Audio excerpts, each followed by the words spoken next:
Kill Tony Mania in San Francisco. It's a really big deal. Gramercy Theater in June. Fort Worth. La Jolla is the big one. And what was the other one? Ventura, California. West Nyack. We just added another show to Philly. Wait, is Aaron Goodwin here? For real? Hey, fuck yeah, go to Ventures, motherfucker! Let's party tonight! Shut the fuck up! I just got your message! Damn, son! Wow, look at that. Shout out to Luca Clothing Company also. Very good. And just a reminder, next week there is no Kill Tony, but we're having a Death Squad show with Tom Segura, Dean Delray, Brendan Shaw, Andrew Santino, Malcolm, Josh Martin, Whitney, a bunch of people. So next Monday. And the memorial for Brody, I think it's a comedy show on the 5th. Pretty sure it's already sold out or whatever. But yeah, that's Tuesday the 5th. There's no Kill Tony on the 4th, and there's no Kill Tony at all on the 11th for Brody's memorial, his last gift to us.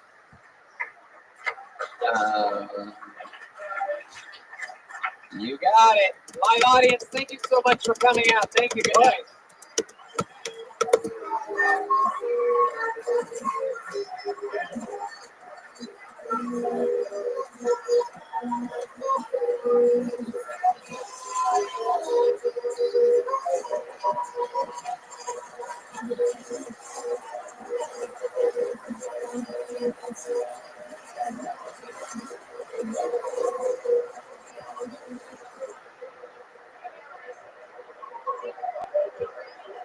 Ben's presence 150 pounds today. I ordered in bread in Los Angeles. I all my life today. When I played baseball, we call this place Louisville. I scratch your back, you shake me. Review me on iTunes. I'm Cody Banks. I suffer from a cold. I'm wearing a protective top right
Hey, this is Ricky from the Road Famous Comedy Store main room for a brand new episode of Kill Tony. Give it up for Tony Hetzman.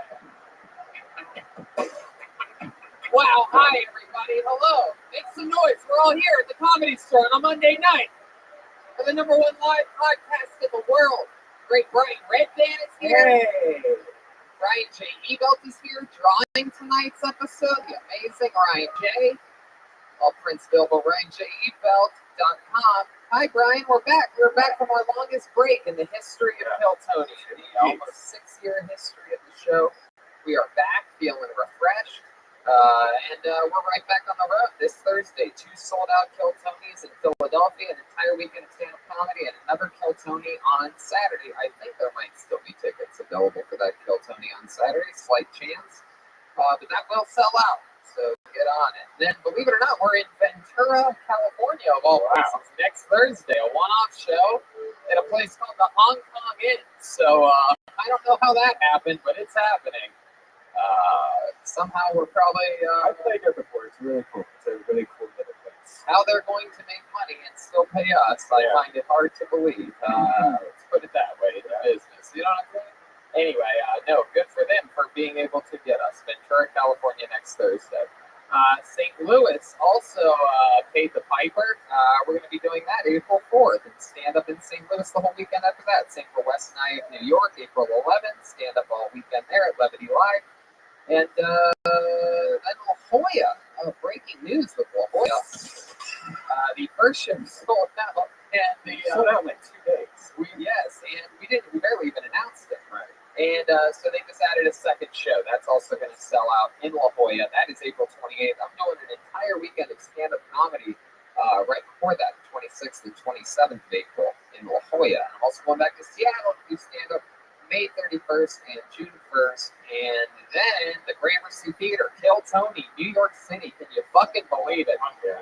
That's awesome. The Gramercy Theater is one of the most amazing venues in all of New York. It's good to go there and to knock out something fun like that on the other side of the country. And then, don't forget, Kill Tony Mania is on sale. The return to San Francisco for October. And let's break some news, shall we? So we're also doing massive Kill Tonys in Sacramento the 2 nights before that San Francisco Kill Tony Mania. We're doing Sacramento's first Kill Tonys the 16th and 17th of October. Oh, that's some exciting stuff. And in Philly this weekend, Ryan G. Evelt's amazing prints are going to be for sale. We're really excited about that. Another great road poster. Ryan's amazing. That's an editing point. You guys are very well behaved. That's amazing. That was like smooth as butter right there. So that's that. You guys ready to start tonight's show or what? I am so excited about tonight. We have the return of one of our favorite guests in the world. It is the great, powerful Ron White. And he is going to be here in just a bit. He's running a bit behind, those Southern people and their gosh darn timing. You know what I mean? I forgot about daylight savings time or whatever. I'm sure he's going to have a great excuse, something with swagger. It'll be hilarious. We'll all have a good laugh about it. He's running a little bit late, so he's just going to come in at any point that. See, that's my problem with things. That part right there. You see that? That used to be filled. I knew that was going to happen as soon as that happened, so we got to stop doing that. We'll figure it out. All right, so that's exciting stuff. So let's just get right to the band, shall we? We're going to wait for Ron White to get here. He's going to come up at any given point. We're just going to start the show without him, like a fun little road episode. And but we have a band.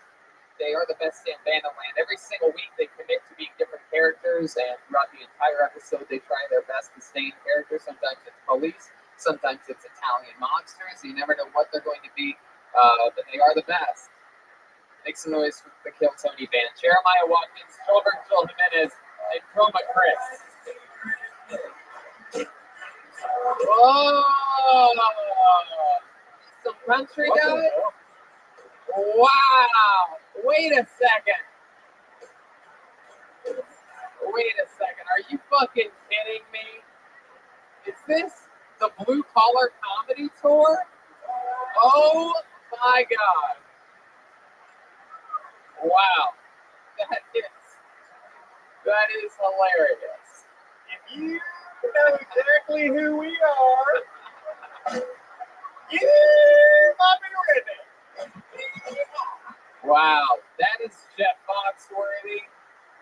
I'm guessing Chroma Chris is Jeff Foxworthy, and Tony. Oh, you were the fourth one, huh? It's great to be here, along with some of us. Wait, what's the fourth one? We've been trying to reach Ron a long time. We can't seem to reach him, but she heard we was coming and I had to cancel. Wow. And then really back here we have some type of Bill Goldberg with AIDS or something like that, or Tony, I'm here to get her done. oh wow, this is appears to be Larry the Steal Your Cable guy. Wow, Goldberg is full. You have to picture Joel just sort of looking like Larry the Cable Guy. That's amazing. It's all about the sleeves. Yeah, it really took off with sleeves. And probably one of your only shirts. Your wedding shirt. I like how your two's facial hair looks the exact same. Hey, well, I mean, Forhips.com. they call me Larry the Podcast Guy. Okie dokie. So, Tony looks like Jeff Unworthy. all right. You guys are done. So the band is here. Ron White's going to be here any minute. I have a bucket filled with comedians' names. We did a thing tonight where we pre-selected names, which is never going to happen again. We picked 35. We picked 35 names before the show, so those 35 people are somewhere, right? They're there. Oh, okay. And the rest of the comics can't go in there if they want to. Yeah, the rest of the comics. That's what I think it is. I think they just don't let the other comics go in. Oh, that's weird. Yeah, you could let anyone in. If I pull your name out of the bucket, you get 60 seconds uninterrupted. Sometimes it's somebody's first time. Sometimes they're a comedy vet trying to fucking make an imprint at the Comedy Store for the first time. You know your 60 seconds is up and you're the sound of a kitten. Means wrap it up then, or else you're going to bring out the angry West Hollywood bear. It sounds like that, yep. And a force field. So that's the show. You guys ready to start this thing or what? We're live from the Comedy Store. How many of you, this is your first time being at a Keltoni, right? Wow, that's a lot. Oh, Jeff Foxworthy, it's your first time? Never been here before. How many of you like it when comedians do good on this show? How many of you are hoping to see somebody bomb here tonight? Wow. There's one guy. One angry interesting. You're a comedian, Bob. You might be a redneck. Oh, this is exciting. We know this young lady. She was on the show, she's an Apollo 13 member right here. She was on the show a few weeks ago, and she is back again. I do believe, yeah, this should be interesting. Make some noise for Jasmine W., everyone. Make it sort of. Jasmine. Oh, it's another Jasmine.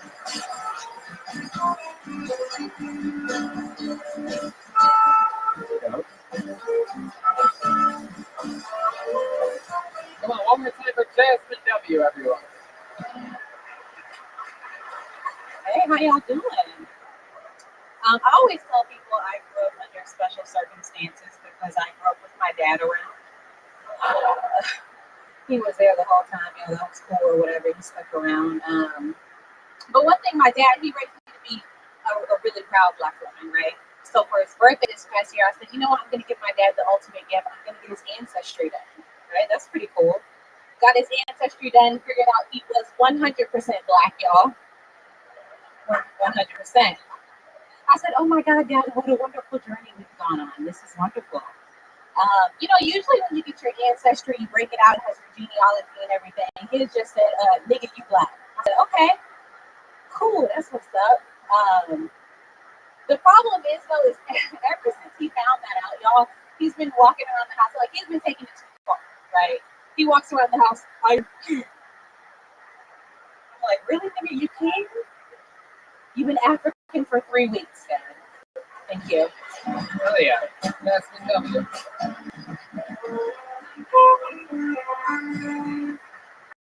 How's it going, Jasmine? I'm good. How you You doing? been on the show before? I've never been on this show. Never been on the show? Never. There you go. It's my first time. Oh, yeah. How long have you been doing stand-up comedy? 4 years. 4 years. Yes.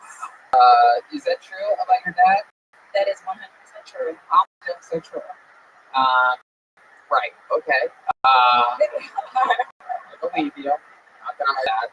Does your dad appreciate you doing stand-up comedy? He does. What do you? He's my dad's disabled, but ain't nothing wrong with him. So he's retired. Wow.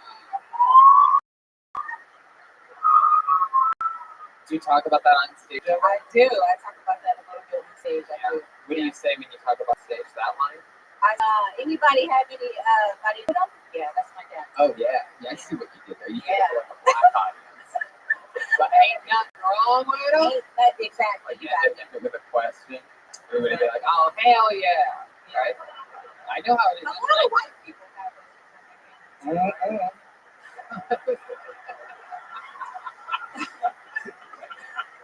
Where, do you say where you're from? Are you from Texas? I'm from Texas originally. How'd you know that? I know my Texas girls. Whoa, dude! They're always hot. Wow, look at that! Look at Red Band. Man. What do you think about Red Band over here? You in the Alfredo meatballs, huh? If you creep on any woman with pulse, you might be a red band.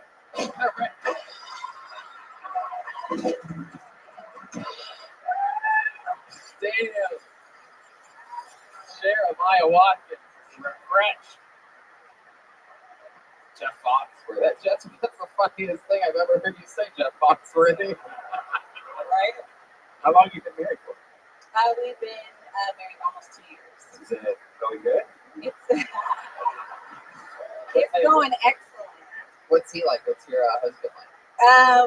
He's smart, introverted, really handsome, Nigerian stallion. Nigerian. You've met Nigerian stallion. You've met this guy, right? This isn't something where it's online and he's telling you that he's Nigerian. I met him. You've met him. Okay, good. You guys got married in Texas? No, we lived in San Francisco for 5 years, so we got married there. Right, there's a lot of Nigerians in San Francisco. You got rich? Is he rich? No. But you knew you were Texas women. Wow. Not Nigerian men. They got San Francisco somehow. What does he do for work? He works in tech. What do you do for work? I work in tech. Whoa. I see what's going on. It's like fucking tech. Tech shit. You guys are pressing each other's butts and shit. Is that you guys meet in the same office?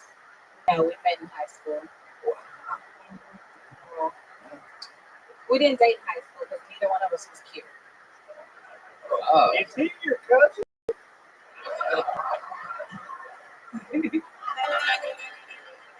Am I supposed to answer this question? I'm part of the joke, sweetie.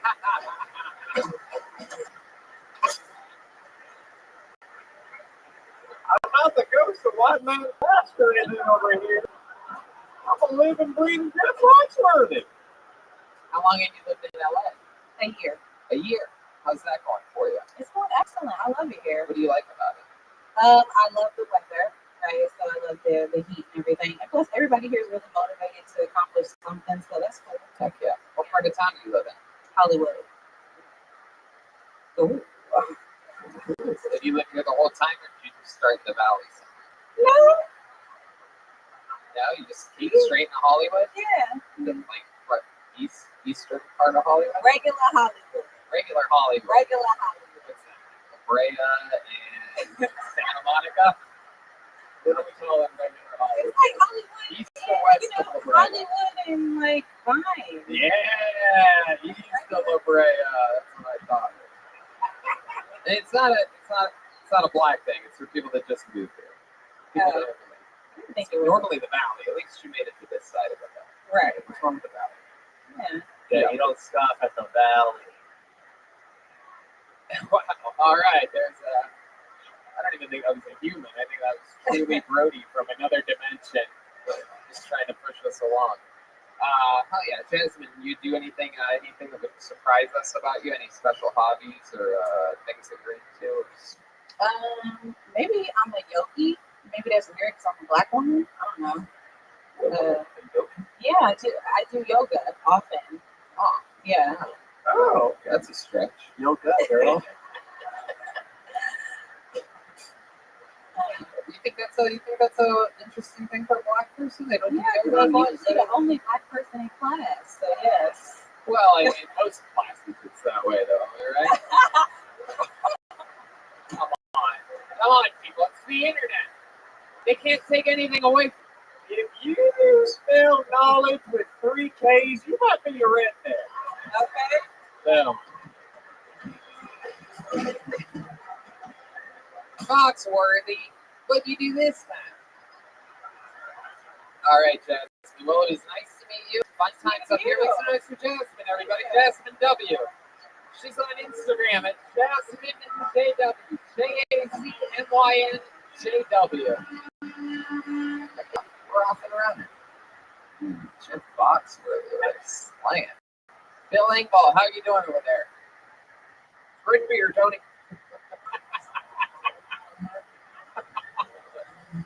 All right. This looks like a new name. Make some noise for Pierce Maxo.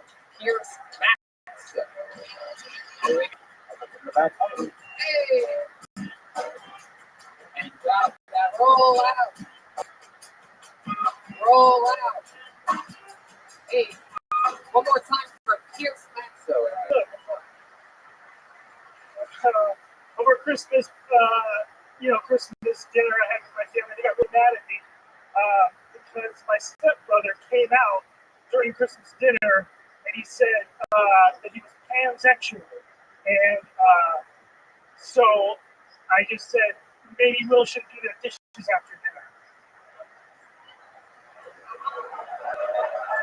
Turns out that's not what it means. It means you figure a panda or something like that. Anyway, so I live with 3 85-year-old Puerto Rican lady. That's one Puerto Rican.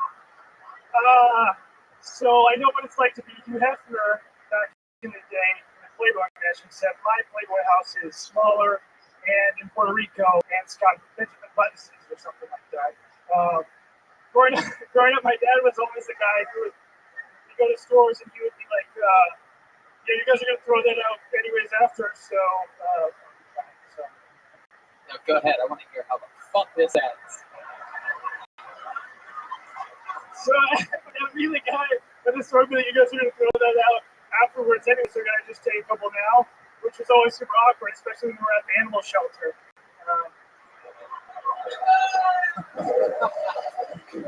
Thank you. Roll out. Roll out. Hey. Okay, so Pierce. Yes. First of all, I just want to let you know, I fucking love you. Oh, thank you.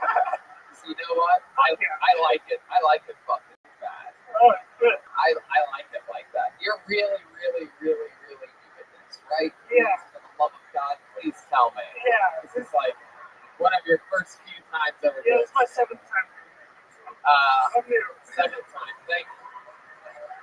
Yeah, weekend. You told me you were doing this for 8 years. I had bad news for you, buddy. Wow. So congratulations, 7 times. How old are you? 21. 21. Look at you. Yeah. You're perfect, Pierce. This is amazing. 21 years old. You're already living with 3 Puerto Rican ladies. That's right. I am. you got Ray Romano's voice. Yeah, you really Oh, do. Mom. Pierce, Yeah, do you hello, Puerto Rican lady. think you Hey. Oh, yes, hello. Oh, come here. Do you think that, has anyone ever told you you sound like Ray Romano? No. You're surprised about this. Yeah. You're I've never heard that. Oh, like Gary Romano, am I right? Ray Romano.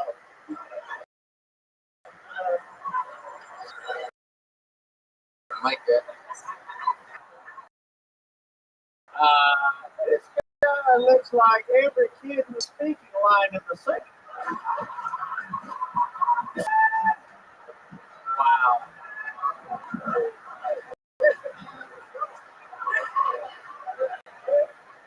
How do you feel about that, Pierce? How do you Pretty feel funny, about actually. Is this shirt? Yeah. You sound Yeah, like Ray Ray Romano. Romano. It's official. Yeah, Ray Romano.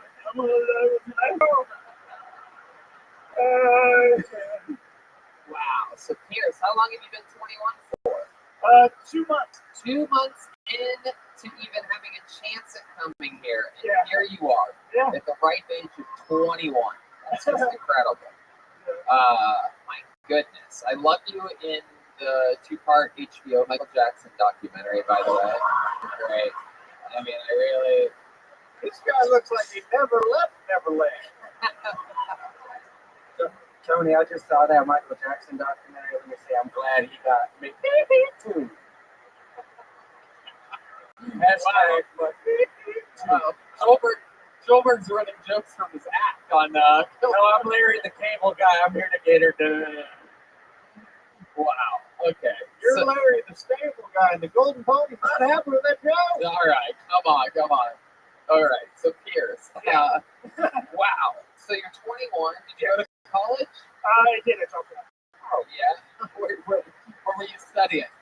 Business. Will Business you, economics. will you scream the name Deborah for us real quick? Deborah! Wow. What's the most 21-year-old thing about you? Tell us some of the immature parts of your life. Are you only here right now because you were chasing Pokemon eggs or something like that? You just like, fuck, I'll sign up for this. I just got a credit card actually, so that's something I definitely. It's like an adult move. I think. You got a credit Yeah, card? I got a credit card. I have to pay it off at the beginning of April. Well, So what are you spending on your credit card? What are you buying? just like everything. What'd you buy today? What did you buy, Miss Piggy? Whoa. I'm buying Hubbard's one. Whoa. I did buy groceries. Yes. Wow, what'd you get? Fucking groceries did you get, huh? Did you get some fucking Trader Giotto's frozen pizza? And, I just got fresh fruits and stuff. Everybody loves fresh fruits. Do I sound? Yeah. Well, it sounds like you have a permanent Pepto-Bismol stick. Oh, that's not very nice. Pierce, is it true? I'm hearing a rumor up here with breaking news that you get all the pussy. Is there any truth to that rumor? I've been a while to be honest with you. Really? Yeah. This report is completely fake. It's off. Why do you think it's been a while since you got played, if you had to guess? I tried to be honest. I haven't. Really? Yeah. Let me ask you this, Pierce. When you try, what exactly do you do? Give us an example of what That's the trying. problem. I don't have any moves. I'm not. All right, practice on me, Jeff Foxworth. Yeah. That's what I want to see. So you're at a bar right now. Yeah, I'm at a bar. Jeff Foxworthy's playing saxophone in the corner of the bar. Toodaloo. Hi, it's me, Jeff Foxworth, down at the end of the bar. Come on. Oh, you're Fox. You said your last name? All right. Awfully foxy.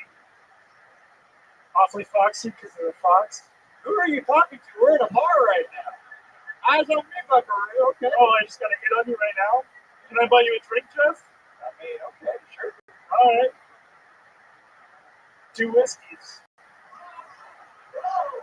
All right. Here's your 2 whiskeys. Just improvising a scene. Here's your 2 whiskeys. Now what? There you go. So, you come here often, or? Come on, Pierce. Yeah. Make your move. I occasionally come this way. It's a nice establishment. I'd like to take you home and see what that nifty duster can do. I couldn't even get to you had me at I want to fuck your hole. Like it's like your voice is ridiculous. You really didn't know that you sounded like that at all? No, I know. It's in the mouse pride. I look like it's lost of my Oh, I know. There's some caveman coffee. Would you like some delicious nitro caveman Sure. coffee? Did you know that if you use the promo code KELTONY, you save 15% off all your purchases right now? Yeah. It's incredible. Does that taste like Kate Fletcher? All right. Now, say the Pledge of Allegiance. Pledge allegiance. Yeah, it wasn't your cotton mouth, dude. It wasn't your cotton mouth. I know. It sounds like you have an everlasting cough in your throat. Wow. It's actually pretty good. Yeah, no kidding. Did you know that you can save 15% by using the promo code KELTONY? Now I do. Coffee. Now I do.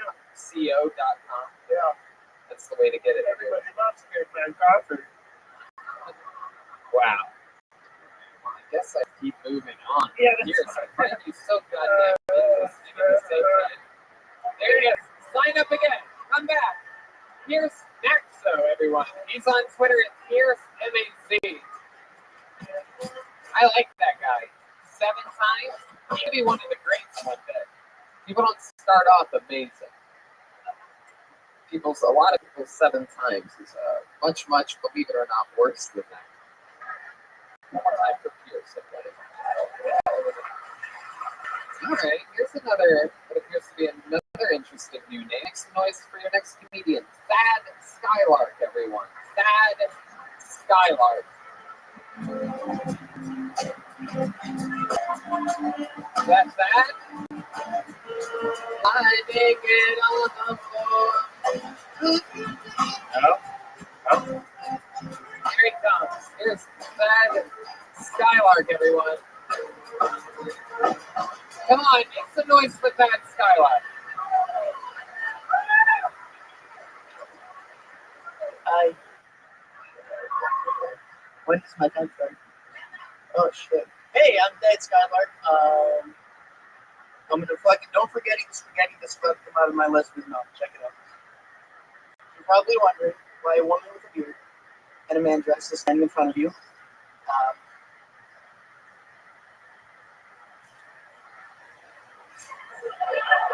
I'll get to that. Relax. Okay. I'm wearing a mini dress because I'm Muslim.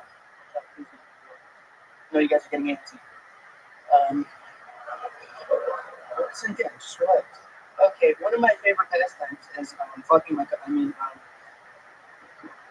Relax, guys. Come on, hey. The reason I fuck my cousins is you guys have made this very hard for me. I have a cheat sheet over here. Oh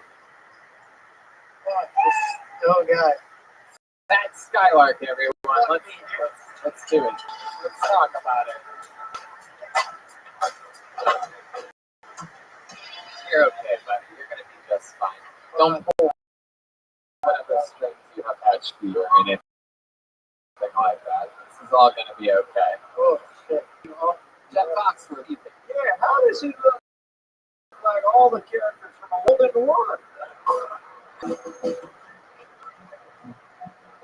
Dumbass. I guess you sort of look like Aladdin. I guess I could see that. I was going to say I loved you in the new 2-part HBO Michael Jackson documentary as Michael Jackson. So Thad, let's talk about it. What's going on? You've been doing this. Listen, man. Yeah. This is my passion. I'm really funny. I believe you. I'm telling. No, I swear. No, it's okay. I swear to Allah. Promise. You are the hairiest pillowcase I've ever seen in my life. It really is the outfit he's wearing for you podcast listeners. The exterior look of a gigantic pillowcase. He really does. So Thad, what is your ethnicity? Let's talk. I'm Arabic. Arabic. Yeah. What part? One of them. Wow. Jesus. You realize you already made it through TSA, like you're in America. You can answer the questions now. This isn't the final part of customs. Okay. For your final mission, you go to the comedy store. I have a question for you. This is normally where I make a Muslim bombing joke, but I mean, there's been 300 episodes before this that I can't do it again. Somebody would make a 10-minute compilation of it. Anyway, but you did bomb as a Muslim at the comedy store. I mean, you still did. Arabic. Okay, hold on. You want me to read your fucking joke? Get out of here. Get that fucking Step away from the talent. Yes, it's okay. It's okay. So what does it say on your hand? What do you forget to do? Oh, this is so fun. It literally, there was a segue into a joke about me bombing. You sound how the other guy before you should have sounded. You sound like a 21-year-old white guy. I'm Muslim. I'm Arabic. Hey. Thad, what does it say? No, it's too late now. You made me insecure. Now I'm very insecure. Oh wow. I'm sad, Skylar. Maybe you should have been a little bit insecure before you're set. Maybe that would. If you think comedy is a good thing, you might be a Muslim. So Thad, how long have you been doing stand-up? Okay, so I'm shit you not. I flew in from Chicago specifically for this. Yes, for Kill Tony. No, to perform for Kill Tony. I had to do the 3 minutes over. Yeah, did you get up over there? Yeah, You did. I had everything. I literally memorized my entire set. I didn't think that my name was going to get called. Of course, shit you not. The second I came up here, fucking. You so how to go over there? I didn't get to go over there. My name didn't get drawn. But you came over here. Came right out of the bucket. You got lucky. Yeah, I did. So this is your first time First time doing stand-up. Wow. All right. Okay. Good. Okay. And you came from Chicago. When you land? Literally this morning. Or she's probably 72 version. Oh. Did you fly that? Wow, that is super magical. When do you go back? Literally like 3 days. 3 days. Yeah. Wow. What are you any other plans while you're in Los Angeles? What you're gonna do?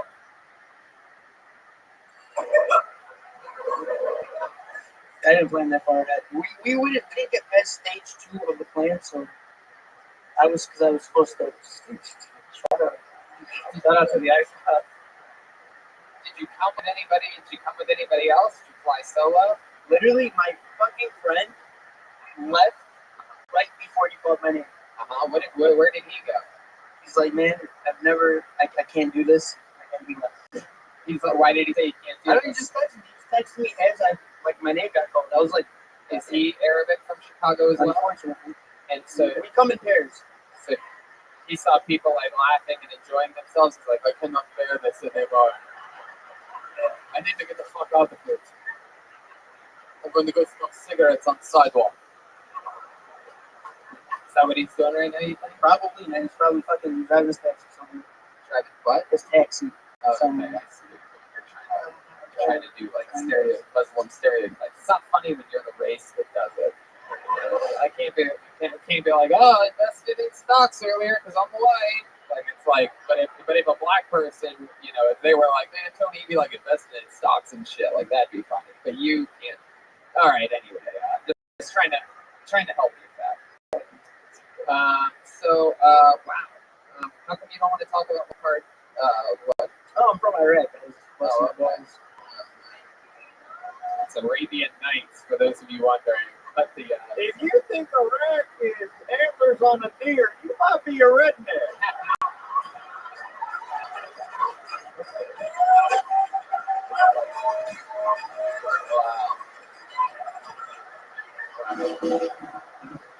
Dad, how long have you been in America? I was born here. I'm fucking You're American. No, I was born here. I'm not gonna do this shit. No, it's okay. Jesus, you're a very serious man. Boy or something, whatever you are. But your parents pretty strict on you growing up? If they're alive. Were they strict? Did you have strict parents? No, not at all. That's why I look the way I do. Come on, man. I don't understand what that means exactly. I don't know what you think you look like. That looks really I'm having a fucking identity crisis. What? I'm having identity crisis. What do you mean by that? Look at me. Is that how you dress when you're in Chicago? Does the wind blow up your little tush tush? Yes. Probably a little bush. We don't know. I can't even imagine. You should check out. You ever been to manscaped.com? Manscaped. Yes. Is that the place that sent us that cool? What was that? Who's that company? I can't remember. Damn it. We'll talk about it next week. So anyway, Thad, what's your favorite part about being an American? I love America. There you go. Good answer. Wow. That you have all of the ability of the Borat with none of the comedy part at all. Like you have like the thing, a shell. You have an outer shell of Borat. What a shit. Huh. Thank you. Well, I mean, Dad, I really wish you the best. I don't know how to fucking. I don't know. Are you going to keep on doing this, do you think? Or are you going to try it again? I promise you will see me somewhere one day. Not on like The not last on like a thing you said. newspaper. Allah Akbar. I told you, I promise. This is how I really talk. I was doing American accent the time I was on the kill coding. I really speak like evil Arabic man. My wife,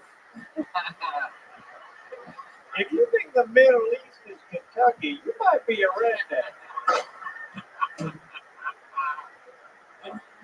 All right. Well, Thad, we're going to keep it moving along. Please try it again. Please try it Yeah. again. Like, I would love to see You know what? Hold on one second. You know what? I feel like we didn't really bring closure with this. Let me ask you something. Go ahead.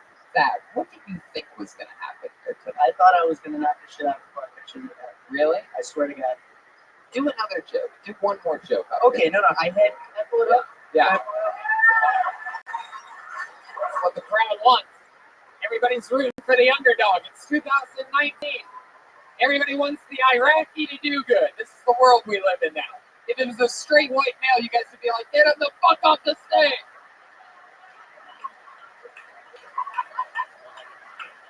Yes, Thad, do one more joke. Okay. Okay. So my real name is not Thad Skylark, of course. Fucking stupid. I chose Thad Skylark as my stage name because 22 years ago, my parents thought Osama bin Saddam Hussein Abu Gaddafi was a good name for a kid. There you go. Look at that. Look at that. Look at that street cred right there. Look at that. Hell yeah. There you go. You did it. That's the highest level one can accomplish. There you go. Thad Skylark, everyone.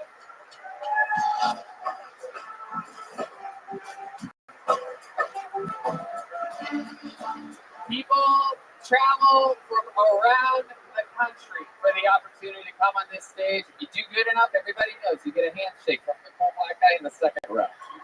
That's the every time we pick network or anything, they're always like, yeah, but what did they win? What is the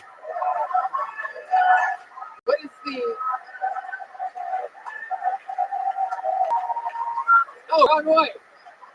Beautiful. Ron White's there, everybody. So the crowd was just going crazy. Hey, there he is. Ron White is back. Yes. We are live with Ron White and delicious #1 tequila. The blue collar coming to rise again. Oh, hey. That's right. And yes, everybody. Ron, it came out as the Blue Collar Comedy Tour. I didn't get to tell them you were going to be late until very close to the start of the show, and I think they wanted to surprise you with it. So all your old friends are here. Yeah, I was getting drunk at a friend of mine's house, and I couldn't make it over.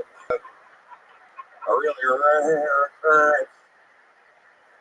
If you've been avoiding 5 phone calls, you might be Ron White. If you ain't back doing me avoiding your phone calls. You got Jeff Foxworthy, Bill Engel, and you got Larry, the Mexican cable guy, right? All right, you're dead. Ron's got a bottle of tequila. I didn't have time to grab a glass, so We got some glasses coming, hopefully. Yeah, so I think we probably have glasses on the way.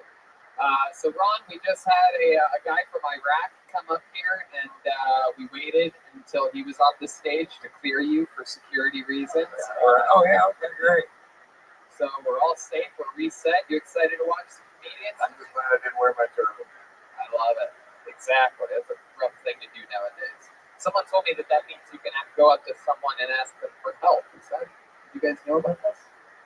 Okie dokie. All right. Like, tell me if you think this is funny. Okay, Mother Teresa and Lady Diane are in heaven, and Mother Teresa's talking to the Lord, and she's a little miffed. And she goes, I just don't get it sometimes, you know? I live my life in squalor, and I I dedicated my life to the sick and the homeless. Lady Diane, she went to cocktail parties and wore nice clothes. Why does she have a halo and I don't? And the Lord said, don't worry, Mother Teresa, that's not a halo. It's a steering wheel.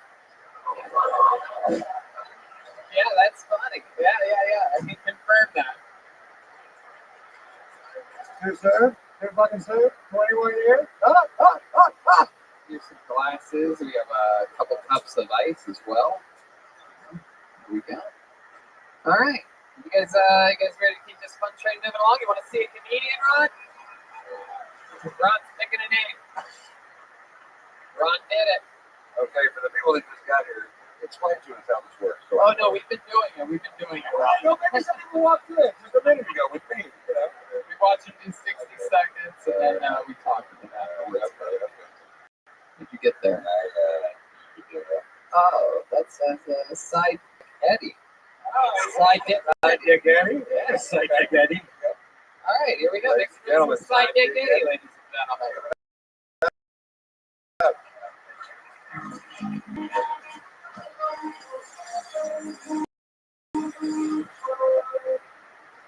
I DJ at a strip club and I smoke a lot of weed.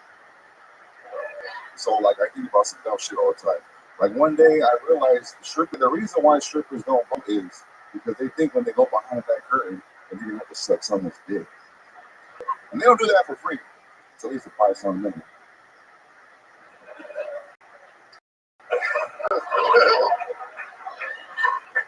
Imagine going to the damn voting poll, you gotta get a condom when you vote and shit, go back and get like a stripper.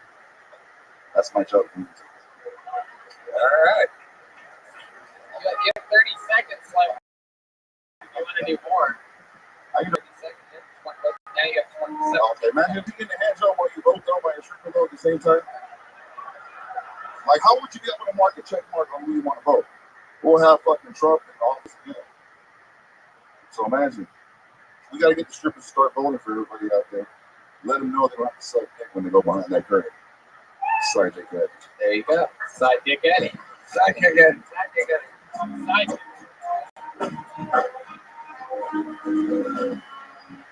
Heck yeah. Side dick Eddie. Side dick Eddie? Yeah, like Am I someone. saying that right? Yeah, like someone on the side never taking serious. Side dick. Like a sidekick, but a side dick. Yeah, there you go. Gotcha. Okay, all right. Now, did you take your mother's maiden name?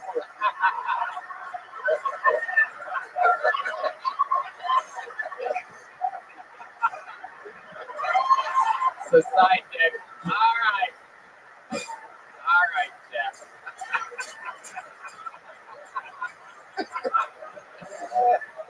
Wow. So, how long have you been going by the name Side Dick Eddie? Man, that's like 4 or 5 years, honestly. 4 or 5 years. Yeah, it all started when I sidekicked one night. It just stuck with me. Actually, this side of him is very funny. And I've been telling him he needs to change his name for stage. He can be like in a funny mode, like you got Psychic Eddie in this weekend, you know? I don't think that's the problem. I think there's no other problem. How long have you been doing stand-up, Side Dick Eddie? This is probably like my 7th time going up. 7th time on stage. God bless you, dude. It's hard to do, right? It's hard to do. Absolutely. I think the 7th night I went on stage, I sucked dog dicks for dimes up there. And so that wasn't that bad, dude, 7 times. I got my dick sucked before my 7th. I think you hang out at titty bars a lot. I think you get a lot of hand jobs. And I think you and Robert Kraft get way more time. I didn't pay for it, but. How long have you been working at strip clubs? Since I was 18, and I'm 30. Wow. Yeah, man. To working at strip club. Everybody here is on that. Thank you for 11 years. Well, what is it? 1833, knowable. Hey, knowable. It's either that or online dating, right? So,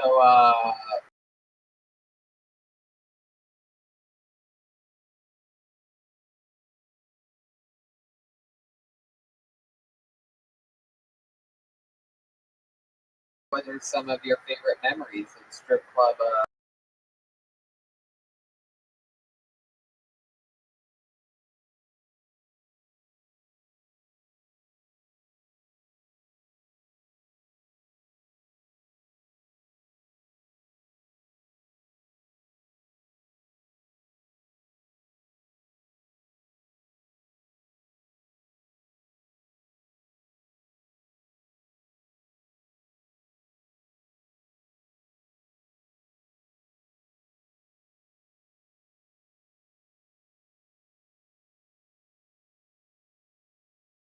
full of like how you brand the girl. We changed the drinks and the decaf flyers every third Wednesday. So don't forget to get some chicken wings. I've been to a couple. I got. I mean, normally you kind of have like power over the mic, so if a girl doesn't tip you, I'm like, this next show girl has to tip me in 2 weeks, fella. So I wouldn't be mad if you didn't tip me.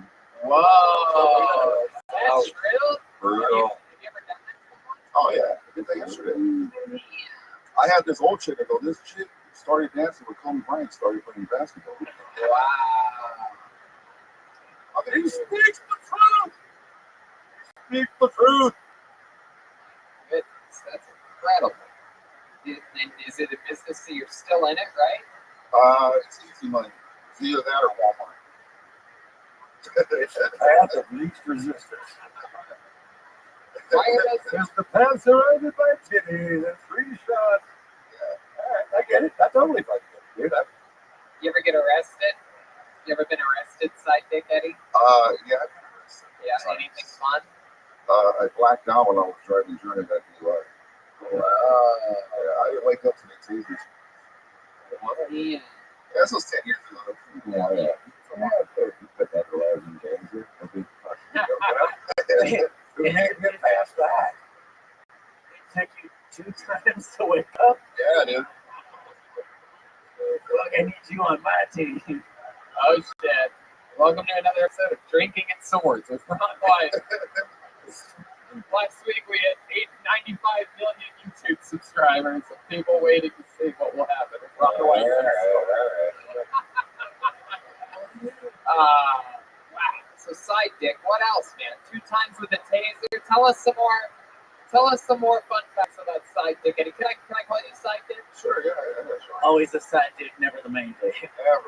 Never. Like I don't even get the Netflix code or nothing like that. What was that? I don't even get the Netflix code or anything like that. Like I'm a side. Stranger things have happened. Oh, I see. Yeah. I see. Wow, 2 times you blacked out. Did you wreck your car that night? No, you know what? They thought I stole the car. Oh, yeah. Even the way I left. But they tased me twice. The second one woke me up. And I remember going to the hospital because, you know, when they tase you, they got to take you there. The cops were like, yo, you're real cool right now. You're not blacked out. You know, I guess I was blacked out drunk, just driving like I was in Super Mario. You know? Wow. But hey, at least I didn't die. Dude. You ever date a stripper? Like, you ever? Oh, yeah. Yeah. All the time. Dude. What was her name? How long was it? How did it last? How many weeks? I didn't get to know her real name. I always know the stripper name. That's it. Wow. Like, once I get to the real name, I'm like, all right, that's it. All right. Hit the road. Like your stripper name, that's it. You ever hook up with like side chick at Edna or something? Yeah. I met side pussy Paula before. It's fucking amazing. Well, there you go. It was nice to meet you. You did it. First time on Kill Tony. Thank you. Right? Thank you very much. You fucking did it. You fucking did it. Oh shit, fist bump. One night stand. Don't say a word. That's Sidekick Eddie on Twitter. He's also got George Perez stories. He's on that podcast with George Perez. So check that out. Heck yeah, Sidekick Eddie. How do you know that? How do you know? What do you and that guy do together? What kind of side friendship? What kind of sidekick friendships do you have A going lot on? of bad stuff. All right, we've seen this young lady before quite a few times. Make some noise for her return. It is Alice Hamilton, ladies and gentlemen. Alice Hamilton.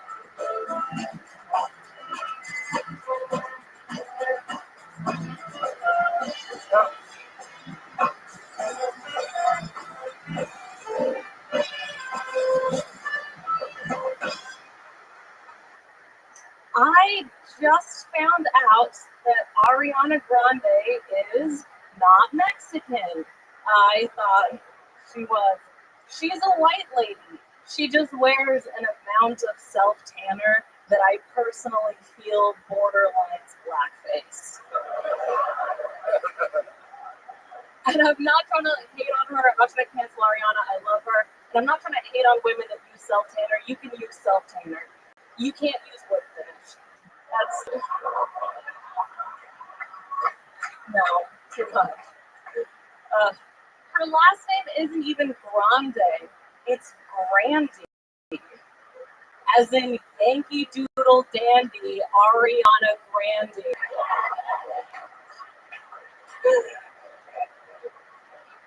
Tony hates it when I just say meow when I'm done, so now I have to like idle for a minute. How are you doing, Cassandra? There you go. Alice Hamilton, everyone. Exactly a minute.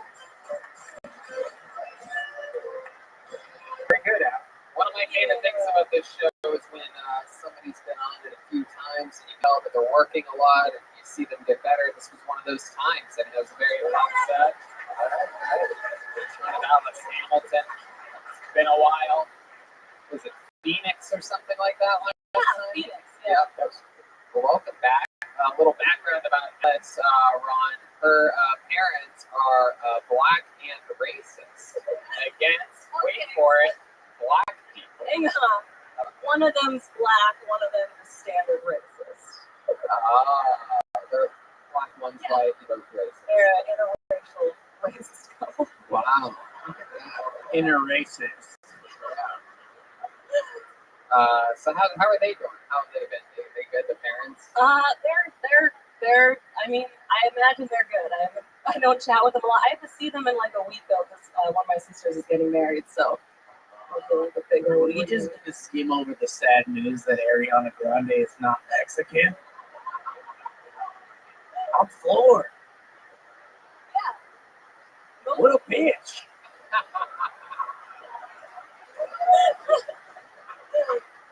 She's not. She's like Italian or some shit. Ugh. Sorry, Tony. Anyway, yeah. Every sentence I can think of has the word tits right in the middle of it, so I'm just going to go ahead. I'm going to go ahead, man. I'm going to pass. I'm going to let it go. I'm not going to say it. I'm not going to say it. But very, very, very funny. Great structure and great punchlines. Fuck you. Fuck you. I was trying to be nice. Structure. That's how you write something, motherfuckers. Structure. I'm with you, bro. Yeah, I love it. Right. Thank you very much. It's all about the structure. Anyway, very, very impressive. Thank you. All right, that's it. Yeah. So Alice, that was all about Aria. What about your normal life? What's going on in the real life of Alice Hamilton? I mean, I'm just doing well at comedy. I don't have fucking hobbies. But I mean, there must be other things in your life that are happening. Okay. Actually, last time I saw my dad, he told me, my parents are also like insanely religious. My dad told me that he's not going to die. He said that people don't know you don't have to. Wow. Great perspective. Interesting. Yeah. Man. Did he go into it? Like what he said? He did not elaborate. That was awesome. If we were a little smarter, we wouldn't die. Yeah, if you were smart.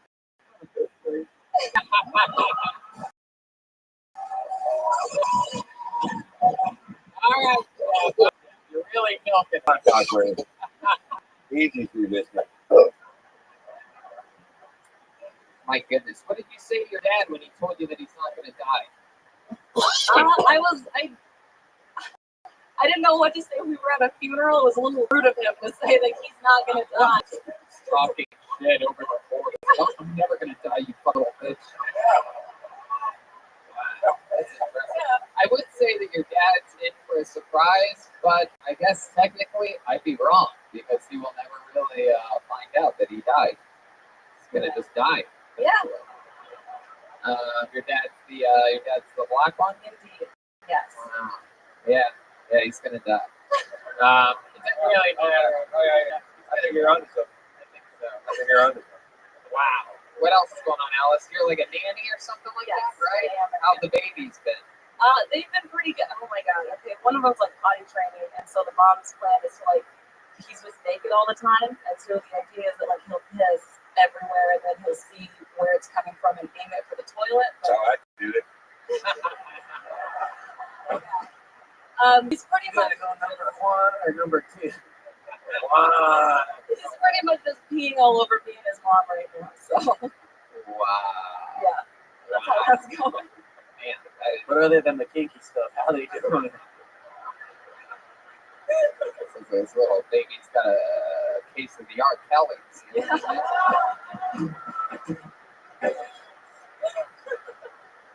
Well, all right, Alice. Well, fun times. Another good new minute. Anything else for Alice, guys? There she goes, Alice Hamilton. I would encourage you to keep going.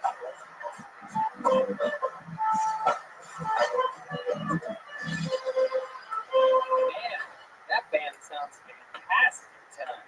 This sound is brought to you by Ludwig Drums. Thank That's you. right. Ludwig Drums.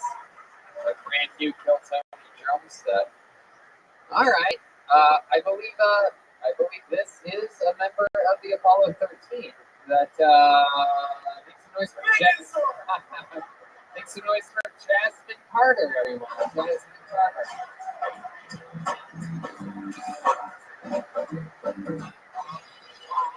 Hi. Okay, so I grew up in church, and it's one of my first times taking communion, and they told me it was the blood of Jesus. And I was like, hold on, wait a second, I know how HIV transfers. Now, I'm not saying Jesus has anything, I just don't think they sterilize nails every time they decide to crucify someone, because it seemed like a waste of time, right? But I tried it, and it was pretty good. I was like, okay, Jesus.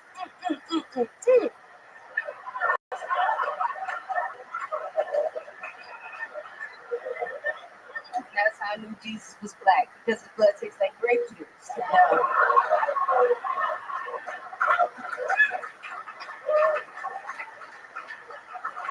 And just a sprinkle of diabetes. And oh man, if he was white, it was like something healthy, like low sodium chicken broth, I believe is what it is. Or correct me if I'm wrong, a pineapple kale smoothie with wheatgrass shot flaxseed. That right. Boom. Another new minute. Jasmine Carter. Heck Hi, yeah. Tony. Wow, this Hi, is so everybody. cool. Yes. You're the Jasmine that I pulled out earlier that was on a few weeks ago, and here you are. I'm here. That's so cool. Welcome back. Thank you. I saw that you were in the hospital. I was 3 days in the hospital. Brain surgery. Yes. Wow. Yep, 3 weeks ago today. You had brain surgery, Mhm. and now you just did that. I did that. That's amazing. Look at that. What do you have brain surgery for? I don't know how brain surgery really works. I don't know Yeah, there's no reason you put it. Yeah, it's not really. That's not really my. What's your brain surgery? I have a disease condition called Chiari malformation. It's in your brain. It's just going. You don't have enough room in your skull for your brain, so your brain goes to the opening. It sits on the Chiari malformation is my favorite rapper. Yeah. MC Chiari. That's such a cool problem to have. Too much brain. Had too much brain, give it too much head. So that's what happened. So do they just cut out pieces? Like, do they know which piece to cut out? Like, hopefully you don't remember, like, does it take away memory? They trim No. They trim the fat away like butcherbox.com. Just a little bit. I was like, leave the funny part. Take all the stuff you learned in high school. But no, they take out a piece of your spine and a piece of your skull, and then they take a layer of your skin. Because it's 5 layers before you get to the skull. They take that and patch it over. Boom. Like saran wrap over your brain. So it's like, yeah, that's happens. Damn. Yeah, it's going on. It's going down. Y'all see the scar? It's right there. Right here, right there. It's incredible. What got you through? What were you doing like in recovery, like when you were chilling or whatever? Like what helped pass the time for you? Drugs. What did they do? They gave you a little drip or something like that? They gave me Dilaudid in the hospital. I was on Oxy. Fuck yeah. Yeah, that was great, man. Fuck yeah. Like, Take a trip to Napa Valley. they gave me, I'm little, so they gave me little baby doses. Baby heroin. But Yeah. Oxy, hydrocodone, muscle relaxant. Fuck yeah. It's something else. Tylenol and Boo. Benadryl. Good old Benadryl. Yeah. For the itching. My goodness. Anything else stand out to you about that trip to the surgeon? Stuff? Are you scared? No, think that it was a black man that was doing my surgery. So when he got me, yeah. Oh. It was a couple of, it was like three. And it was this real old guy. He was really old. He made me nervous. I couldn't hear him. Was he excited to operate on Chris Tucker? Aw, come on, Larry. But it's good to keep in mind that opioid addiction can happen after only 5 days. And the key to that message is 4 days. Got it. 4 days. Yeah. Got it. 4 days. I'm Let's go also to good. Thailand for 4 fucking days. Take a day off. Right? You can pull through this. Look at a lot of people.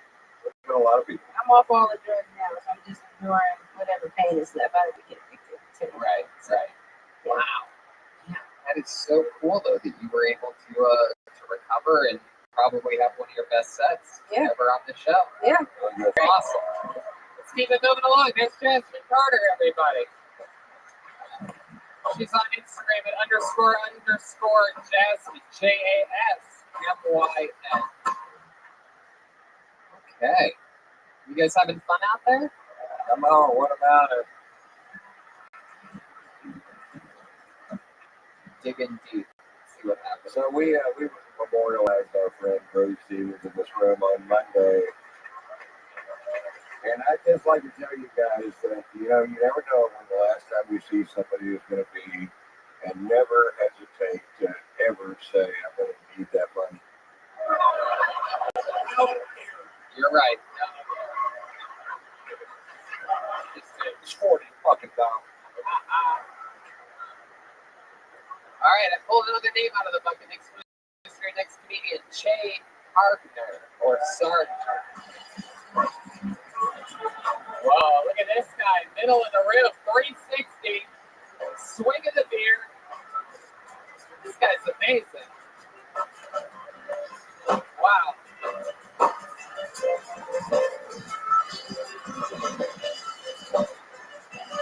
Come on, guys, make some noise. It's Che Hartner. Hi, everyone. So, one time I was in Mexico with my girlfriend. We were driving down the road, and there was this group of men wearing masks, and they were carrying machine guns. So they pulled us over to the side of the road, and so I'm a Marine, former Marine, got combat training, but I'm also a feminist. So I figured that I really shouldn't mansplain combat tactics or escape and evade tactics. So I ran.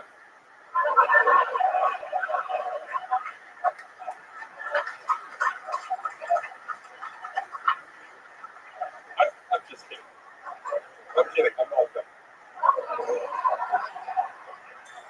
I saved her. True story. Does anyone? Thanks, sir. Ma'am. Does anyone else wonder? There you go, Che Hartner. Oh, yeah. Welcome. So excited to be here. I bet you are. You've seen me a lot around. Have I? I was at Ice House on Friday, sitting in the front row. I've been to every Phil Tony since I discovered this show. How long ago was that? About a month and a half, maybe. Basically since was it Tiffany? Yeah. The one before Tiffany had it. Okay. But anyways, So, was this your first time doing stand-up? Or first time ever doing stand-up. Wow, look at that. First time doing Che Hartner. I did do public speaking at one point in my life. Yeah, what was that? What were you public speaking at? What were you doing? I was doing, what? You have to answer, else we're just going to keep laughing. That's fine. I used to lead programs for Landmark Education. What does that mean, Landmark? Landmark Education is a personal empowerment thing where you go in and they yell at you for being an asshole for like 3 days, and then. What happened, Jeff? What's going on? Can you start turning this back on me? Che, take it. There you go. Sorry. Sure. I'm sorry. There, yeah. Yeah. So it's a. Stay just like that. Don't turn your back to Jeff Foxworthy. Sorry, sir. Ever. Yeah. So personal empowerment stuff. Yeah. Well, that's cool. How old are you, Che? 48. Hell yeah. You seem like a real badass. You seem like you've, Yes, sir. you sort of, you You sort of remind me of Count Dooku from the Star Wars news. That's fantastic. I actually am a karate instructor part-time. You're a karate? Really? You know what? Is there any chance you could give us an example of some of your karate moves? Just show us a few. Yeah, come on. Oh, come on. It's traditional karate. No, it's okay. Just show us. Sure. All right, let's just show us. see. Here you go. Welcome to show business, buddy. Hey. Hey. That's pretty good. Hell yeah. Heck yeah. 48. Respect, dude. Respect. Jeff Foxworthy, what do you think about that? How high can you kick? Oh! Seriously, I'm not flexible. Jeff Foxworthy wants to have a kickoff with you. Let's do a kickoff. All right, there you go. Try to kick as high as you can. Going first. Jake Gardner, everybody. Don't hurt yourself, by the way. Hey, you know that any injuries that occur, the comics, Tony Hinchcliffe and Red Banner a bit. Oh yeah, warm up a little bit. There you go. You can use your own fan. Whoa, that's pretty good. Can you go higher? That was pretty good. I mean, you hit it. You want to go higher? Whoa!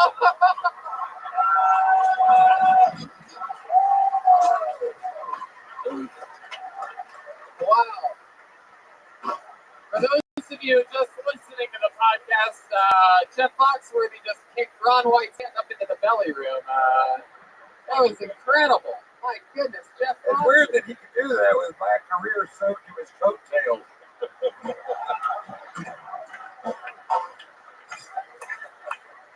Well, I guess we found out he was meaner than a fifth grader.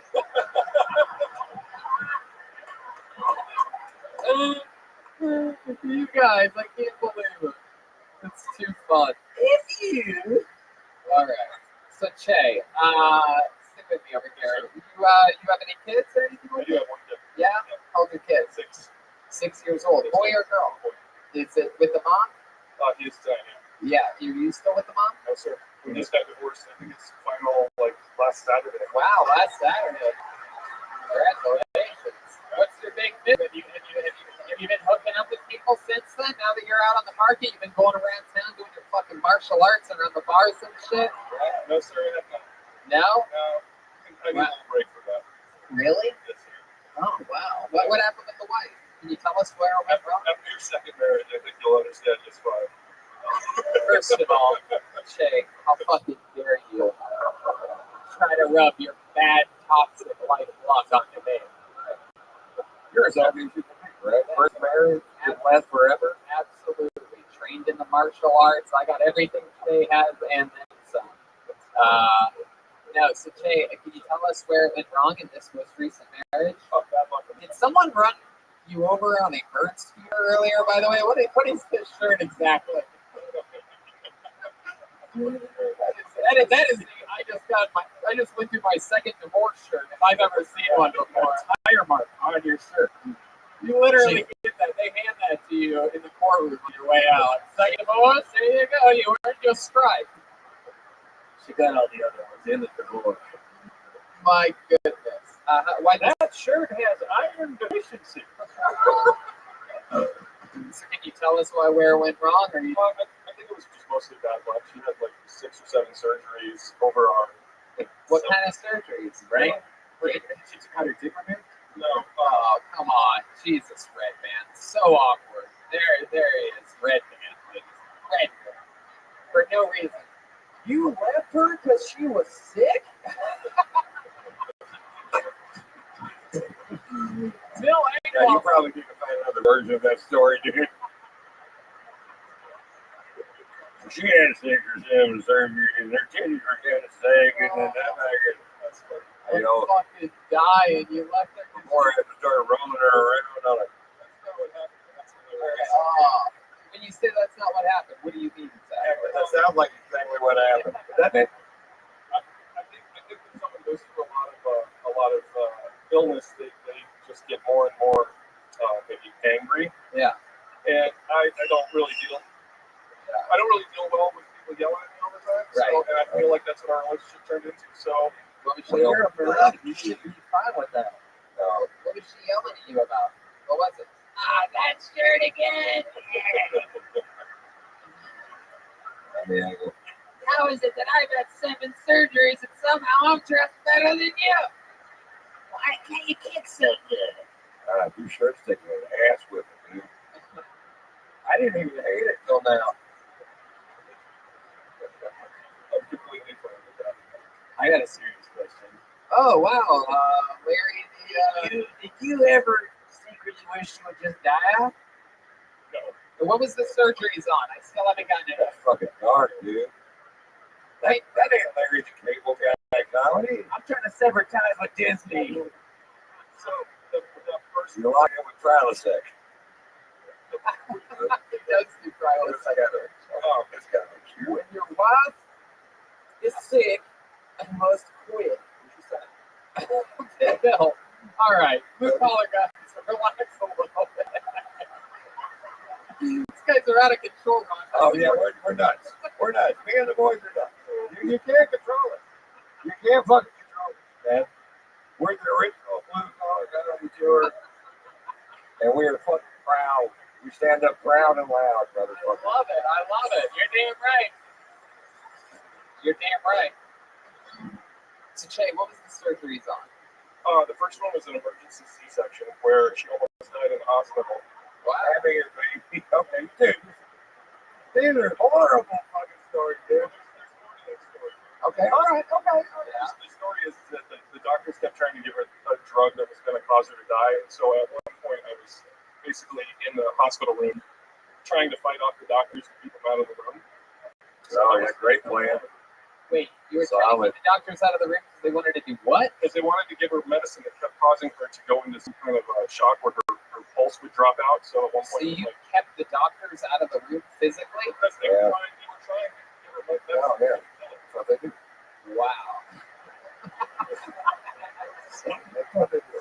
Man, this is just the first surgery, by the way. Think of this. We have 6 more chapters of this amazing Right. story to go. Oh, yeah. Okay, number 2. Oh, yeah. So number 2 was she went back in and they messed up one of the stitches, so she got endometriosis, I think, and so they had to go back in and extract a bunch of the staples that had gotten inside and infected. Wow. And there you are, like, doctor, no! Leave those rotten staples, you murderer! Staples, we got that too. There's no fighting it. Okay. It's good. All right. Number, Doctors are cool. number 3, Yeah. number 3, her ovary burst on Christmas Day. Oh, fuck. Wow. The old ovary burst on Christmas Day. 1 second you're under the mistletoe, the next, pop! Fucking pop! Balloon. I don't know if you've ever heard an ovary burst, but it is loud. For a second you're like, oh my god, is there a shooting? No, just Ovary burst. Ovary burst. That's all it is. Were you Ovary burst. responsible for that? Like, you guys fucked? No, Yeah, we're karate punch. I'm gonna blow those ovaries. We're in the same room with a pop. Wait till those ovaries get a load of this thing. I'm gonna get them done. All right. So a bursted ovary is number 3, and how about number 4? Well, number 4 was that the doctor, when they were taking out the ovary, they punctured her bladder, Oh my god! Oh my god! and they didn't recognize it. Wow! So she almost bled to death. Yeah. And then they tried to get her out of the hospital, so then it was me trying to fight the doctors again. Oh my god! So it's you you're out there doing your martial arts against doctors. Right. Hell, when you're in the octagon!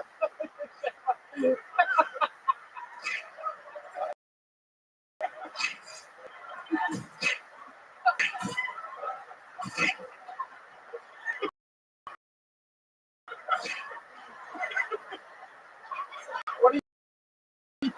He's still doing it. Oh, Red Band had to go to fart noises. He's doing too good for this part. Surgery number 5. I'll keep you up here all fucking night, man. Number 5. If you told me there was 75 Number surgeries, 5. I'd be like, sorry to everybody else that's 5. Is this your favorite one? I'd say 7. I thought we had 7. This crowd wants more surgery. He was one more surgery. Okay, one more. There. Yeah, we'll let that. That's there. Final one. All right. I'll get it. That's it. That calls for Out the door. divorce. That's when you call the divorce attorney right there. Yeah. Instead of calling 911. Call the divorce attorney. You're out. It's time to move on down the road. How long after that surgery did you guys get divorced? Like did it, It was about a year and a half after the last surgery. and that year and a half was just like she was out of control? Because I feel like No, I mean she was suffering, and I definitely could have been a better husband. she was suffering. That's real obvious. Everybody in the room. But ultimately, I didn't leave her. She left me. She left you. She was in like the hospital when you left her. It sounds like. I wanted to. She left me in an ambulance. That's got to sting a little. Why did she leave you? What happened? We were there for her during 5 surgeries. This is where the story gets extra. All right. This place is in chaos right now. Dude, I can't believe What was her reason? this is your act, by the way. Yeah. Oh yeah. No. This is it. This is it right here. Why did she leave you right to the tip of the microphone? One of my friends who's been a close friend of mine for 20 years, the kind of person I would like talk to and tell all about my problems. Black guy? Called her and told her I was having an affair on her, and I wasn't. Hold on. Let me break this down. A guy that she's been friends with, girl that she's been friends with. I've been friends with for 20 years. If you think affairs have funnel cakes, you might be a redneck.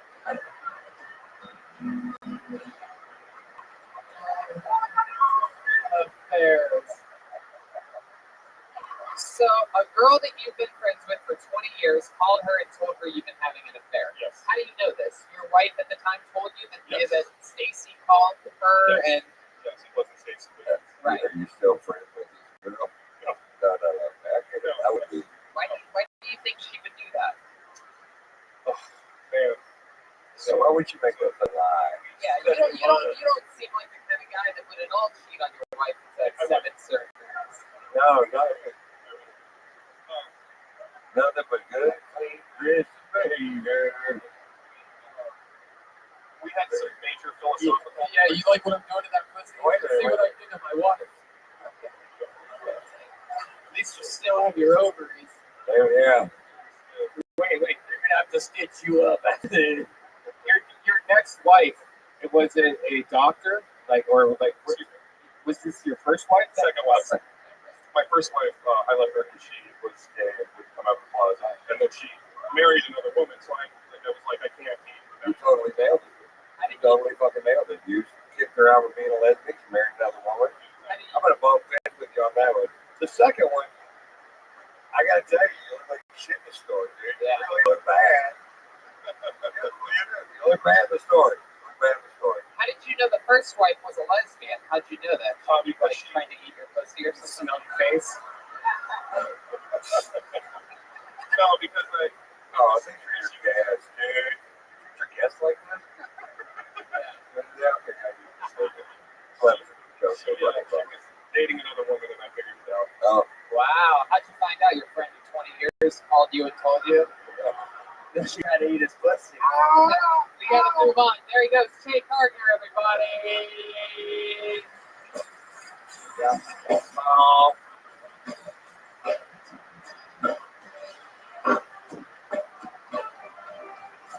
Tony, Jay, you look very tense. You should get some CBD and rub it on your neck. Oh yeah, I love CBD. It is my favorite thing in the world, and they make the very best of it over at Infinite CBD. It's one of my favorite things on the entire planet, and I love it, and I use it all the time. It's become more popular, and you're seeing this stuff everywhere because it freaking works, man. Yeah, and they have gummy bears, lotions, they even have lubes. That's true, and research. They go, what? Yeah, they have lube. You can They got a lube?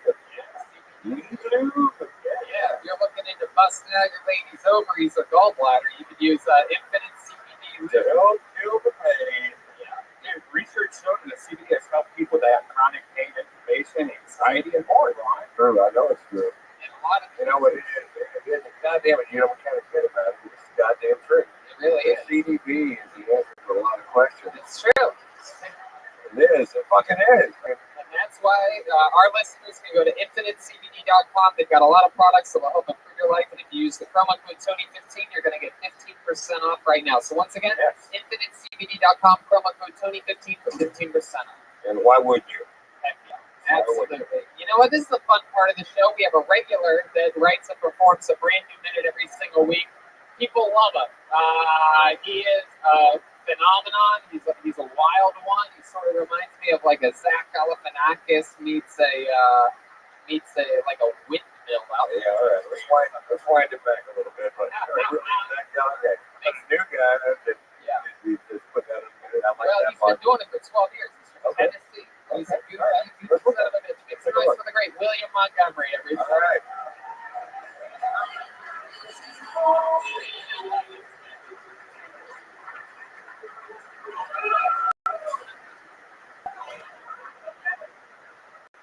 My family and I have been sitting here for 15 minutes. Can we get some fucking menus?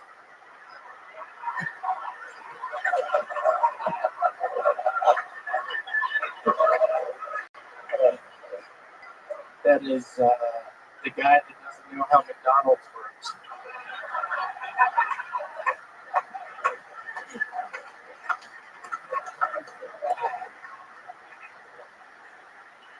Living here makes some noise. If you met Dracula for the first time, he thought he'd be just a little bit taller.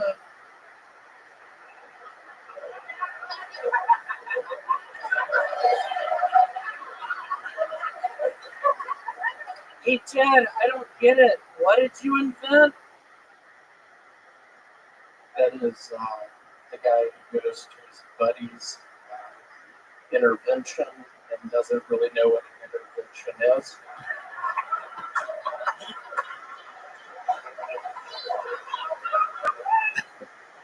Boom. There it is.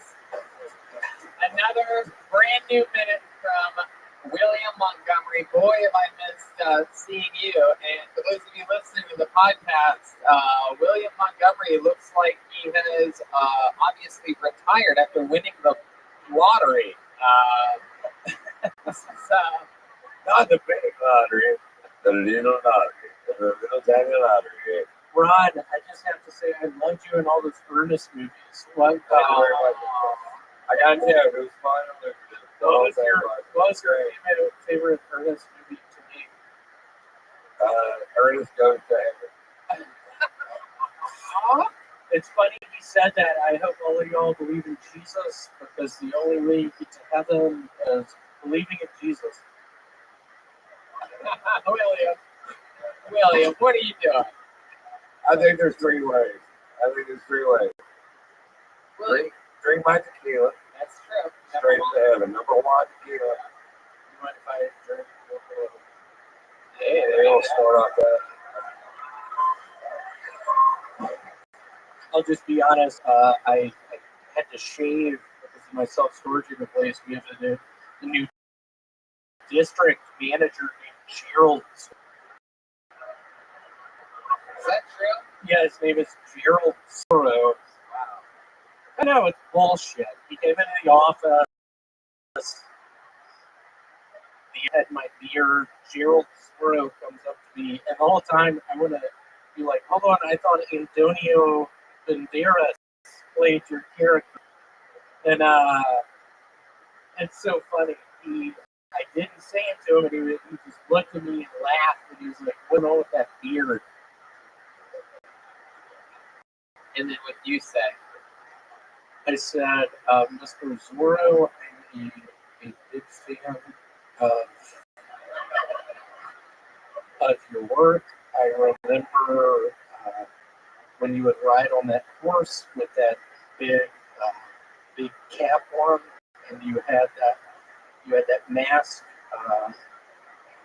where you could see your eyes. I said, Mr. Zorro, I'm sorry. I swear to God, tomorrow I'm going to Fantastic Sam's, and the next day I went to Fantastic. Hey, you had the beard ever since you've had a job there, right? Yes. Telling you to shave off the fucking beard. Literally, it was Gerald Zorro coming into town. I swear to God, it was the new district manager. And I pray to God he's not watching this tonight. I hope he is. I'm going to get fired. I hope him and Cracker Barrel Speak freely, my friend. You know what? I feel like maybe we should give this guy a phone call right now. Yeah, do you have his number?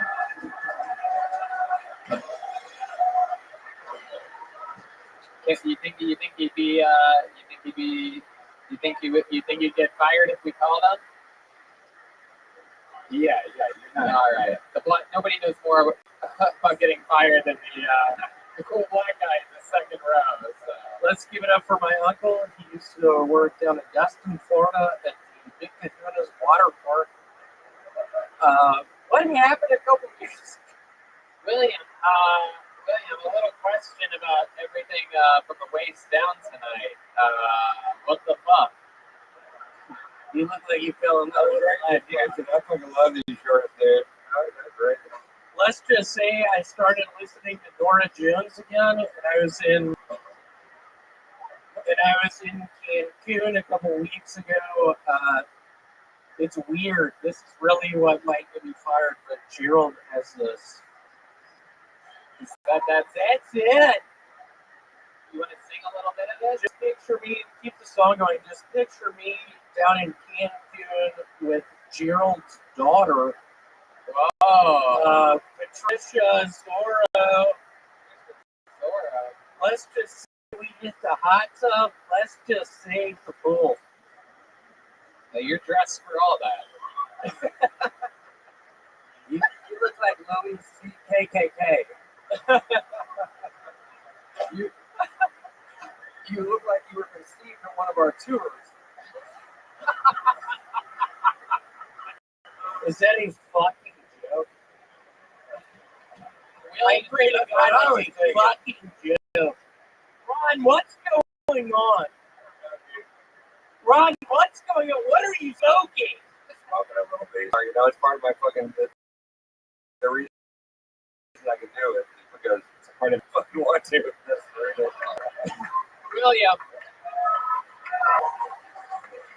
William, have you noticed a decline in people hating on you, a decline in the trolls? You've been calling out the trolls lately that say bad things about you on the internet. What I have noticed is when I was down in Cancun, there was a decline in trolls. And 2 weeks ago, there was an uptick in sunscreen. I am very fair-skinned. I was on the beaches in Cancun talking to Trisha Zorro, just trying to do my thing. You went to Cancun with the manager's daughter? I did, yeah. It was so weird he asked me. And y'all take this one home with you if you get on a 737 Max. Don't do it. Those things are crashing. There you go. Don't get on a 737 Max. Welcome back to the Lifestyle Report with William Montgomery. It gives you good life advice. Right now, it's not a good time for 737 Max. It is not. 20 years ago, I had an aunt named Cat Zorro. William, you're a little bit, I don't know what happened. Did you get a concussion since the last time? I'll be quite frank. Last Monday, when Uncle Tony wasn't going on, I went to my buddy's place. We were hitting whippets all night. Whiplets? He's 14 years old. Trying to figure out the I heard you were hanging out with Bill Billingsley. Bill Billingsley is sick, so it's weird you brought Bill up. Bill has a bone condition. Yeah, what's wrong with his bones, William? They're called bone spurs. They keep fucking the shit. Yay! Okay, William. I'm making a admission. I looked directly into his legs about 2 minutes ago. I've been able to see a darn thing since. It's the power of William Montgomery. You can't look directly at his crotch, or you lose eyesight for a while. I will be quite frank. I bought these shorts on eBay for $500. This is a collector's edition. Are the spandex connected to the shorts? Is that all one? Is the under thing connected to that, or are those separate? Like, I had a pre-existing tight, whatever you want to call them, tight spandex short that I had in my closet. But then I got these short. They match perfectly, by the way. yeah. If you have that many cracks on your body, you may be a redhead. All right, there he goes, William Montgomery, ladies and gentlemen. Heck yeah. There you go.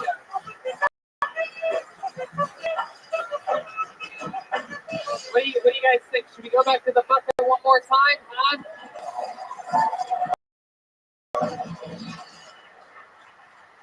By the way, did you know that Cracker Barrel 55 is actually Malcolm Patchett? People are saying in the chat. Oh, well.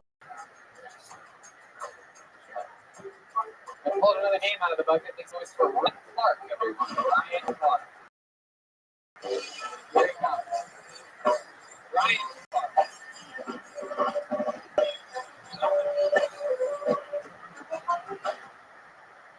All right, dating is hard. I imagine dating is hard, especially for a female, because everything we do is horrible. If you are a girl and you need to get an idea of what a guy is like when you first start dating him, watch him play Grand Theft Auto for a while, because that game brings out the dark shit in every guy. Because that game gets shit on a lot because people go like, "Oh, just go kill him." It's just like, no, that is purely voluntary. There's never been a game. It's never been a requirement in any of those games. You know what you can also do? Start a small business. I have a taxi company that's doing pretty well right now. You can also do buy and sell stock. I do that a weird amount of time in that game because apparently all my inner demons are white collar.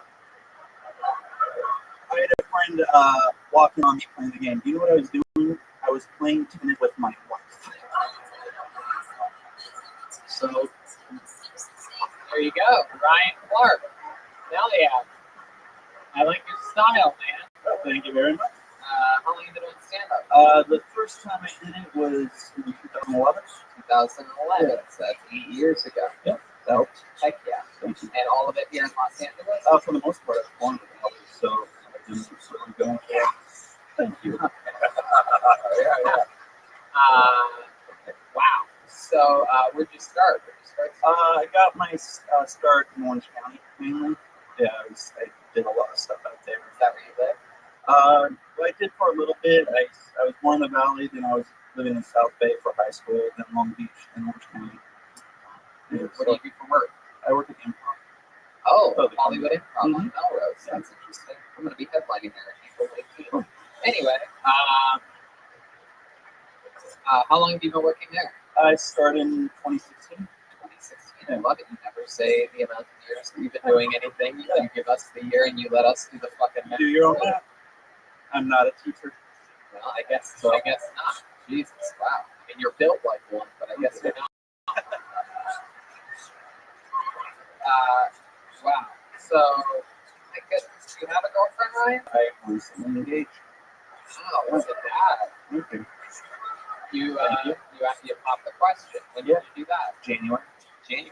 Did you do it in a special way or anything like that? Like a baseball game? Yeah, no, I went down to a Josh retreat. Got an Airbnb.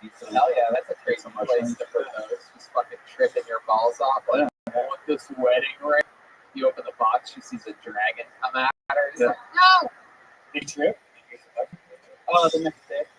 Yeah. I said yes. Or I said yes. No, I asked, she said yes. And then we're like, let's celebrate. Fuck yeah, imagine having that. You need that. You know? Great. You, my friends, every friend, fucking be like that too. Yeah. That's good. Good song. Yeah. First come engaged, engagement, then comes marriage, and then all of a sudden, The Ron What story? And then all of a sudden an ovary bursts, and then a gallbladder, and then the stitches pop. I mean, it is not, and that's just your first marriage. So Ryan, you really like video games, huh? Back here and there. Like I just watched that one, and it was like I watched like a friend just kill hookers for an extreme amount of time, and I was like, that comes from somewhere, you know. And did your fiance see you playing Grand Theft Auto? Is that all true? What was that? Is that true that your wife to be saw you playing Grand Theft Auto and doing those things? No. About the I was playing tennis with the joke, or Yes. yeah, no, I had a friend. I was playing in the game. My character was playing tennis with his wife. I gotcha. What does your wife do? She works at SAP. Oh, really? Mm-hmm. Where do her titties work? Where do the Titties work? They work in my bed. I don't know. Wow, look at that. Hell yeah. It's like you both work with SAG. Same joke Joel made. You guys here. Wow. So interesting stuff. You guys live together? Yep. You have one bedroom apartment? Studio Apartment in the valley? City. We're in downtown. Oh, that's fun. Thank you. Goodness. What do you do for fun, Ryan? I mean, you were born in the valley. Yeah. You lived in Orange County for a while, so you're probably as You know what fun is. exciting as a glass of water. I don't know. I've done everything I want to do with my life. I'm just killing time. You've already done it. That's Done it exactly all. what I've done. These are all my friends that were born and raised here in California. Not me. What's the point? Who gives a shit? I might go spend a couple years in New York, and I don't know. You truly don't give a fuck. You really feel like you've done everything that you wanted to do. No, I gotta make a new list. Yeah. Shit. What's on the old list? Play video games and fuck? No, one of the things I wanted to start a punk band when I was younger. Did that for a while. Yeah. What instruments did you play? I was a bass, and I did vocals as well. You were a bass and vocals. Oh wow, both. Huh? Yeah, I just yelled. Can you give us what that would sound like?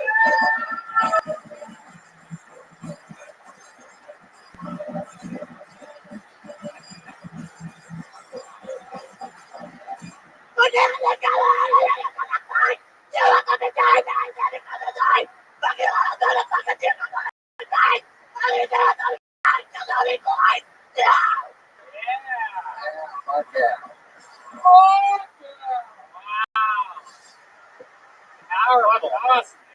God damn. Yep. Next time someone pulls you out of the bucket, just do that for 60 seconds. Jeff Rothschild. If you think this boy is possessed of the devil, you may be. Yeah. Wow. Sang for a punk band. What else?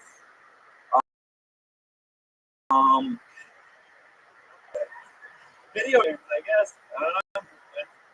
There was another. I guess so. We're looking for a closer. I mean, my goodness. I thought maybe there'd be more. Besides what's on his bucket list. I guess I've never been to Australia. Maybe something I want to do before I die. Oh, well, we got good news for you. We just so happen to have one-way ticket to Australia right there. It is a ride ticket. No, I'm kidding. Oh, God. Have you ever been on Ryanair? The best air? 72 version. Ryan, anything else that you think we find interesting about you? Any other fun facts about you? You were the. I'm a New Year's baby. I don't know. What does that mean? You were born on New I Year's? was born on New Year's Day. So that means that your birth's in March or something. Yeah, no, it means I was conceived at the Long Beach Grand Prix. It means fucking nothing. You know what I think we should do tonight's episode is just give us one more line from a punk song. Why don't we just do that?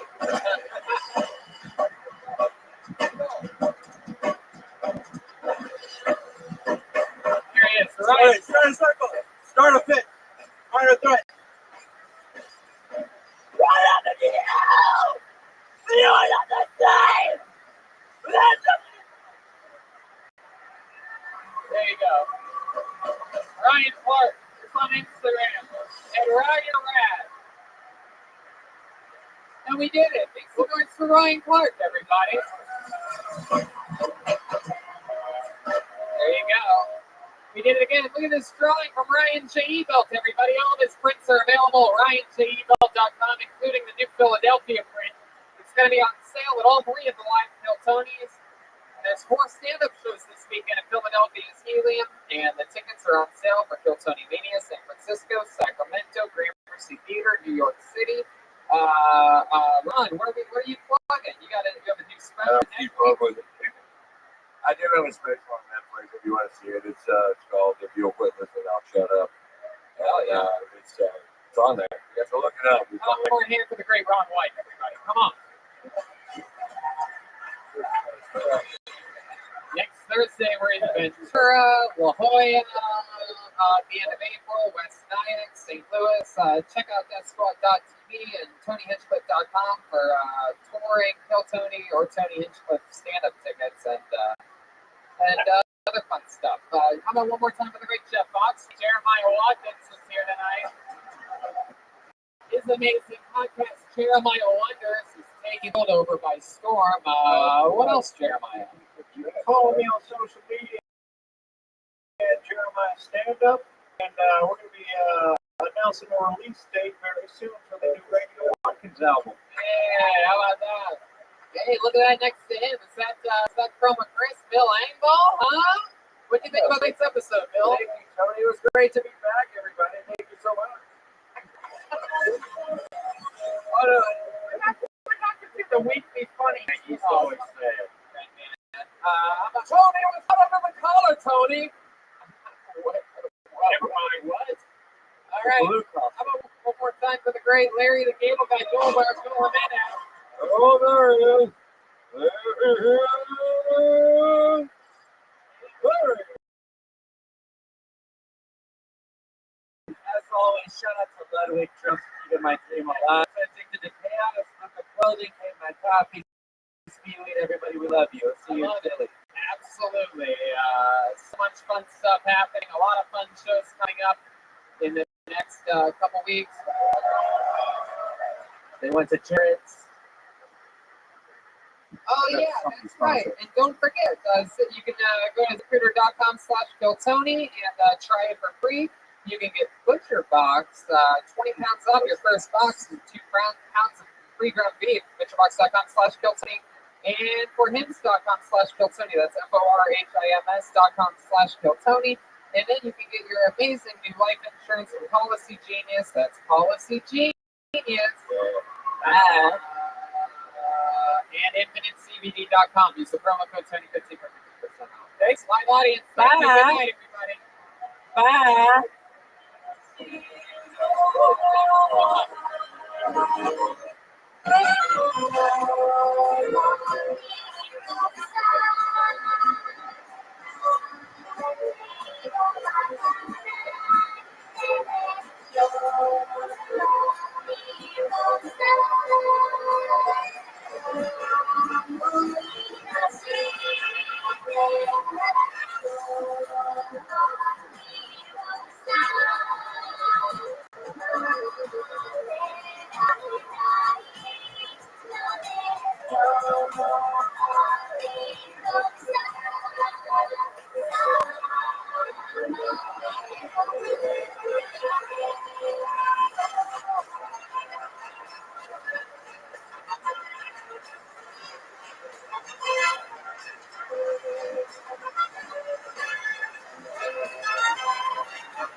live from Hillian Comedy Club in Pennsylvania. Give it up for a brand new episode of Kill Tony. Give it up for Tony Island. Hello, Philadelphia. Make some fucking noise. Wow. Look at this. It's Brian Redband, ladies and gentlemen. We are live in Philadelphia, Pennsylvania for the first time ever. How exciting is this? We are squozed in on a small stage. Everything is tight knit. Romantic. We are squozed in for film. It has happened. You asked and you received. We added a second show and we added a third film to the Saturday. You guys are unbelievable. Clearly, you guys were the first to get tickets, so shout out to you fucks. We also have 4 massive stand-up shows this weekend. I believe tickets are still available if you guys aren't busy on Friday or Saturday. I think only the first show Saturday is sold out. I do believe the Saturday Tony is sold out, but there might be 1 or 2 tickets available. And we're here, Red Bank. Believe it? There's a poster that's for sale after the show that was drawn by our very own Ryan J. Ebelt. Look at that. That's for sale along with, we'll sign it for you. There's like 100 of them, right? Yep, very limited edition. We'll sign them if you buy one. We'll be out there for a few minutes after the show.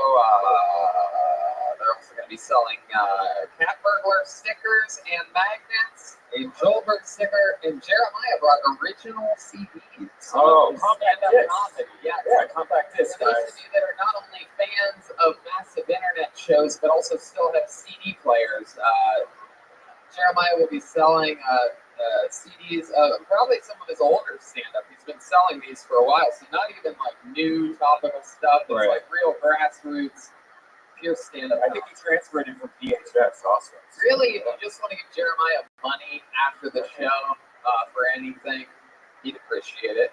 And what else? Oh, special shout out to Alex Yorkaba, who made this amazing. Look at this fucking Philly custom made bucket of destiny. He's on Instagram at Yorkabeza, YURCABAZA. So that's pretty cool. And a special shout out to David Knowles and Seth Miller from Menchie Music. They're here.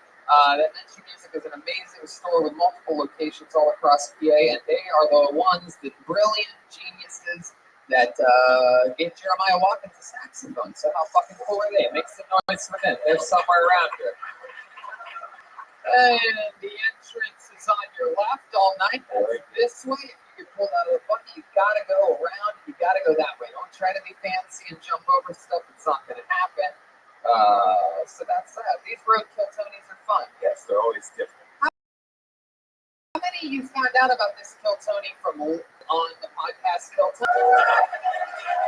That's a lot of people. So you're going to have to sit there and enjoy yourselves while we keep it going, because we are in Ventura, California on Thursday, St. Louis on April 4th, with 4 stand-up shows after that at that Elite Comedy Club in St. Louis. 411 West Nyack, New York gets their own Kill Tony weekend stand-up school, Lemonade Live. And then La Jolla, we decided a second Kill Tony show there. That is on April 28th, and I do see the 26th and 27th. And don't forget, big Northern California comedy fans, Kill Tony Mania returns October 18th to 19th, and in Sacramento, the 16th and 17th. So that's Sacramento, and then San Fran. It's going to be 8 Kill Tonys in 8 days. Yeah, that's ridiculous. Yep. So there you go. How many of you like coffee? Caveman Coffee makes the best. Use the promo code KillTony, save 50% off any order of that. We'll talk about them a little bit later on. As always, with all of these road shows, we never bring a guest with us. However, Philadelphia, since you guys are such goddamn animals, since we added shows and whatnot, we were able to rationalize bringing the best damn band in the land with us. They are 2 of the funniest human beings on the planet. Every single episode of this show, if you don't know, maybe you're the girlfriend of a big fan of this show, and this is your first time, you're like, what the thing, you great me too. The band stays in character throughout the entire episode. It's always different characters. Sometimes they'll bring back some of our favorite characters. Some of theirs, we never know what they're going to be. They had a separated area there where they were getting ready and tooting their horns and whatnot, and maybe getting ready to sell some original CDs.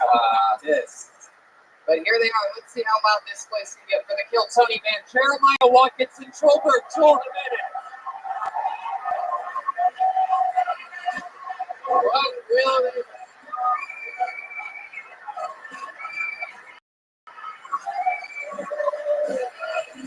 What? Are you guys gym teachers? Is that what it is? Coaches? Gym teachers? My name is Roy Robeson, and I am the coach at Johnson County Community College. Oh, Roy Robeson. And wow. You must be, what are you, a caramel chocolate sundae? What is this monster behind you? This looks like Fortune Feaster with sunburn. Are you gonna let me talk?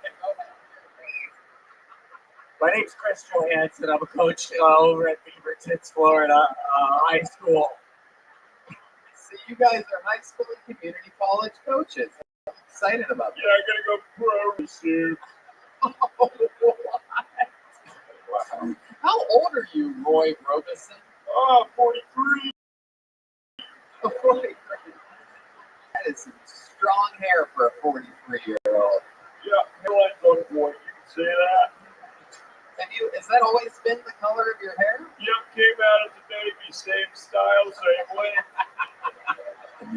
All right, well, I'm excited. This is your guys' first time being on this show, right? We've never had that, right?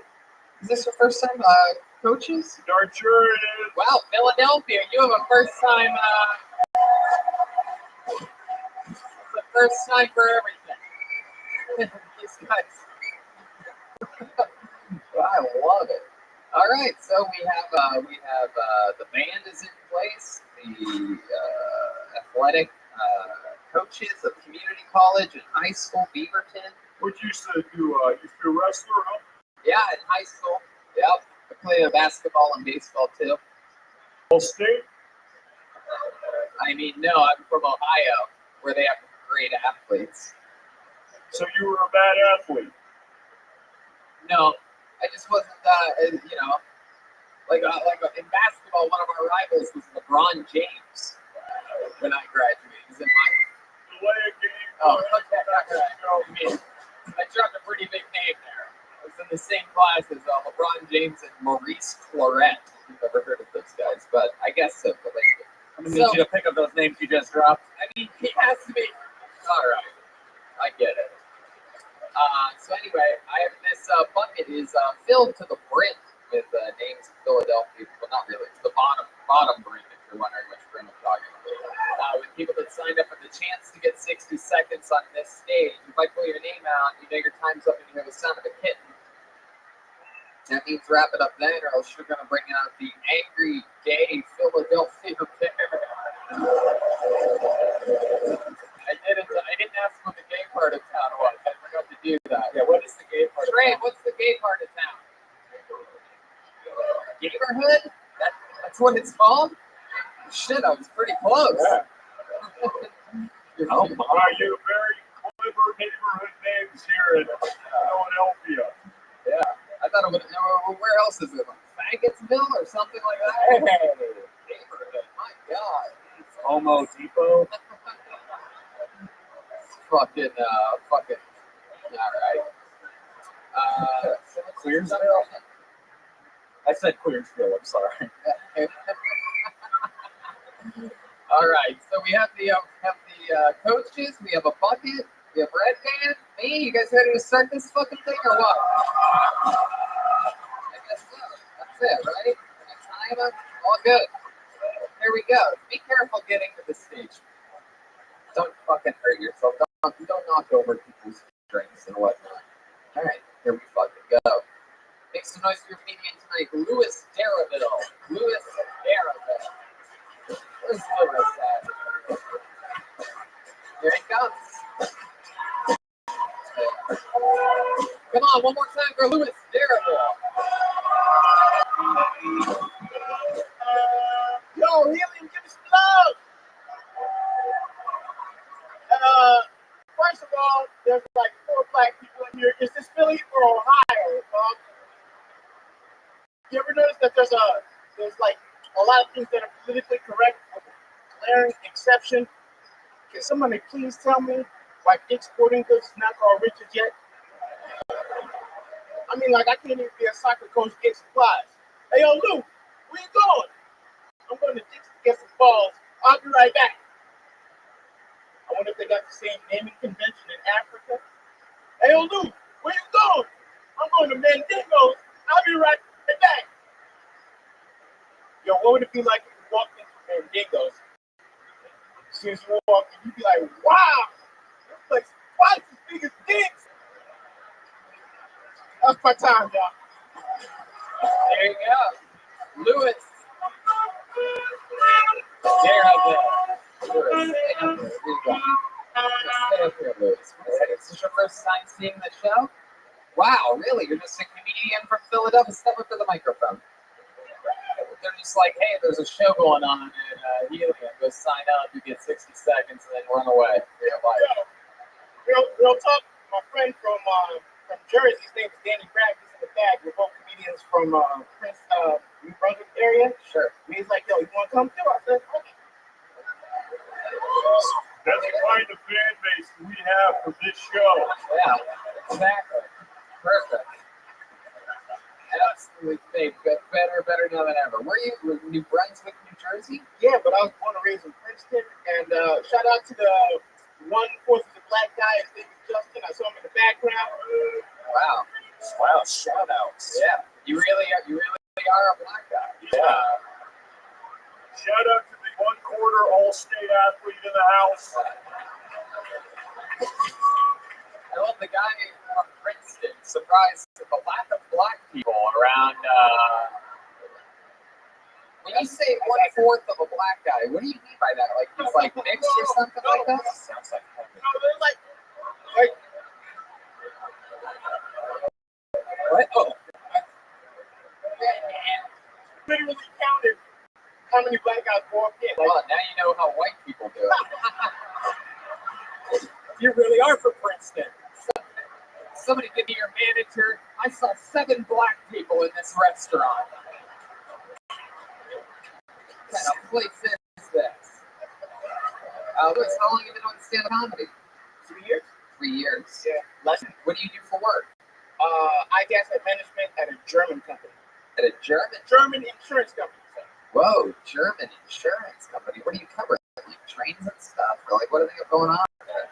It's reinsurance, so technically we take over the debt of other bigger companies like Geico or something like that. Wow, look at that. A black guy taking on someone else's debt for a change. That's incredible. I love this. Thanks, brother. You're a special guy. So 3 years, you do it all in Jersey? No, I'm in the tri-state area from New York, Philly, Jersey. New York, Philly, Jersey. That's cool. How long was your trip here today? Now? Your friend that you came with, he's black too? No, it's a Caucasian Jew. Whoa.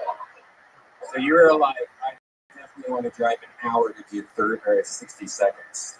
I didn't even know I was going to come up. Affirmative action. I guess so. You call it affirmative action. We call it the luck of a bucket.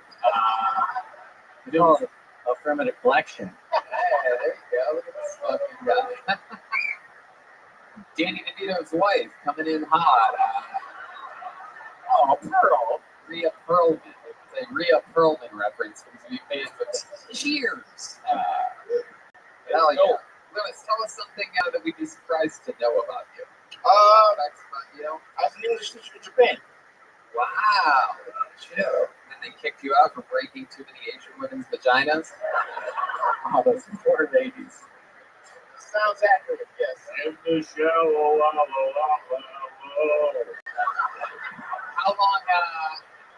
How long were you in Japan for? I was there for like a little over a year. What took you there? Why Japan? Well, I used to watch Japanese dramas, like the Japanese version of ER. Wow, you really are from Princeton. Jesus Christ. How do you even find that you're into this? I was flipping through the channels. Flipping through the channels. Yeah, and then Japan? like it was like a Japanese time show, like an hour out of every Saturday. And as I was flipping through the channels, I was like, oh snap! Oh snap! Is it true that the Japanese version of ER is EL? I don't even get it. I asked. Well, it's true. I don't know. So do you have an Asian fetish? Sure. Well, I mean, you watch the I don't discriminate. You know? What's your favorite thing about Asian women? Oh, legs. Legs. They have them. Yes. Yeah. very short legs. It's very different than most women. What is your preferred type of woman? Your favorite? Tall leg. Tall, leggy, skin color? No preference. Doesn't matter. So if I showed you Gumby in a wig, you'd be like, fuck yeah. I think Look at those legs on the I think What do you think? What do you think of this lady right here?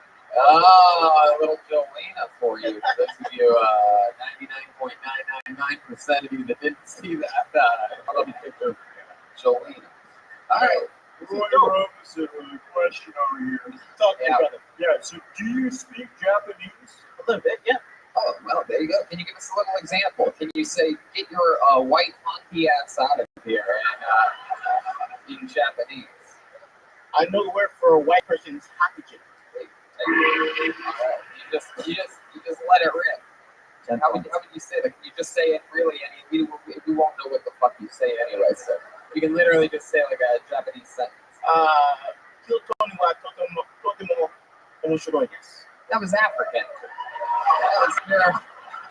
That was not Japanese at all. Did you just tell them you were teaching them English? You lied to them? Yeah. Anybody doing ebonics with Japanese konnichiwa-san?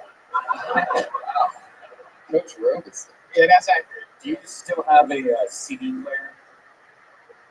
No, I don't. That's all I need to know. I still have an 8-track by Chevy, okay? All right. Well, Lewis, thanks for getting it started, man. You didn't even know what you came in for tonight until the party started. Lewis, Caramel, everyone. Hell yeah.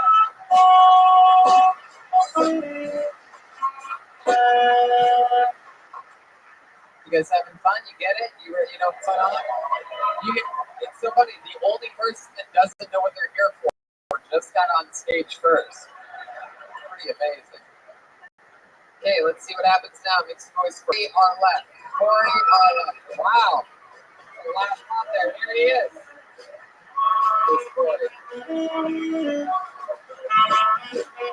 Oh, hey guys. 29, I still have wet dreams. And by that I mean I piss my bed all the time. Because I'm an alcoholic. Oh, yikes. I know. Sometimes when you're at your own house, it's one thing. People just think that you wash your bed all the time. Like, yeah, a lot of germs down there, bud. You know what I mean? Very hygienic. But when you do it at a stranger's house, it's another thing, you know. You wake up, it's like a CSI scene. There's like a white chalk around the piss. You gotta well, you get rid of all the evidence, obviously. It's a crime scene, you know what I mean? You take the other couch cushions out back, shoot them. Put them in the separate trash cans around town. That's how you get rid of stuff. You know? As a criminal, I gotta know. You know what I mean? I know you're all thinking, yeah, here we go.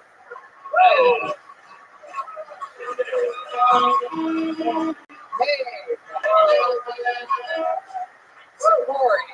Oh, shit my pants. We'll talk about it. I bet you are, according to all of your material. That's yeah, technically I was pissing my pants. Yeah, you're right. Yeah. Oh, I know. How dare you? Fuck yeah. So, Corey, you're basically a disgusting piece of shit human. You trained a lot. Thank you. How true is that? How often do you pee the bed? I mean, in the last 2 weeks, twice. Are you fucking Which- serious? Well, That's it not was- because of drinking. You have something it really wrong with It you. was only because I was blacked out, you know. Halfway I up, go outside in the hallway of the hotel. I know. But there's the fun Sure, it's kind. not jet lag. There's the fun kind. Hey. There's the fun kind where you walk around your house and pee on stuff, and then there's the other kind where you just pass out and pee on. Wow, you're like Red Band if you just was about tea and poop. It's pretty incredible. One Red Band. More than yellow. There you go. Yes, that song. So Corey, what does it take? What do you usually drink in an average night? If you could give us a little ballpark of what it really Like around a bunch of vodka mainly, to be honest. Yeah. Like a piss load. No, it's just No, I'm just kidding. I'm just friends. I know. I can tell you're really feeding off of energy. But really, don't ignore the perhaps 300 other people not making a sound staring at you like you're crazy. Tony, give this to me. So Corey, Give tell this us to me. more about you. Do you have a job? How do you make all this sweet vodka money? Well, I mainly drink the cheapest vodka, New Amsterdam, the newest of Giving Amsterdam. shout outs now? Is it vodka company? I mean, yeah. If you want to piss the bed just like me, drink New Amsterdam. I think the cheapest vodka is rubbing alcohol. Yeah, pretty much, to be You honest. must hate your fucking job because you are stalling like a Dude, mother. yeah. I'm looking at you pretending like Dude. you're just going to talk about vodka the whole time. It's very hard to explain. Yeah, I bet it is. You're what? You sell CDs? You look like you. What kind of CDs? What is the implication there? I don't get it. Like, Corey, shut up. What do you do for work? I work at a manufacturing company. Yeah, what do you manufacture? Machines that make microchips, for lack of better word. So whose friend's dad got you that job? Really? Is he really over One of there? these guys over here, shout out. Is it really true you got it from a friend's dad? Sincerely, yes. That man right there, That's how yeah. you get- it's the only way to get jobs. That very good. It doesn't actually matter. I didn't care either. Will you stop sagging your pants and pull them up? Jeremiah! It's not how we do things in Kansas at Johnson County Community College. Corey, how long have you been working that tedious job manufacturing microchips? Because I would honestly, if I had that job and I was just stuck doing that and wasn't like, following up with serious hobbies or fun things, I'd probably be pissing my bed week 2 from alcoholism. Dude, 2 for 2. I used to actually do sales door to door in Philadelphia, y'all. I'm saying y'all got browsing fires here. Dude, they hate you. Your own city hates you. How many of you hate Corey? I mean, they really hate you. Oh, wow, even your friends. Wow. They're so fucked up that they cheered for that part. Yo, this is my first time. Yo, give me a chance. I know. I was so nervous about coming up here, Tony. Relax. You're a cheese dick, aren't you? So cheesy right here. So Corey, tell us more about you. Obviously your whole life can't just be going to the manufacturing company and drinking and sleeping in late and then doing it again. There's no way that that's possible. Give us something else about you. Tell us A lot of bedwetting, but I mean, if you want to look for like a rare skill that I have, I'm really good at. This sounds so. I'm really good at balancing on a wheelchair. For some reason. how do you balance on a wheelchair? Yeah, when you're on a wheelchair, you kind of balance. You mean you pop a wheelie and you hold it there? That's it? No, there's way more. You do like tricks? What do you do? Like, I mean, I can like like wobble Latino hydraulics and stuff? Like, waddle around. I can make the wheels spin. is that really true? I swear to God, yeah. Wow. Do we have a wheelchair here anywhere? I hope you would ask. To be honest, I hope you would ask. That is the whitest Anybody shit gonna ever. Like, I'm gonna find a hobby based on something someone else really needs. I know it's terrible, but I got it from my grandma, and I use it as my computer chair. What did you get from your grandma? Not telling.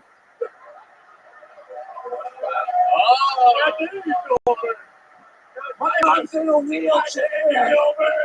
Joel's mom is in a wheelchair, so he's taking special offense to this. I mean, my grandma was in a wheelchair too, so that's how I got it. And you took it from her. No, She still fitting one. Is that true? When your grandma died, did you take a wheelchair? She died. I guess I inherited it. Wow. I guess. I mean, I just took it. But no, Or you were the few people that become more unlikable. No. Normally we find. I'm sorry. We're going to try this. Why don't you give us one redeeming quality? Something that'll make us all love you. Something from the heart about you, Corey. Last time I asked you this, you said that you do wheelies in wheelchairs. Well, you asked if I had special skills, but It's not really likable qualities is hard to attain. Oh, Jesus. All right. We got your fucking friends chiming in now. Do this for that. Come on. They kind of made me sign up for this. I didn't want to do this, to be honest. I can tell you didn't want I to was do this. really nervous. No, nothing against you. No, I wanted to be. It's okay.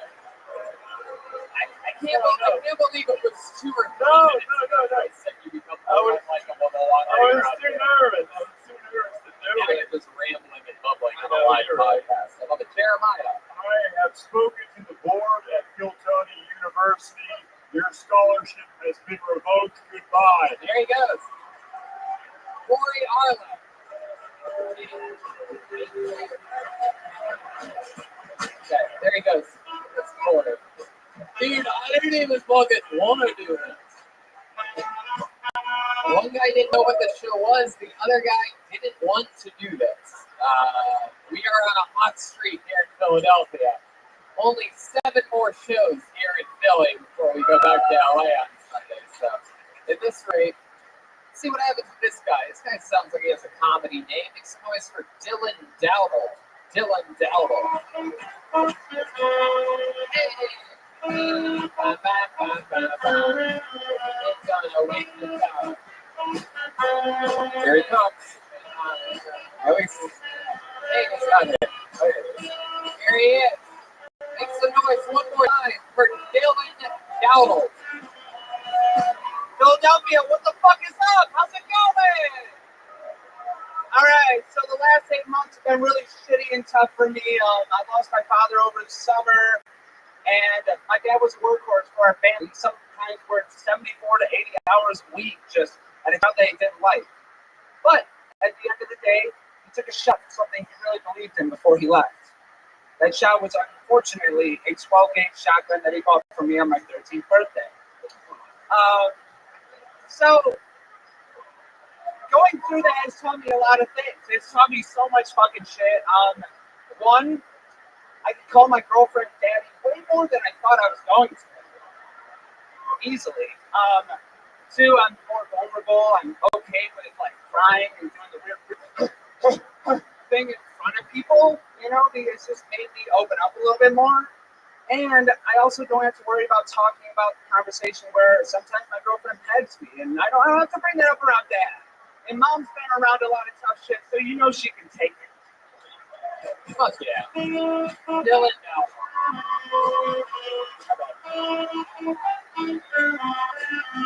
All right, let's talk about it, Dylan. First of all, welcome to the show. Did you sign yourself up? Do you know what you were here for? Fuck yes, I love this show. We love you. You're the first ever lesbian werewolf we've ever had on the show. Really excited that you're here. I have a question about your eyebrows. Yeah, what's up? Why? They just grow. I try to trim the sides, it gets worse than this. You look like Super Mario became an app developer. Look out there, Dylan. Show the people those eyebrows. Yeah. Show them those fucking eyebrows. Looks like the Kardashian Christmas photo. Yes, Jeremiah. Yes, Roy Robinson here. I would like to offer you a full-time position as the women's volleyball coach at Johnson County Community College. I accept, Roy. So, Dylan, that was fun. Have you done stand-up before? This is my 6th time doing it over the span of 3 years or so. Over 3 years. Yeah. When did your dad kill himself? He killed himself July 24th of 2018. 2018. Yeah. And did you talk about it days before or anything like that? Or any sign? Yeah. This was going to happen? Did you give him the gun? No, I talked to him. Something came out that he was ashamed of, and something my mom didn't know about. Hold on a second. Wait a second. Give him a peer. Wow. My son. All right. People don't shoot themselves 3 times. He had a big head, just like his son. Wow. It's true. I'm surprised that he didn't accidentally shoot you too. Sometimes I wish he would. No, Oh, come on. I know. But it's not really good. Come on. I'm being honest. All right. Well, that just makes it sadder. So, where were we? We said that your dad had something come out that what came out? Was it you? No, actually, surprisingly not. And I did audition for the Annie solo when I was 9 years old. So that's very surprising. That's very little examples of what your vocals in the Annie solo. I'll come out tomorrow with your bottom dollar that tomorrow will be signed. I don't even remember it. You know what I mean? Okay, I like that. Yeah, good. Thank you guys. You definitely are now a little orphan. You can't make this shit up. Sometimes it's just standing on a ladder next to the basketball hoop and the ball just lands in my hands. Little orphan Andy instead killed himself. Anyway. So I'm dying to know. I mean, this can't bother him. What came out that he was ashamed of? He had sexually assaulted someone back in the day, and then the news came out later on, and then news my family, and he was ashamed and went away and did that. And we tried to console him out of it, tried to get him help, and yeah. He just couldn't face the fact that he basically raped someone back in the day, right? Basically, yes. Not Not rape, not like dick in a vagina, but like maybe like fingers and some shit like that. Yeah, we don't need to get into details, but that's okay. Yeah, maybe it was a dick after all. It seems like it was probably a dick in a vagina. Yeah. Wow. Do you have a part of your childhood that you don't remember?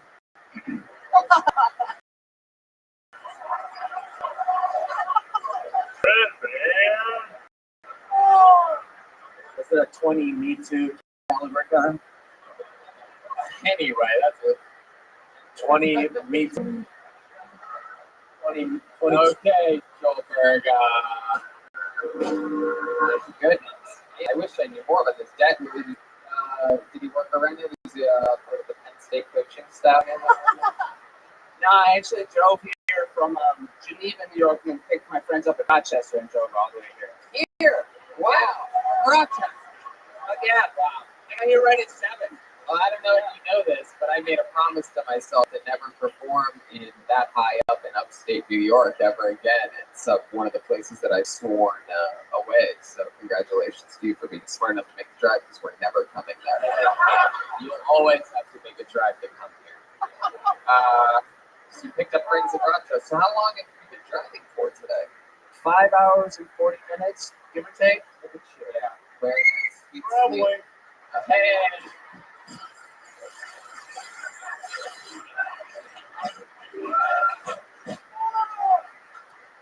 I love he just accepted he's both a coach and a referee at the same time. It's like, okay. I coddle my athletes, okay? I'm sorry that I take them through all the rules of basketball and make sure that they don't make the same mistakes that I did in my life. What mistakes? I ended up as a head coach at Johnson County Community College in Kansas. How do you think my life is going? And yes, I still listen to CDs. Wow. So Dylan, that's interesting that you've only done it 6 times. What are some other things in your life that you think you could talk about other than your dad dying and what you look like?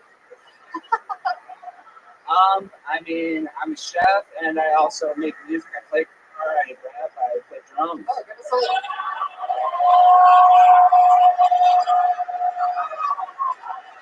Any peaceful ways. You know, I think it's one of those situations where I want to hear what your rap sounds like. I am dying. Okay. Yeah. Can you give us a little, what do you want to freestyle? You want a beat? Yeah, give me a beat, something lo-fi, soulful, I don't know, whatever you got. Joel will give you a little beat. All right. I'm blowing up like an asterisk, getting my ass kicked while I'm sucking dudes up and rubbing up chapstick. Everybody talks like a Top Gun, they maverick, but they don't hit with my hooch. I'm a pooch. I'm a straight dog and I'm chilling in the booth. You want to come get me? Come out the coop. Chickens flicking, everybody think they're licking, and you know the thunder has just fucking stricken. Oh!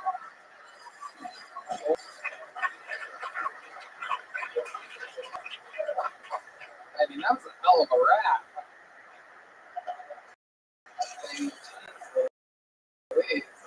What do you think, Joel? I have a question. Yeah. Are you a better drummer or rapper?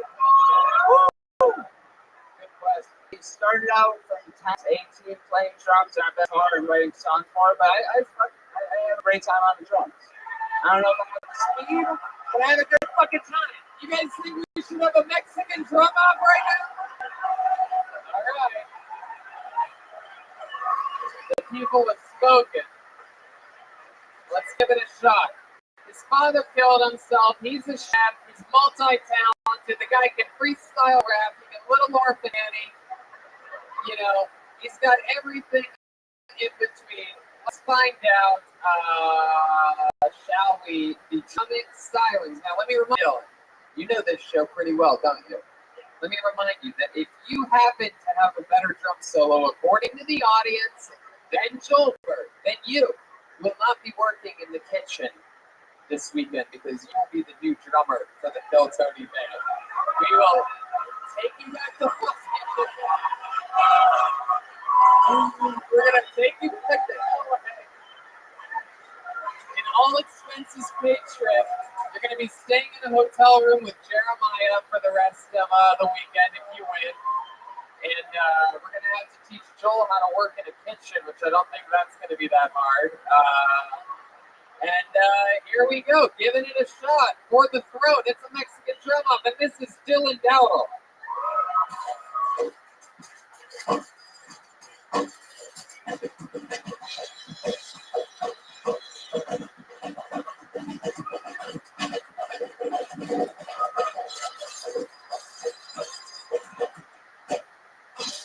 Wow, Dylan Dowdle. All right, step on back up here. It is about that time that I reintroduce to you the reigning, defending, undefeated Mexican drum-off champion, the one and only Joel Jimenez. Hey, look out, get that way. Oh, he said, he's got Star Wars underwear on and a tube sock hanging out of the side. Wow. Joel, are you ready to do this shit? Fuck this guy, dude. Here he is defending the throne, Joel.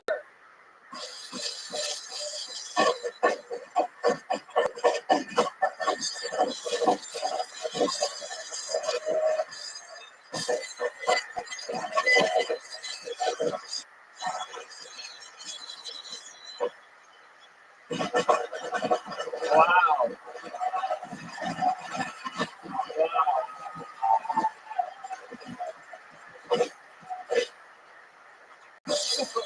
Yep.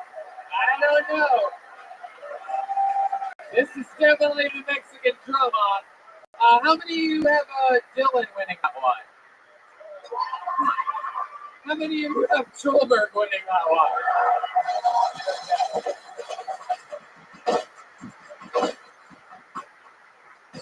Well, Dylan, looks like you might be following in your father's footsteps here. Now, I'll tell you what, though, Dylan, heard only 6 times on stage. I love the stuff that you're talking about. You just got to do it more, get out there more, work it out, trim it up, and great stuff here today. Great time. Thank you so much, guys. So, yeah, come back again next time. Dylan Dowdle, ladies and gentlemen, he drove 6 hours to be here today. Come on. Tony. Yes. Can I just say, when these guys challenged me, I changed their bum life. They called their wife little baby. We made it. We did it. Tolbert challenged us. Come to get the red panties. It's red panty night. Has your hairline gone back since we started tonight's show? So rock and do. It's definitely something. I love it now you have to wear underwear for the drum offs, thanks to our friends over at YouTube. So now if you want to see Joel's Utes, you have to look on top of his head tonight. So. All right. Let's pull another name out of the bucket. Make some noise for Charlie Dodge. Wow. That's Charlie, everyone.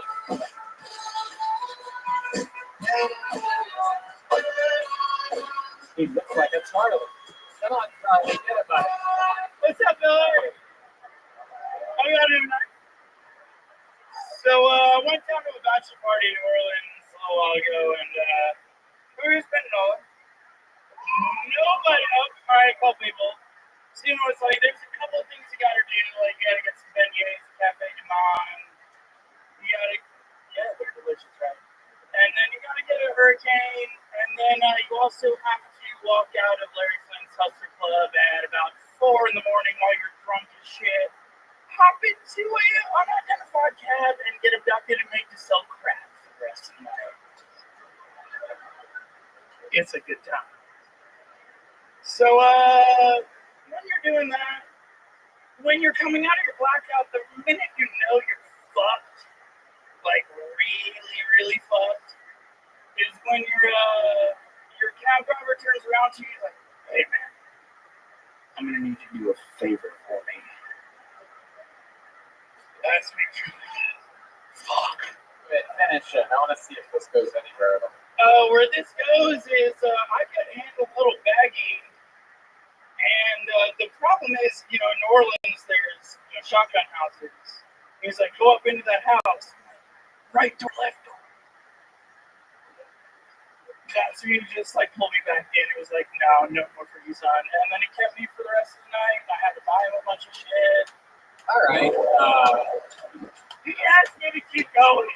Yeah, but you didn't get going. Yeah, we didn't think you were going to keep going until we stopped you.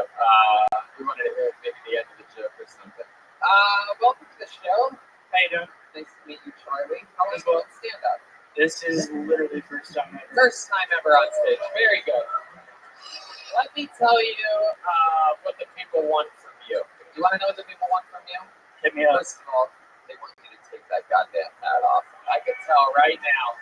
Look at this guy. It's a real fucking redhead. Look at this fucking contrast. I'm not Irish though. Fuck St. Patty's Day. That's my least favorite animal. Nothing America loves more than a chubby guy with red hair. You look like Louis C.K. before he learned how to jerk off. Oh, dude, I'm good though. Fuck that. It looks like if you feed Ed Sheeran after midnight. He looks baby. He looks like the problem child, and his problem is that he ate too much. He was from Little Orphan Annie to Little Orphan Angioplasty. These are fat redhead jokes, if you're wondering. And that was sort of my point, is that you can talk about what you look like and how you don't get laid and stuff.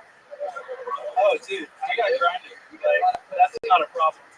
Pussy's not the. I've got grinder, bro. Are you gay? Yeah, that's Really gay? that's not a problem. That's. The grinder joke wasn't working. So I was just trying to figure out, are you really gay? That's something someone normal says up here. Yeah, absolutely. So you are gay? Yeah. Okay, let's take You're the chillest baby you've ever met. I love that you think that It's your fault, Coach. Oh, somebody with the Kansas City. Hold on a second. Hold you buy that. Do you remember that time? You know that time. Tell him what he did to you. Coach Sandusky, come on. My name is Coach Boy Robinson. I have worked at Johnson County Community College for 8 consecutive years. Okay? That is 32 quarters. I've never touched anybody. Yes, I have been tempted, but no, I have never done it. So Charlie, you really are. You will not be getting a full ride scholarship. All right, Coach. So Charlie, tell us what is your dream guy look like? Like what type of guys are you into? You like a bigger, smaller, black, white? Soccer players? Soccer players? Is that just a fact? Really? Are you still trying to be? My kid told me you're trying to be funny. No. That's get on the field. My God, I can't believe you like to get handsy with soccer players. That's so against their. So Charlie, has it always been the way? You ever been with a woman before? Oh yeah. It was. I went to Dana, so like you have to for a while. So you like. How long were you in Alabama for? 5 years. What age was that? 19 to 28. And you had to like pretend like you were into chicks for a little bit. So, you gotta earn respect. What's it like being a gay guy in Alabama trying to pretend like you like chicks? Can you give us an example of like a time you go to New Orleans and get abducted by crack dealers? Let's not go back to that. Let's pretend. It's pretend like that never happened. Let's pretend like you never talked about that on stage. I'm fine. I can hold up police reports. They're fun. I'm not saying you lied. I'm saying it was a pretty boring, unpretty story. It's a better premise than it is a story. Right. So, what was it like looking up with women in Alabama for your day? What's that? I mean, I just can't even imagine. I mean, you go upstairs and then you come back out. But that's like guilt takes over and that guilt takes over and it's like, no. So, Coach, this is terrible. How many women have you actually been with? There's a myth called gay houses, by the way. Like I said, that's just a liberal term. Is that true? 6 women? Is that a real number? That is more women than I have been with. Yeah, that's true. How about I'm aware of those. Charlie, stay with me. How about men? If you had to guess how many men you've been with, Let's not. I can smell your dick from here, so it's probably a lot. You know? How about a ballpark of men that you've been with? My mom might break this. She's not. She already knows you're gay, dude. Your mom's not gonna read about this. There's no Hilltony report. We can barely even get the podcast out in a decent time. No one's writing books about it. Yeah. What is your number and then how many rebounds? A triple-double, coach. I do not like our chemistry. Yeah, it's really bizarre. You landed the one big line with it because of what you did to me, and then you've been chasing that dragon ever since, Charlie. So, plus or minus 5, you had to give a ballpark. Plus. No, that's not. It's not even. I guess that is what I asked, but all right. So, like in a ballpark, give or take 5, if you had guessed how many men you've been with. 5 grand slams. 5 grand slams. What the fuck is that? That is 20. That is 20 men. Wow. 5 grand slams. Oh, okay. It's 4 runs. All right. I thought he was just fucking dudes named Denny or something like that. I don't know what the fuck's going on. Wow. What do you do for work, Charlie? I'm a graphic designer, photographer, marketing idiot. Yeah. Convincing people that their SEO is bad. Yep. Laugh again. You don't want to bunch of people in here do this. Come on. What the fuck is happening right now? These people are interesting bucket of destiny so far. No. Charlie, you are an interesting guy. I feel like you're so. Thank you, Carla. Are you stoned? Are you stoned right now? Can't really experience for Charlie. I don't know. We're not really connected. Did you eat an edible before this? No. Did you have Shake Shack before this? That's more likely. All right, we're gonna keep moving along. There goes Charlie Dodge, everyone. The Dodge Mater. Dylan Dowd on Instagram, a character not covered all over it.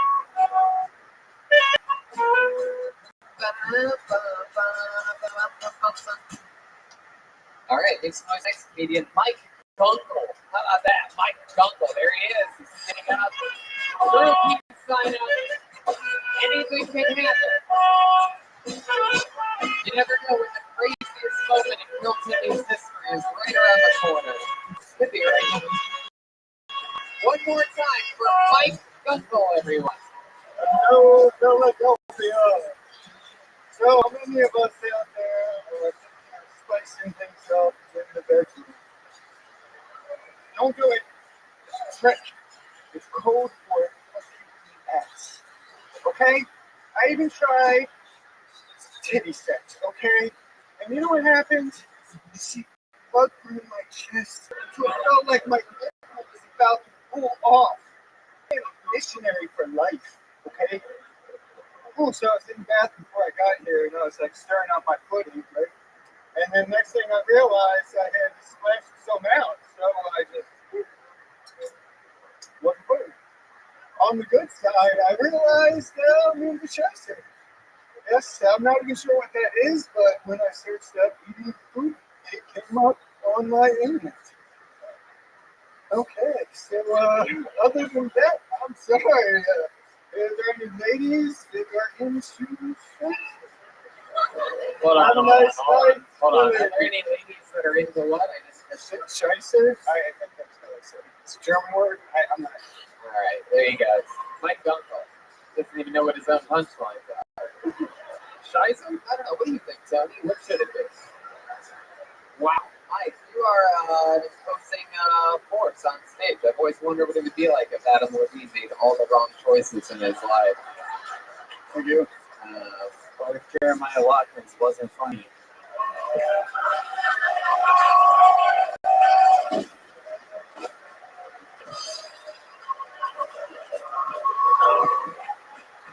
That is. We gotta get a picture of you two together after the show.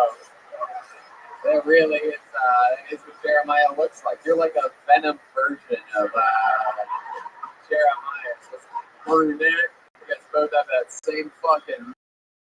It's like if Jared wasn't in Hufflepuff, he joined Slytherin. Oh yeah, dude. So Mike, what's going on, man? First time doing stand up? Yes, first time. Wow, how about a hand for doing it? You really putting in bed? What? You really putting in bed, or you just thought that was funny? I was on business for that. I was for that. Why were you doing that? Yeah, that's what I did. You were going to the bathroom? Yeah. Yeah. You were going for eating? Stirring pudding. Stirring pudding is a two-man job. Well, no, you pay. You just let it. You don't just let it go. You just eat the dick right away. Just fucking stir my pudding. Nothing else to do here. Just stir pudding while the piss is flowing out of my dick. You don't sit down and pee and stir your pudding? I've never considered it. Wow, not even an option to you. Meanwhile, it's the hard work. It's the only real option. What kind of pudding? I was sugar free. Are you watching your weight? Is that why you got the sugar free? No, there's nothing. Just happened to be what was it? I'm not. Hold on, I'm not sure rollerbladers. Do you I've never used roller. have skateboard? You have a skateboard? No. What's the biggest thing about you? What's your wildest form of transportation? You ever parasail? No. I had maybe 5 or 6 cars. Oh, 5 or 6 cars. What's the fancy? CD players of them? I did have an Intech player one actually, but I've never had a nice vehicle. You ever taken a hot air balloon anywhere? Nope. Really? Mike, what do you do for work? Drive for Lyft. Oh, hell yeah. The only drive today, hot air balloon. Many people know that. How long have you been driving for Lyft for? Oh, about a month and a half. Before that? I was a optomechanical technician. Optomechanical technician. What does that mean? You look at people's assholes or something like that? I built like optical things that lasers shoot through and stuff like that. Nothing you use. It's stuff that goes into something else usually. Like what? It's for laser eye surgery. I built like some of the parts that can go into the machine. So basically, like as a coach, I have to put talent into the people who I'm teaching, and then they go off and do better things. So they do pretty similar jobs. Sure. Where'd it go wrong? You must have messed up pretty good with that job. No, I like Lyft better. I prefer to have my free time. Where my friends call me up, I can go out and I can come out here. What do you like to do with your friends? Recently, I've been playing disc golf. People like that go like, disc golf is a bad reputation. It's one of my favorite sports. A little fun fact. Yeah, it was one of the first places to do it. The first ever disc golf course is not in California.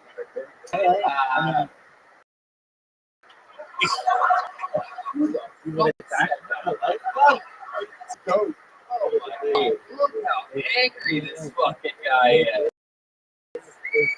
Flag on the field. I can't believe I just got ate by a 5'1" tweet Fletcher sitting in the middle of this fucking crowd. Look how short you are. No. We're not the same. He was rubbing my back. He was rubbing my back when I was sitting. I said, "Sorry, I didn't mean to rub your back." Oh, that guy. Yeah, I was very uncomfortable. Yeah, that dude. Is that really true? Yes. Oh, I'm gonna guess the guy that called me gay is a socially awkward asshole. Of course, Mike. So let's talk about it. What else about you, Mike? Anything crazy ever happened back in the day? No, but recently, just a couple months ago, I had homeless people stay at my house. How'd that happen? Wow. Well, I ran into them like they're kind of just walking down the street, and one of them had burned their feet off or something undescribable. But they were kicked out of the homeless shelter, so I figured I'd let them stay at my house a couple days. That's such a bad idea. Oh yeah. They fought each other.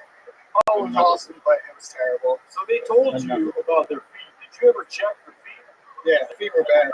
It was really bad. Oh yeah. Truly, Mike, what was going through your head when you decided that today was going to be the day you were a good Samaritan? I've been homeless for a short amount of time in the past, and if it wasn't for people picking me up, I would not be in a good place. So,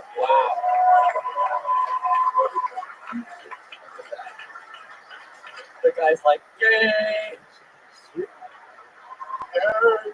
I too spent some time, months, one summer, sleeping in my car, working shifts at the comedy store, and I didn't have a place to go, and some people helped me too, and I would never in a million years allow homeless people with burnt off feet to stay at my place. In a million years. If I lived for a million years, and they're like, you can live for a million years no matter what. I'd be like, all right, just no homeless people with burnt off feet.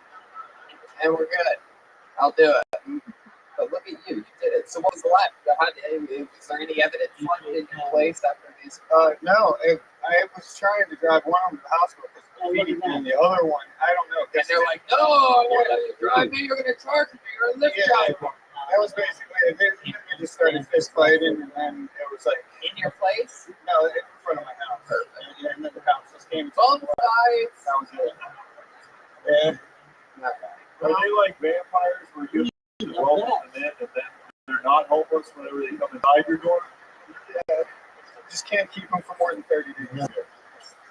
You You are by far one of the funniest vampires we've ever had on the show, Mike. It was a pleasure to have you up here. We're going to keep doing it. Very great time. Thank you. Everyone. Can't understand how that's so long. Going in. Okay. How many of you like him and he's good on this show? How many of you sort of like where it's at? You like people doing that on the show? A little bit closer. All right. Choice for your next step to be John Image John Kapa. It starts with EPA. It's you. Come on, let's do it. I feel like this is the one right here. I like this guy's energy already. Feels good in here. Y'all ready? John,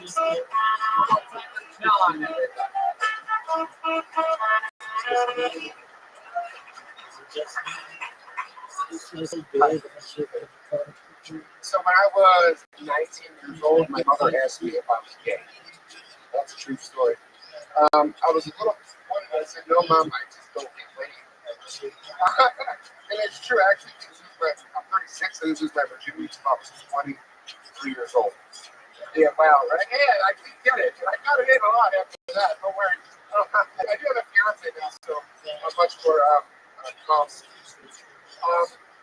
So when I lost my virginity, it was actually in the top bunk of a dorm room at Stockton College on the South Jersey. It was awful. So bad. I literally had sex with the top bunk of a dorm room bed. And I'd never had sex with my life before, and maybe 3 minutes, like a minute into it, I didn't come. go ahead. No, finish. You're finished.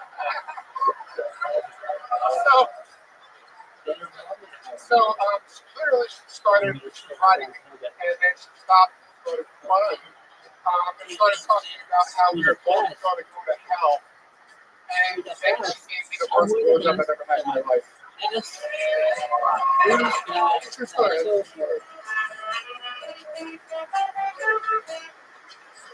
Hi. Hello. I like you, man. What's your last name? Keep Pasquale. I have terrible handwriting. Keith Pasquale? Pasquale. Keep Pasquale. I want to be really Italian about it, but it's okay.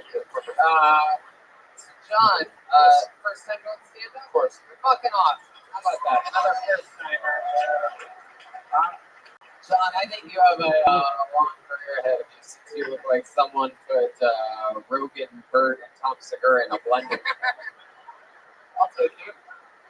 I really like this guy, so I got to get this out of the way. You are one of the funniest big toes we've ever had on the show. It's incredible. I do believe you're the third member of the band as far as guys that look like high school coaches. You want to I have a wedding if anybody's getting married. I'm going to ask you the same thing your mom asked you when you were 19. You sure? Yeah, I'm sure. How long have you been engaged for? Since October.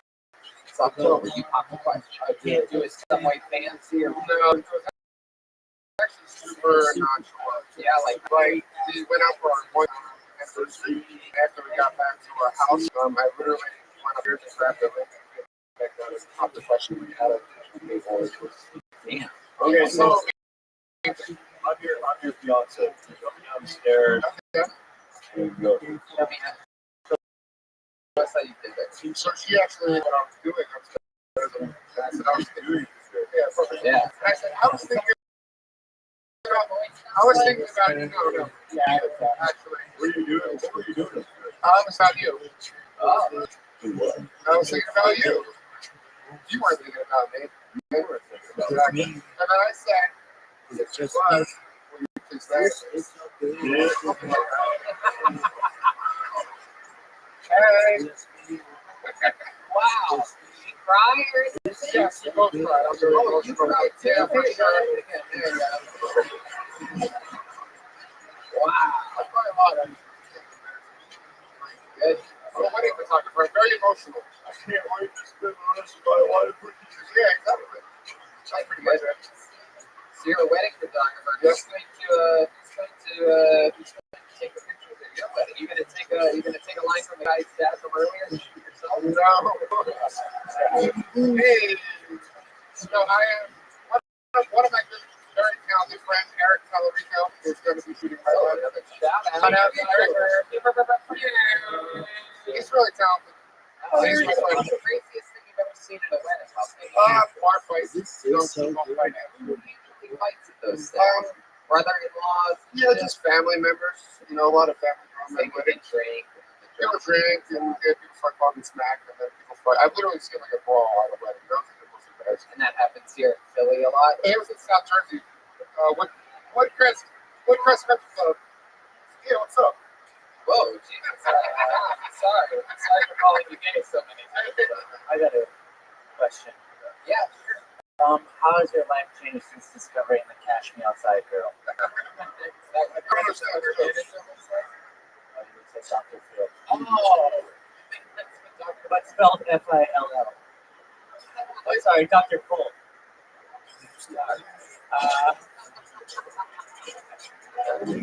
John, what do you do for fun? You're not taking away? I do jiu-jitsu. Really? Wow. I don't look like it, but I do. Also, What level belt? Oh, I'm an extra large. 40 weights. Purple belt. Look at you. It's been like 7 years. Have you ever rolled with the guy that got fired before? Summer. No, that don't. No, it's not Eddie Brown. I'm not gonna ask Eddie Brown. What do you think? You want to give a shout out to him? I actually just shout out to Precision Jiu-Jitsu. Wow. But I'm training something in Berlin, so if anybody wants to train, go there. Also, Jeez Louise, what do you eat? two things. Yeah, pretty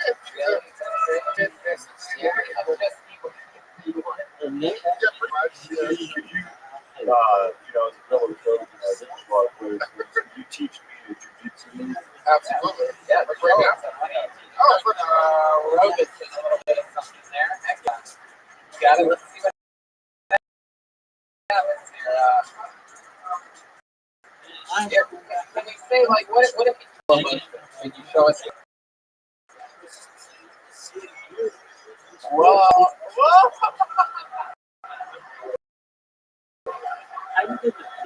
What? What's awesome? Yeah. What's up?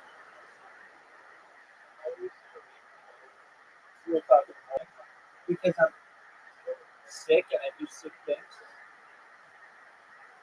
I'm just spamming everybody on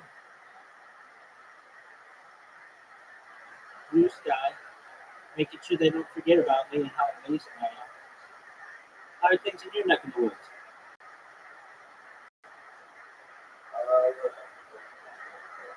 You're on antibiotic because you're so sick? That's amazing. Tell me about it.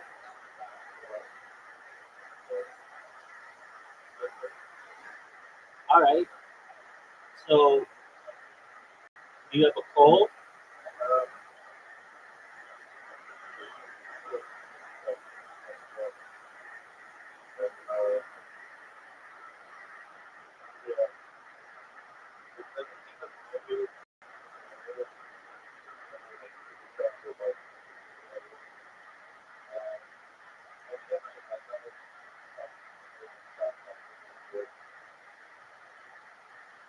That's uncool.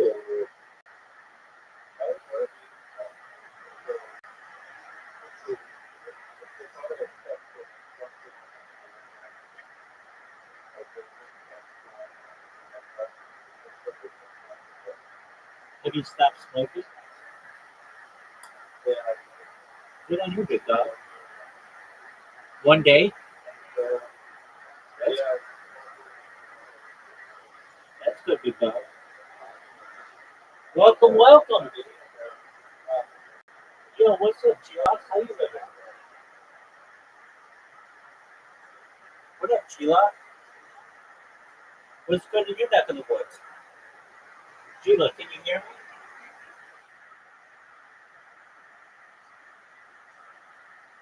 Sheila. Yo, dog. Can you hear me? We got Frosty in the house.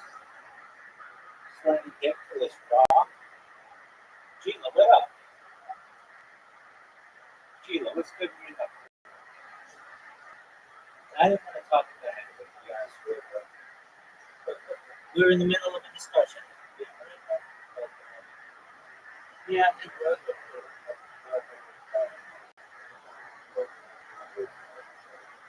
I understand. I would want to talk to some random person.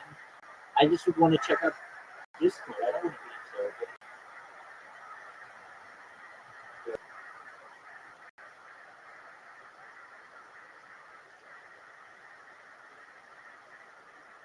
All right, so you have spent one official day not smoking.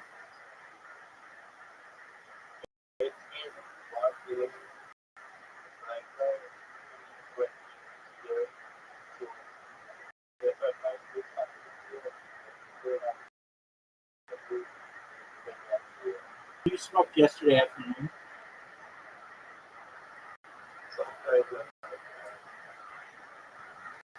Okay. Well, that's good. It's a start.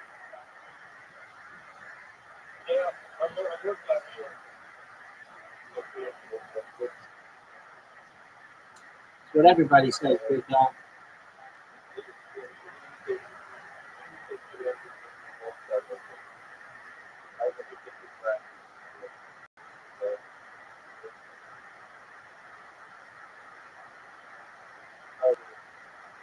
It is what it is, big dog. So, are you feeling any better?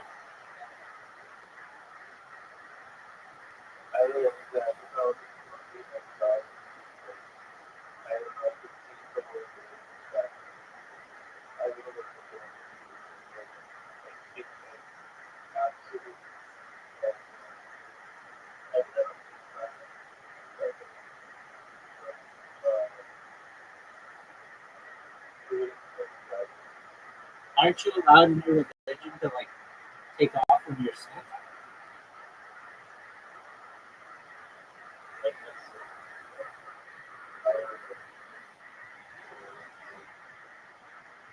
Why don't you stay at home and then just rest?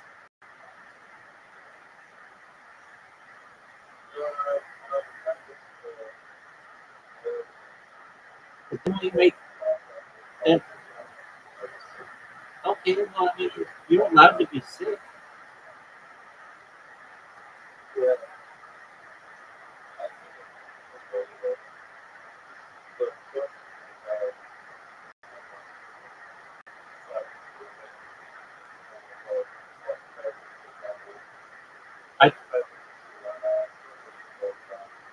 Are there any hotties at this place?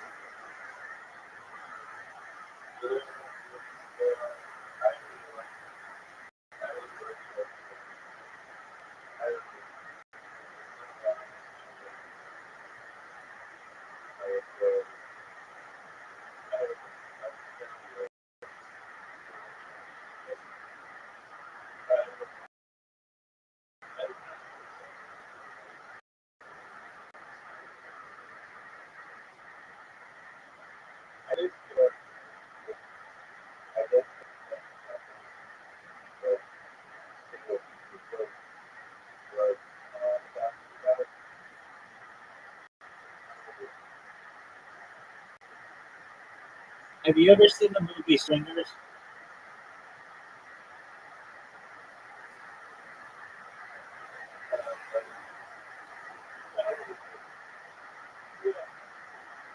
John Favreau, Vince Vaughn.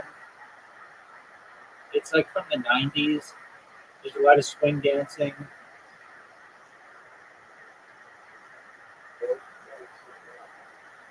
Is it like swing dancers? Do you know what swing dancing is?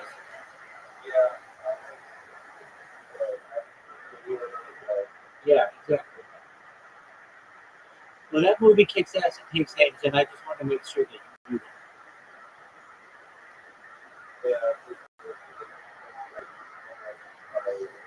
Oh yeah, definitely.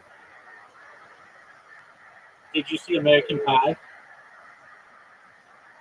That's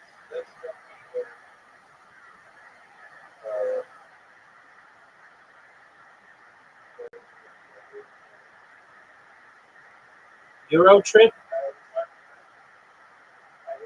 Road Trip?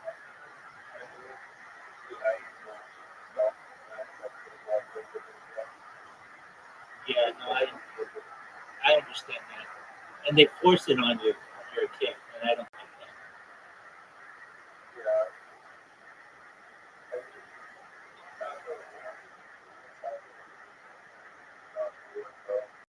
I bet it's harder to avoid now. Can you imagine if you had unfettered access to the internet and you were what you were, whatever age? You'd go crazy.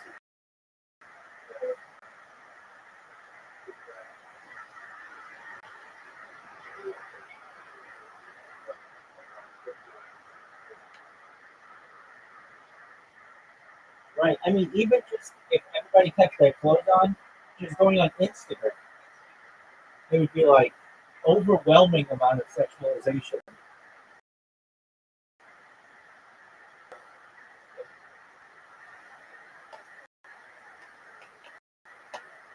Part, yeah, but even RuneScape's gonna have somebody saying some bad word in it.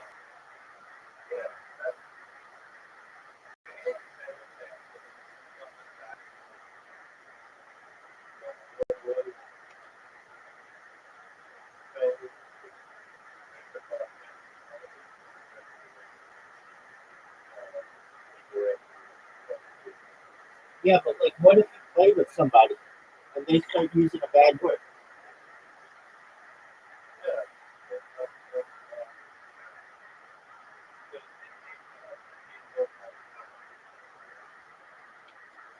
Yeah, I've never played Minecraft, though I'm one of the biggest streamers of all time. Again, I've never played it.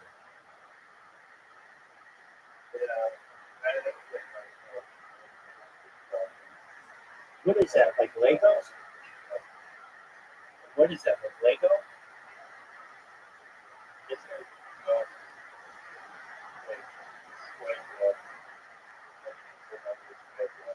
like Lego?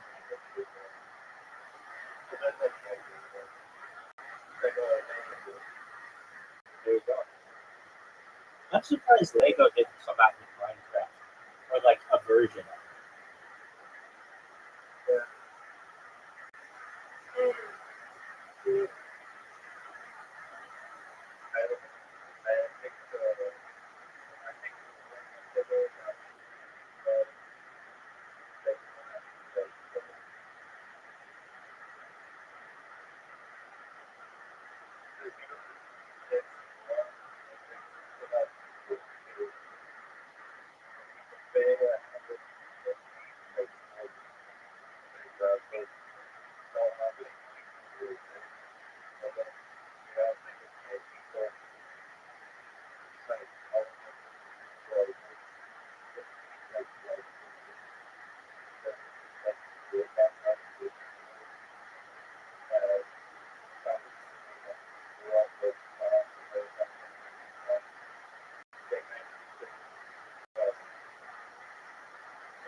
Yeah, no, I don't know what it is.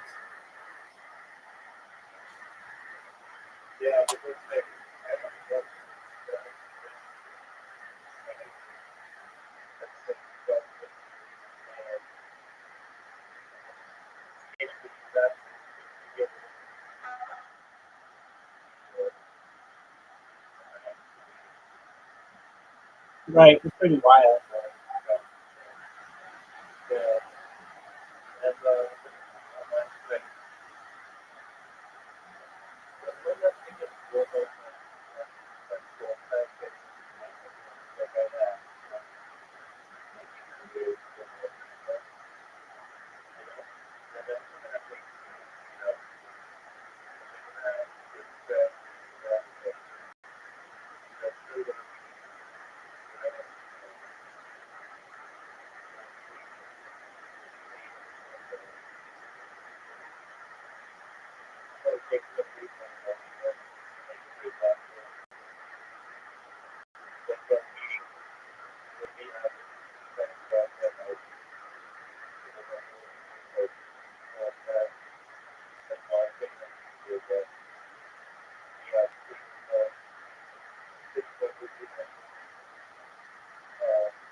Word, dog.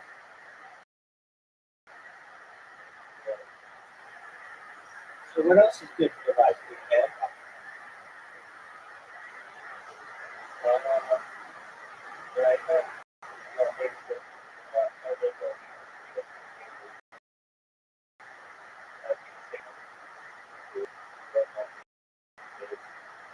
Did you see the doctor?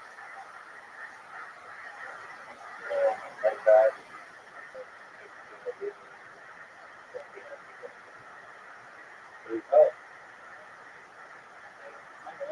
Hopefully you'll be feeling better within the next 24 to 48 hours. And then you're good to go. You're not going to smoke it, right?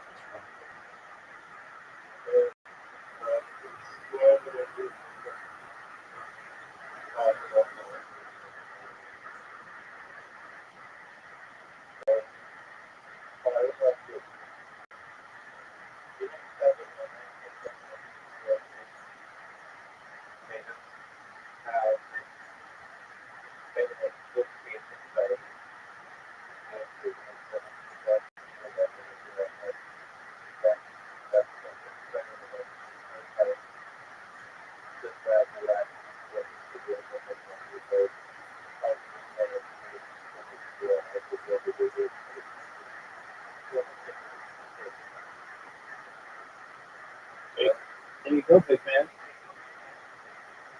that the answer?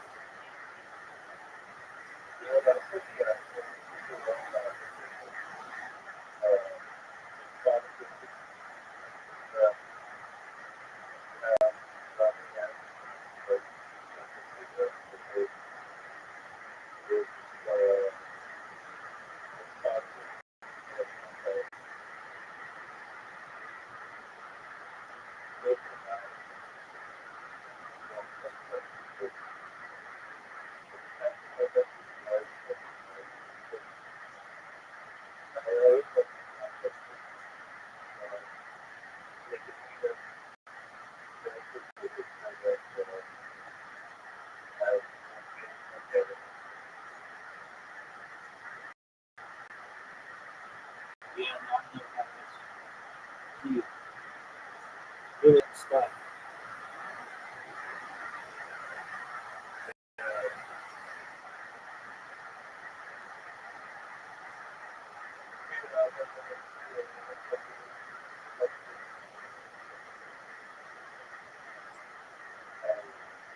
Sounds good, man.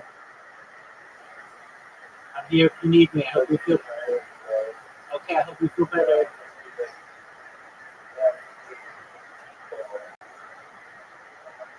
You know I'm here to support.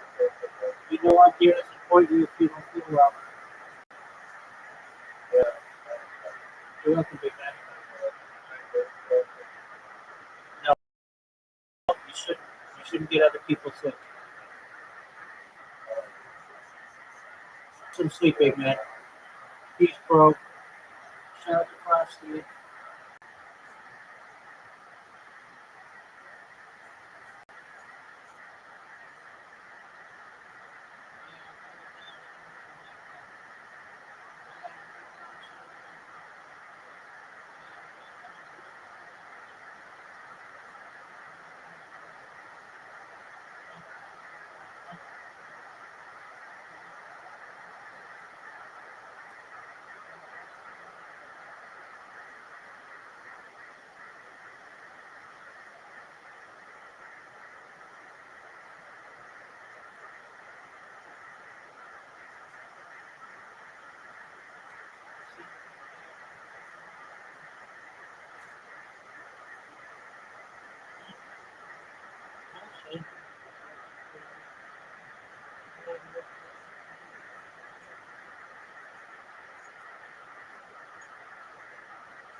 Just me.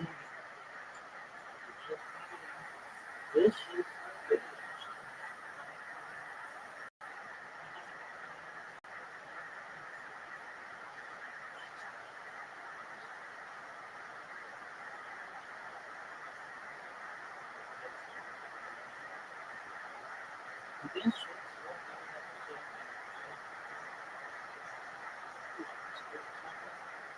Try to get it up in. Isn't shit so good? See what thing.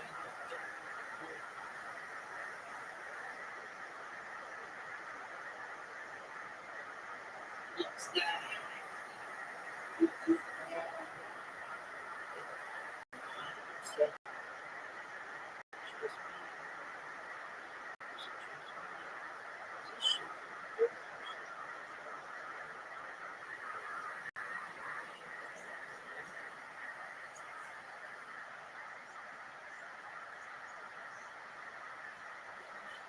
good. Notifications. Hey, what up, bro?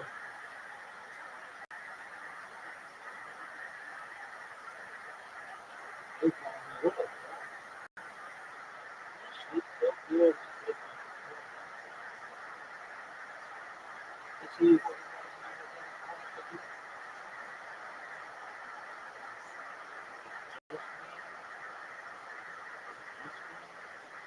What is this?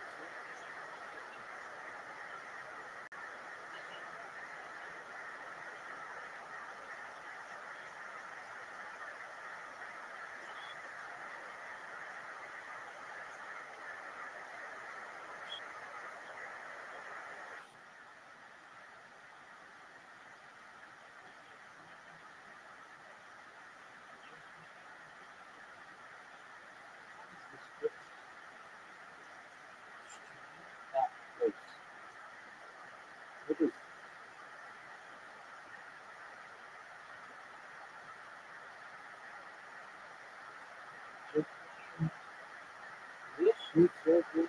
So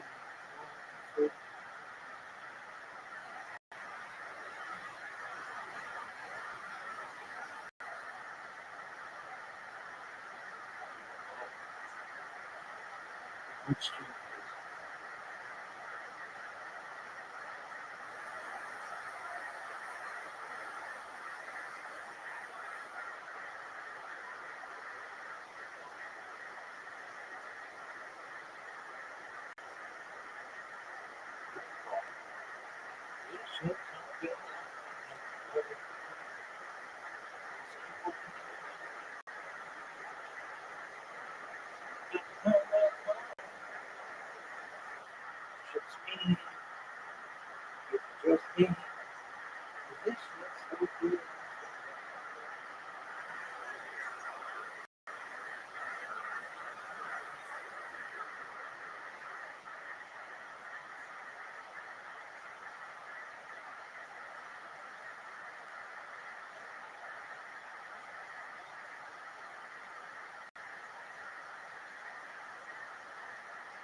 See,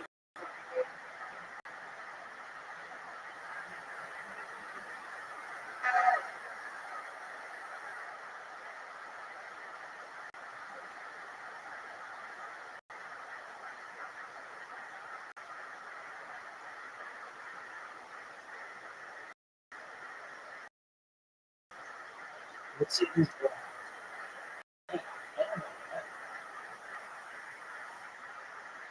If you have fire,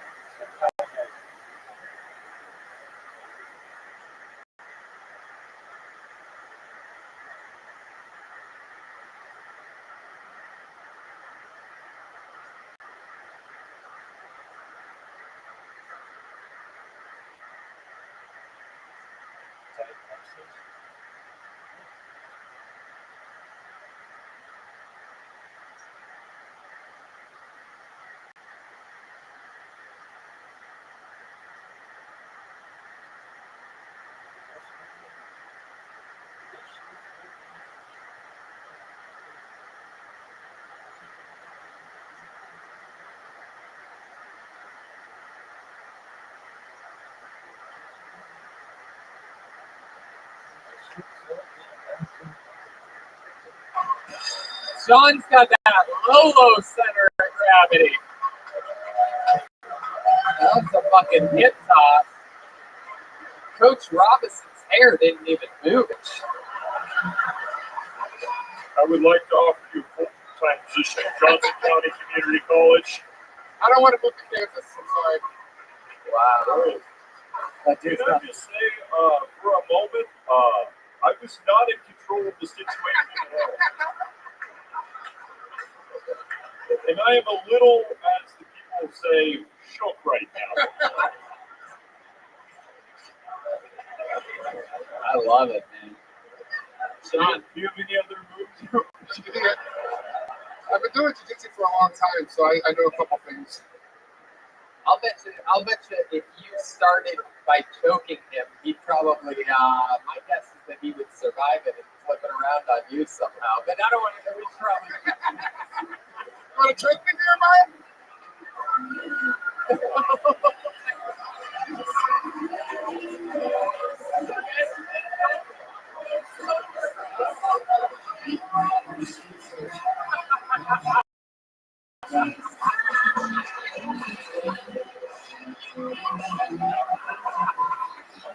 It's so adorable.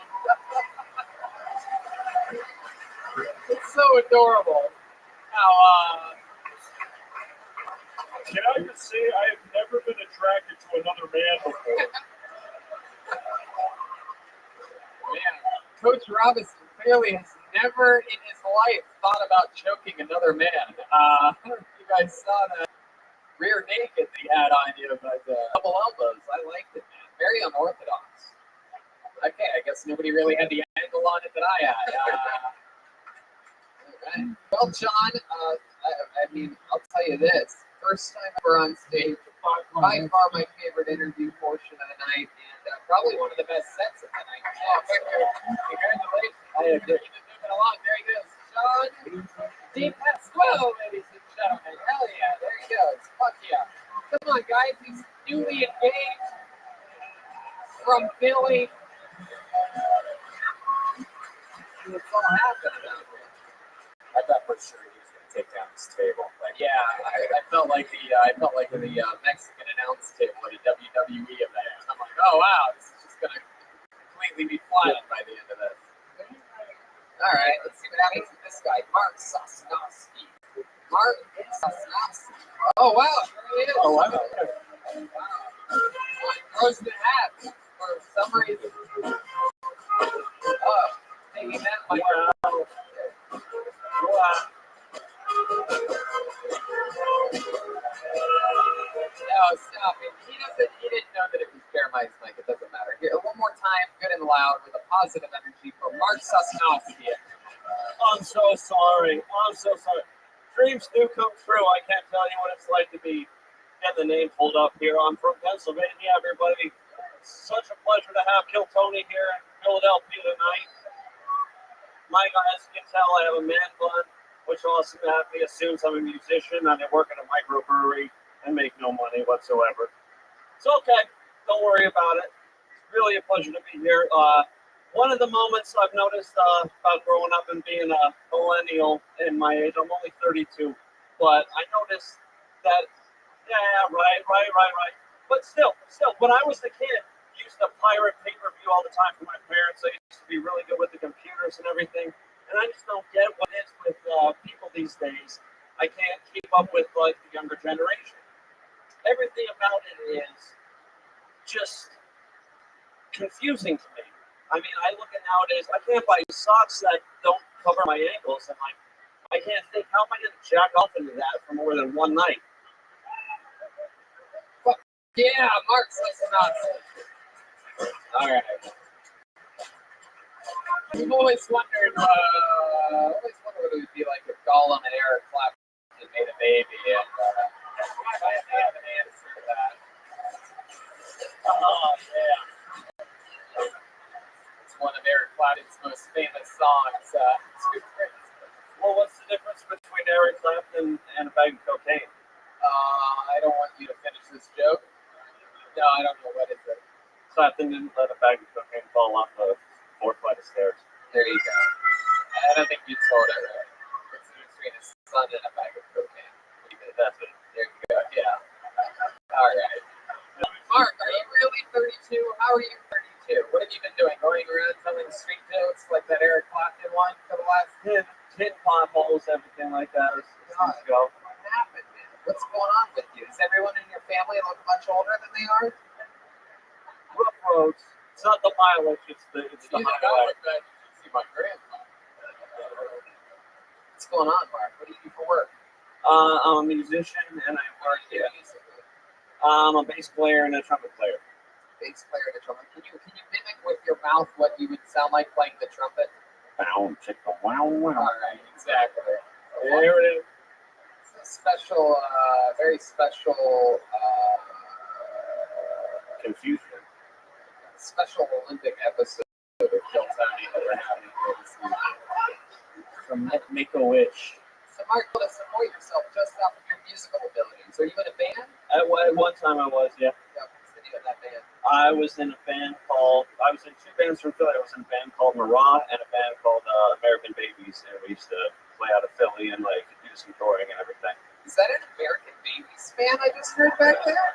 There was one guy that just moaned like he was getting a chemo drip back there. Is that a real American Babies fan? Can you give us a line from a famous American Babies song? Maybe these people would. Oh God, we weren't famous whatsoever, but yeah, that's sort of the point. Yeah, exactly. No, we used to tour and we opened up for a few bands in Philly and hit some things. Did you open up with someone that these guys might recognize? Lotus, Disco Biscuits. I actually got to open for Bob Weir one time from the Grateful Dead. So had some fun. Actually, when I was the last time I was in LA, I got to go to the comedy store and just kayaking around Malibu, and I got to go to the comedy shop and saw. Kayaking around Malibu? Where else?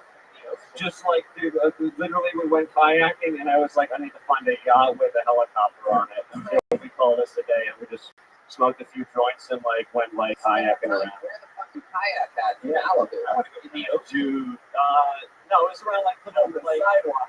Yeah. Those little like houses that are like bodegas where like getting like a little yacht and like just like go around. Yeah, like it's kind of yeah. One of us that thought that it was normal to kayak in the ocean. I'm like, oh, yeah, no, that was mind blowing to me. If I have to put 30 cents or 50 cents to the meter and get more than like an hour and a half, I'm like ritzy. So like being out in that like kind of neck of the woods and seeing you guys do everything we saw, got a few comedians out there. It's really inspiring, especially Mark, are you a doomsday prepper? I'm working on my Humble Point collection, but I mean it's The earth is flat. it's What's the biggest conspiracy that you think is true? You don't really think the earth is flat, right? no, yeah, What's one that you conspiracy theory wise. Oh gosh. That the fact that you need to go to college these days in order to have a future. That's a good conspiracy. Don't do what you want to do. Don't let. You need to go to college. It's very important. The time you spend in college will shape the rest of your life. So conspiracies really aren't your thing, Mark. But tell us, what is something like weird and sort of erotic about you? Because you have the look like your apartment would be like shit. Oh, I know. I shouldn't be allowed around high schools or anything like that. Yeah, That's it's okay. It's okay. Oh man. Based off of your looks, you responded to one thing just so that people don't think you're an actual pedophile, right? It'd be a good move, right? I have no idea what's. I'm actually going to face the audience for like my moron. I don't know. I guess if you could really rock a skullet.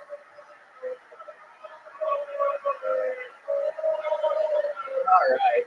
Just rock the skullet if you can. Ball in the front, pony in the back.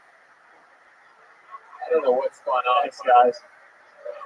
Is somebody injecting the contestant poison on this show? It's called alcohol. They're all. Would you know my name if I bombed on Kill Tony? Mark, I thought you did wonderful tonight. It's another Eric Clapton joke. There he goes. Mark's a Snosky, everyone. I guess so.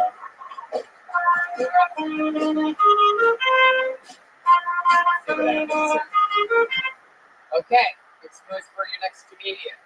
We're gonna fly through this one. Chad Asoristic. Fucking horrible handwriting on all of you, by the way, tonight. Really, really. Chad Asoristic. You know, lights, guys? Lights? Blacklisted. Yeah, sure, it's blacklisted. Where the fuck's the house lights, guys? How are we following this? Is that Chad? Chad, is that you? Yeah. It's like Lex Luthor on a mission. I don't know where the sound guy went. We had an agreement. Put your hands together for Brian Durkin, everyone. There he is. Brian Durkin. There you go. I like the name of the Durkin. He looks like your manager. Wow. That's it. Yeah. Come on, one more time, good and loud for Brian Durkin.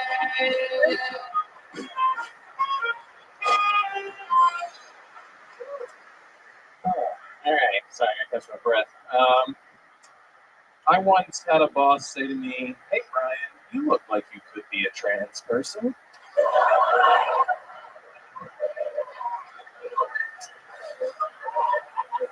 To which I responded, "Next time, Willow, can you have a new conference call?"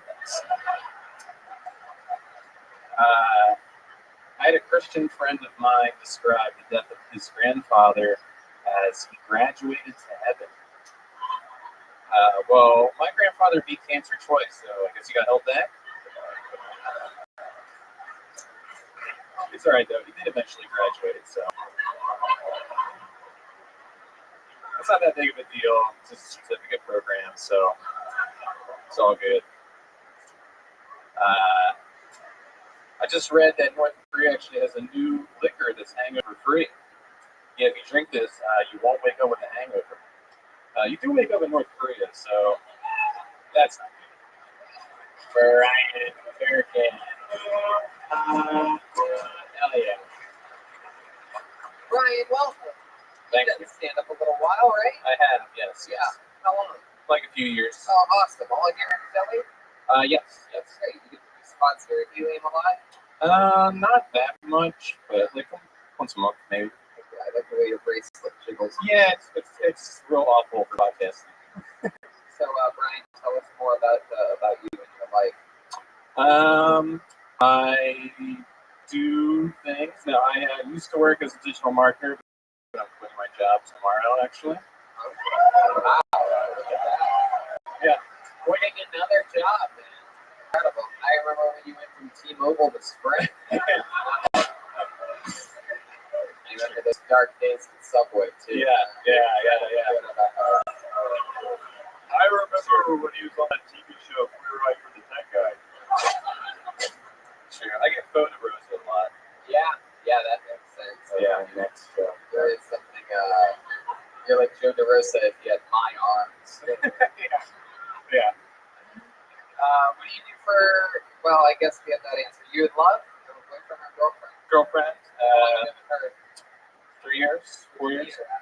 Met her at like a networking night thing. Yeah. Really? Yeah. What kind of networking thing? Tell me more. I want to know what fucking doors do. I want to know what people that need help making fucking friends do it. Yeah. So I was looking for a job at the time, and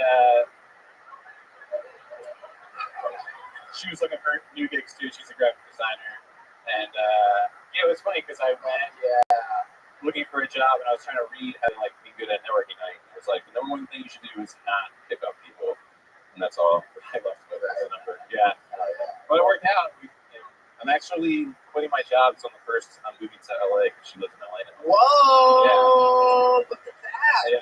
This might not be your only time on Miltonian. I know. It's exciting. It's kind of a preview. So she works in the tech world out there? She is a great designer. She works for a natural gas company. So really sexy. Damn. Yeah. She works for Brian's butt? Yeah. Okay, there's that part. Noise. On to the next one. Next board. There's Big Brian. There we go. Only you think that shit's brilliant. Man, that was my favorite part of the show. Brian Durkin, how long has your girlfriend been in Los Angeles? How long have you been here all alone? I know she definitely wasn't here today because you dressed yourself like that. Correct. Yes. Right. Yeah, a V-neck T-shirt underneath a V-neck cardigan. Yeah. These all As in fucking vaginal valve. She looks like every Pokemon stage of Tony Dixon. I guess so, yes. I don't know Pokemon references. I'm a fucking winner, so I don't really get that one. But yes. Durkin, tell us more about you. What are your big plans when you come to LA? Anything exciting that you're looking forward to? Do more stand-up to run my podcast. Take a job in LA. No, I have like one freelance gig for a few hours a week, but we'll be looking for another job for sure. What's your podcast about? It's like a dinner party meets board game night. So which That reminds me of a networking night. You afraid that your girlfriend may have cheated on you while she's been out in Los Angeles? No, I don't think so. She's like a good Christian girl. So Really? Yeah. Well, what's the craziest thing you guys have done together in the bedroom? Guess it's good. No, we did some begging. Begging? Yeah, begging. What is that exactly? That's where the girl gives the guy like a strap attack. Wait, what? What is that? What's a strap attack? It's crazy. I'm going further down a rabbit hole, which I feel like is the next thing you're going to say that you did. The woman fucks the guy in the ass with a dildo. Really? Yeah. I feel like you're gay as hell, by the way. No, wait, Tony. Gayer than any West Hollywood. In his defense, it's still Christian. Jesus did get nailed. Yeah, that's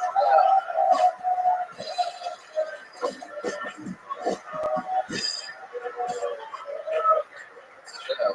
Nothing better than a good old Christian pagan. Yeah. Is it true that you came again 3 days after that? Very true. But now we tabled that. We're now saying I that. love it. I love, by the way, like what that's Christianity for you, right? Like what a big mystery. I'm like, no, my wife would never cheat on me. She's actually quite Christian. What's the craziest thing? She fucked me in the ass with a dildo, full blown strap on, me on all fours, her just being the man. Jesus Christ! You like that, huh? Yeah. Have you ever had gay sex? No. How big was this dildo that's in your butt? Not big.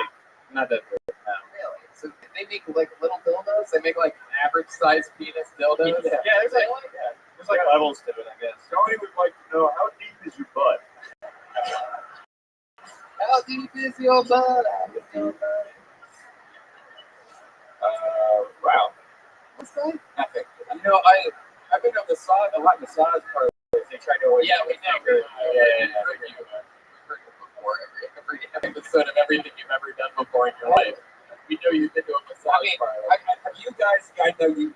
I don't know if you've done this, but like, you've been in the shower at least once. You're like, all right, now let's see if I like this. You know, you get it soapy, and you're just like, it's not for me. You know, Soap is not supposed to go up there. Yeah. That's Brian talking about cleaning his butthole for the first time ever. Oh, this is not for me. It's not for me. Like the crunch. Me, get on up. All right. Brian Durkin, so much fun. So nice to meet you. Great stuff, man. Come sign up for Coach Tony. Yeah, I'll be there. You knew. I move on the 1st. I'll be there the 4th. Take the train. All right. Well, we'll see you then. We'll see you the first week of April in Los Angeles. Philly Zone, Brian Durkin, ladies and gentlemen.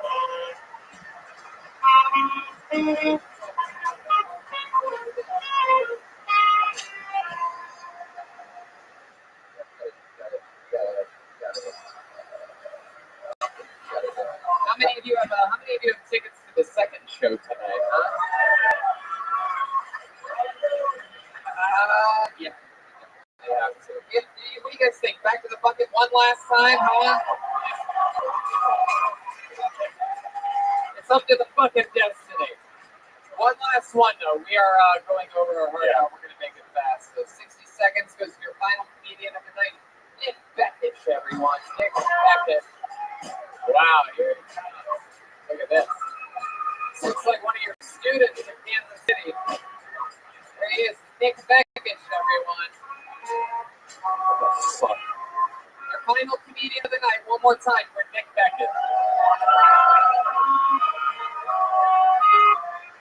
What's up? I am Donald Trump's other autistic son. Guys, it's not funny to laugh at anything. It's World Down Syndrome Day. Yeah. World Down Syndrome Day, you guys. You know that? Did you know that? And out of that, I got a ancestry contest.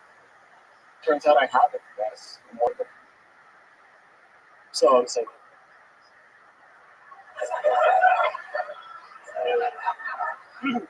Looking for a lady, but now that I know I have Downs, I'm kind of looking for a Down syndrome. Because, you know, what happens if we have a baby, guys? Like the double 21st. What does that mean? It's a new type of human. There's no punchline there. That's all I got to. One of the most frightening sets I've ever seen in the history of the show. Pretty crazy how you look at me for all your punchlines. I don't think there was a punchline. But Nick, you are a special guy. This is the first time we've ever had a full-size midget on this show. Very rarely do you see someone that is regular, normal height, but with all midget features. And somehow you've done it. You were tearing it up there on stage tonight. This guy looks like Rudy if he never got put in.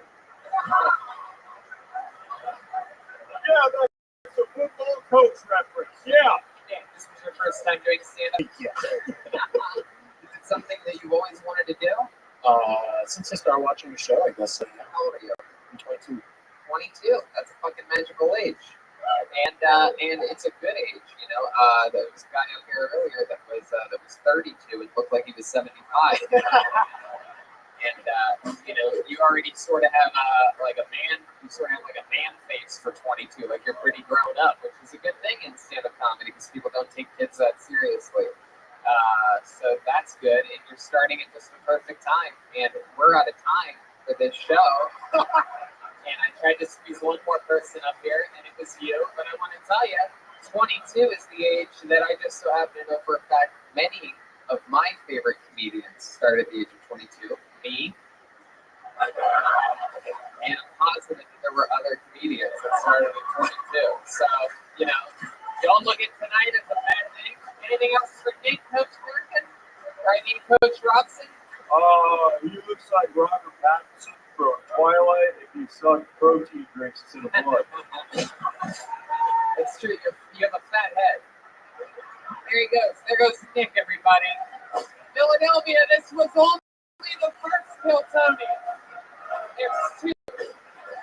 We have to do another one right after this at 10:15. How many of you have tickets for the second Hiltonian tonight?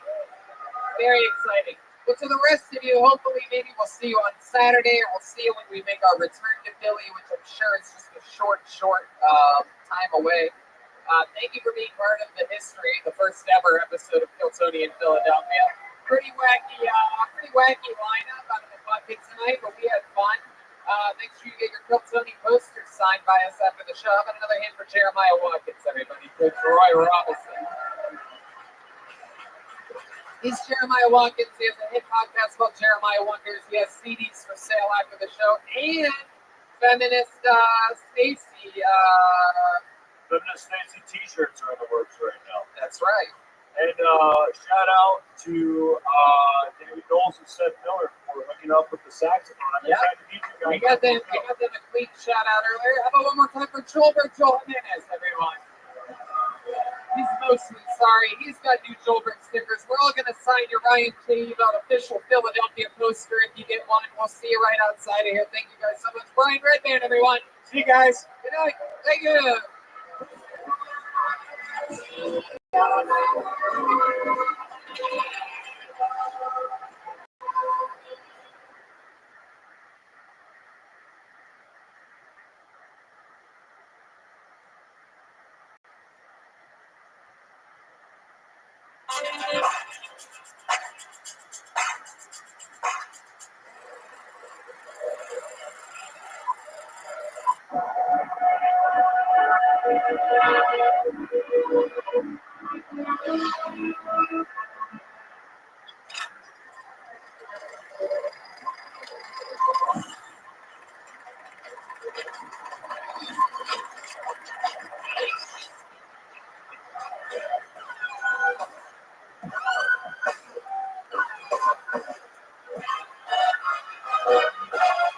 Hey, this is Rabbi coming live from the Killian Comedy Club in Philadelphia for a brand new episode of Carol Tony. Turn up for Tony Hinchcliffe.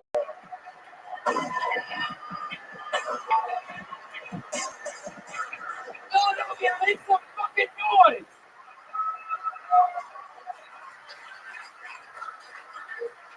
Brian Redband's here, everybody. Hey, what's up, guys? Wow, only sound issues from the get. We are live in Philadelphia, Pennsylvania. Make some fucking noise, everybody. We're here.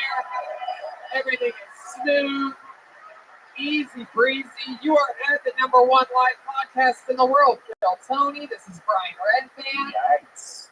We're starting off with a single hitch. The sound isn't the only one thing that you need. Look at that poster, everybody. You have your own custom-made Philadelphia poster. That's for sale after the show from Ryan J. Ebelt.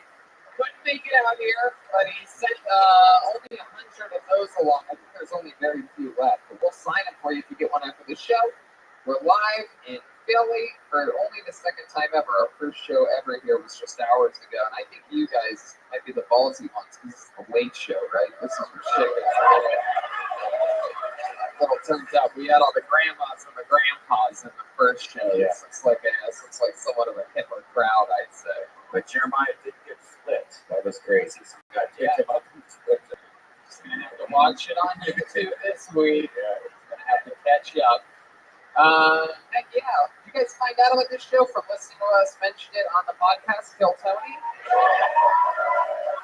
Then you're probably going to appreciate the fact that we do that for other cities too. Like next Thursday, we're in Ventura, St. Louis. The Thursday after that, for the first ever Kill Tony St. Louis. Same with West Nyack, April 11th. La Jolla, the Gramercy Theater in New York City. Kill Tony Mania's back in San Francisco with 2 dates in Sacramento as well. And I said La Jolla. Drink some Kill Tony. Use the promo code Kill Tony at Caveman Coffee Company. Save 15% off any order. Those people like coffee. How's the coffee here in Philly? Just all right. It sounds like a town that has a war between 7-Eleven and Dunkin' Donuts right there. Sounds like you need to order some Caveman Coffee. So let's fucking do it, shall we? Should we just get right into it? Is there anything else you guys want to do before we fucking get the show started? Shout out to Alex Yorkabeza for making this amazing Philly bucket of death. Making it special. Well, we had a lot of first timers up at that first show. I'm excited about this show. I'm excited to let it rip and use the rest of our fucking energy that we were conserving to have a fucking party here tonight. As with all the Road Kill Tony shows, there is no guest. In lieu of that, it just so happens that since we sold so many goddamn shows here in Philly, we were able to bring a little thing called the Kill Tony Band along with us. Every single episode, they commit to being different characters. We don't know what they're going to be. There's a split-off dressing room back there. They were on the other side of the curtain. I'm excited to see what they're going to be tonight. They stay in character throughout every episode. Sometimes it's a new character. Like this last episode, they were high school coaches, like college sport coaches, like gym teachers, sort of hybrid coaches, like shady fucking youth coaches. For the first time ever, it was a brand new character. So we don't know what's going to happen here. Make some noise for him. It's the Kill Tony Band for the first time ever in Philly. Jeremiah Watkins and Joel Jimenez.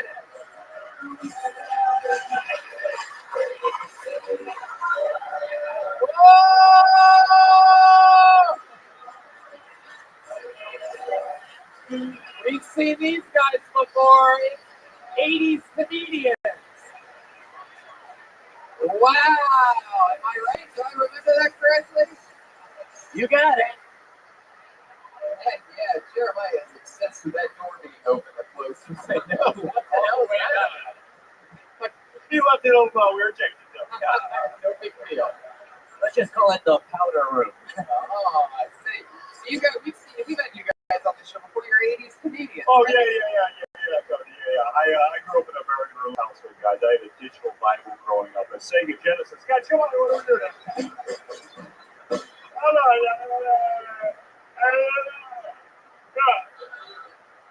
Crazy thing about bad 80s comedies, it's my favorite kinds of jokes in the world. Like, nothing makes me laugh harder than that.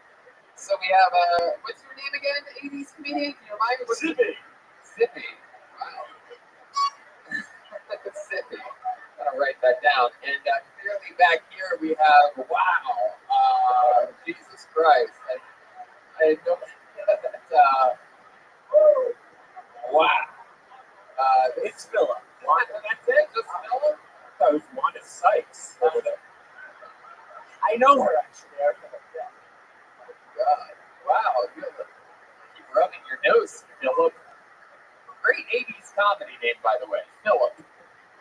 Philip and Zippy. Thank you. Tony, is in this traffic? No, what happened? Oh, It's bad. oh.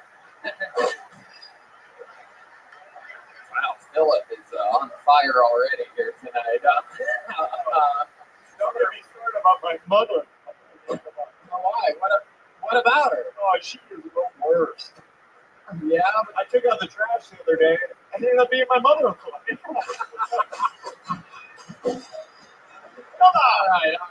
Come on. They're going to be with us the entire show. I have a bucket with at least, I don't know, maybe 30, 40 Philadelphia people's names on them. Almost everybody in the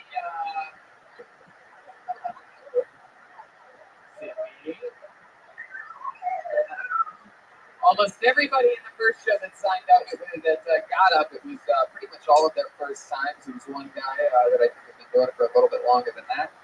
So who knows what the hell can happen here tonight. You know your 60 seconds is up and you hear the sound of a kitten.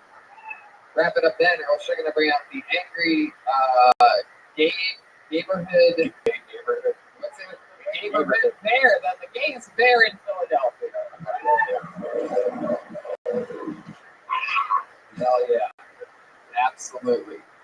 Zippy, what's going on over there?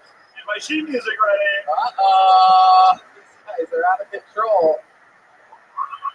You have sheet music?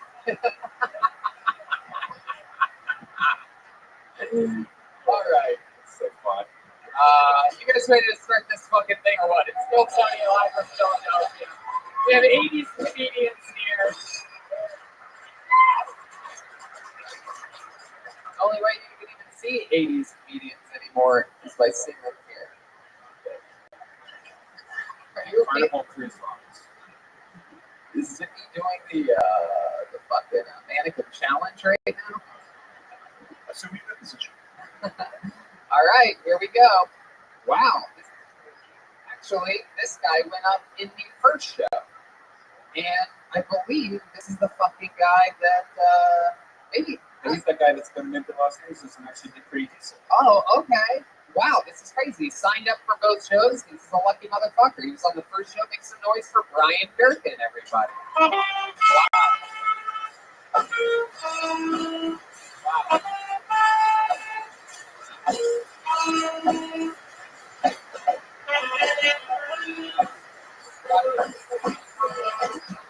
One time for Brian Durkin.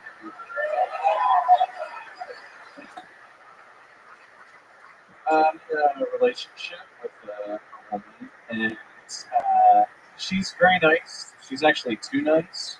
We'll be sitting on the couch watching TV, and she'll be like, "Hey, Brian. Hey, Brian. Can I touch your penis?" Dude, no. You can grab my cock. My uncle touches my penis.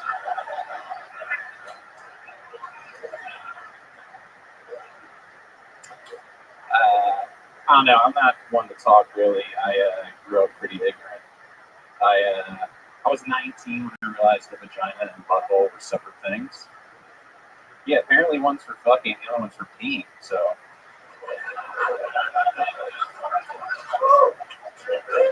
I knew pooping was fake news, that's for sure.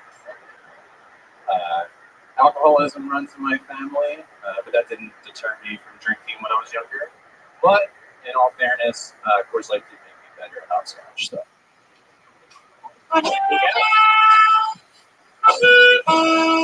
Closing with what appeared to be a paid advertisement by Coors Light. Brian Durkin. I know, quite like looking. Yes. Yeah. Indeed. You were just you said moments ago. And we talked about you're one of the only ones that have been doing it for a while, right? Yeah, a few years.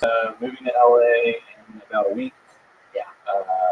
Christian girlfriend taking me a couple years ago. Oh, that's right. He got fucked by his girlfriend. He got butt fucked by his girlfriend. I almost forgot. Yeah. We had a lot of moments with Brian. He told us that I was upset when he switched from T-Mobile to Sprint, and that he got in trouble during his Subway days. Yep. And, alcohol runs in his family, and boy, he's like that.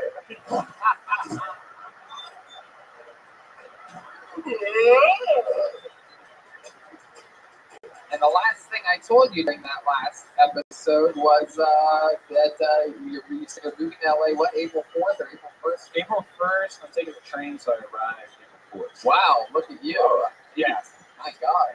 Wow. Yeah. Fucking old timer over here. Yes. What are you, a prospector? Yeah.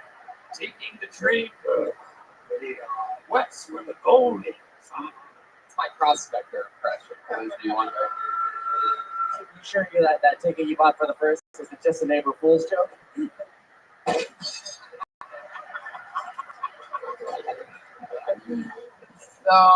and the last thing I is that we'll see you in LA. Come sign up for Tony there, and then you just completely disobeyed everything that I told you at the end of that first episode. You're being clean. Yeah. Was it your plan to come to and sign up for both shows no matter what happened? Yeah. Well, there you go. I liked your jokes for in the second show. I'm surprised that you sing something. Oh, wow. The funny one. Yes. Yeah. Your uncle's Yeah. obligated to do the first lecture. No, I got you, Brian. Well, tell us something crazy about you we didn't find out in the last time.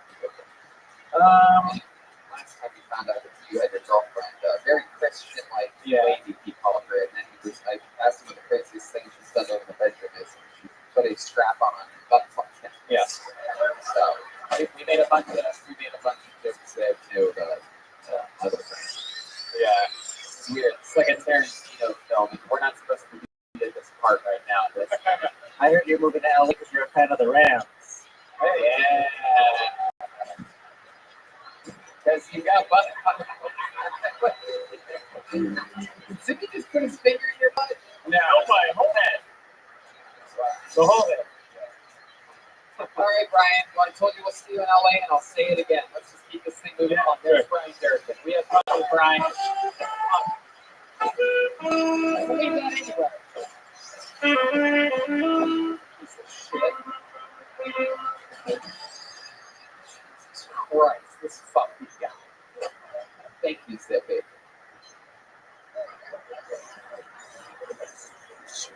Yeah, Zippy, that looks an awful lot like the Doc Brown wig I've seen on, I believe, the show before, no? I have no idea what you're talking about. It's a completely different way. John Brown, if you are not familiar, big hit in the 80s. He has gray hair. This is an interesting name, and we love one-word names on this show. Let's see what happens next. You always go with two N's. Don. Over there. There we go. You guys having fun? Are you excited to be here? Here's Don, everyone. What up?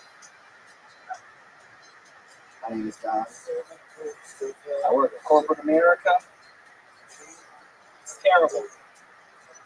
As much as I hate it, I've learned a lot. One thing I learned is white people invented passive aggressiveness. Yeah. They'll sneak this you to your face. The other day I made a joke in a meeting. It ain't no great. Well, my coworker was like, "Oh, Don, you're quite the character." I said, "Oh, really? Well, you a bitch. You're gonna call me the grouchy character? You trying to say I'm a trash ass nigga? Say what you mean, Paul. Say what you mean." Oh, thank you. That's my time. Thanks, guys.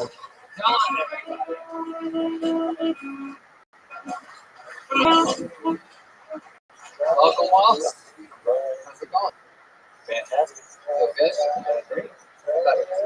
It's the first time we've ever had Jada Pinkett Smith on the show before. It's very exciting. He looks way too dark to be named Don. His name should be Gus. Yes, whoa! Come on! Sorry, it's from the 80s. Oh!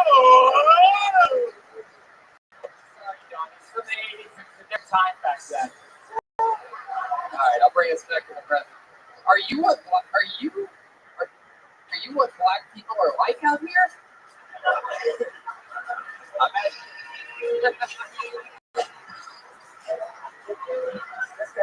This guy looks like a T.I. was from a good family. Hey!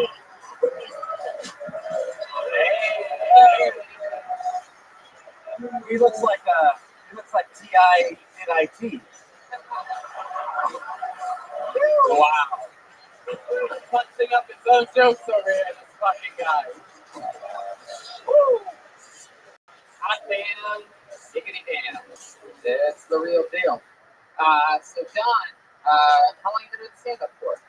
A little over 4 months. A little over 4 months. Oh yeah, a little baby at it. I love it. What do you do for work? I work in investment consulting. So wow. Crazy thing is, so far that's the blackest thing I know about you. Is that you are an investment consultant. Is that here in Philly where you work? no, I'm actually from Connecticut, from Hartford. Wow. Hate to drive out. Hartford, Connecticut. Already started, huh? Well, Tony, you're never going to believe this one. Connecticut. All these jokes about how I seem white and proper are insulting to me. After the long drive that I had, well, technically my Tesla drove me. He's so white, he pulls over cops in Connecticut.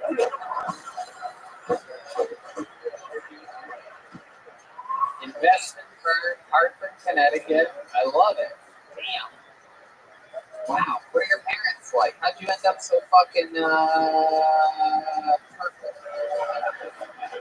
Oh man. My mom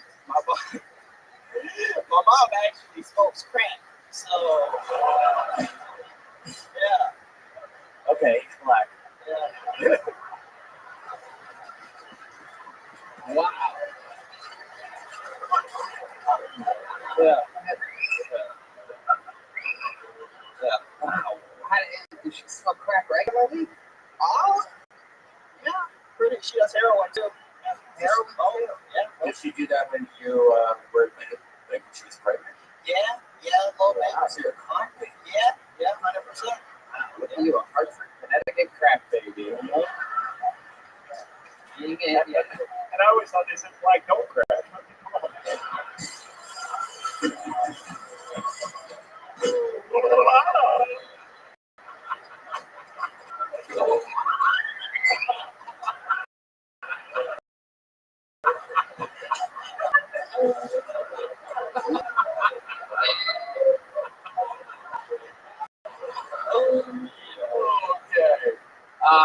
What about your dad? What's the situation with your dad? Just a cool black guy. Wow. That's just what What does he do? I'm retired. So Oh, boy. Oh, come on. I'm sorry. Sippy. Was he retired? looking back.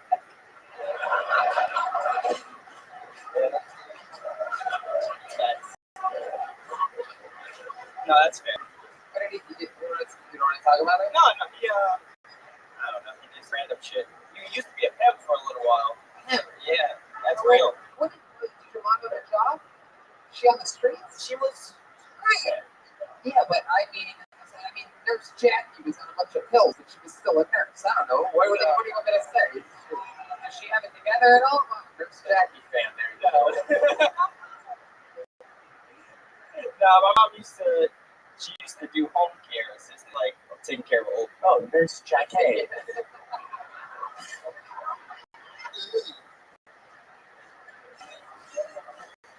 Street life.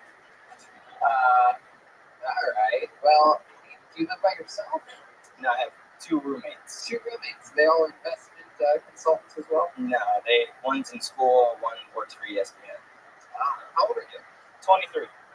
23. Look at you. You got it all going for you. Right. You have a girlfriend? Yeah, girlfriend, she's here. Oh, yeah. Heck yeah. How long have you been with her? She is black. Come on, guys. Come on. He was born addicted to crack. Let him think for a second. Yeah, it's been since September, so whatever. Where'd you meet her at? Tinder. Yeah. Wow. I'm not ashamed to admit it. Damn. What's your Tinder profile say on it? Like, what's your big self? My bio used to say, "We all ugly to somebody." I also used to hold umbrellas for puff daddy.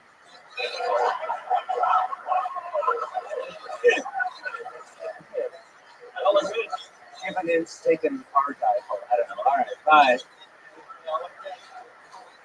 Yeah, I like you, Don. I think at the rate that you're going, I think you have been hosting the Daily Show for the last 5 years.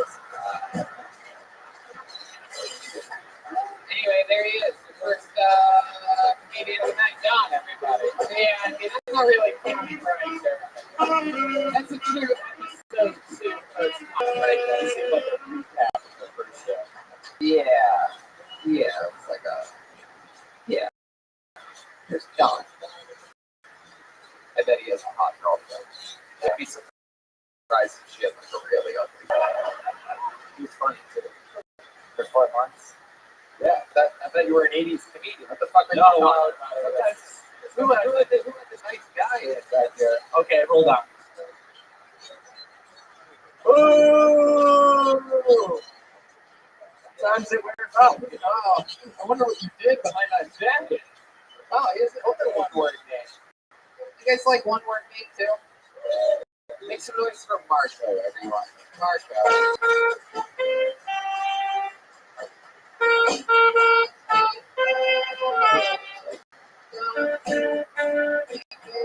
All right, let's see Marco. You got Marco coming from over there? No. Some guy trying? Wow. Yeah, you're blacklisted. We don't mean the Connecticut kind. You're blacklisted. But if we learned anything from Don, not that one. Next minister, next comedian, Andrew Jardell. Andrew Jardell.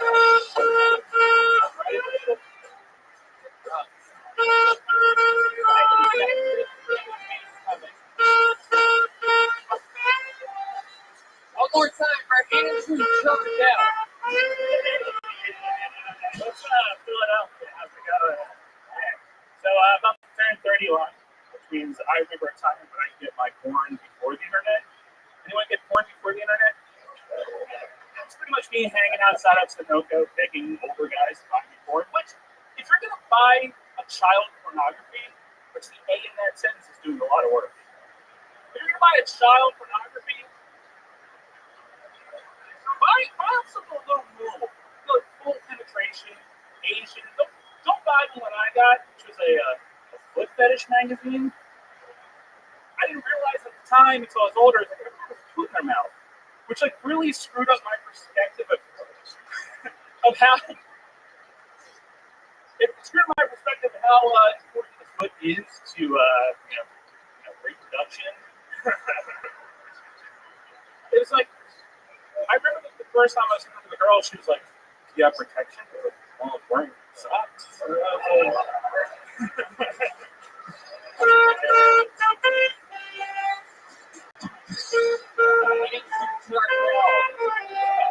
You're not going to believe this. Uh-oh. This is 2 crack babies in a row. Wow, really?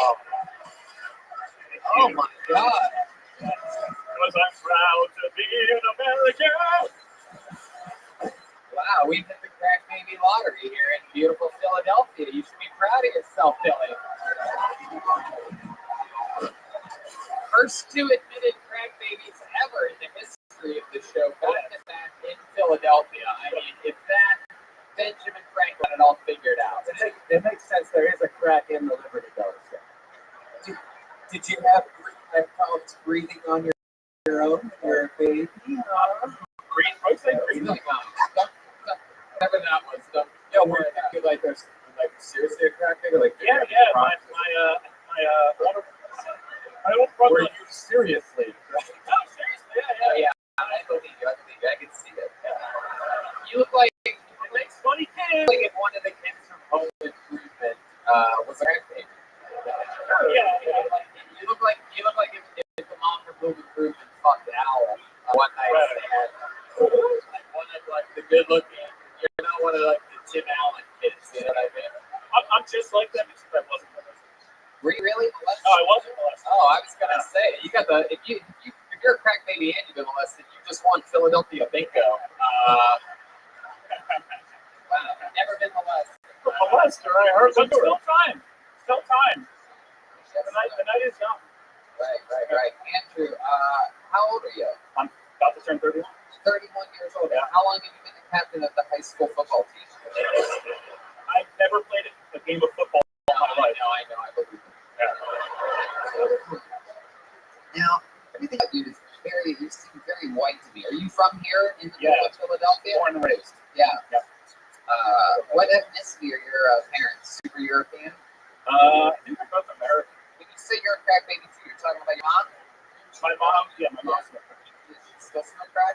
I haven't talked to her, but I don't know if she How gave long it has up. it been since you talked to your mom? 13 years. Can we call her and ask her if she's still doing crack?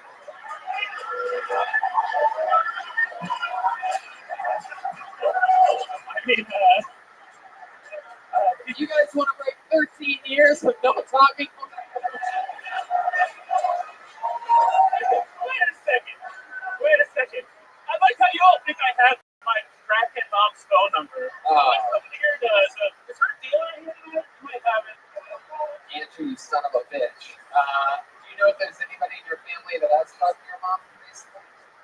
My sister recently got addicted to heroin. So maybe So it seems like those two are talking again. it's a family. Wow, so drug addiction is the only thing that runs in the family. Andrew does waddle in the family, though. He does, what do you do to stay in such tip-top shape? What's the most physical thing that you do in an average month? Me? Yeah. What's the I'm in terrible shape. You're in terrible shape? Oh, wow. Okay. Wow. I love that you truly thought I was serious there for a second. I'm going to ask you how you stay. I'm No, terrible. I know that. Oh, So Joe. my question is, I get jokes. Oh, I work in a restaurant. And I eat once a week. what restaurant do you work It's called the Hopping. at? Not a lot of fans here in Philadelphia. Wow. You ever work out at all? Anything? You have any things for you exercise a little bit? Paintball or meatball or all like that? Is it paintball or meatball? Yeah, that's another joke about every fat. No. You know, Nothing physical thing that Leg day or thigh day or breast day. We're taking a big trip to a chicken place. gravy day. Come on. I want you to use all that fucking crack baby brain of yours. And I want you to think the last time you did something physical. Come on, a really good one. I literally did run to a pizza restaurant today. You ran? I ran to a pizza restaurant. Holy shit. Yeah, I did. How? Why? You You're that hungry? Yeah, and a new pizza restaurant in Philadelphia today, and I ran to it. Wow. I got a new my mother-in-law. What's going on here? Yeah, I got a notification. I ran to it. How far did you run on this run? I mean, by the end, I was fucking exhausted. So how far? So across the street? Yeah, I was windy. Yeah, I bet you were. My goodness, Andrew. Interesting stuff, man. Look at you. You're such a likable guy. You have that big smile, those fucking Asian eyes on your white. So I asked my to see my parents first. Yeah, and you said American. Did you really wait outside like get people to buy you corn as a kid? Yeah, I did. Yeah, sure. So it really was a good fact. At least that's a sense of humor. And I didn't realize until later on because my dad had stolen this magazine too. Yeah. And then we had this weird porn tug of war. I bet you did. Yeah. Hey. I'll hold your magazine and jerk you off. If you hold my magazine and jerk me off, and it'll feel like we're hooking up with the person on the paper in front of us. Is it like when you say porn? Are you talking about magazines or like? Yeah, it's a magazine before the internet. Wow, the physical copy of a magazine. Yeah, there's Wait, so are your parents Asian? no, there's nothing. Oh, let's check it. Maybe. Well, dude, I mean, that time. So I asked you how long you been stand up? This is like my third time. Third time ever. Wow, that's incredible. Well, keep doing it, dude. On stage more. There he goes, Andrew Jardell, everyone.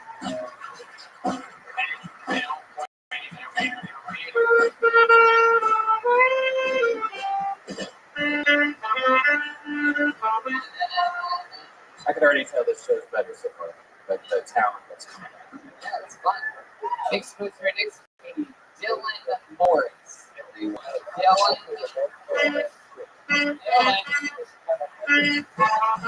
Oh, wow. Dylan? Yeah. Wow. Dylan, awesome. He's a very serious man. Really slim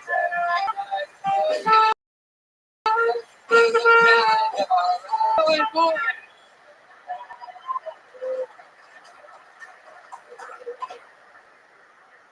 Really intrigued by 15-year-old girls lately.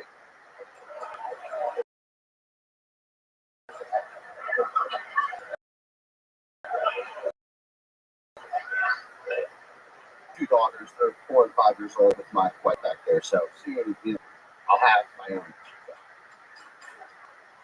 During the holidays, Christmas season over recently, I made a huge mistake. Huge.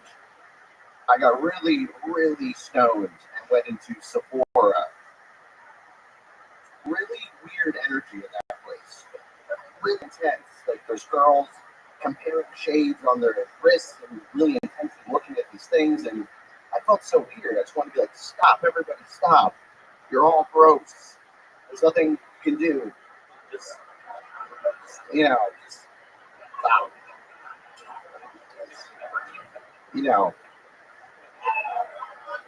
Fuck yeah, all right. Dylan.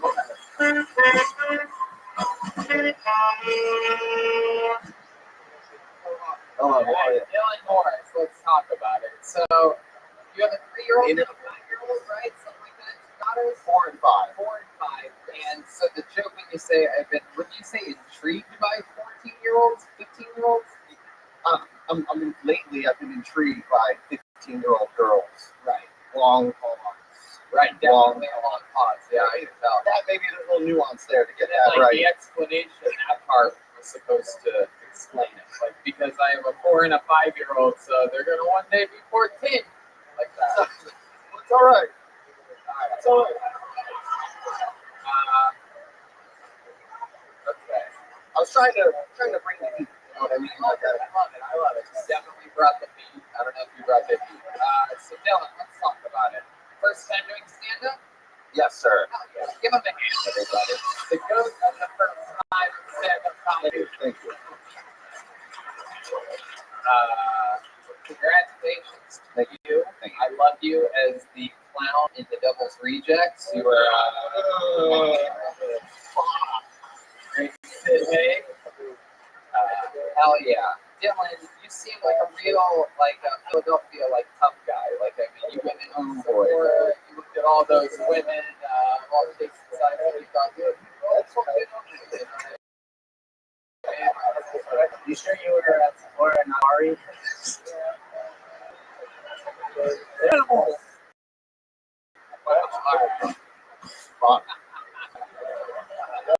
Dylan, I can't believe you have a 4 and a 5-year-old girl. It seems crazy. It seems like, you're the kind of guy that seems like you desperately want a son. Am I correct about that? No. You make photos of your kids' feet? No. Have you ever been tempted to eat your young? No. No, sorry.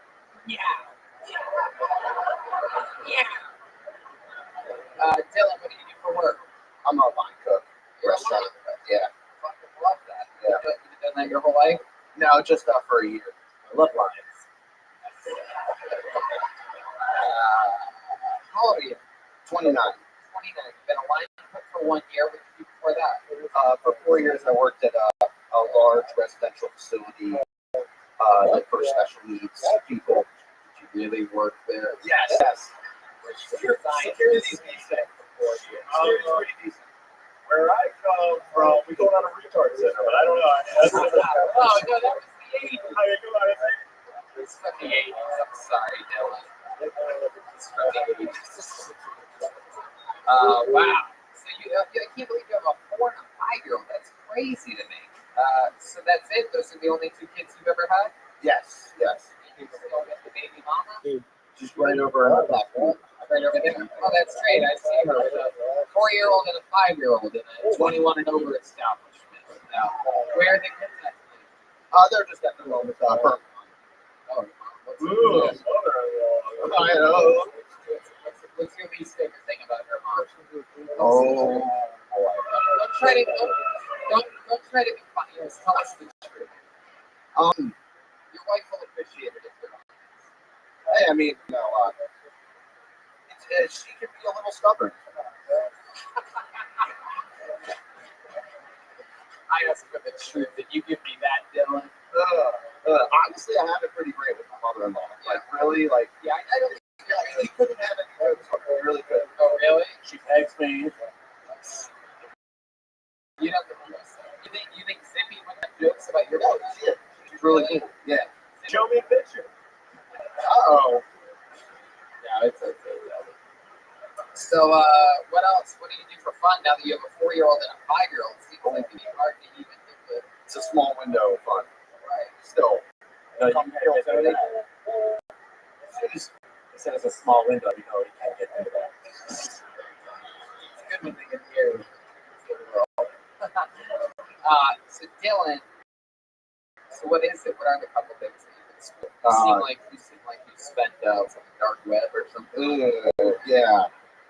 The moment this was announced. Perhaps like a Reddit sub moderator. No, I don't go that deep. I definitely go on Reddit, small. Let me ask you this. How many fake Instagram accounts do you have? What? I've never even thought to do that. We know you spent 4 years working with retards. You're not fooling me. Dylan, do you ever do anything crazy with any of the special people? Do you make friends with any of them, or like? No, I mean some of them are. It's a huge spectrum of people there. But yeah, I mean for not now, we're not still buddies, but there's some people that genuinely care about who are okay. Thing you ever saw go down in that place, in that facility? Whatever happened? Did you ever see somebody? Did you ever see like a special softball game and they run the wrong direction, around the bases? You're just like, dude, one game retard.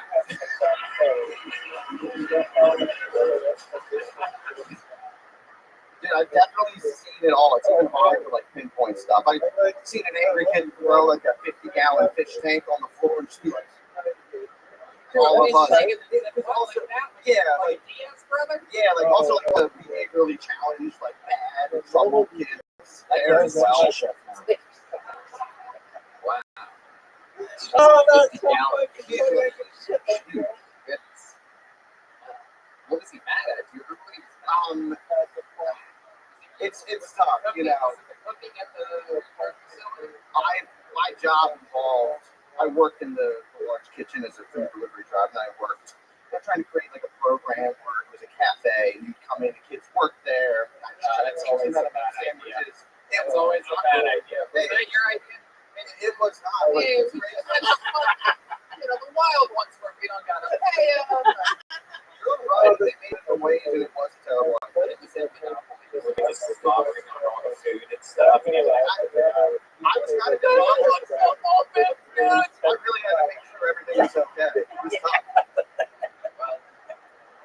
Dylan, I'll say this to you. You had your first time ever on stage tonight. You did it at one of my favorite comedy parts. Thank you. Dylan Morris, everybody. Let's keep it moving along. I like how you comedy for your first time. That's my favorite comedy. I can never say truly. One of my favorite comedy parts. This place is one of the weird things about they have their lights around the side of their cold space heaters. Is that what that is? Yeah, it says lights, but it looks like it's blowing avatar energies out of it. I love it. Okay, hold another name out of the bucket. Make some noise for your next comedian, Velma Reyes. Velma, it's your time. Bucket of destiny. Velma Reyes. This is our first comedian so far. Our first lady of the night here on Velma.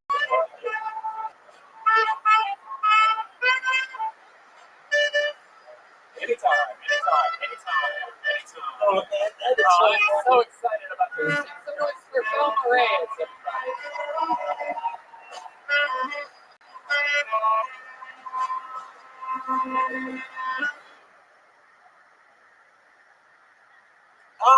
Detroit, I attract people with road rage.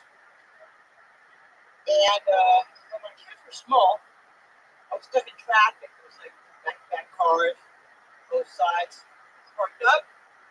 And one of my kids said, "Hey, Mom, I gotta poop." Oh. Anyway, I was creative. And I found his bag and I said, "Here, change his bag." So, my kids, they were feeling a little thuggish.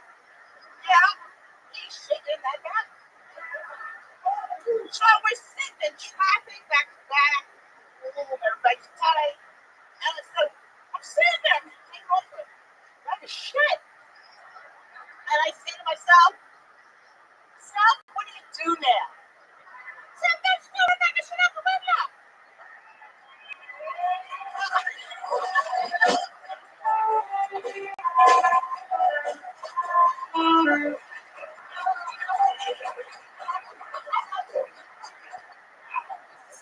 all, I can't believe we have Joelberg's mom on the show for the first time. It's unbelievable. Momberg. Incredible. Mind blown. Wow. Welcome to the show. Get behind that microphone, Velma. Look at these beautiful people. They want to see you.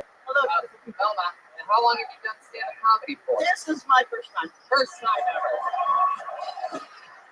First time ever doing stand-up comedy. I never miss you. I never miss your show. Really? I am an avid fan. Wow. I am avid fan. You're like comedy guys to me. And Wow. Look at that. This is one of my favorite scenes. Say it. Oh, you son of a bitch. Anyway, my goodness. You keep that up, you're gonna have more than just gum in your mouth tonight. Hello.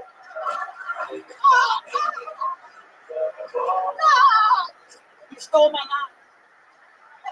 Velma, you are a wild one. How many of these kids that have been up here tonight are your crack babies? No.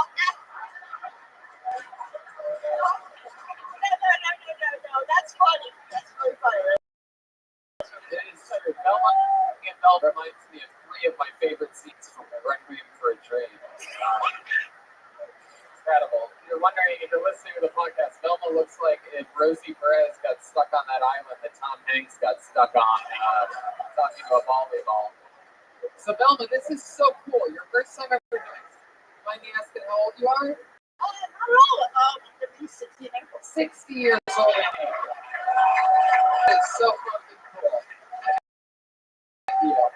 That's incredible. Wow, what was that? You just slapped your own butt? Ryan! Alright, okay. It's Philadelphia shit I don't know about. No, I'm 60. Love that. I mean, it's 30. Your boyfriend's 31? Yes, it's fine. You get fucking wow. Look at that. Is he here tonight? Yes, he is, my man. Whoa. Is that true? You think we could bring him up here to make out with you for a second? Whoa!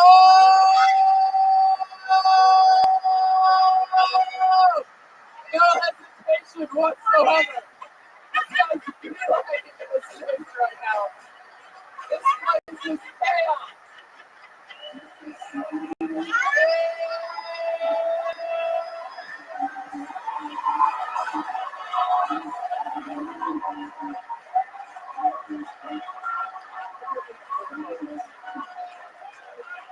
Wow. This is incredible.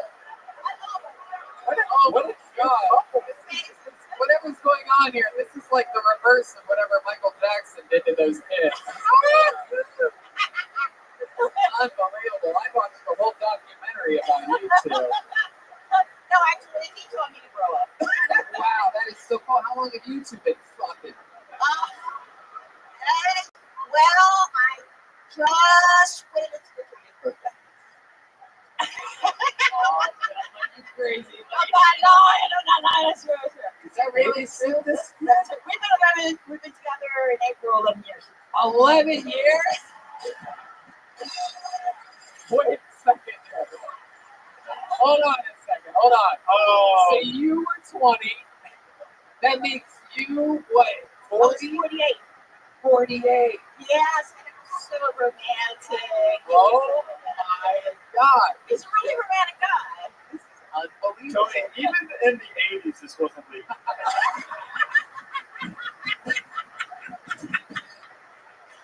God damn, so you said you waited to fuck up until he was 20. When did you guys meet?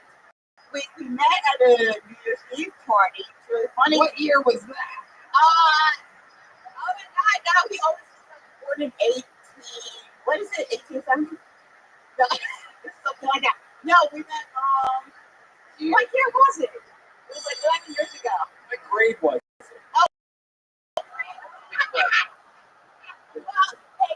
Great, just for me. Wow. Wow. So you guys met at a New Year's Eve party. You guys hooked up that night? No. Oh, yeah. You made a wait for it. You're like, you can wait a few weeks. I waited 48 years for that. No, he courted. He courted. Oh, It was 2 years. It was an old fashioned. What side of the deadly is yours name? And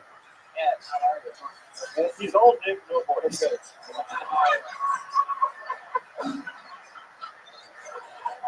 I never imagined that you could have those people in this game. Well, this is the type of magic that happens when I find out creepy shit about somebody. I mean, she's so much older than him. She has cave drawings on her shirt. I love that. I've never seen a couple. One was getting out of diapers and one's getting into them at the same time. Unbelievable. Wow, you guys are the coolest couple fucking ever. Love it. Now let me ask you one question. When you were a young man and the chemicals were starting to flow through you, right? You're going through puberty, you're starting to like jerk off and find out about women. Were you always sort of into older women? Right from the get, were you sort of into like your teachers or whatever, like when you were younger? Well, teachers, yeah. Fuck yeah, obviously. And then you saw this one, and you're like, I'm gonna take this shit down, take advantage. Yeah, I like that. And what's your favorite thing that you've done sexually with Velma? Too many to name? Too many to name. Let's ask Velma. Velma, what's your favorite thing that you guys have done in the bedroom? Everything but the fourth bolt. For some of us who don't know what that is, the whole gimmick be out of. I can actually do it. It's stretched. I don't think I know what the fourth bolt is. I don't think I got that. I don't think I got that upgrade yet. You have the fourth bolt option? No. Well, I mean, there's three There's options. the mouth, the vagina, right? Say it. The butt, And then the pupil. That's the famous number Not 3. the people. The belly button? That's a belly button. What?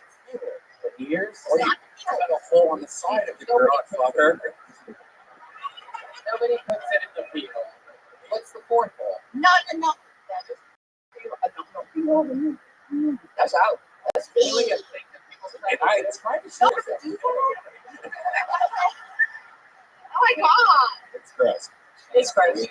Well, Velma, I'll tell you this. I could spend the rest of the fucking night with you up here. This is so awesome. And thank you. You know, I really got to Thank you. one more time for Velma. So Right? much. Great job, man. There you go, buddy. Hell yeah. One more time for the Cougar Slayer, Ed. Velma, we love you. Thank you.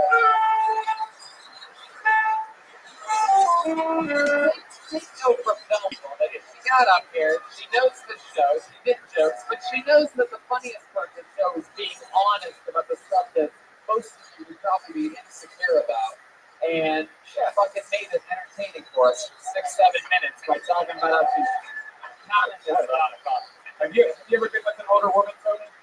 I actually was one night, and I literally, let's put it this way, I literally cannot talk about it until like my dying memoirs because it was that crazy of a night. I was a door guy at the store. I was 23, and I was brand new. I was wasted.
this stuff.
That's garbage. Bullshit. It was unbelievable. Yeah. You guys are gonna. If you outlive me, you're gonna love that story when you read it. I swear to God, it's one of the craziest nights of my life. She might be the most likable child molester I've ever seen. Yeah. I like seeing it backwards like that. Though. Yeah, I love seeing it Keep it backwards. still. You know what I'm All right, pull another name out of the bucket. Make some noise for Michael McDewitt. Michael McDewitt. Let's fucking do it. Right on the road. Right here.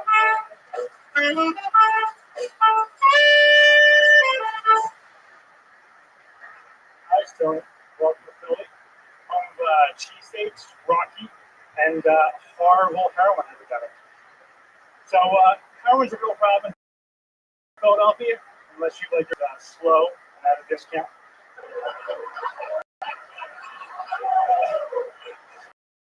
But we do have a new class, super progressive for Philly. My wife calls her. She said she actually feels bad for Michael B. Jordan because he has to use his middle initial. So he's not confused with Michael.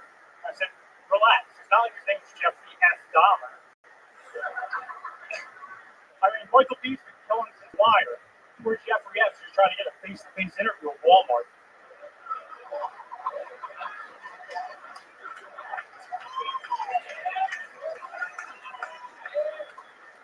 Somebody should tell him he can pick any name he wants to use as his initial. I mean, there's L. Hubbard. I mean, Finish it. do you think Leslie R. Hubbard would have been able to get a book deal so easy or start a cult? Heck yeah. Michael McDewitt.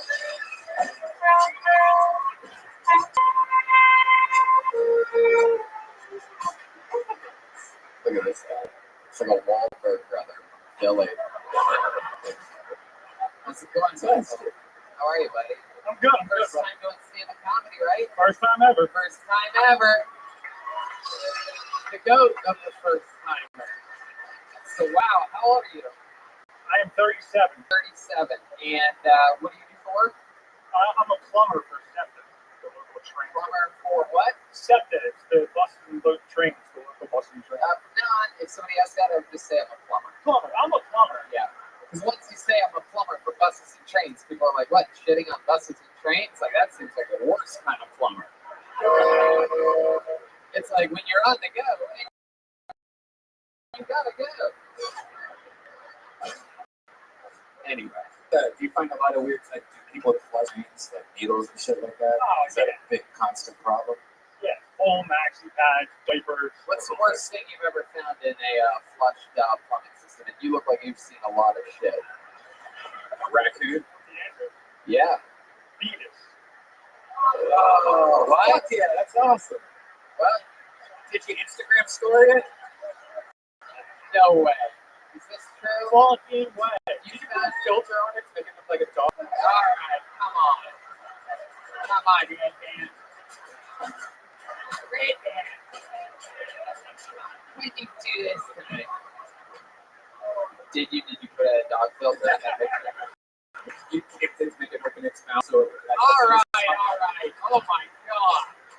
Going. Red Band's been waiting 5.5 years for someone to say they found a fetus in a plumbing system. Okay, so you did that? You found it yourself? Like you were just like sifting through the thing? Someone else found it in the broken pipe we were replacing. And of course, when you find a fetus, you go, yo, check this out. So that's when one came over. Oh, God. Did this broken pipe happen to be a crack pipe? Was it a black or a white fetus? It's pretty unrecognizable at that point. It's basically a brown fetus Yeah. because it's like a fucking plumbing pipe. Corn hair. Now, was that on a bus or a train? That was a bus. That was when I was a subcontractor for Wawa. Wawa. Oh, wow. It's so sad that was that fetus's last words.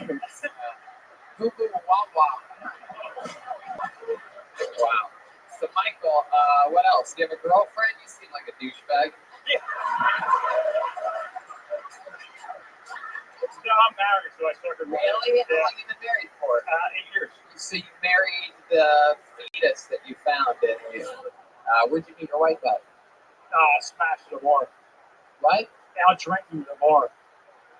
Oh, Did you say you smashed at a bar? Yes. This guy is a douchebag. so she was drunk at a bar. You didn't smash at the bar. Yeah, we were both drunk at the bar. Right. I What bar? smashed it in the face. You know what I'm saying, fellas? Regular bar, just like a dive bar. She was out for her sister-in-law's bachelorette party. Oh hell yeah! Don't get me started on sister-in-law.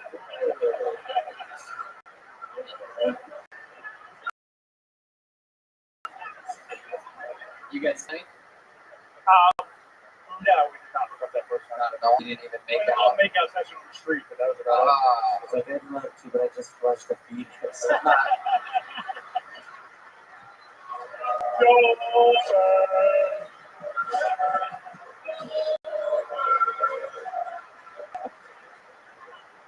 How many years ago did you find that fetus? 12? 12 years? Right when. Go ahead, what? 12 years of fetus, really, Joel? Is it worth it? I'm putting together over here because 12 years ago was, I do believe, the exact same time that Velma was keeping her relationship secret with Ed. Just doing a little forensic files, Philadelphia edition out here. No, my Tony, I didn't let the flush no baby down the toilet. She's chewing that baby. Chew the baby. Any other fun facts about you that we might find interesting? You seem like the type of guy that likes to do things in like small bathing suits and shit for some reason. I don't know. I've been to Mar-a-Lago. Trump's place, Mar-a-Lago down in Oh Florida. yeah, what did you do there? I was at a white trash shotgun wedding. Really? Yeah. Yes. Yeah, I was just curious why you look like a youth pastor from the Marine Corps.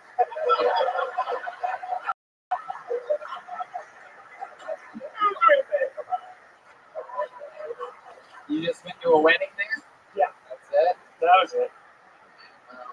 You're from here, deep in the heart of Philadelphia? Yeah, from Manhattan. Oh shit. Little gang war about to start here. What part of town did you find the fetus in a pipe in? What part of town was that in? Drop a name. Drop a hard R. If it has it's a joke about the city, enunciating the name of the city. I'm not saying say the N-word, you fucking creeps. As to what part of town was that in? No, it was outside of Philadelphia. There's no Havertown. What? Haverton. See, there was a hard R after all, you assholes. So there we go, Michael McDewitt, everybody. There he goes. Michael McDewitt. It's good, right? He lose shoulder? I think he had to take a poopy or something. Wow. I think we lost Joel. Oh, Philip. Philip.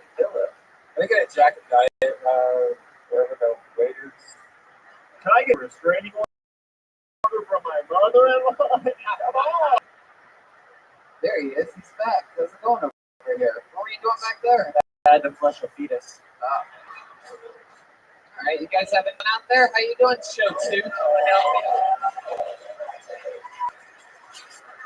Okay, here we go. Noise for Akash, everyone. Akash. Come on, Akash. Is that Akash? I hope it is. So deep. Oh my God, yes. So, yes. So there's Akash. Oh, damn. I was hoping what is that guy?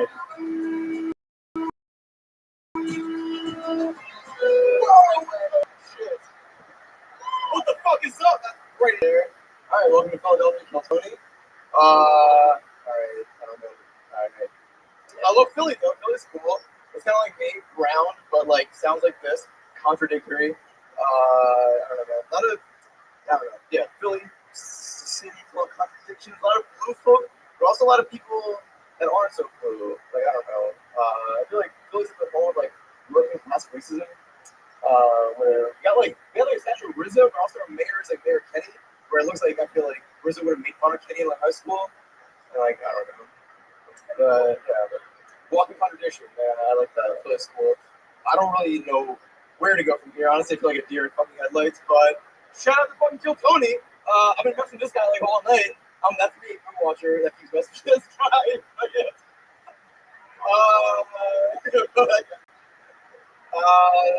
Going so long this minute. All right. Cool. Wow.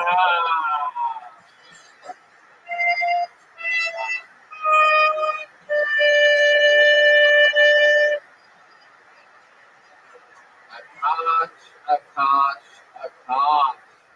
My friend, my buddy, my good friend. Akash. You know I love you, right, Akash? You know that. You're the type of guy that's listening to the show and you've heard someone and you're like, I can do better than that. Right? That wasn't your first time, was it? Oh, no. What is that? Maybe. What are you saying? What is this? Are you about to blow us up or something? Is this a ransom letter? What does that mean? Hey. Gosh, what is that? You're gonna have to explain to us what that is. You're on a live podcast right now. So I had a friend that did comedy out in Philly, and then she moved to LA, and she was on Kill Tony a couple weeks ago. She got this at her date with this little thing from me. And I was wondering if you guys could be on the same side as well. So Do you know that normally if somebody was going to sign something for you, they normally don't do it during the show? Yeah, you know that? Have you ever seen that happen before? No.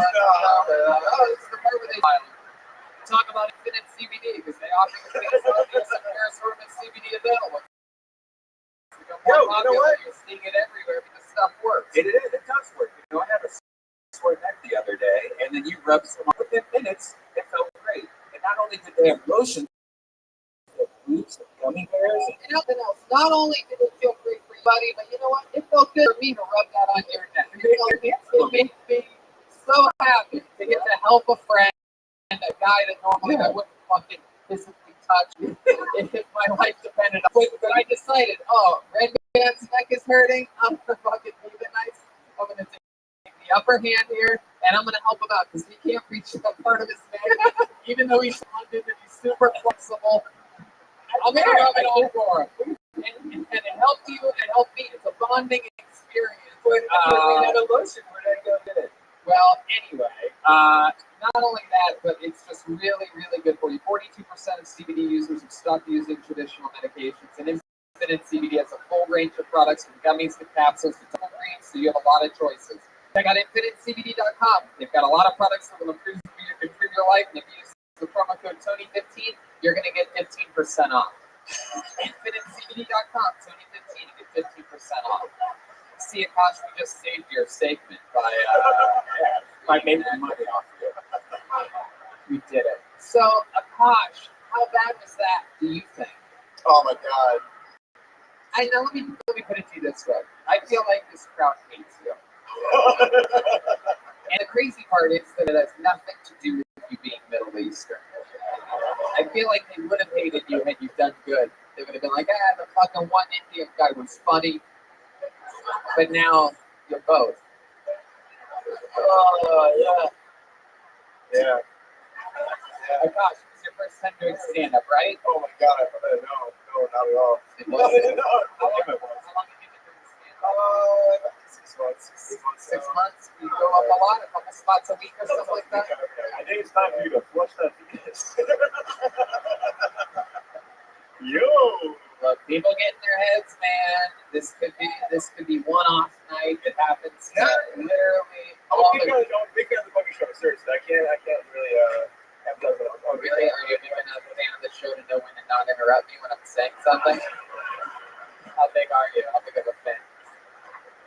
Everybody has bad nights. I know for a fact, we do this a lot. We're out every night. And, some of the greats have bad sets. And obviously, clearly, some of the bads have bad sets, too.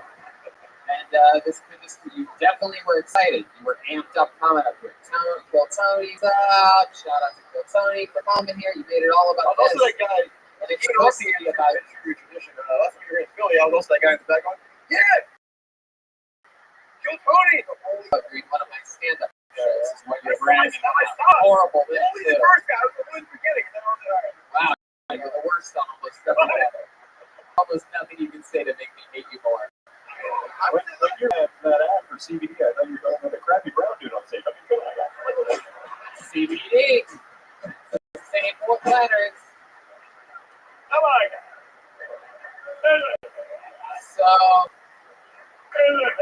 Akash,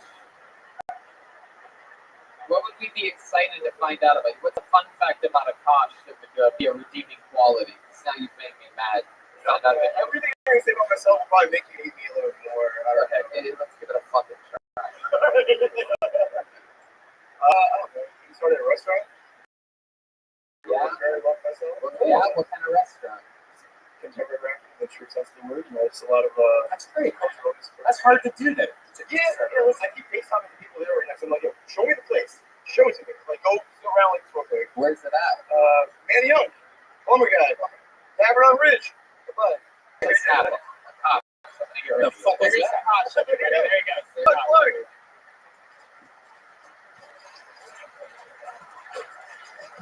There he goes. There goes the combo. Leave it to him to not go through the right way.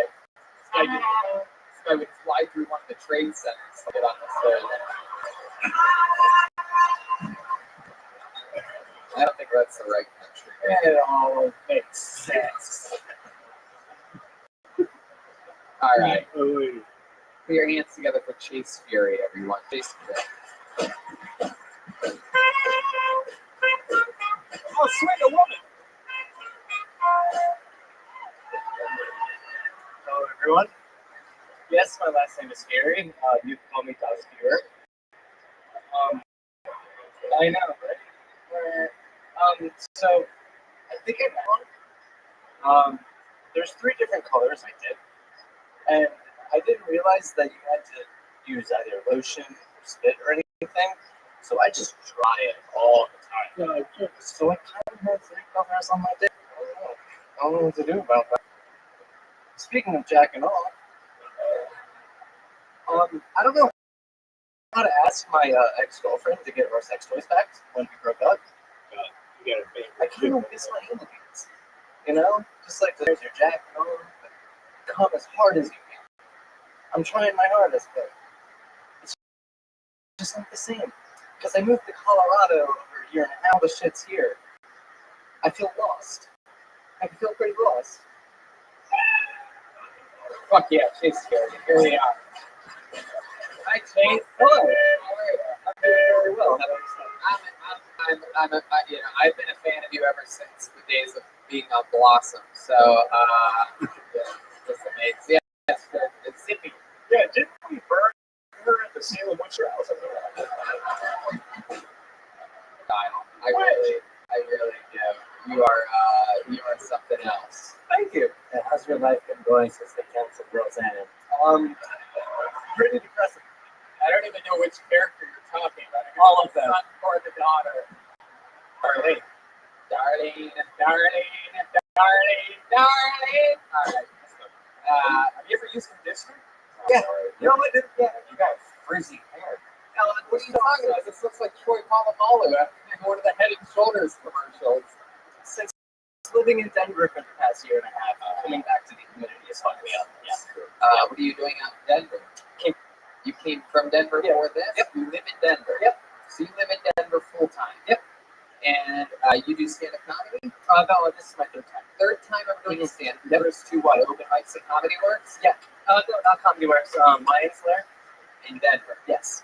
And so you came here tonight? Yes. For tonight? Yes. Are you at the first show? yesterday? No. It sold out by the time that I got money to buy tickets. Wow.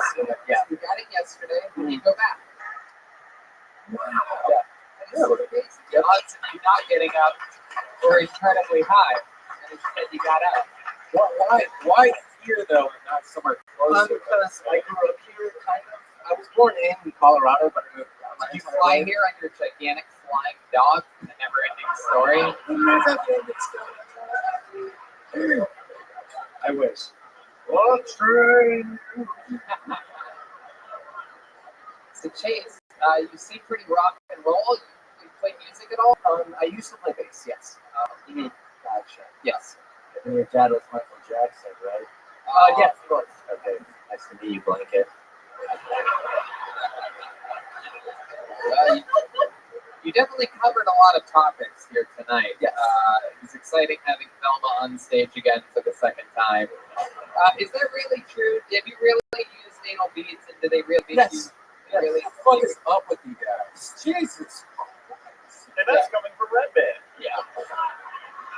Redman, a guy who swears people shove stuff up their butt all the time. He's now shocked that it's actually happening and not just used for comedy material. So it makes you come harder having. I think so. I enjoy it. So the beads all they all. What's the What's the most amount of beads that you've ever gotten in your ass? full rack? A full rack. You say that like it's a pool table. How many of you want to see this guy shove anal beads in his ass? Does anybody have any anal beads? Oh, it's like 10 people are like, oh, hold on 1 second.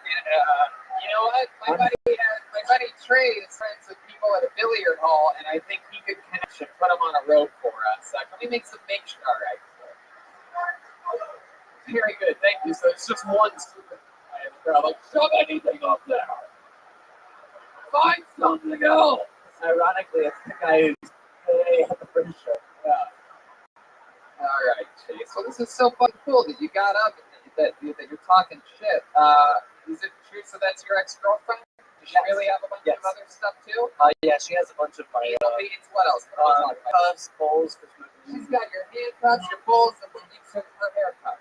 No, actually, my hair's longer than hers. So can we call this girlfriend and get your stuff back? Can we do that? Say you want your anal.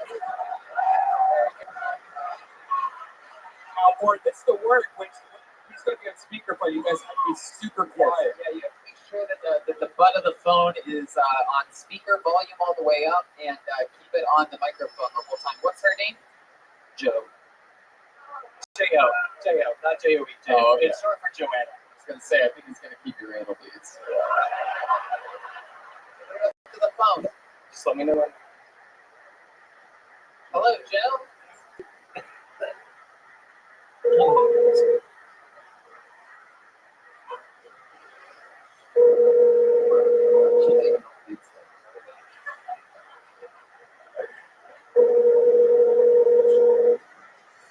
Heartbreaking thief.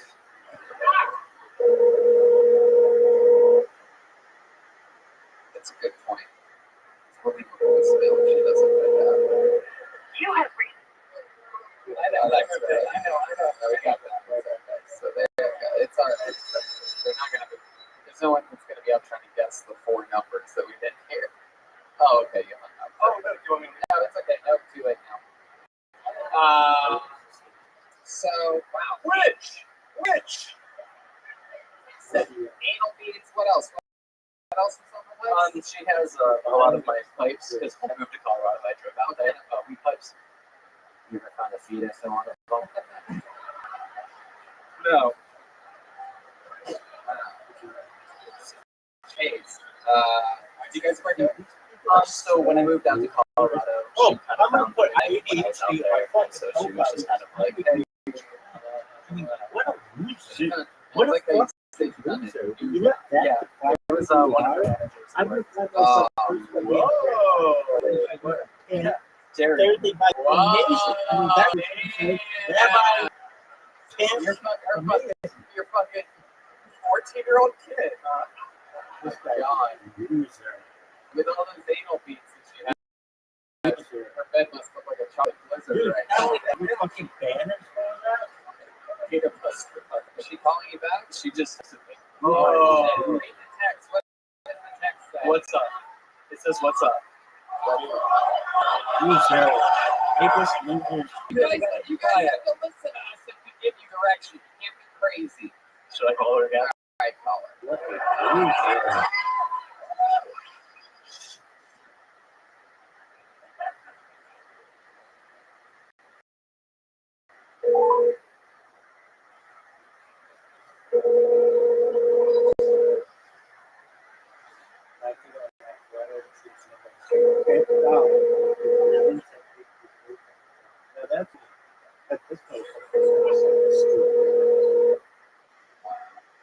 The anticipation is very exciting. I'd never asked the. Hello? Hello. Hello. So we're on Uncle Tony right now. Okay. Hello, Joe. It's me, Tony Hinchcliffe, one of the top young rising comedians in the world. How are you? Good, how are you? Good. So we're hanging out here with Chase Fury. He's with us in Philadelphia. He just had an amazing set on stage. We're talking about the interview part. We were asking him if he has a girlfriend or whatever. When you came up in some of the talks that we had, and I was wondering if there's any chance that you'd be willing to return his anal beads to him.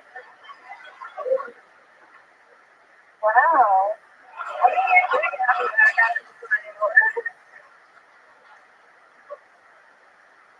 What are your thoughts on this, Joe?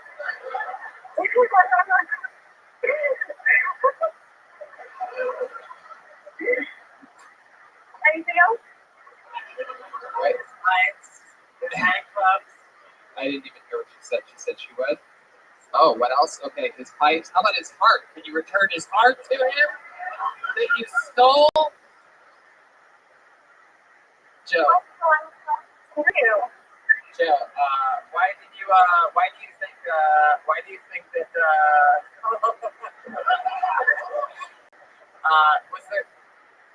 is there anything that you miss about Chase that you're not getting from maybe some of the people that you've been hooking up with, like maybe some of the kings that you've been hanging out with since Chase?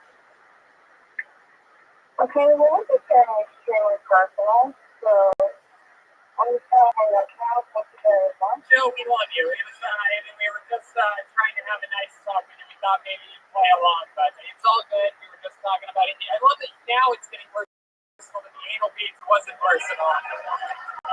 It's all good. We all have a good day. We love you. Have a good day. Here she goes, Joe.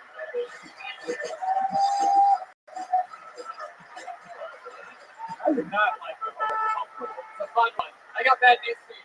You two are never getting back together. Oh, trust me, I know. That was a kamikaze. That was a kamikaze blow right there. You just got your sweet, sweet, sweet revenge, if you know what I mean. Did she just re-break up with him? She's still got to give you her shit back. That's not fair. Oh, that's true. It's going to be very awkward getting those anal beads back, and that's why I asked your brother first. Wow, you really did? Yeah. Let's call her brotherhood.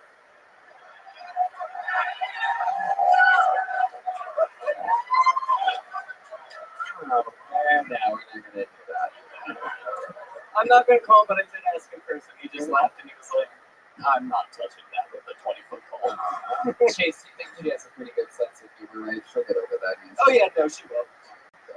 I want to make sure. Hey, I leave tomorrow. It's not like I'll be back here, so she can bitch at me. Oh, she's here in Philly? Yep. Oh, wow. She'll be on her way here right now. All right, we're going to get him tonight. Let's get him there. Come to her house. How many of you want to go to this lady's house and get anal beads? You always give the people what they want, so, Everyone in this audience just wants to try him out. What was the final question that I asked? Is there anything that you guys giving you that he wasn't giving you? Oh, yeah, you were way too personal. I'll send the anal beads. This is way too personal. All right, Chase. Well, that was a lot of fun. Congratulations. He came all the way here with a chance to get on Kill Tony. And he did it. One more time for Chase Fury.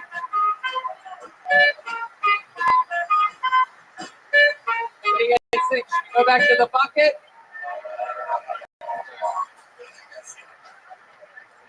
Yes. This call is making me so nervous. Yeah, I don't know why. Yeah, Brian jumps into his sweater every time. I'll spend the rest of the night thinking of how I could have handled that phone call differently. Yeah. It's my world that I live in. It's a lot of fun. Make some noise for your next comic, Matt Fleming, everybody. Matt Fleming. That name sounds good. Here it comes. Is this it? Nope, that's a waiter.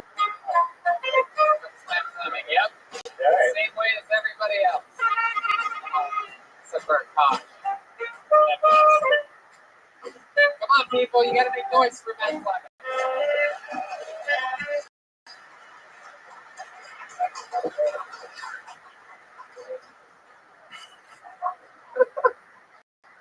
So I kind of wish that my mom could crack, maybe that I'd be a little bit funnier.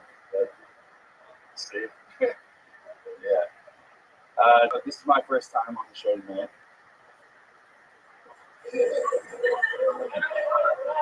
I found out I was going to be on the show, or not on the show, but here about 2 hours ago. So I looked up, watched the videos. So I found out things that I shouldn't do. I know you should be racist, obviously. People didn't. Can you tell them the joke?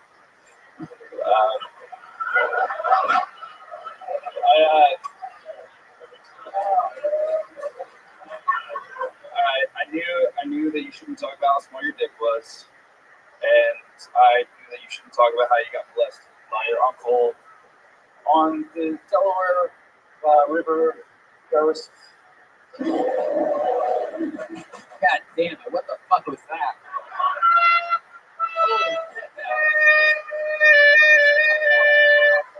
You self-destructed before you even gave it a chance.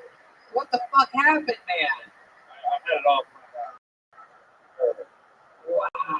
Jeez, dude. You went on the internet to find out that you shouldn't be racist. Well, I guess I found out. By the way, had you been racist and talked about your little dick, you probably would have destroyed. You know, black guys don't have a dick this small. See how funny it is? Here's the thing about these attractive people. This isn't for you. Thank you. Matt, yeah, Matt, stick with us over here. So, I like how he asked you for referee help with the man in the audience. Could you tell that guy to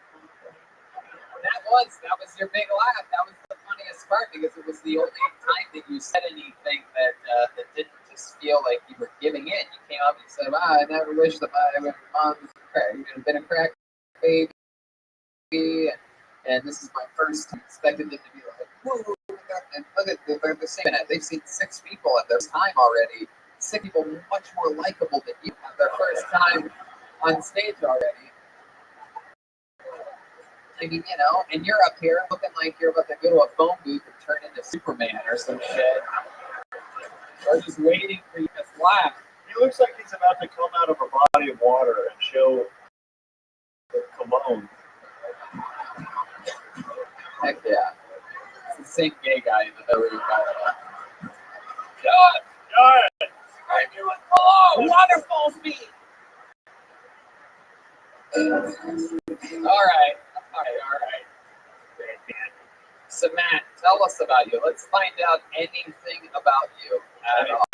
Yeah. I'm in nursing school.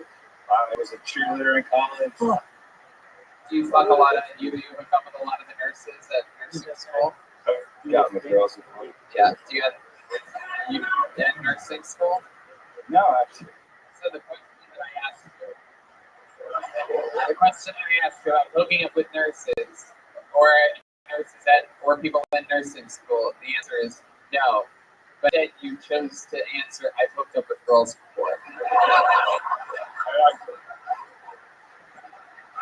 I thought we had our douchebag for this episode. I got a question. Incredible what's happening.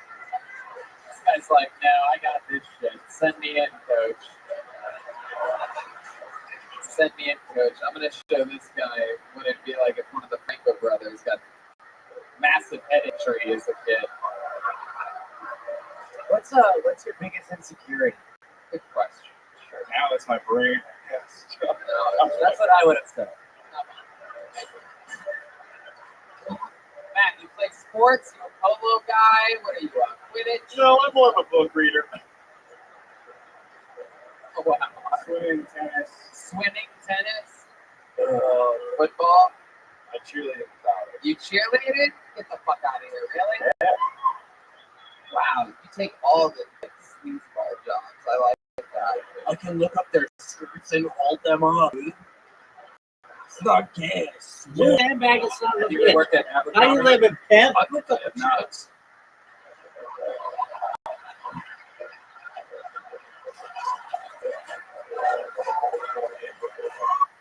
Just give me a moment.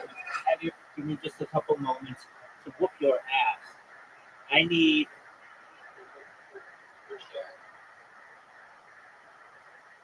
Scrabble.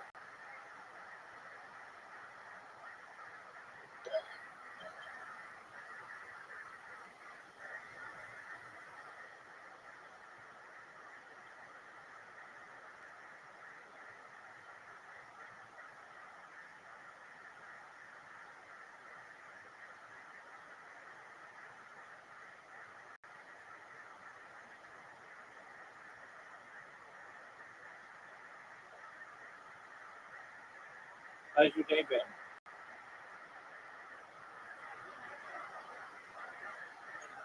Hey, what did they tell you at the workplace?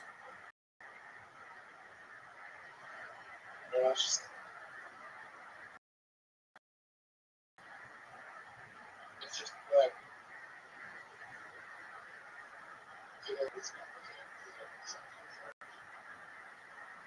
Okay, so what? You don't have to sign a contract.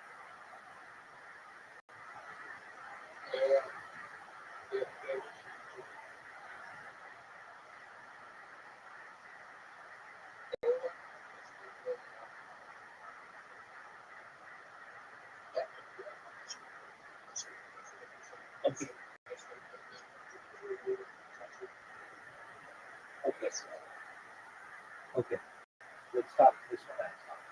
We went in on Friday, right? And what did they say?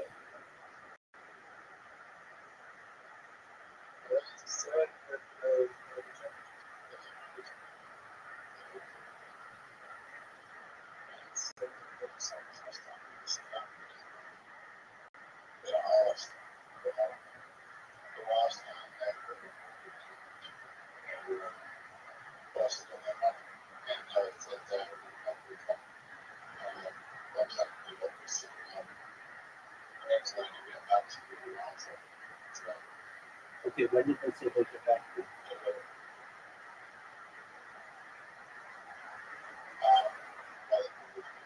Okay, that's good. Have you ever worked at Abercrombie? Nope. Worst job you've ever had? Worst job? Yeah.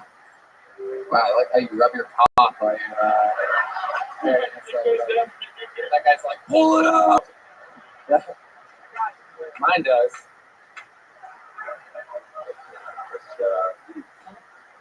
What the fuck is tea? Joel keeps looking more and more like a bowl of flan as this episode goes on. What is happening? The people like it. Hey, stop. This is Philadelphia. So what, you went I straight think to that's gang the thing rape? that tells you. This looks like if the plumber found an old troll doll in a septic tank. Well, I don't want to tell you what's that. Wow. It's the thing that tells you like where it puts points by. Matt, what are you best at in this world? How do you think if you could help change the world in a way? How do you think you can do it? Well, I actually think that's why I'm getting into healthcare, because I want to help people. You want to help people? Hell yeah.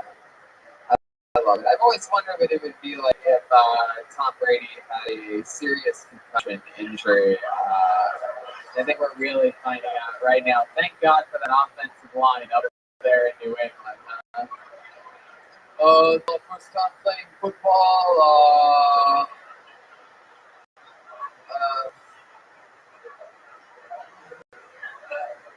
He looks like the guy on the packaging for a lacrosse stick. That was the worst thing I could have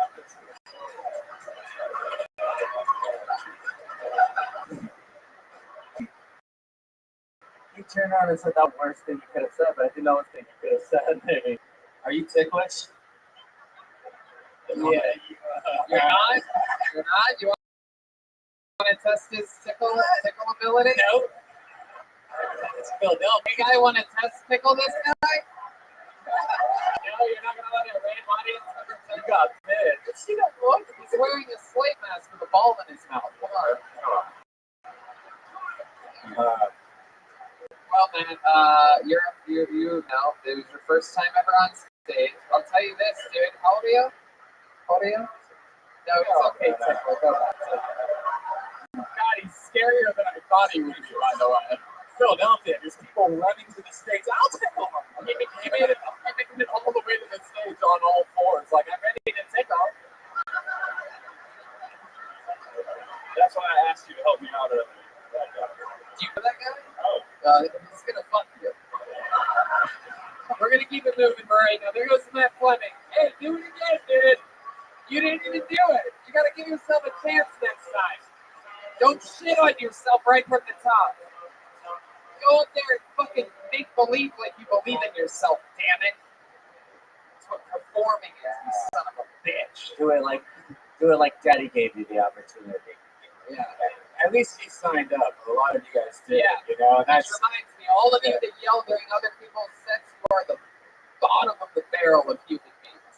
Don't ever forget that. If you didn't sign up and you didn't get pulled out of this bucket of destiny, then you fucked up. Then your opinion means less than nothing. During somebody else's 60 seconds. We had a guy here that flew all the way from fucking Denver for the chance to maybe get pulled out of the bucket. He got pulled out of the bucket. What if one of those bozos would have yelled during his set? You fucking fucks. Yeah. So respect comedy by heckling and yelling shit after their 60 seconds is up. You're worse than an anal thief. Yeah. All right, this is seriously it. You want to go to it one last time, huh? This is it. There will be no more after that. And your final comedian of the night goes by the name of Dan Callahan, ladies and gentlemen. Here we fucking go. Here he comes. It's Dan Callahan. State Light Song with Dan Callahan. All right, so my full name is Daniel Patrick Callahan. You couldn't tell by that. Yes, my blood type is Jameson. Yep, that's right. So I recently got engaged. Now, if you guys like to bet, I would take the under on that one. We recently started living together too. We pay bills. We use Venmo. I'm new to the Venmo app. She's been using it quite a while, and you can see the whole history of everybody, which is really convenient. I can see she's been paying tons of dudes for eggplant emojis for years, so that's helpful. I'm glad I'm engaged though. I don't have to resort to online dating anymore, so I'm glad I don't have to do that. I tried to stand out of the pack a little bit, you know, when I tried to do online dating. I tried standing out. I tried a speed dating app one time. I don't recommend it. It's called Uber Pool. Anybody hear that? Absolutely nobody in the car wanted to date me. It has a good ending though. I got banned from the app. I love that. So much. Probably one of my favorite sets of the night. Definitely my favorite joke of the night. You snuck it in there. For some reason that eggplant emoji. it is so fun to look at people's Venmos, just saying all this stuff. You must take note that your delivery was dedicated. It was, you know, not to diss the last comic again, Matt Fleming, but you know, but seriously, you know, he came up and he just started looking for excuses and bailouts, and you stuck with your plan. And the interesting thing was the Venmo thing. I'm sort of like, you know what I mean, in the beginning, but you stayed in the pocket long enough to keep it there the whole way. You know what I mean? Yeah. And you got better as it went along, and that's what's possible, you know, in stand-up comedy, is to stay in that pocket and for people. You gain the audience's trust by not showing weakness sometimes. You're telling them, I know something you don't know about the jokes that I have You gotta go in the room, right? Yeah, for a couple of years. That's $1 billion idea. A lot here in Helium, specifically. You ever need actually my second time ever. How was that? Great club. You heard So it my here first first, people. experience on all the best. He has been working me for years, and he's a great guy. Yeah. I saw your face. Yeah. All the top comedians in the world, he fucks them and brings them here for a weekend. Hey, John Lovitz and a couple of months, guys. Yeah, it must be fucking Saturday Night Live legend John Lovitz. Good friend. Good friend. Yeah, I saw this guy's face and I had a flashback to Ireland for a second. I was like, are we back there again? Yeah, you do look Irish, but you don't sound Irish. What are you doing with your hand in your cup? Always gotta have it on my wallet. Yes, That's a wallet. That's a thick wallet. Yeah, you gotta have your hand on the wallet. What are you keeping that wallet? A bunch of credit cards. It really seems really thick. It is. Can you pull that out for a second? Hey. So why is it that big though? Like, Let me get some. Let's see what we got. How can I look at your wallet? You can go right through it. There's actually, I have behind my ID there, I have a small laminated college degree. My college handed these out when we graduated. It's like a pocket. That's not real. Really? You have a pocket? Yeah, I'll pull it out for you. It's probably tucked behind some stuff there. Pull it out! You know you don't have to break every single card. You can just take half your card. I'm one of those guys, I never know when I'm going to need it, so I just put everything in there. And I never use any of it. Actually, nice that someone's not buying a poster after the show. $20 cash. Anyway, I was expecting to hopefully find like an ultra thin concept. Your wallet. Let's see how thick you Nah, I got nothing going on. Yours is of course thicker than mine, Brian. I have a nice slender. I have a wallet with people over at Gunnar and Company, G-U-N-N-A-R. That's real leather. They make all leather bits. They are really, really cool people. They custom made this for me with red stitching and black leather because they saw that my old Mercedes had the black leather and red stitching on the outside. But I got rid of that Mercedes and got a Corvette because I'm a goddamn American. You know what I'm saying? I have a wallet with the people over at Butthole. What? Zippy. Gosh, oh my God. Ah! Dan, tell us something we'd be surprised to know about you. What part of Philly are you from? Well, I grew up in South Jersey. I lived in Philly for 5 years. Ah. Have you ever seen Thelma walking around the streets? Yeah, late at night, back alleys. Yeah, of course. Yeah. Well, you better be careful. It's going to beat the shit out of you. Oh, he just spoke up. It's okay. We'll protect you guys. He's ready to die, dude. So she is. And it's an intimidating motherfucker. She's ready to die. She's about to die. And a few words scare me. That's just how it is. A couple questions I asked him, just literally look back and like, you better not fuck up. So, have you ever done any of these in your ass or anything like that? I think I'm going to show that has it. Wow, well, there's time for everything. Let's go. I think we're starting to beat a dead horse. Okay. So Dan, what else about you?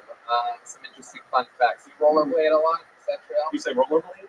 Yeah. No. Fun fact though, I am banned from every Walmart worldwide. Why? So you guys are there's the Eagle shirt right there. Remember when Michael Vick played? When he first signed, I thought it'd be a funny idea to look up online. They have codes online to get on Walmart intercoms. So I went on the Walmart intercom and there was a security guy behind me, but I just picked it up, put in the code over the store-wide intercom on the super Walmarts. I said, well, Michael Vick reports to the pets department. And the security guard felt like I overstepped his power and he got pissed and took me into the back room. He scanned my ID into their system. He told me that if I were to do something stupid in Walmart in Japan, that they would be able to pull my info up and prosecute me. So yeah, but that'd really be a jump. Then at that point they would have to even another. Yeah, no alarms go off if I walk in a Walmart. But yeah, 30% of the people in Walmart look like you. They look like you in Belmont. So that's interesting. Banned from all Walmarts, and you've tried since then. You have a girlfriend? Engaged, fiance. How long have you been engaged for? Since October. How long have you known? About 3 years. Do anything special about the question? I took her to the Canary Islands, Spain. Oh, Canary Islands. Yes. And then what you do? Anything crazy? Did you ask her with like a drone or something Just the rain on the bottom of it. Like, oh my God, what is that? Oh! We were on a boat out in the ocean at sunset, and they had like a wine and dinner and everything. And I pushed her over, and they're like, I fucking love you. Okay, I got a question. Okay, I think marriage is bullshit.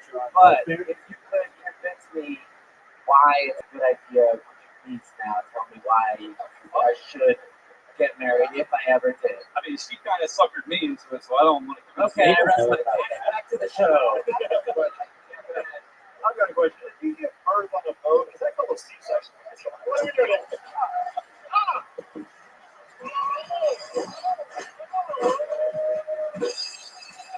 I want to be those characters one day. There's never another Kill Jeremiah. I want to be an 80s. Oh, yeah. You just get to make whatever character you want. It's like a cheat code. Yeah. The dumber it is, the better it is. So it's like you can literally just do anything. Yeah. And you can dance with the sound effects and shit. That was like fun. No, I'm serious. It's just amazing.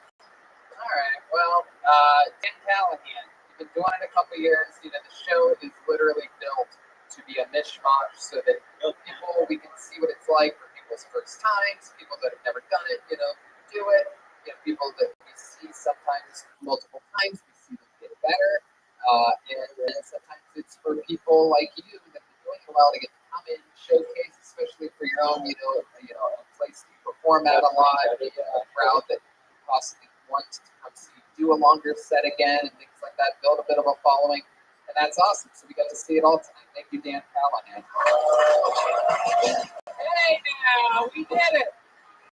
You guys have fun tonight or what? Let's see how loud this place can get for the great and powerful Jeremiah Watkins. How about one more time for Joker? Check out Jeremiah Wonders. He's got CDs, stickers, magnets for sale after the show. We'll all sign your Kill Tony poster if you get one. Joelberg's on social media poster. Sorry, Jeremiah is Jeremiah stand-up. Thank you to Ludwig Drums. Yes, motherfucking Ludwig. And anything else, guys? We all good? Thanks to Benji Music for this saxophone. Oh, yeah. Sexy ass Philadelphia we love. Another shout out to Benji Music. Ludwig Drums. David Knowles said no. InfiniteCBD.com for your key products. Use the promo code 2015. You get 15% off. Same thing with CaveCoffeeCompany.com.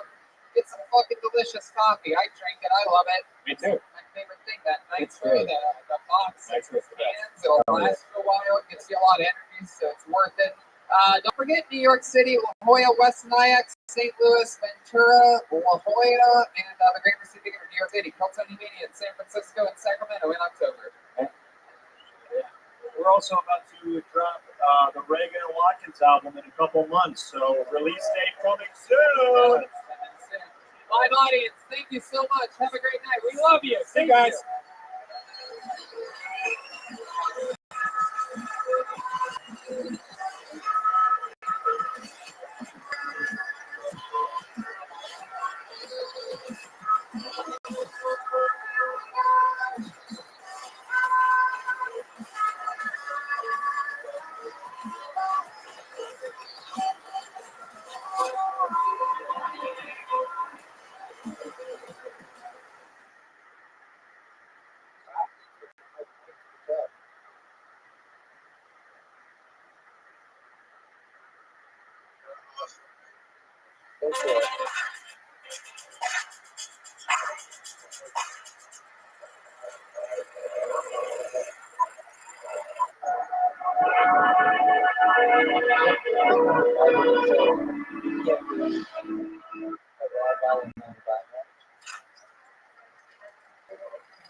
This is Rick coming to you live from Helium Comedy Club, where for every episode of Kill Tony, Tony Hinchcliffe.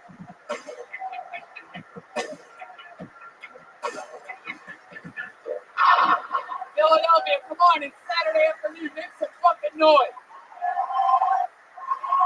Booyah! We are live. Hey, look, everybody, it's Brian Rabbi. Hey, guys.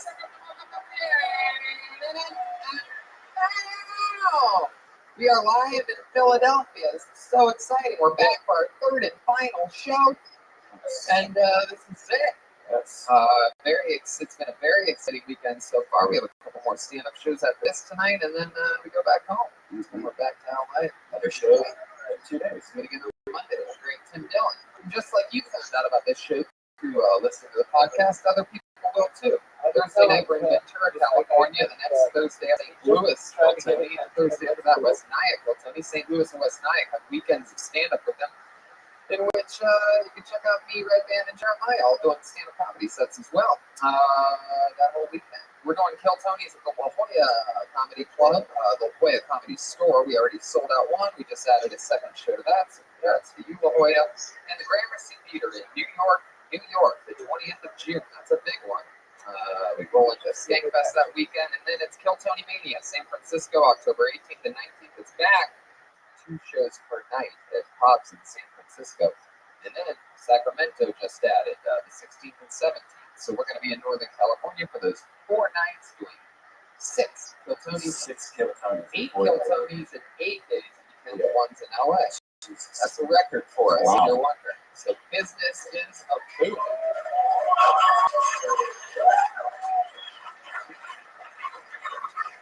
And if you think we're ever coming back to Philadelphia again, you're probably right. I'd say that's a safe bet.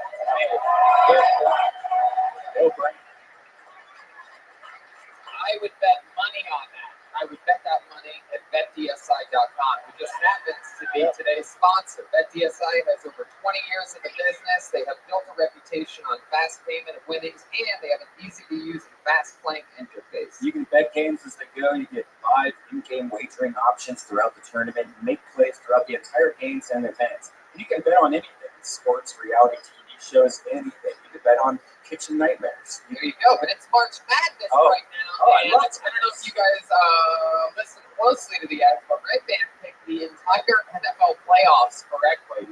And this is his first time since then making picks for sports. He made some picks for March Madness. Who do you like this week? This week, I like the Oregon Ducks. I think we're going to beat the Anteaters.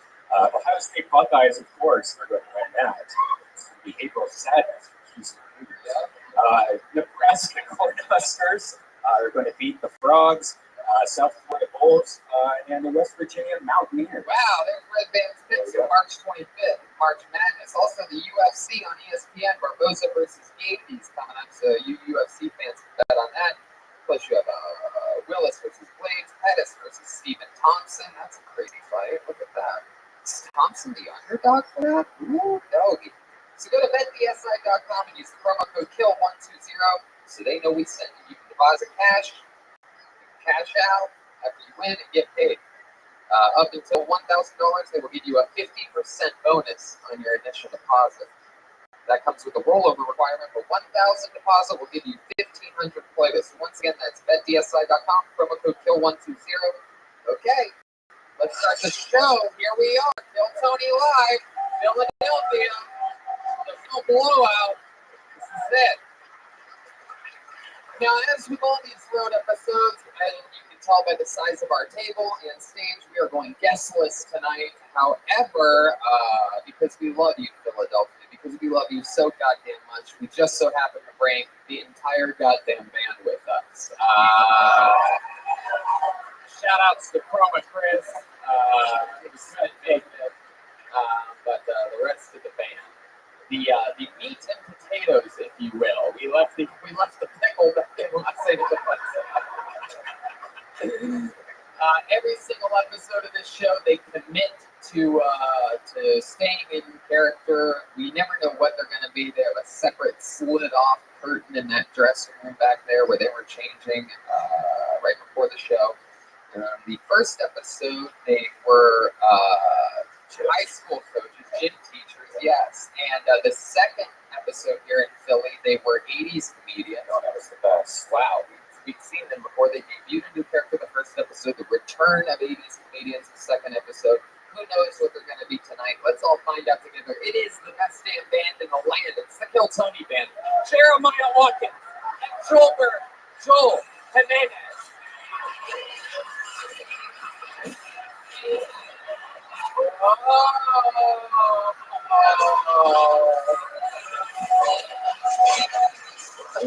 Wow.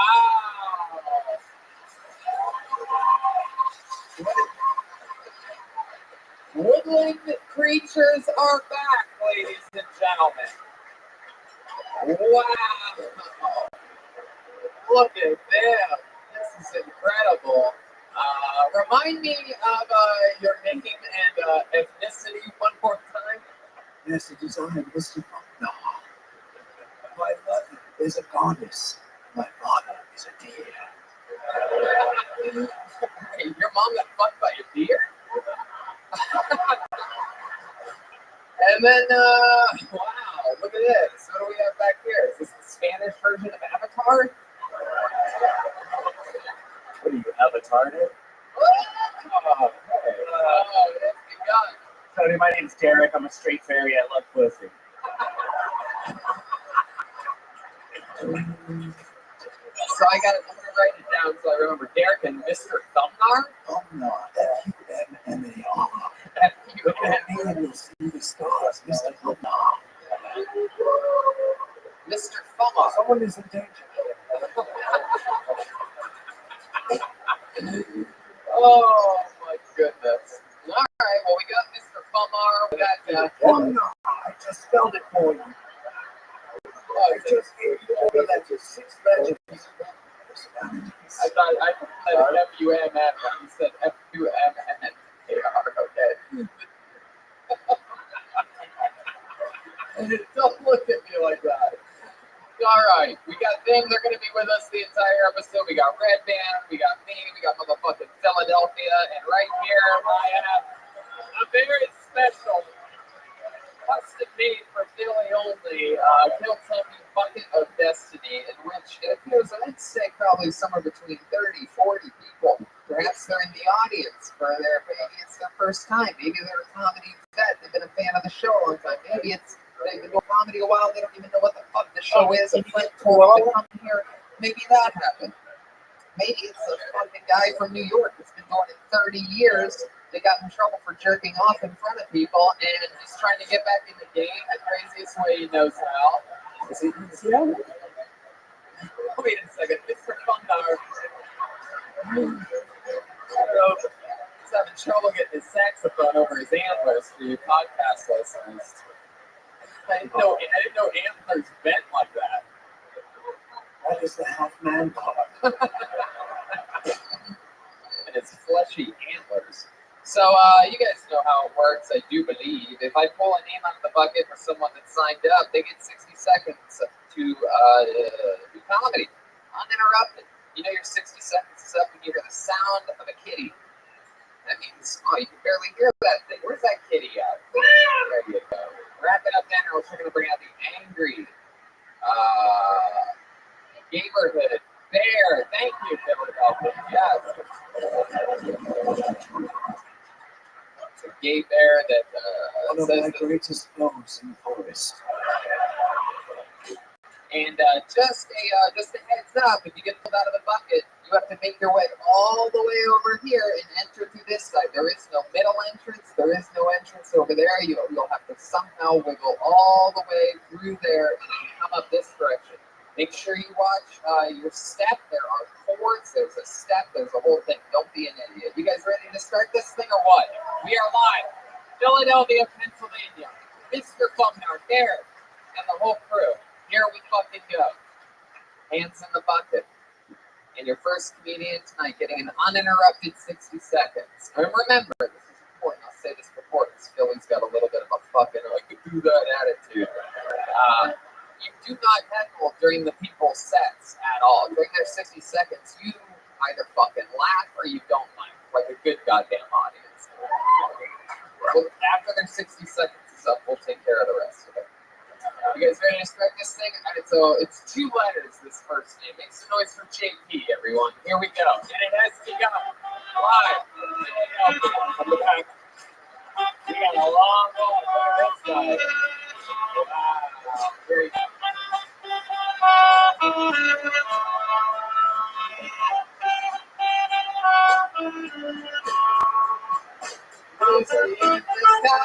With motherfucking diamonds. There we go. Make some noise for JP, everybody.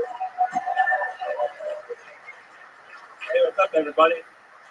So, my wife just got pregnant, and we were trying to get pregnant. So, part of that, we had to do some tests beforehand, which included a semen analysis. So, basically, I just had her come in a cup. So, I was doing some sounds, though. You have to do it dry. They specify no lube and no saliva. So, that means enough people have jerked off by spitting on their dick and then coming, that way because they're maniacs. What type of fucking murderer would spit on their dick to jerk off? Just go dry. It's not that hard. That's something that if you do that, you should be immediately taken to jail because you're a murderer. You might not have committed a murder, but you're going to. That's something like fucking Robert Durst is probably in jail right now doing. It should be something that disqualifies you from getting a job. Under how to commit a felony, it should be how you spit on your dick to jerk off. Thank you.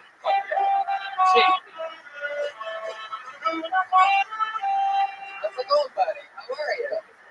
Look at you. That's your first time on stage? Yeah. Wow, JP, everybody. I love it. I love it. For those of you listening to the podcast, JP looks like Walter White pre-cancer. Look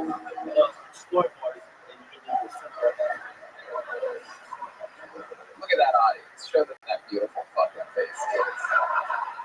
JP, the first time on stage, your wife got pregnant, and then you had to do a semen analysis? Before she got pregnant. Before she got pregnant. Yeah. She took a visit into the woods recently. So you're very much against spitting on your dick. So you've never done it before? You never spit on your girl's crotch before you fucking? Or Wow, Red Band is starting strong. Just let us spit, crotch, dick. My God, wow, you're letting it all out at once, huh? I think that's a little different with somebody else. Look at you romantic. Judging by the way he speaks, he sounds like he spits on his dick every time. So JP, I'm a little confused. There was a lot of business going on. Did you get your wife pregnant? Yep. You did? Yep. After the semen analysis? After the semen analysis, yep. Wow. What did you do to get her pregnant? You came inside of her? Yep. That's it?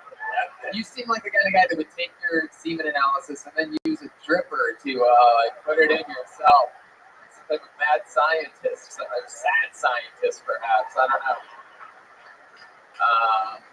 Wow. So JP, tell us more about you. Is she still pregnant? Yep. 16 weeks pregnant. 16 weeks. Not too late. Not too late, JP. If you think you can't handle this, it's not too late. Why do I feel like the wife is the one that ordered the semen analysis? So look at these fucks coming in late. Why don't you welcome? Come on in, you idiots.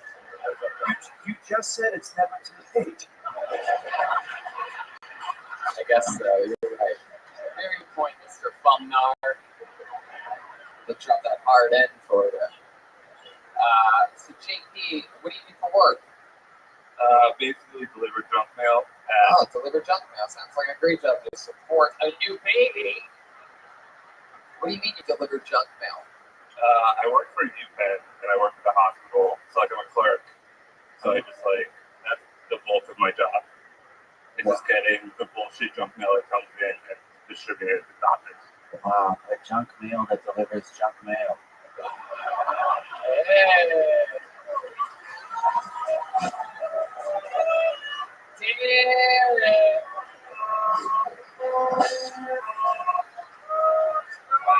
JP, how long you been with your girlfriend or your wife? Wife. How long you been with her? Over 10 years. Over 10 years. That was the first girl that you've been with? No. now? Jeez, look at you, you fucking pimp. Wow. How many different women do you think a player like you has, torn up inside out? 3 in total. 3 total. Wow. What does your wife do? She works at outpatient rehab. People with brain injuries. Oh, that's why you guys connect so well.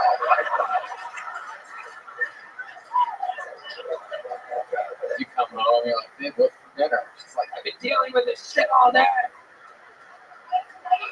Oh, wow. People with brain injuries, that's a wild one. My goodness, JP. So tell us, what do you do for fun when you're not delivering junk mail or banging your wife, tearing it up? Nothing really. There must be something. Video games a lot. When player, he's like, it's actually gamer. If you say your favorite video game is Deal Edge, I will kill you right now. What is your favorite video game? Just out of curiosity. I don't know shit about it. It never helps the interview part of this show, but I'll ask you anyway. I've been playing a game on Switch lately. It's B-Cop. B-Cop? B-Cop. B-Cop? Yeah. What do? You arrest bees? Like bees cop. Beats Cop. It's the governor. Listen.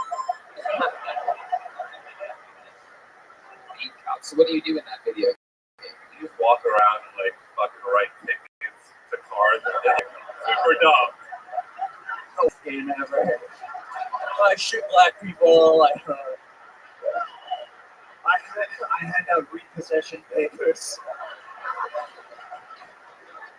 JP, is stand-up something you've always wanted to do? Yeah.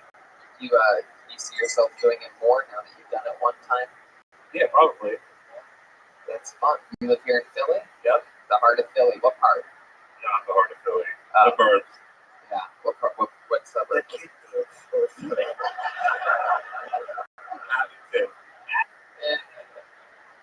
Yeah, not a lot of people here to represent, really. What's Abington known for? What's the cool thing about it? Oh, okay. Eddie George is a great player from the Ohio State University. He's playing in March Madness this week. Go to betdsi.com. Use the promo code.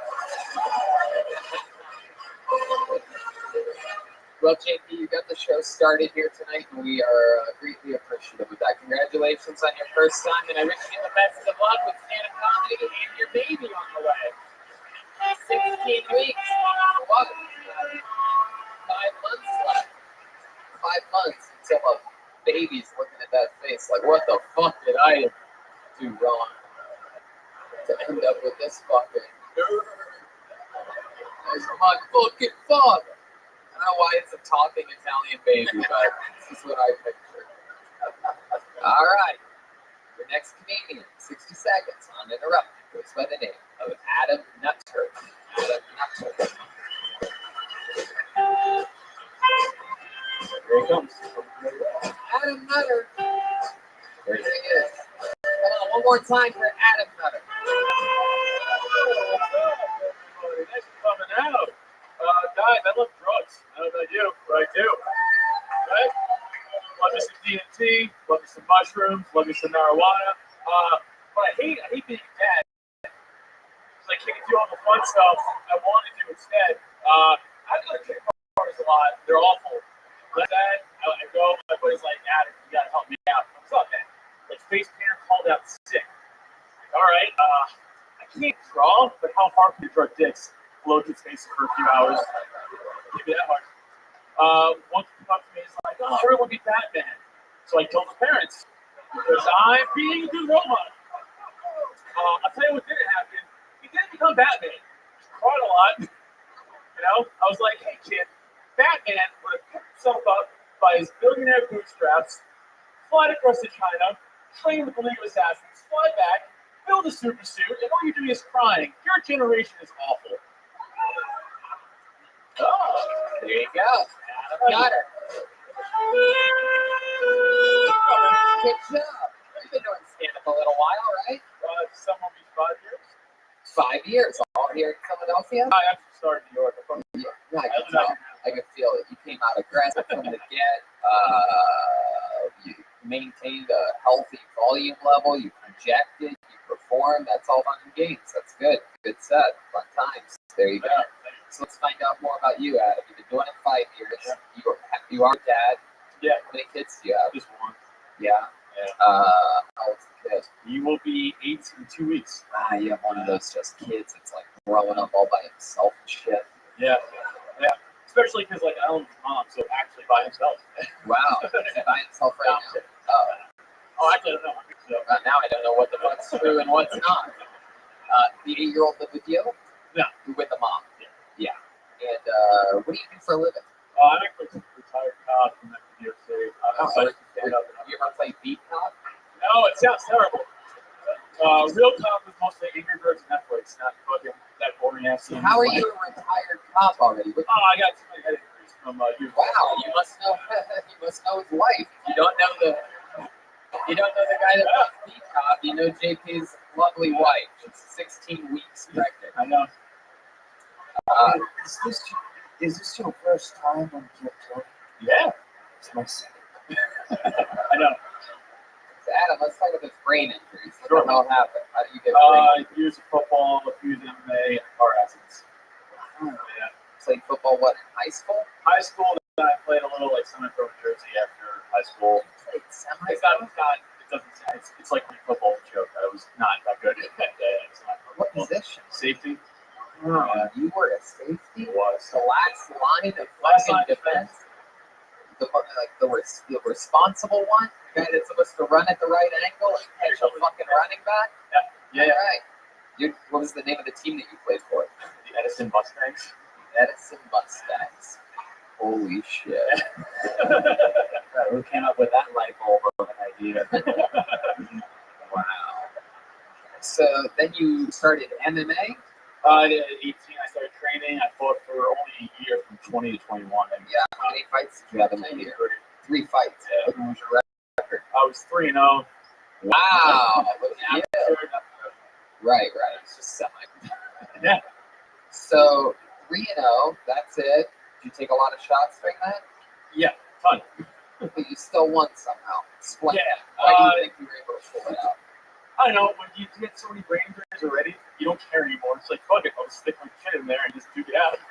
You say that you have all these brain injuries, but you come out here, you do stand-up comedy. You've been doing comedy for 5 years. I think it's one of the harder things to be able to do and get good at, get better at. So are you afraid that the cops that are sending you checks every month from our amazing United States government, who I love dearly, do you think, are you a little bit afraid that they might find out about, like, what if, I mean, you've been doing this 5 years. What if 5 years from now you get a Netflix special and the police are like, what the fuck are we doing here with this? Yeah, it's cool. They just don't make it done to make like hard decisions. So, Right. I'm not doing that here. So it's a little more lenient, What do you consider hard? How dark does a person's skin have to be for you to, point to us on Joel's body. Is it nipple dark? Oh, yeah. Wow, nipple dark, you're dead. So Puerto Rico. It's good enough. So how long were you a cop for? 8 years. And did you get bad? Like something happened? Like you shot a kid or something? No, we actually don't recall. Like, other cops called in this giant fight, and we were flying, and some girl, ignoring all the lights and sirens, just walked out into the street, and I had either kill her or I swerved. The swerve, hit a light pole crashed in the car, tire flew up, and knocked out for 2 seconds. Woke up, and I cut my. I'm like, don't cut my vest, it's expensive. They're like, they had to cut my clothes off and shit. Yeah, pretty crazy. And I was out for a while, and they're like, yeah, it's done, man. We can't do this anymore. Wow. So you got into a car accident. Oh. Were these people crossing the street? Were they even there, or they like? A lot of this mushrooms, man. I don't know. You were doing mushrooms while It's that girl here on stage right now. how do you get so many car accidents? Well, I was only driving one of them. The other two were my buddy, and that's not that great driving, obviously. You let that buddy drive your cop car? Yeah. The craziest thing you saw in your 8 years as a cop? Craziest thing? Other than a light Dude jumped out of the window, got stuck on a metal fence and decapitated himself. And yes. What was he trying to do? He was trying to escape the police or something? Like, why did he jump out? I think he was in a drug dispute with another upstanding citizen. What floor? Second floor? Third floor? Third floor. Roof. I'm sorry, roof. Third floor roof. So like right there. Just took it off and missed. Yeah. Took his whole head off. Yeah.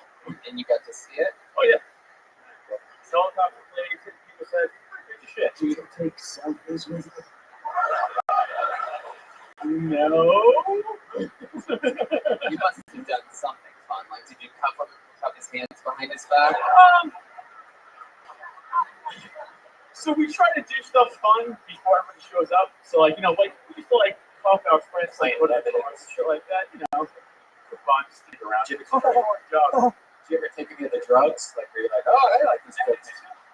Like, everything's too modern. It's like a TV show's called. Everything's fucking like your brother.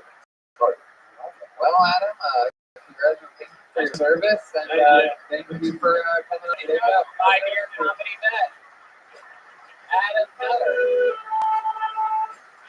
You got it.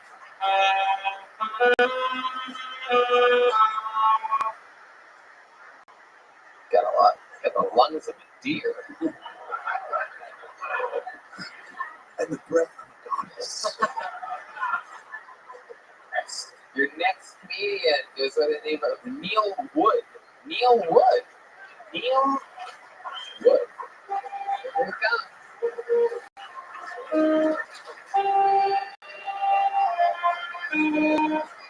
What's up?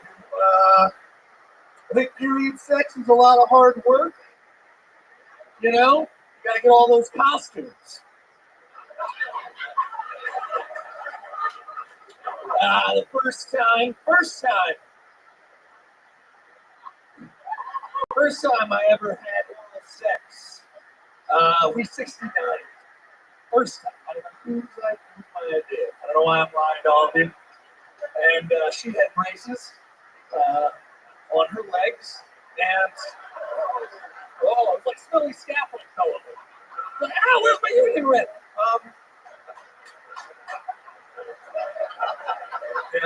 Yeah. I hate shower sex. Can't do shower sex because I'm very tall and can't take water. So look at me, I'm a tall guy. Come on, but as shower sex is from the rainforest sex. All right, there you go. Thanks, guys. There you go, Neil Wood. Hilarious. What's up? Very, very good. I'm getting the feeling that, like Adam, this isn't your first rodeo. No, 5 years coming home. 5 years. And you perform here in Philly, New York. New York like once or twice. New Jersey. So this here? Yeah. This is where you live? Yeah, South. What do they call it? New breeze. Your voice doesn't match your head at all. No, it doesn't. You have a fucking It doesn't at all. You have a voice of a Pro wrestler, I got pro. When I get hands on you this fucking Monday. It sounds about right. So you have the face of the guy that would just watch the pro wrestler have a promo. Yeah. He looks like a nerd that got drafted to Vietnam. Fuck. Is that what it was like? Shit. You sound like No, I swear I have left feet. I can't join. It's like a Full Metal faggot. Oh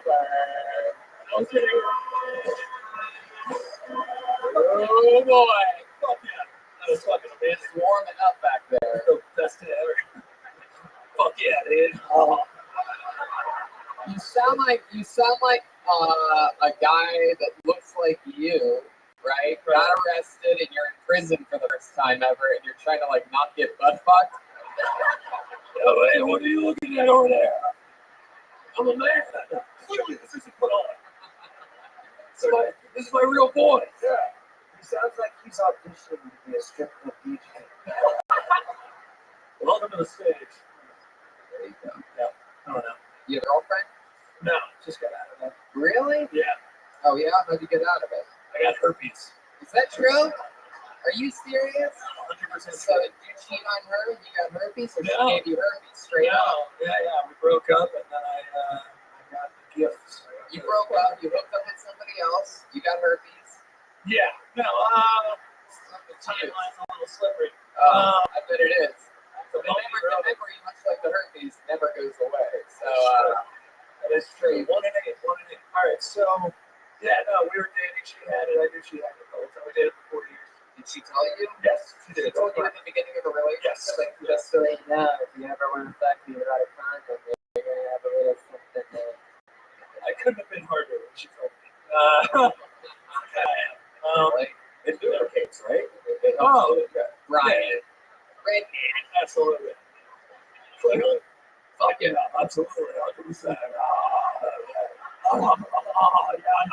Like Jersey trash show. Yeah. So did you not wear a condom or what happened? No. You literally looked at her in her eyes and it's worth it to me. You were like, tonight I want to rob you. I like how your antlers bounced when you said that. One of my favorite parts of your set, Neil, when you said that your first time having oral sex, you 69, and I heard a cool black guy in the audience go, yeah. It's pretty amazing. I Love it. it. Buying that guy a drink. Yeah. And yeah, man, you had great fucking jokes. You've been doing it 5 years in Philly. What do you do for a living? I'm a creative director for a college. Oh, what is that? Oh, advertising marketing design. Hopefully not Penn State. No. All right, so we got some work to do. Got an image to keep. I love you doing my voice is so much more intense. Like your eyes are like, oh, so. It's the only thing. Talk about what you like. How are we talking about here? So what do you do in college? Yeah. Very good. How long have you had that job? 6 years. 6 years. Oh, pre-herpes? Pre-herpes. It's a different time. Oh, yeah. So, what do you do for fun? You seem like an interesting fucking guy. I like your sense of humor, love the jokes. So, I want to know more about you. But like for a hobby or something. Since I went to art school, I paint, design, and stuff on the side. So, Yeah, paint, design stuff on the side too. what do you want to do? That kind of stuff. My goodness. Very talented. Wow, I like talented in a bunch of stuff that we can't see. Yep. Not available for kids. All right. Now, how about now that you're single, what's your master plan? What are you gonna do? Open time people out there. You're gonna open it good. Wow. Just to weed them out. So let me ask you something. Are you going to warn people from now on? Like how does that work now that you have herpes? So let's say a chick is like, after this, a chick comes up to you and she's like, I love your set. We have the same voice. no, I'm kidding. And she's like, hey, what's up? Like, I like you, Neil Wood, and I maybe want to see more of your last name, if you know what I mean. Like, what would you be like? Or you'd be like, Well, there's something I gotta tell you. I don't know if you heard during the interview part, but as we say, after this, she didn't pay attention, and she sounds like she's from me. No, yeah, I'm getting used to having to talk about it. She asked me because I got herpes and also got a brain infection. what? How does that work? Yeah. Apparently, herpes, as you know, the back of the base of your spine is where it is. I hurt the base of my spine, and then was like, fuck it, we're going to the spinal tap. Went to my brain and get an infection. So how did you find out about that? Like, how do you find out? How do you find out that you have a Sick and you have crippling headaches. Well, And then you will know, like, do you have herpes? And I'm like, yes. They like, you have a brain infection. Has a nurse on accident, after she asked you that question, do you have herpes, accidentally go, That's happened. That's 100% happened. So you didn't get it from doing like sign with her. Did you just go right in your mouth to your A little. Wow, Dr. Redband. Yeah. It's a very brain damage heavy episode of Deltonius. Yeah, Adam's my best friend. Is that true? That's 100% true. Really? Yeah. So the guy He does have that kind of brain damage. Yes. Want to answer this question? look at that. Did he ever let you drive his cop car? All the time. All the time. Oh, dude, I fucking wrecked again. Yeah. You're going to be in big trouble this time. You mentioned Batman and being rich. You're a rich kid. What was your childhood like? Did you grow up with rich parents? Yeah. Just, I think, Right around where you're I'm from a blueberry farm in New Jersey. lower middle, right around on your spine where your herpes was. Okie dokie. So that was, Neil, another great set. I love it, guys. Like you and Adam showed up. Comedy experience showing off. I can tell people that have done stand-up in New York before. That's what it's turned into now. I can tell by the way that they project. They don't fuck around. Like you'll notice somebody that for the first time or really even at other places, they'll be like, hey, what's up, everybody? You know what I mean? And someone from New York will be like, what's up, everybody? Different thing. But they have to get their point across because everybody before them and after them is getting their fucking point across. Can't pussyfoot. Make some noise for Sean McGuire, everyone. Here we go. Keeping it moving along. We're flying through people.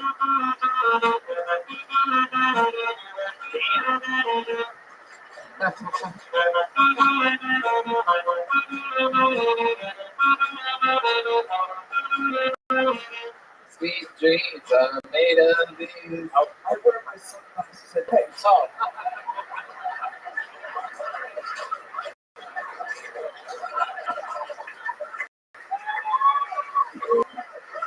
one more time for Sean McGuire, everybody.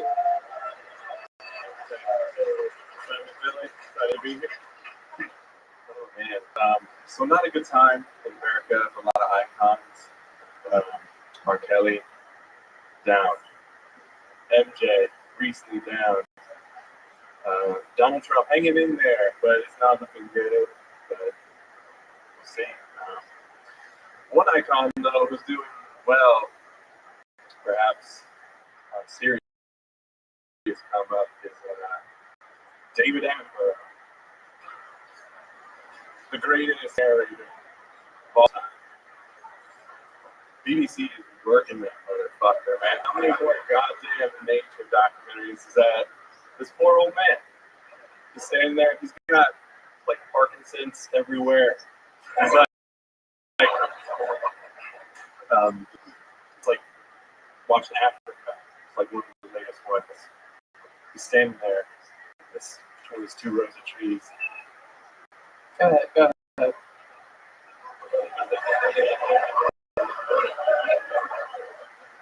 I'm hearing the sun get me.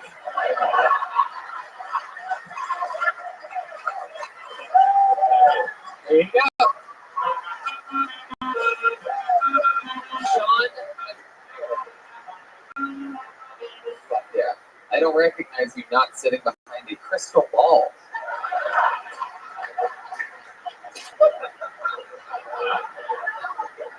Surprise. Wow. Sean, that was fun. New to stand-up? About 4 months. 4 months. Oh yeah, that's fun. You from here in Philly? I'm from Virginia. Virginia. You came up here for this, or I live in Philly. Oh, cool. You're originally from Virginia. How long have you lived in Philly? About 4 months. About 4 months. Yeah. Came to Philly to live your dream as a stand-up comedian. I was in Brooklyn before for about 4 years. Oh, okay, but you didn't do stand-up there. I Yeah, started fuck New York City. If you want to make it anywhere, you got to go to Philly first, right? Oh shit, the guy that likes 69ing agrees with that. Yeah. This guy likes 69ing and starting comedy in Philly for some reason. So why Philly? Why the move from Brooklyn to Philly? I was partly just wanted a little change from New York. Wanted to chill out. So, Do you have a girl break your heart in New York? No, I had a girl just get a promotion with her job, which is led us to Philly. So I just said, fuck it, I'll move to Philly. Wow, look at you. That's a fucking real man right there. Jeez. New York City? Oh, fuck this. I'll go to Philly for you, babe. I love it. I like wind and dirt. Let's go. Just like I have had, man. So are you. My goodness. How long have you been with your girl? It's been almost 2 years. Where'd you meet her? I met her. What chat room did you meet her? No chat room. I met her at a former job. I was working as a manager at a grocery store, and she was a account representative for a juice company, and I would buy juice from. Keep going. Make the answer longer. Make it longer. Wow. I'm a barista Monday through Friday. A barista. Wow, you almost made it sound like you're not a coffee making guy. You said it like it's like some bigger thing. I'm like, wow, he works at the bar of barista. Oh, it's got These teams margaritas. you're a barista. And I fry chicken and donuts on the weekend. Whoa. Donuts. Federal Donuts, Sun City. I'm your man. Surprised when you said that you fried chicken and donuts. I didn't hear. Yeah. I was really surprised there was a gap there. Sorry to stereotype you, but I really thought I had you figured out by now. How do you get in the business of frying chicken and donuts? How does that start? That's a good question. Only on weekends, though. Only on weekends. Saturday and Sunday. Yes. I was full time, but I went part time. Saturday and Sunday, you're like, fuck it, it's still Friday to me. Yeah. My fry jokes never work the way that I think they're going to. Okay, what else, John? What else are you into? There must be something about you. Seem like the kind of guy that likes to ice skate backwards.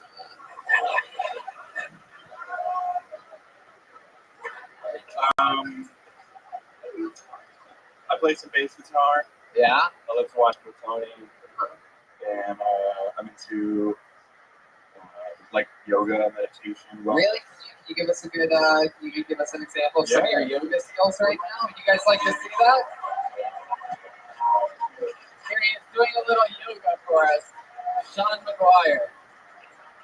Just watch the drums behind you. That's all. Yep. Here we go. Wow. Wow.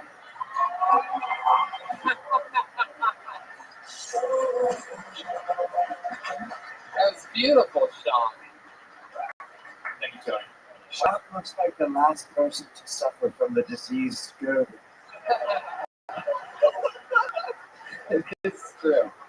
It is true. It's that downward facing pirate you just did? It was crow dancing. Ah, romance. Okay. All right. Well, Sean, congratulations on this new life you found for yourself in Philly. You got great lab. You did one of the hardest things possible on Kill Tony, which is, hit your fucking mark, even though you didn't get it in the time when I gave you the extension. A lot of people say, why do you even work? It's like sometimes it fucking does, and it makes a watermark. And my own a piece of advice I would give you is sort of something that I was talking about right before you came up, which is like, get it out there. I know you're only 4 months in, but it's a note to sort of take from the last two guys. You have to project so you can fucking own it more, because with the stuff you were talking about, it was really funny. Thing. There you go, Sean McGuire, everybody. On to the next one we go. Hey, we've done that. It's the wrong song again. Quit singing along with the wrong songs. Just hang on, Snoopy. I love the trouble. Sweet dreams of melody.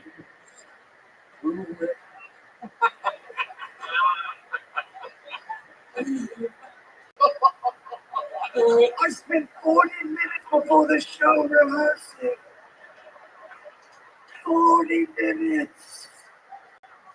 Who am I to disagree? All right. Well,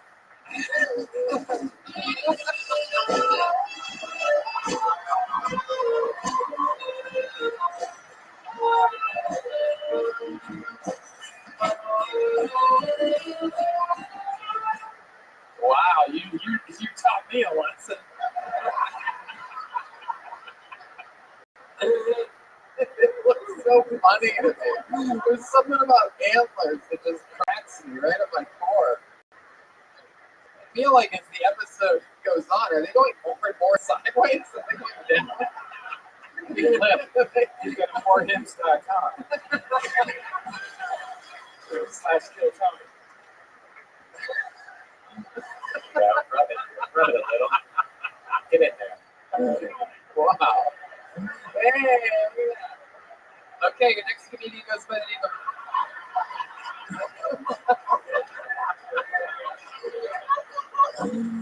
Oh, I swear, ladies, this has never happened before.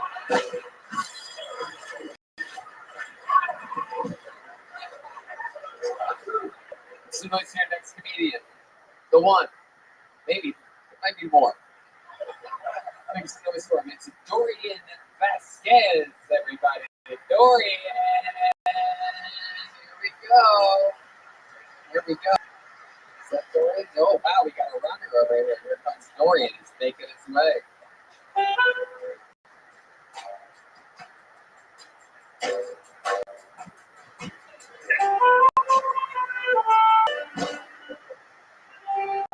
One more time for Dorian Vasquez.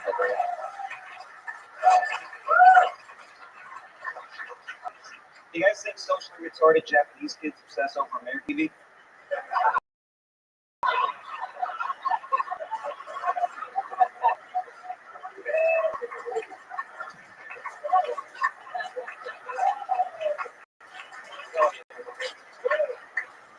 Comic-Con Tokyo, just a bunch of kids dressed as Al Bundy.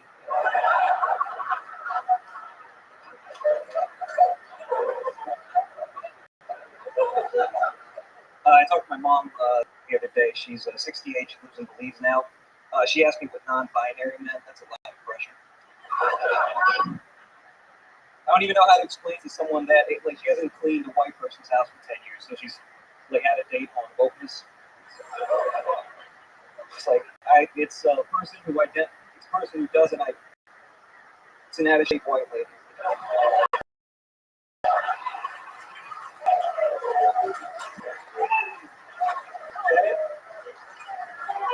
Wow, Dorian Vasquez.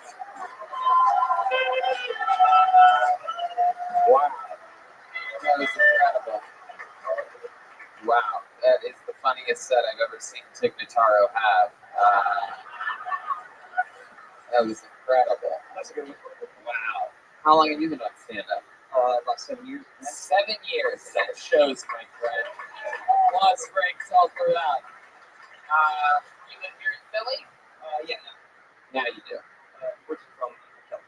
Originally from Inglewood. How'd you end up in Philly? I wanted to be on the East Coast, but I wanted to. Wow. That's the same reason all of them are here right now. And their ancestors. And, wow. So you chose Philly. Yeah, I mean, it's cheaper than New York. It's only $20 bus ride. So $20 bus ride to New York. And you do stand up in New York quite a bit. that's right. Yeah. What do you do for a living? How do you afford living in Philadelphia? How could you possibly afford No, actually, I'm a videographer. a videographer? I'm a videographer a lot of times. Here at this club? Yeah. Oh, you work for Helium? No, I Freelance work? Yeah. Oh, very cool. That's awesome. You've done that for, how old are you? You seem like you could be like any age. Yeah, I'm 29. 29. Yeah. It's lovely. And Your parents are the Vasquezes of Inglewood, California. Yeah. What do they think about you living out in Philly? They were fine. When they saw that I could take care of myself. Yeah. They feel like They send me money. Really? What do they do? No, they're retired. Trying to make habit free. Are they Mexican? Are you Mexican? Are you Mexican? No, they're police. I don't believe it.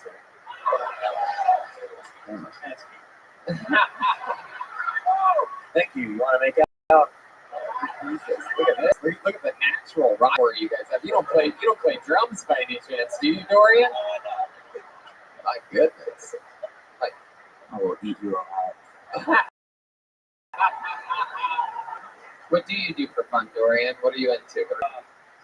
Actually, I just left. Apart from videography comedy, I'm actually starting to wrestle. Wrestle? You're starting now to wrestle? Yeah, I literally just went to wrestling practice for this. You went to wrestling practice before this. How long have you been wrestling for? No, I literally just started. It's my second time. Second time ever wrestling. You're like, fuck this. I'm 29. I'm gonna learn now. What are you doing? You doing like drilling double legs and whatnot? Single legs? It's nothing complicated. Just like bouncing off the ropes. I'm gonna take those. Oh, you're talking about professional wrestling. Yeah. Wow. Holy fucking shit. Oh god. Now that's even crazier than what I thought. I'm like, wow, wrestling's such a hard sport. So fundamentally hard, but at least the kid's built for it. Now you're telling me you're a pro wrestler. I'm not going to go. No, I know, bro. I know, but the sport basically, yeah. The sport is called pro wrestling. Yeah, well, yeah. Yeah. It's So, like, what the fuck did you learn today? Getting thrown into the ropes is what you said? Yeah, no, just getting through the ropes, learning how to take the. This is so interesting. What would your character be if Vince McMahon called you today and was like, well, Dorian, I like what you're doing. I heard about you. I like the fact you're coming in late and you're completely different than anything we've ever had here before. I want to sign you to a contract. What are your ideas for characters? Or what could you be? How do you see yourself? I was thinking actually, I got a tan and be revolutionary migrant worker. God damn it, I love it. Revolutionary migrant work. A promo for us? Can you show us what that would look like? You challenging perhaps Brock Lesnar. You got Brock Lesnar at WrestleMania. Show us what that would look out at the crowd and show them. Tell those people. Pretend like that's Madison Square Garden. All right. I honestly got nothing other than just anger.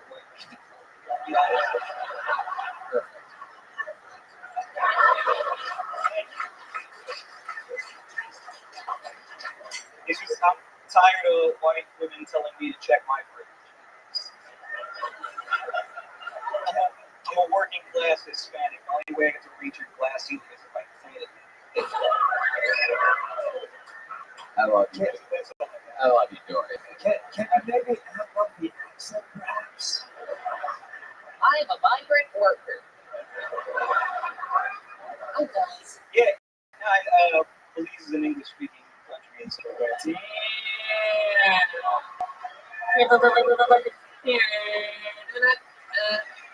I'm sorry, I'm not from that neck of the woods.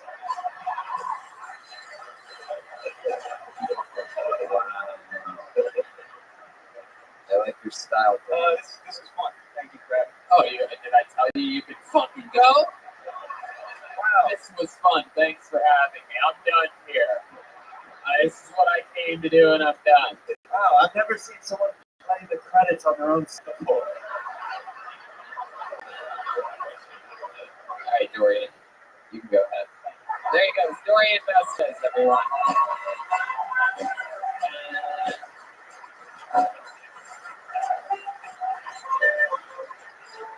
I like that kid. You guys having fun there? How many of you like it when comedians do good on Kill Tony? How many of you like seeing people bomb up here? Oh dear. Make some noise for your next comic. David Weissner, everyone. Here we go. 60 seconds. Enter. Here comes David. One more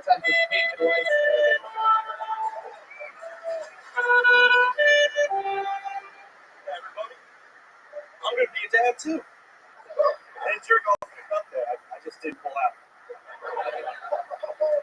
I'm making 18 to life for that. But I'm hoping for a mistrial.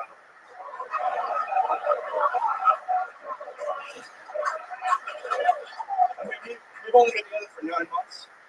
We haven't even done butt stuff yet. I've been keeping my ass clean for nothing.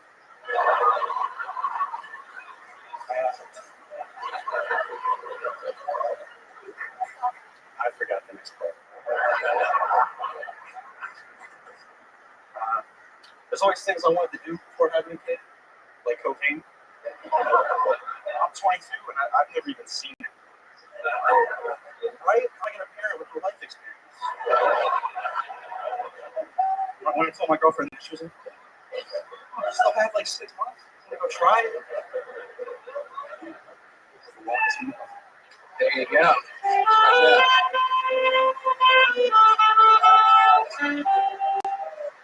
It's the longest minute, and also now that you've been here, one of the widest minutes.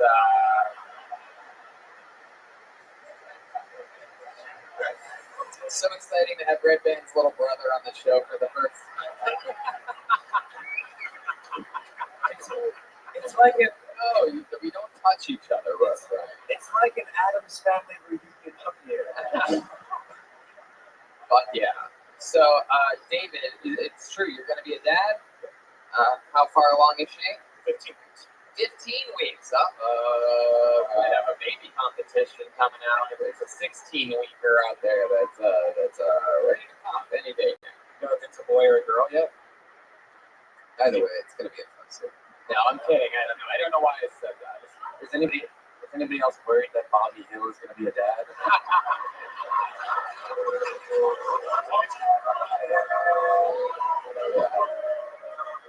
Wow. That is what you fucking look like. Yeah, it's all good. My goodness. Now, strangely enough, you're the person on stage who's not currently learning how to become a pro wrestler.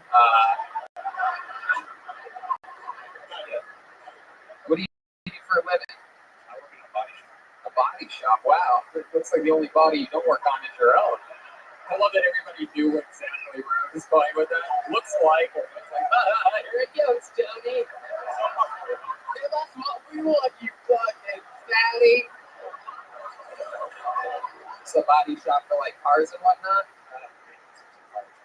You specialize in ambulances and fire trucks. Did you recognize the guy that wrecked a bunch of cop cars earlier? No, you really specialize in ambulances and fire trucks? My goodness, what's it like working on an ambulance, knowing you're inevitably going to end up in one? Think about that every day. Really? How long have you been working on ambulances and fire trucks? About 4 years. 40 years. What an interesting thing. You specialize in like sirens or anything? No, I'm in a paint shop, so I just prep things. Oh, cool. So a lot of like red, a lot of red, a lot of white, white ambulances, red fire trucks. You ever have any fun on the fire trucks and the ambulances? You ever do anything?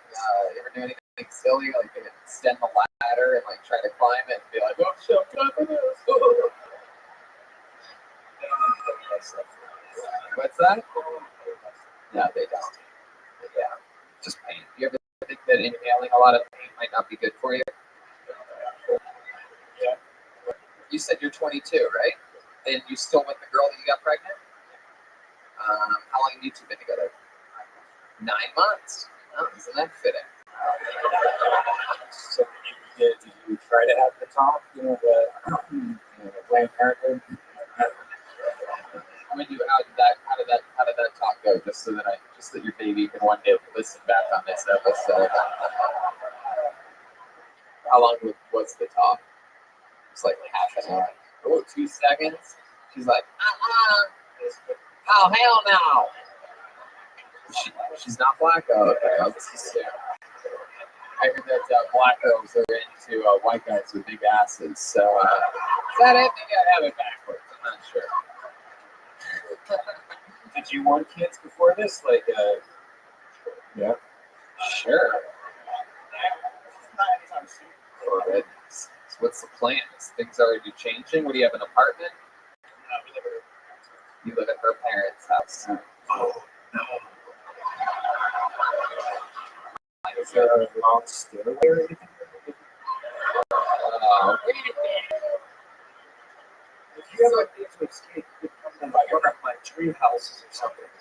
So you live at the parents' house. She lives at the parents' house. The parents live at the parents' house. Is there anybody else living there? Does she have any brothers and sisters or anything? She has a brother. He has his own place. Oh, yeah, he's a fucking grown up. He has a house and no kids. So you guys fuck at the parents' house? Oh yeah. You guys conceived a baby? Whoa! Hell yeah! That was the house with the stairs. That's why she wanted the roof. Wow. Just gotta buy her a hoverboard and ride a stairway. It's hard getting a girl pregnant. After all this. At your wasn't done, you fuck. Setting up a completely improvised joke. Bitch. Anyway, can't do it now. So tell us, what? How did you end up? What are you?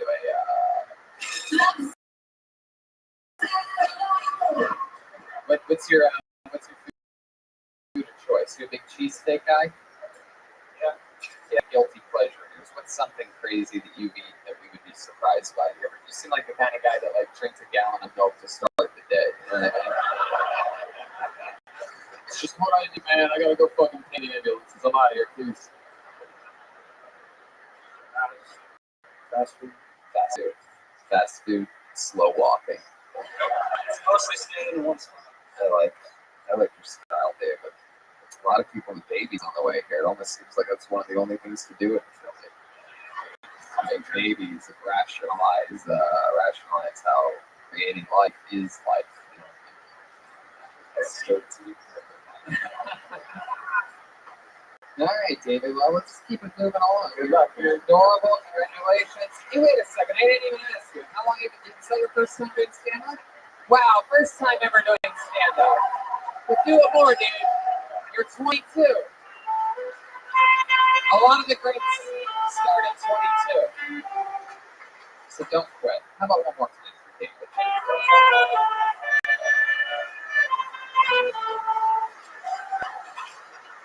Is that the baby mama next to you there? Yeah. I like that. Yeah. Let's find this fucking thicker glasses chick. Get her nuts.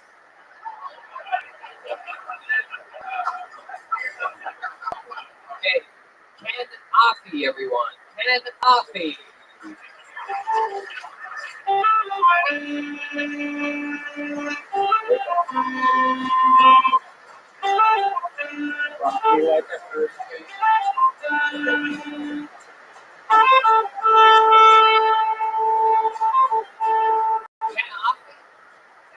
What? Jesus. All right. Oh my God.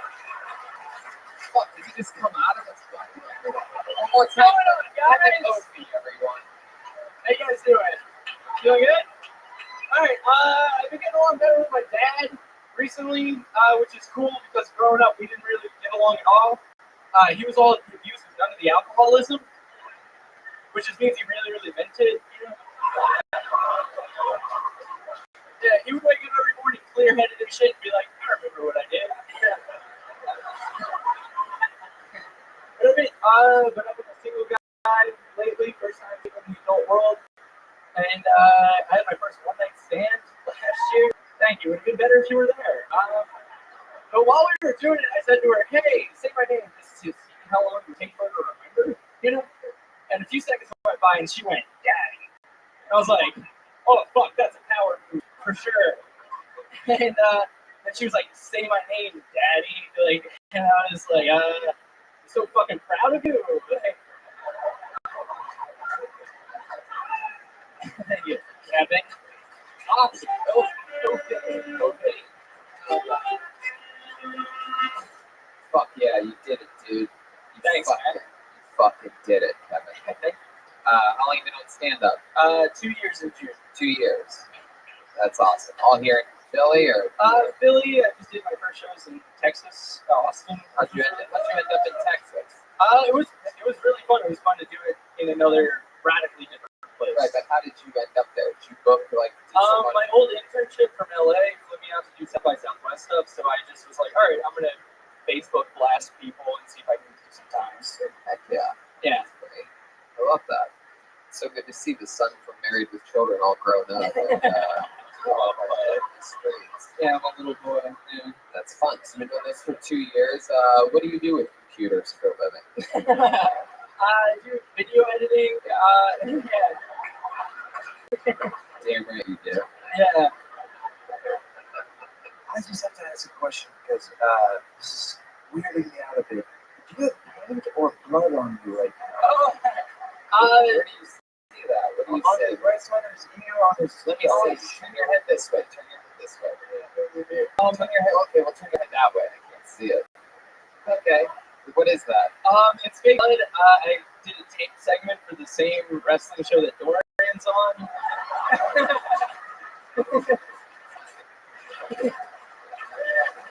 Oh God. Are they recruiting a tiny gay wrestling community? I wrestled low weight in high school. Yeah. You look like you wrestle in the WWW. It's a nerd joke. Yeah, I got it. So what the fuck, Wayne? Explain clearly what you were doing with this pro wrestling. Well, it's called Awful Wrestling.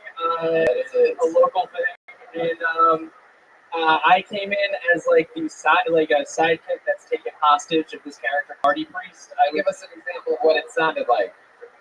Come on. Well, I was an altar boy, so I just screamed ass. You were dressing an altar boy? They put me in like Gregorian robes. It's pretty wild. It's weaker I look, the better. Hell yeah. Well, a lot of special effects they must have used to make you seem small and weak. Yeah, they put a blade up to my dick and I screamed like, I'm already circumcised! And shit like that. Wow. Yeah, and then I screamed. Yeah, it was cheesy. It was fun. But yeah, I got covered in blood and then into this. So, allow me. I was gonna just ask how long you've been wrestling with your sexuality. My whole life, baby. So you have a girlfriend? No, single right now. Single right now. Last date you went on, when was that? A few weeks ago, it was with the person who just dumped me. A few weeks ago with the person, when did they dump you? Yesterday morning. Wow. My goodness. So you went on a date a few weeks ago. Yeah. And Philly, I picked her up at work. We watched the new Spider-Man movie and at a movie theater? No, I bought it on iTunes. Oh, you watched it at your place. Her place on my computer. Her place on your computer. You brought a laptop? Yeah, 15 inch MacBook. She doesn't have a TV. So would you watch it on a couch or in bed? Bed. Wow, straight to the bedroom. Yeah. First date. No. We were together for a little bit. Yeah, how long's a little bit? Like 4 or 5 months. Right. I mean, like a second, yeah. Okay, so when she dumped you yesterday. Yeah. So you wake up, what happened? Well, I was in Austin for a week, which was last week. I called her. We hadn't really talked in a second, so I called her to see what was up. Yeah, it's like, hey, you want to watch Spider-Man again, baby? Hey, it's a great fucking movie. No, and I called her and immediately kind of turned into a defensive fight. And I was like, do you want to keep seeing me? And she said no, and I was like, all right, well then goodbye. When you say a defensive fight, what did she say? I called her to see how she was doing. She said she was depressed, and then she didn't really give me any information. So I was just trying to keep the conversation going. Yeah, so she feels. I'm aggressive. Yeah. You went to Austin for a week. She feels depressed because it's not really depression. That's sad because of guilt because she fucked someone while you. Yeah. Probably. Women don't just fall out of love. They get fucked by someone else. It is what it is. Probably taller. Yeah. Here's what you do. You go into the secluded woods. You find a babbling brook. You look into the water. If you see the reflection of a badger, you will be run forever. Noted. But that's it, so he's just going to find out if he's going to be alone forever. We'll be alone forever. There's only one option for other people. If you see a Muslim, if you see a grill, oh, it's on. Is there anything about you, Kevin, that we would be surprised to know, other than the fact that you tape segments for wrestling? My first job when I was 16, I was Elmo at Sesame Place. Do you have I don't have an Elmo. Okay.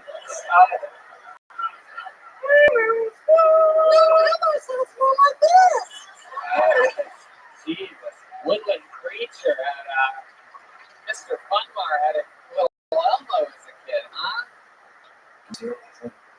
They kept me company while I rubbered through the forest, wondering, am I more man or am I beer?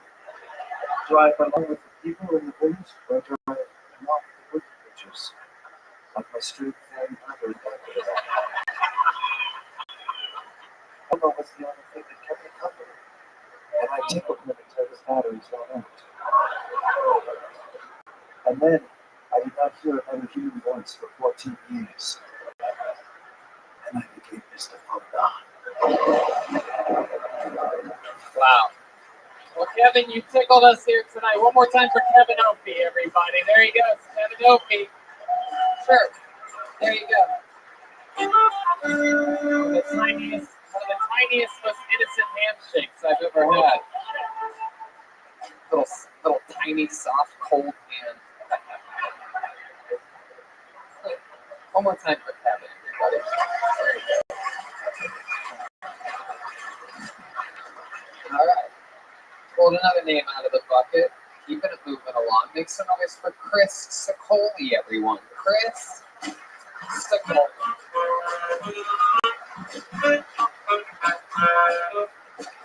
Here comes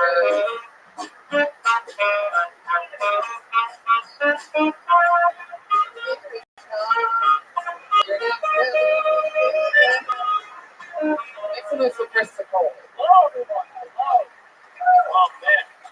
It's longer talk than I thought. Okay, I'll tell you about living in the suburbs. We're seen by drug dealers, a white child. I say child be funny. It's not inappropriate, you know. Like, it's almost like drugs. It's not up to drive with me. Anyone else in that situation? Let's say we'll go to the dealer and they take you to lacrosse practice. Anyone? Anyone? Just me? Really? They would go to their dealer and then tutor them for drugs. Anyone? No, you gotta help your community more. What are you guys doing? That's how Amazon becomes a thing. You're not helping anyone. I'll tell you, there's nothing's worse than going to your white child drug dealer's driveway, expecting to come out with drugs, only to have a mom come out and ask you why you're there. Because you're 14 on. Yeah, I want to wreck the kid out, you know? I want to ruin that. But man, I'm not gonna lie. I was just like 14. You told me 18. Then I left. I was like, good news, mom did not think you're selling drugs. Bad news, she does think you're banging older dudes. So, what was the bad news? Bad news, she does think banging older dudes. There you go.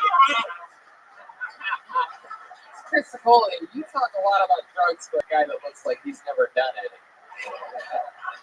I look innocent. I've done a number of stuff. Not heroin, cocaine. Mr. Fonda, those your darkest secrets.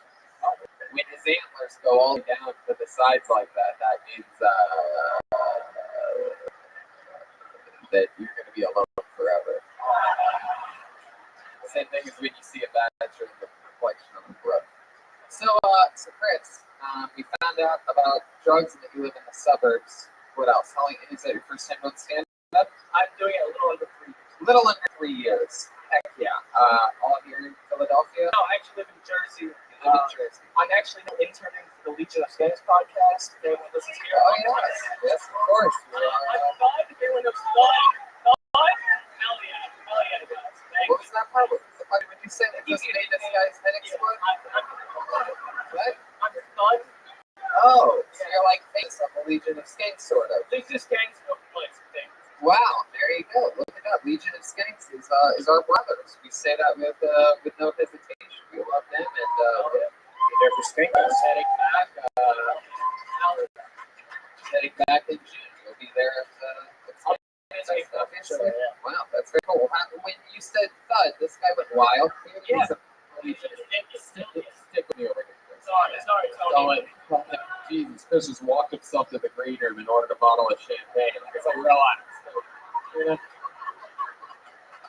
How do they know you as thud? What are you like popular for? Like what was your breakout? So they had a competition, the Intern Special Olympics. Of course. I won.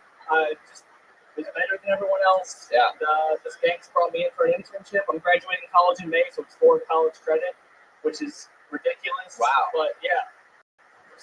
With the Legion of Skanks, Yes. Louis J found a way to get someone a college credit. That fucking guy. We seriously need to start considering the fact that Louis J. Gomez in 2024 could be the president of the United States of America. What that guy's able to accomplish is crazy. Yeah, I made some phone calls, dog. What do you want? Did it. President now. Fuck it. You want to be press secretary or what? Let's do it. So Chris, that's fucking awesome, man. You know, it's a big part of being a comedian is making friends with fucking people that you like and respect, and being in with the Legion of Skanks at a ground level is a great thing. What do you do for a living? How do you make money? So right now, since I'm still in school. Oh yeah, you're finishing school. What's your degree in? Public relations. Public relations. Yeah. Where are you going to school at? Fairleigh Dickinson University. Say that again. Fairleigh Dickinson. Fairleigh Dickinson. Jesus Christ. Yeah, it's very stupid. Wow, yeah, the word Dixon and Brian. My goodness. Jesus Christ. Wow, what do they specialize in? It sounds like a school that They specialize in taking money from people. That's pretty much it. Fairleigh Dickinson. Yeah. And you got scholarships to go to school? You just owed them a bunch of money? Yeah, so I'm 27, and after 25, New Jersey gives you a shit ton of money to go back to school. So I'm basically going to school for free at this point to finish my bachelor's. So basically, in Jersey, they're so used to people not going to college. Yes. That they're like, all right, once you hit 25 and we're positive you're a fuck up, we'll give you money to go to fucking college. Please, God, go do something. That is the most Jersey shit I've ever heard in my entire life. It's like, Ricky, please do something with yourself. That's incredible. That must cost them a lot of money on the back end instead of just giving it to them when they turn 19. People wait around working minimum wage jobs for 6 years, right? Pretty much. Yeah. Not too far. Fucking amazing. So what did you do those years that you went to college? I worked at PNC for a while, and then I started bank. Bank. Yeah. What'd you do at the bank? A teller for a month, and they switched their entire system over, so I just became an ATM machine. You became a human ATM machine. Put money inside. The Tin Man. They basically forced me into a role to just like sell mortgages and credit cards, which made me a fuck ton of money. But like, I got to do that during the day and start comedy at night, so it was a pretty good combination. Thanks. There you go. At your bank, do you accept cicada exoskeletons as currency? If we open it up a Woodland branch, we would definitely do it. No, a woodland branch. I see what you're doing. Hey, look at that. If I'm not welcome there, just tell me. Chris, what else about you? You're working with the Skanks. I used to be a pro wrestler here in Philly. I swear to God. How does that work? Is every tiny man of this podcast a professional wrestler? And no one has asked Mr. Fun if he can wrestle. Can you wrestle, Mr. Fun? Really? Chris, what was your wrestling character? Jesse Wyman was my Ladies and gentlemen, here we go, the main event of the day. It's a gigantic killer versus. The fuck is Jesse Wyman? That's all I do. Yeah. I mean, there was more. That's just the name of the character. Yeah, what was about? Tell us more about the character. This is way more embarrassing than comedy. Oh shit. No, it's not. No, it's not. You talking about my first character? I started training when I was 15. My first character was Crimson Chris Cardinal. That was My first name. Yeah, tell us about it. Like, I what wore, the fuck made him Crimson Chris? I like the color red, and I wore Hot Topic shit. Hot Topic jeans. Like, There you go. jeans, whatever it was. I'm the red guy.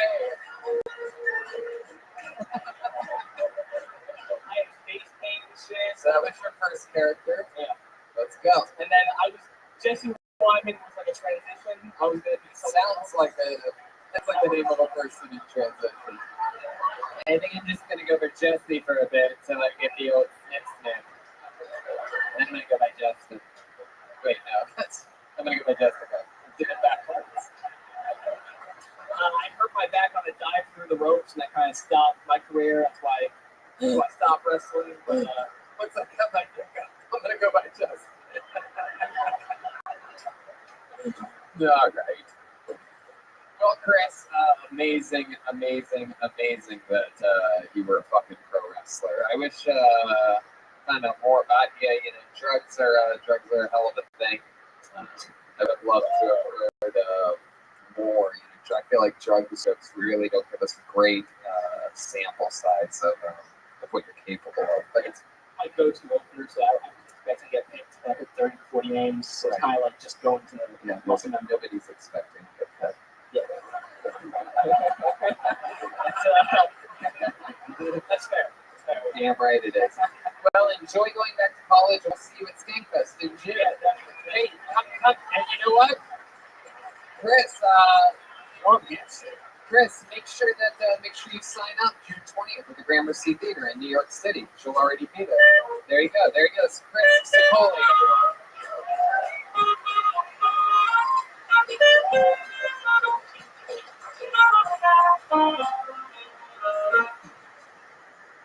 all right. Back to the bucket we go. This looks like an interesting name. Makes a noise for Matthew Maximus. There we go. This guy sounds like a pro wrestler. Matthew Maximus. There he goes. There he is, walking all the way around.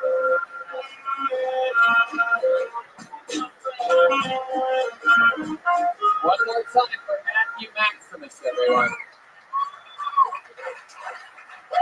How's it going?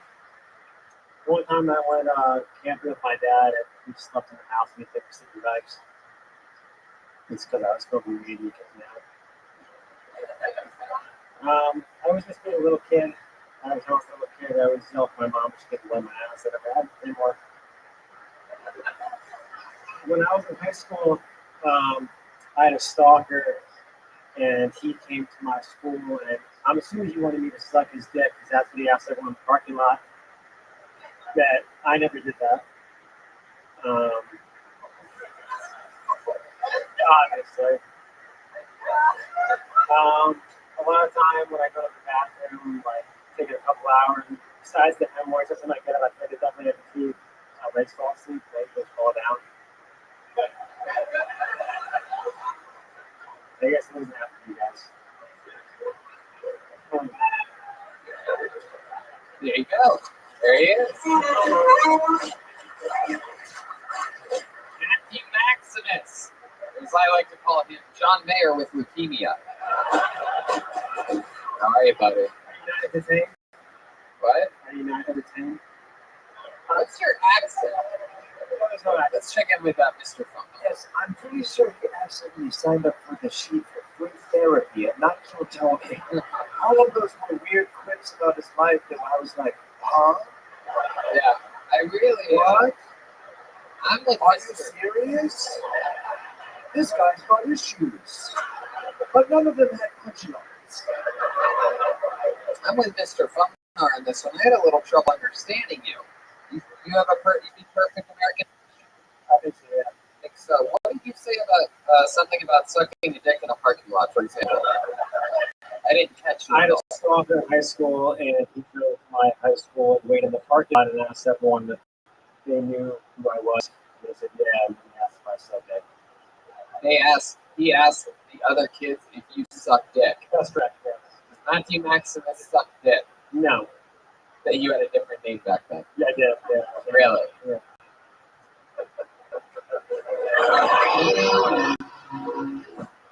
So Matthew Maximus is his stage name. Last name's Fake, yeah. Last name's Fake. How long have you been doing stand-up comedy? I never had it. Yeah.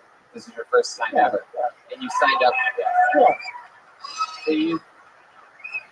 So you used the fake name, just a stage name, just in case it went how it did. Yeah, natural. No, you can still find you with that name on Facebook or Instagram. Oh, okay. Yeah. There you go. All right. So, interesting. What did you say about your leg falling asleep? What was the last thing? I literally didn't understand you. Just if, like, you know, you're taking a shit in the bathroom or, like, you're sitting there for a long time and your legs fall asleep. That never happens to anyone. Everyone else like, what the fuck? That happens to me, but I guess no one else. I guess I'm a long shitter. Okay. Let's talk about it, Matthew. I'm excited to meet you and find out more about you. Sounds great. I'm down. How old are you? I'm 25. 25. Yeah. Tell us about you. What's the deal with you? What the fuck are you doing in life? What are you doing? Well, currently I'm going to the post office, I believe they call it, in England or Ireland. So unemployment currently. I just work for a medical device company, not anymore. Right. Studying for a real estate test, like the snowboard. Hang out. Studying for a real estate test. Yeah, for a real estate test, yeah. And you like to snowboard. Like the snowboard, yeah. Mr. Thumbnut. Yes, he looks like the lead actor in a Tim Burton production of a movie called White Privilege. That is true. You have successful parents. Your dad is a CEO of a company. No. Yeah, what does he do? He works for the state police. State police? Is he a police officer? No, he's a police badger. Okay. How about mom? What does she do? Really? Realtor. Yeah. She's doing pretty good. Yeah, She sells houses. Yes. Wow. She's good at it. I mean, good enough if everyone thinks like you're a white privilege, I guess. Yeah. I guess so. How long have you been unemployed for? 2 months. 2 months. Yeah. Do you have a plan? Still have money. You have a plan, or are you just gonna milk it for the whole? How long do you get to stay on unemployment? 6 months maximum. You are a Philadelphia guy, born and raised. Like an hour Playground is where you spent most of your days. An hour north here, yeah. An hour north of here. Yeah. What's that called? Allentown. Oh, God, Allentown. I know about Allentown. I once, back in high school, I had a wrestling tournament there. Pro wrestling? Yeah, believe it or not, it wasn't pro wrestling. However, I may have suffered brain damage because it turns out that one of the only things to do in Allentown is fucking beat up people from Ohio when they come over to try to wrestle when they come to Allentown. Did not go well. It's a big wrestling town. Did you know that? Yeah, my high school was pretty big at wrestling. Yeah, they're very famous for wrestling in Allentown. That's what I know them for. Did you wrestle? No, I did not. Did you do any sports? What did you do? Baseball, football, basketball, when I was young. You look like the kind of guy that would be sit in an elevated chair on the tennis court and judge people. Baseball, basketball, you think those were your sports? Baseball, football. Baseball, football. Yeah, Yeah, that's correct. that's right. I did my answers. What did you do in, what was your position in football? White receiver? No, actually, defense. I never played offense. Really? Yeah. Defense. What were you, a quarterback? Started at safety, then quarterback, and linebacker, then DN. I guess that I was too slow. So I got to stay one. My goodness. Yeah. When you say slow, you mean brain-wise. I didn't see deep, but I didn't think in yet. Okay. Everything you say, you say sentences like they're words. You know that? I figured it out. As this interview's gone on, I put together a very big analysis. Sure, ask me a question about my life. Go ahead. Anything, you can't fuck it up. Tell me, what did you do tonight? I woke up and I drank a coffee and I ended up watching Pitch Perfect 3 was on the TV because HBO was on for the night before, so I ended up just doing that and taking her promoting Monday's show back in Los Angeles and really didn't think much about anything. Talked to my wife, FaceTime, chilled, went and got another coffee and drank a bunch of water and then came here. So I talked fast on a monotone? Actually, I couldn't even help myself. I still know for a fact I enunciated better than you. Like, it's like, listening back to it, like, I can't even help myself. You switch all the words together. Yeah, I've heard that. right. I did. I fell asleep with HBO on the TV, and I'm telling you, I did watch Pitch Perfect 3 today, and I fucking loved it. I've never seen 2 or 1. I watched Pitch Perfect like this shit is unbelievable. Why are you guys laughing that hard? Did that happen to you? Hey, fuck yeah. That fat chick is hilarious. Anyway. He asked me earlier today, he's like, have you seen this movie called Pitch Perfect? And I was like, yes, there's 3 of them, and I live in the woods.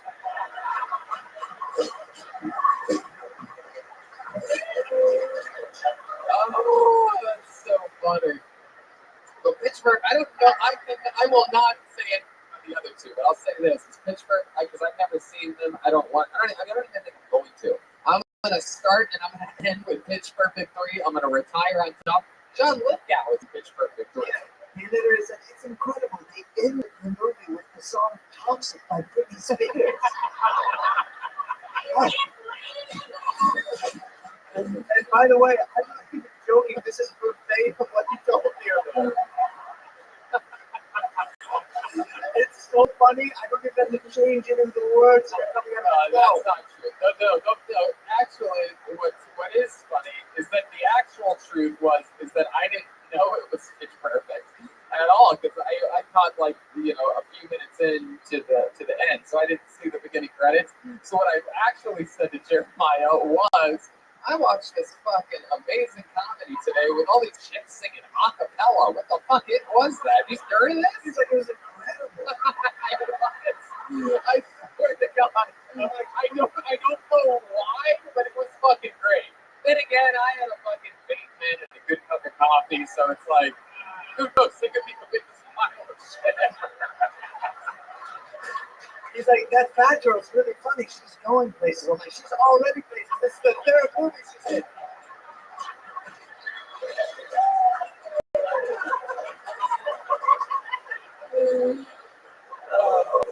This guy's so boring. I know. I didn't even realize he was still here.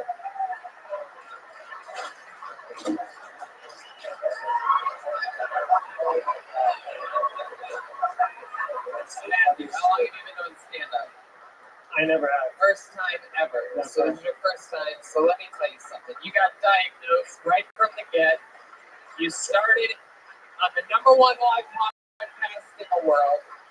You have to end words clean and clearly so that we understand you. Because you can be saying the most funny shit in the world. If Dave Attell had the same brain wise as he has, but he delivered it how you deliver it, nobody would ever fucking know what the fuck he's talking about. He's a genius. So the most important thing is you have to be clear so that we understand what the fuck you're talking about. So it's perfect.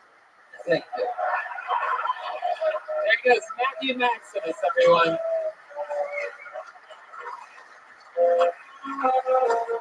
We are we're really over time. But what do you guys think? Should we go to the bucket one last time?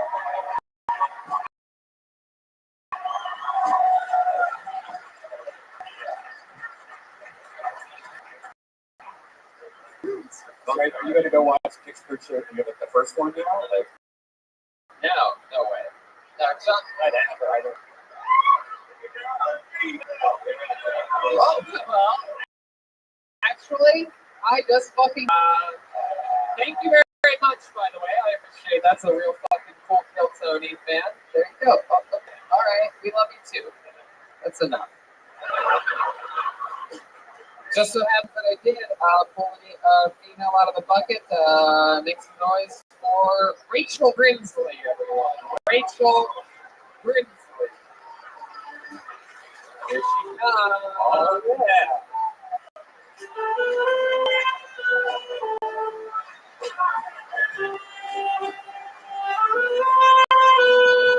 One more time for Rachel Grinsley, everyone.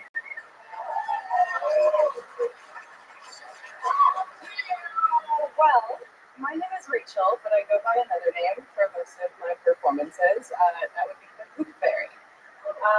You know what's up. So,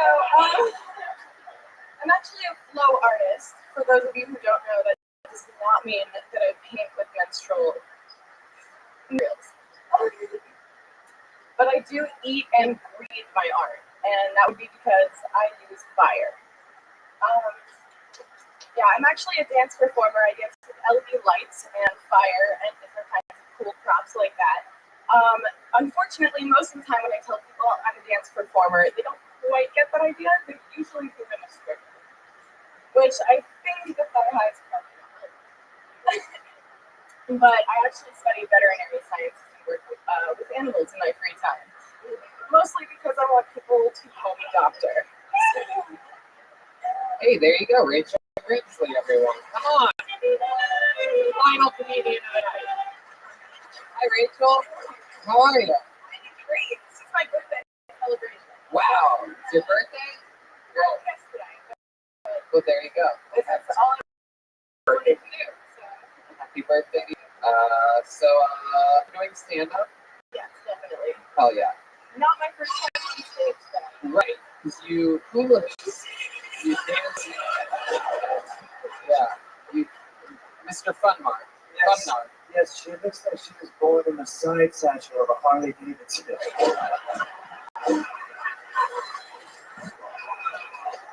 Is incredible. For those of you listening to the podcast, she's very, very attractive. She's wearing short shorts, high socks, and you remind me of one of my favorite characters from The Perfect Three. I can't remember her name. Is it that one? No. So you paint with fire. Oh, no. Yeah, explain to us better. I do fire performances. I have an LED hoop, and then a regular hoop when they catch on fire. So you go to like music festivals and shit? Yeah. And you're like, You have a at night. Yeah, I actually went to college in the woods. So, is that cheap by that? a hippie college in Washington State called the Evergreen State College. You, a hippie college? I don't believe it. What do you study there? Basic bitchery.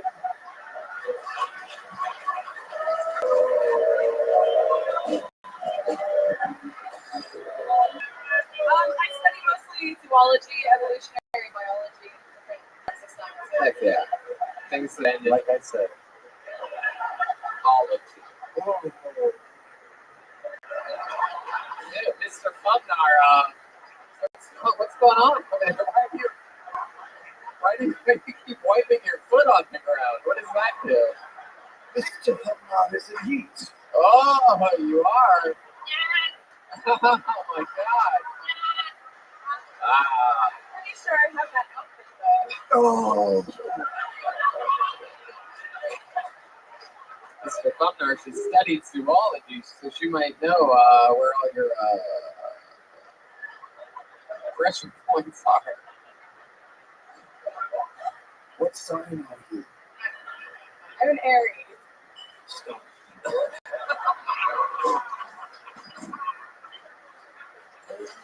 All right. Well, tell us more about you, Rachel. You have all these things. You're a free spirit. Everything. Blah blah blah blah. You have a boyfriend? Yeah, actually.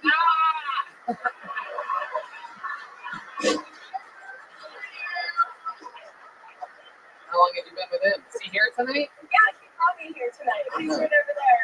He's gonna be there about 6 months. Oh, okay.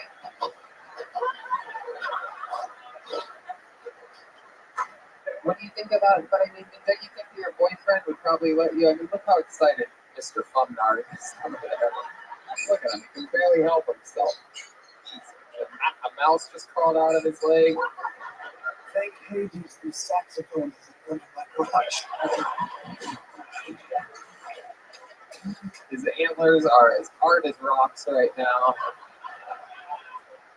My goodness! Wow, Rachel, where'd you meet that guy at? Where'd you meet this guy 6 months ago? What field were you? Who have you been in? Which something like, oh yo, what up? Ironically, he's also a musician. I met him at a show during a Harry Potter festival, so I was dressed up in a Harry Potter outfit, and he saw me, obviously. And he wanted. He wanted to fuck. Were you dressed as Hermione? Yeah, that would be cool. It was Luna Lovegood, which I think sense about Oh, deep cut. Good. And now you both have Hogwarts.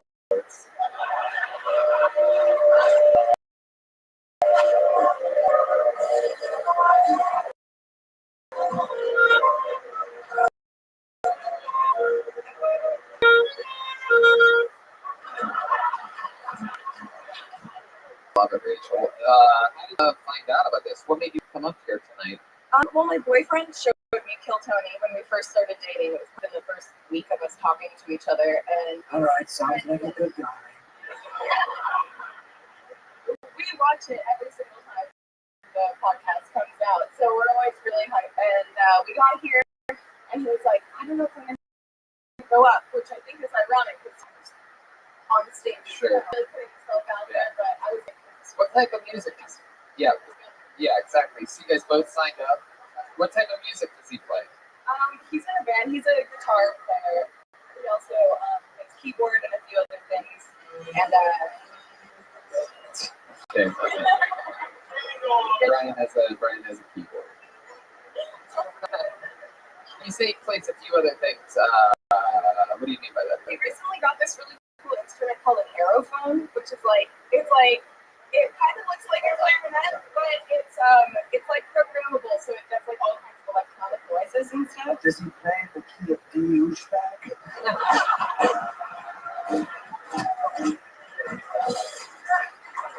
Well, Rachel, thank you so much for thank you so much for being a fan of the show and for having the courage to sign up tonight. How about another hand for Rachel Grimsley, everybody? You got it. Rachel Grimsley. One more shout out to the amazing people over at BetDSI. You know, if you're a real fan of Kill Tony, go to BetDSI.com. Use the promo code KILL120 so they know that we sent you. And just bet some money. Bet a little, bet a lot. Just use the promo code KILL120. And how loud can this place get for the great and powerful Jeremiah Watkins, Mr. Omar?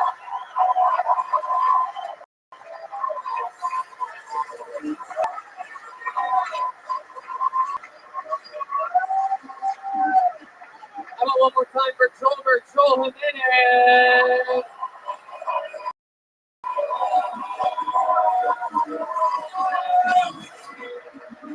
Anything else, guys? Anything else? Yes, in the next couple of months, the Reagan Watkins album will be dropping soon. Finally, they have a release date coming very soon. There you go. You listen to Jeremiah Wonders on iTunes. And, as always, thank you to Ledwig Drops. Indeed.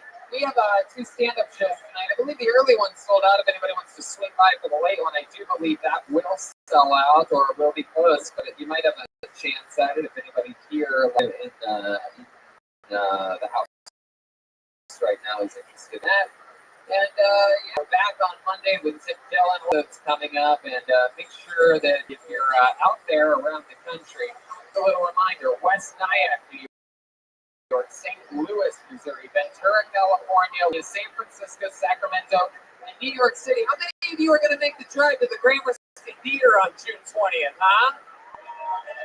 Oh, that felt good. Like 9 people. Thanks a lot, bozos. How about another hand for the great Brian Band, everybody?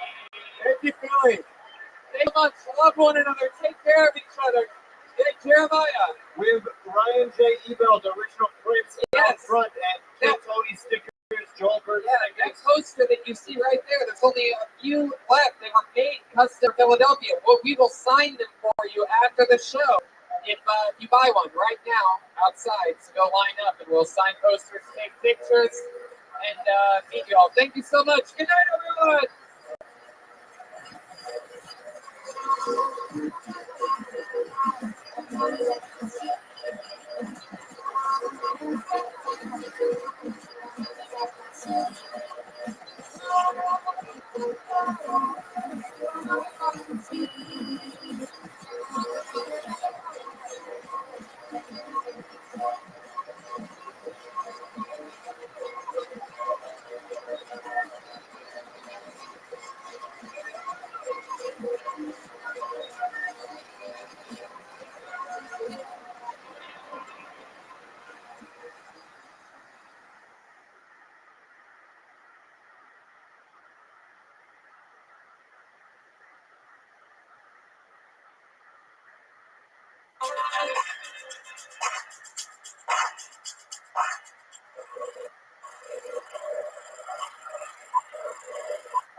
Hey,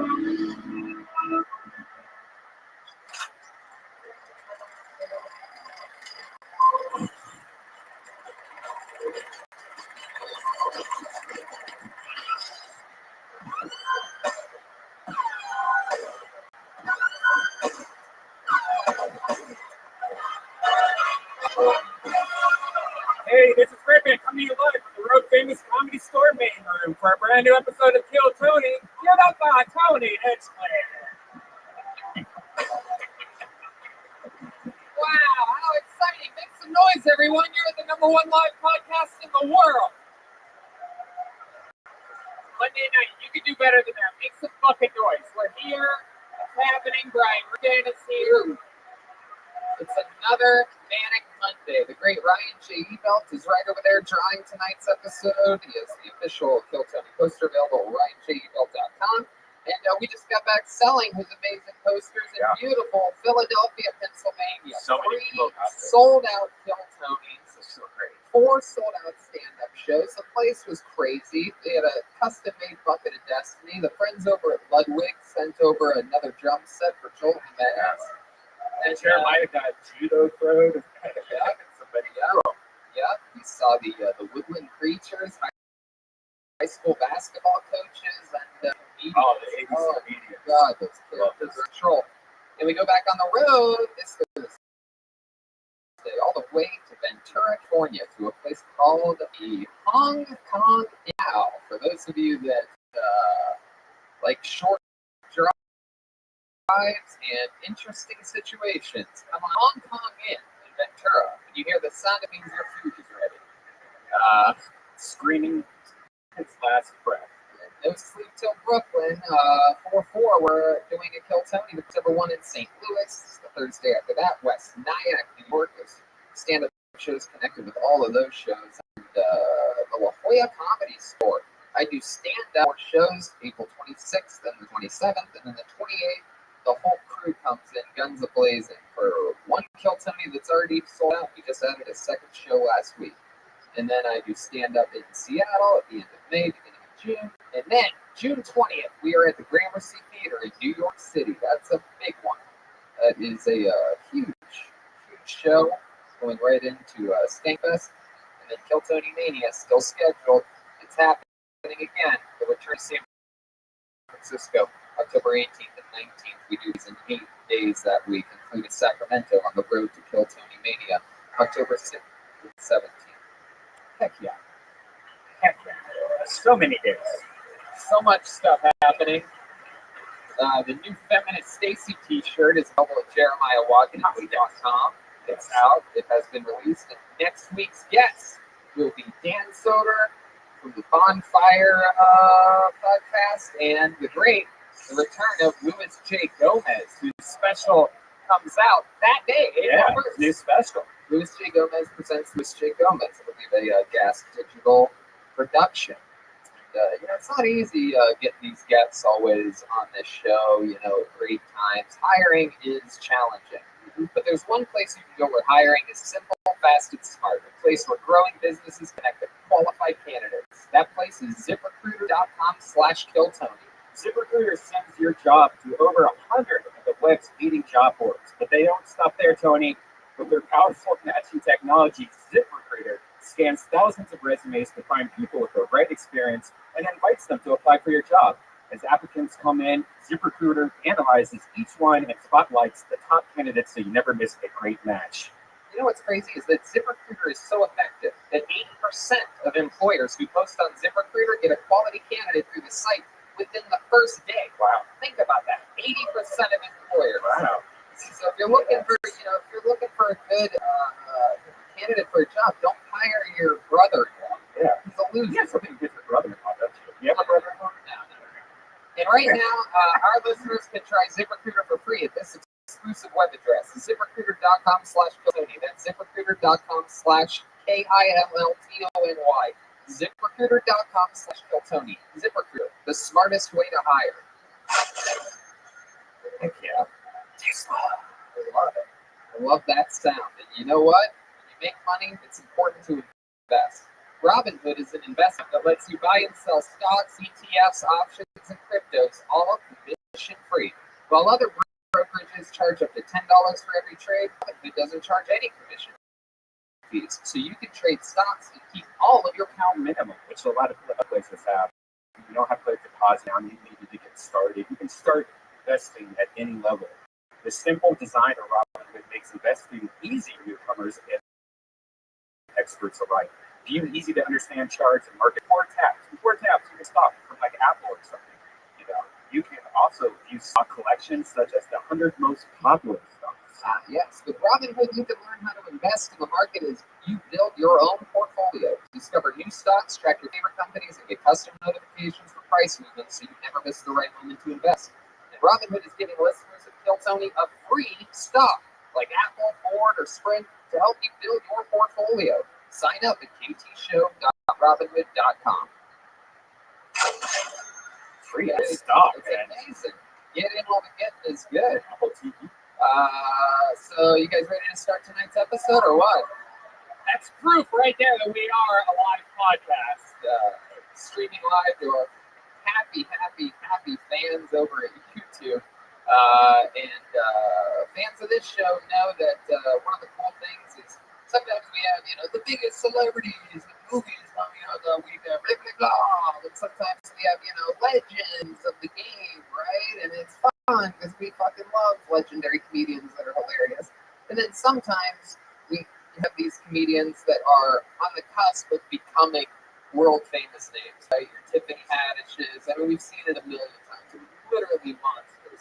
This is the return of one of those guys that I truly believe is and is always going to continue to be one of the biggest comedians in the world. I think he's absolutely hilarious. Make some noise for the return of the great and powerful Tim Dillon, everybody. Hell yeah. Tim Dillon is going to hell. Available on Gas Digital and YouTube, DC Improv, April 4th to 6th in Laugh Boston, May 16th to 18th, and you are back on Kill Tony. Oh, yeah. Hey now. There you go. All right, very good. Thank you for getting the expectations nice and low. I feel like sometimes you guys are really it's lucky to be in the room, but tonight it's about right. Welcome back to the show. Thank you. Like this. Life is good right now. Yeah. And I just want to jump right back into the show. You up here? Let's get them up. Every single week, the band commits to being characters. We never know what they're going to be. They have their own separate, farther back dressing room. And so let's see what they are tonight. They stay in character throughout the show. And here we go. It's the best campaign in the land. It's the Kill Tony Band. Jeremiah Watkins, Joel Jimenez, and Chroma Chris. Here we go. Here we go. Oh, what's happening here? Wow. They're the kids from Finding Neverland. Awesome. What a good team. Who's Michael? Are you guys kids? Is that what it is? My mom and dad said if we eat too many sweets, we'll end up looking like that guy. Hey, no one fucked me as a kid. Or an adult. All right. These are some mean kids coming in hot tonight. What? We're from every Disney sitcom. Oh, boy. Oh, I remember you guys. The Disney sitcom kids. The child stars. Yeah, I'm Skylar. Oh, Skylar. You've been on this show before. And who do we have over there? What's this young cancer victim? Hey, Tony, I'm Tyler. I think this isn't Sprite. I think it isn't Sprite. And who do we have back here? This Mexican problem child. I'm Oscar, the non-threatening brown one. Let's say he just got transferred in from another district. And it has begun. So we're going to be meeting new comedians. Maybe it's someone's first time, or maybe it's a comedy vet just coming up here to flex for a minute. I have a bucket filled with comedians' names. And we're gonna do it with the Disney stars, Tim Dillon, the whole crew. If I pull your name out of the bucket, that means you get 60 seconds uninterrupted. You know your 60 seconds is up when you hear the sound of a kitten. That means wrap it up. We're sure gonna bring out the angry Neverland bear. Wow. There you go. So the party shall begin right now. This is Kill Tony live. The return of Tim Dillon and the return of the Disney stars. I'm excited about this. Yeah. So plug it in. All right. You guys ready to start this party or what? Anything can happen. Who knows what's going to happen tonight? Let's start it off with the comedy stylings of Patrice DeVoe. Patrice DeVoe. Here comes Patrice. Here we go.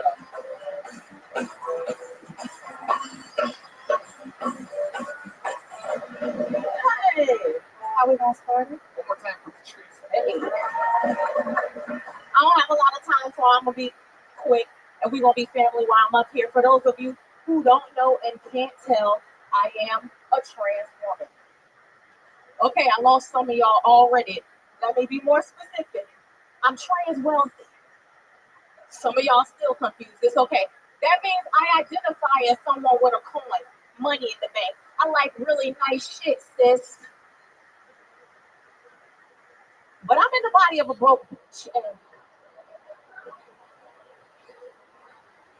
I feel like if you believe God can screw up on gender assignment, fucking up my FICO score as well within reason. I know I'm supposed to be a 777. A good friend of mine gonna say, Patrice, we not broke, we just in between blessings. I said, shit, that sounds a lot like some shit that broke people say. I ain't heard Jeff Bezos say he was in between blessings. He about to lose half of his net worth, and he still ain't in between blessings. That's my time. I'm Patrice DeVoe. DeVoe. Patrice, where are you going? What are you doing? Yeah. My goodness, I've never had a drive-by on Tony before. Oh, good. You'll hit and run. What did the Disney get us his hand up like he's in class? Go ahead. Yeah, I still am unsure. Is it a boy or is it a girl? You only listen to the first 10 seconds. Yeah. Wow. Yeah, I like it. I can't stop listening after the word trans, but no, I thought it was very fun. Yeah, I love it. Yeah, it's fun. Very fun. So, this is your first time at the show? Yes, at the Comedy Store altogether. Wow. First time at the store, yes. How long have you been doing stand-up? I've been doing stand-up for 4 years, full time. Yes. Where at? East Coast, Virginia. I drove from Virginia to LA in 2.5 days by myself on expired tags, so can't nobody in here steal my joy. Expired tags. Yes. Expired tags. I'm telling. Not surprised. Anything crazy happen on your 2.5-day drive? No, nothing crazy. I made it here in one piece. Wow. I didn't become a hashtag. You take hemorrhoids? I already had those. I won't blame it on the trip. I won't blame it on the trip. Over it all. No, I So don't know. the cops are racist. Did you just drive like up and around Arizona? No, I came straight through like Tennessee, Arkansas, Memphis. Yeah. I was watching live PD. I didn't see it one time. That's how I move on real stuff like that. Yeah. Heck yeah. So you've been doing stand-up 4 years. 4 years. You did it in Virginia. My coastal now, so I do a cycle of like 3 to 6 months The out term here. trans customer. I'm trying. Thank you. Be respectful. Be respectful. Yes, I'm trans coastal. So yeah, I do 3 to 6 Yeah. months out here, 3 to 6 months out there. Awesome. What do you do for a living in Virginia? Stand up. You just do I stand-up? just do stand up. Wow, that's incredible. Live on stand-up wages in Virginia. What part of Virginia are you in? Richmond, Rich City, 804, right outside of DC. Yes. So you just do stand-up. What was the last job you had? I was a massage therapist for about 13 years. Yes, Yes. right. And as you can see, I don't have nails, so I was like a real massage therapist, not one of those massage therapists. Right. You don't Yeah. have that with the Mexicans? Well, she said those. All right. You don't have Like those. that. You don't have those, but you do have a New England Patriots Super Bowl ring for some reason. All right, forget it. That's a massage therapist joke. The window closed. I tried to force it. No good. Yeah. Patrice, tell us more about you. Any other fun facts about Patrice that we'd be interested to know? Yeah. You like a rollerblade uphill or something like that? Definitely don't do that. I do have a comedy mixtape out called No Laugh Tracks Volume 1 that is available for sale on CD Baby, or you can download it on Tidal and all the streaming services. A black comic with a mixtape. I don't believe it. Selling them right out the trunk. I got a couple of the download cards right here. Yeah, I love it. If you want There you go. if you want That's the type of hustle I respect. Master P with the bullshit. I like that. Heck yeah. It says ZipRecruiter.com/Hilton. Oh. Hey, mind the business that pays you. That's right. Patrice, I love it. A 4-year comedy bet, your first time up at the Comedy Store, your first time on Kiltony, and the first person to get the party started tonight. Thanks for doing it, Patrice. Thank you so much. Here we go.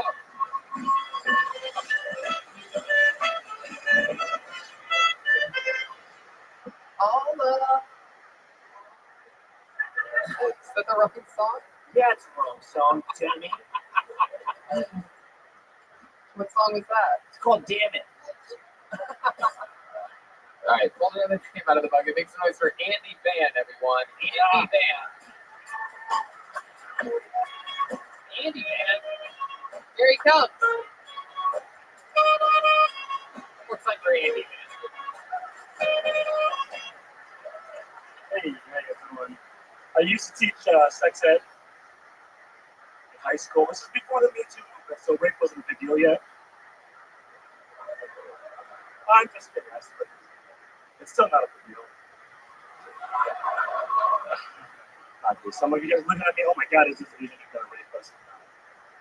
I would never Harvey Weinstein a girl. I don't have that kind of money. The kind of money I have is when a girl sees my bank account, she goes, oh, it turns out I'm not into Asians after all. I didn't teach sex ed. I teach something now in sex ed called, well, they say consent is always sexy, right? You guys heard this? Consent is always sexy. I disagree. Always necessary. One time, this girl whispered in my ear, "Yeah, my consent." She could have whispered anything else. It would have been sexy. She could have whispered, "I put it in the trunk," and that would have been sexy. At least that's a little naughty. I've never fucked a Republican before. I'm Andy Van, guys. Yeah, Andy Van, all right.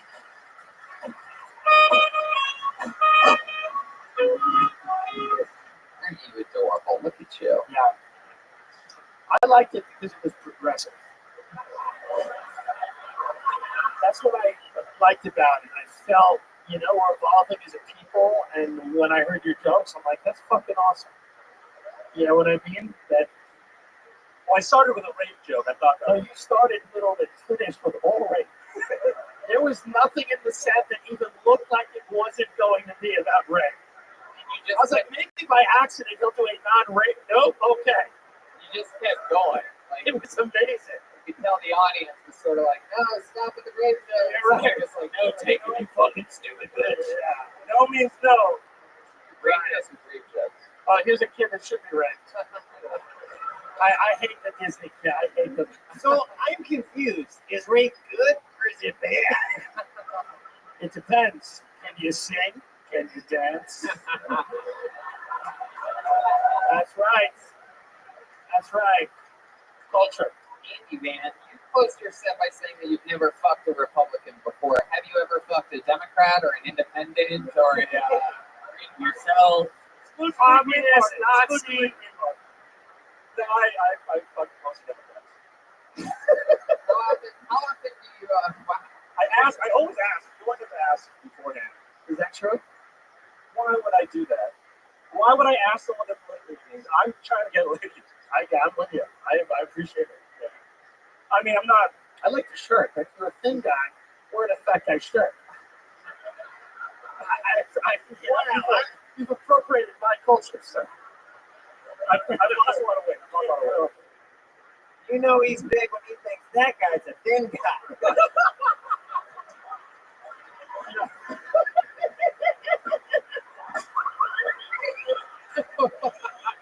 Little optical illusion going Oh on. my God, I'm gonna rape this kid. I wish someone raped you. Oh, Andy, man, what's going on over No, here? in a good way. Andy, what's going on? That's right. You've been on this show before, right? I have once before. Yeah. And did you like it more this time or last time? I probably did not think about my set as much this time. I didn't work on it as much. How old are you, Andy? I don't really know. You look like if Bobby Lee actually aged. Yeah. So you look like what Bobby Lee should look like. But Bobby looks like how he looked 20 years ago when he started. I'm 29. Wow. Oh shit. Yeah, it's old. You look like Bobby Lee. Fresh off the boat. Never mind. Bye. Bobby Lee. Wow. That's not my friend. Where do you perform comedy most? You ever been to the Hong Kong Inn in Ventura? Because we are this Thursday. I hear their cat is good. Yeah. I've been there. I'm doing a woman's shelter next week. Can I bring it up? You have to do the same minute you did tonight. I will do any set anywhere. I'm just starting out, so That's awesome. I'll take any spot. How long you been doing it for? About 7-8 months now. I appreciate that. You're like, I'll do prorate material. I don't give a shit. I'm that kind of guy. What were you doing with your time 7-8 months ago before you started stand-up? I had moved to LA a year ago, and I was trying to figure out. I write. And, Just raping. Yeah. It is an interesting thing because most of the people that I've seen do rape jokes, they usually don't look like a rapist. And you look like you sort of have like a, I don't know. Like you're bothering with old rapists. No, Bobby Lee's out of it at this point. No, you just look like a rapist. You think he looks like a rapist? You don't think he looks No, like a rapist? that's adorable. Rapists aren't adorable. I got him. I watch a lot of Forensic Files, and I think the shirt's rapey. It's like one of those, like, hey, look over here. Let's play off the fuck. It's a nice shirt. You like the I shirt? like the shirt. Yeah, it's fun. Do you remember where you got the shirt? I do, yeah. I get a lot of shit for it, so I got it at Marshall's in San Diego. Hey, it's a fucking store. Yeah, that's right. You like Marshalls? I enjoy Marshalls. First night he goes into Marshalls, I'll treat you with respect. I walk down Rodeo Drive on text. Okay? That shirt Difference. That shirt is like what the employees wear at In-N-Out on an Indian reservation. There he is. Little boy back there. There he goes. You would know, you brat. Andy, what do you do for fun? What's like a hobby of yours? Rape. When you're not looking through binoculars and curtains, what I watch a lot of movies and TV. I watch a lot of stand-up. I'm in this mode right now, so I do a lot of stand-up. Yeah. how about before in your entire life? Do you ever have any like hobbies, or like do you ever get really good at anything? Like specialize in something? StarCraft. No StarCraft. You ever been to jail? I've been arrested once. Uh-oh. For what? I was 14. Oh, it's great. All right. Beautiful. What was your name? So far, what you thought would be great has been terrible. So I'm Right. excited to see what you think is going to be terrible. Yeah, this is gonna be really good. I was 14 and I hacked onto this computer at an internet cafe. Oh, hell yes. 14 or 15? It was my birthday. I was turning 15. Wow, 15 at an internet cafe. That's Asian. Yeah. It was me and my white friend. We were both doing this. And then the manager came out, and in my town, the police department was being renovated. So the cops were stationed at the mall where the cafe was at. So the actual cops came up, and then they kind of like zip tied us and then took us to their thing, and then they just talked to us and called our parents. What did you rape? I mean, well, what did you hack? Sorry. What did you have? I don't remember. It's probably like a shooting game. Oh, you have the video. It was. I mean, we found a way to log on and play games with it. Essentially, that's what it was. Without pay. That was it. That's what you got. What you call arrested for? You were right. This was anticlimactic. We should have went with you. They zip tied us and they took us to the stadium. So you mean zip like you don't mean like It's zip line. yeah, zip line. I'm like they took you to a zip line. That's amazing. So you're going to Fucking the privileged piece of shit. Hold on. They didn't have like handcuffs. These were like mall cops you got arrested by, right? They were actual like city police department cops, but they didn't treat us like no criminals or anything. But they did zip tie us. So I think I got some. That's all. You didn't go to jail. I wasn't booked or mugshot. This is the saddest. This is the I know. least aggressive I got arrested story I've ever heard in my entire life. What do you want me to say? Iraqi rape? You didn't admit it about rape. We thought you had something good. No, you're hacking into shooting games. Come on. Yeah. I went too strong on the rape jokes. So It's all right, buddy. It's all right. We enjoyed them. I love them. You're great. Congratulations to you for getting back on the show again, and we'll see you again next time. Andy Banner. God bless. Thank you, guys. Thank you. Adorable. It's hard to follow rape jokes with I hacked the video game at an internet cafe. I think that was mall cops. He didn't even get a guess living. Thug life. Thug life. Zip tied at 14. Renegade. Pulled another name out of the bucket. Make some noise for Julio Huerta. Julio Huerta. There he is. Wow, look at that. Wow, right next to that.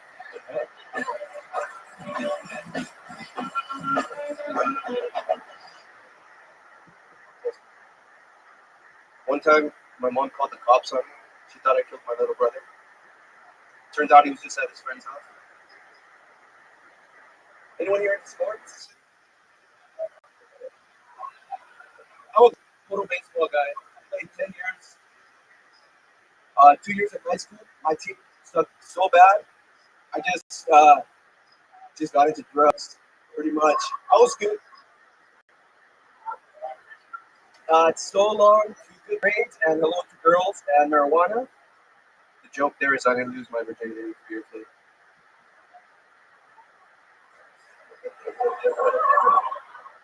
Have you guys noticed that most African American people are just brown and like 10 of them are black actually?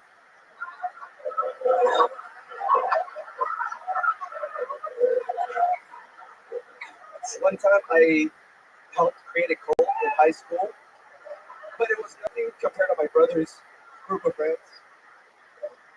They were known as the Wiener Mafia.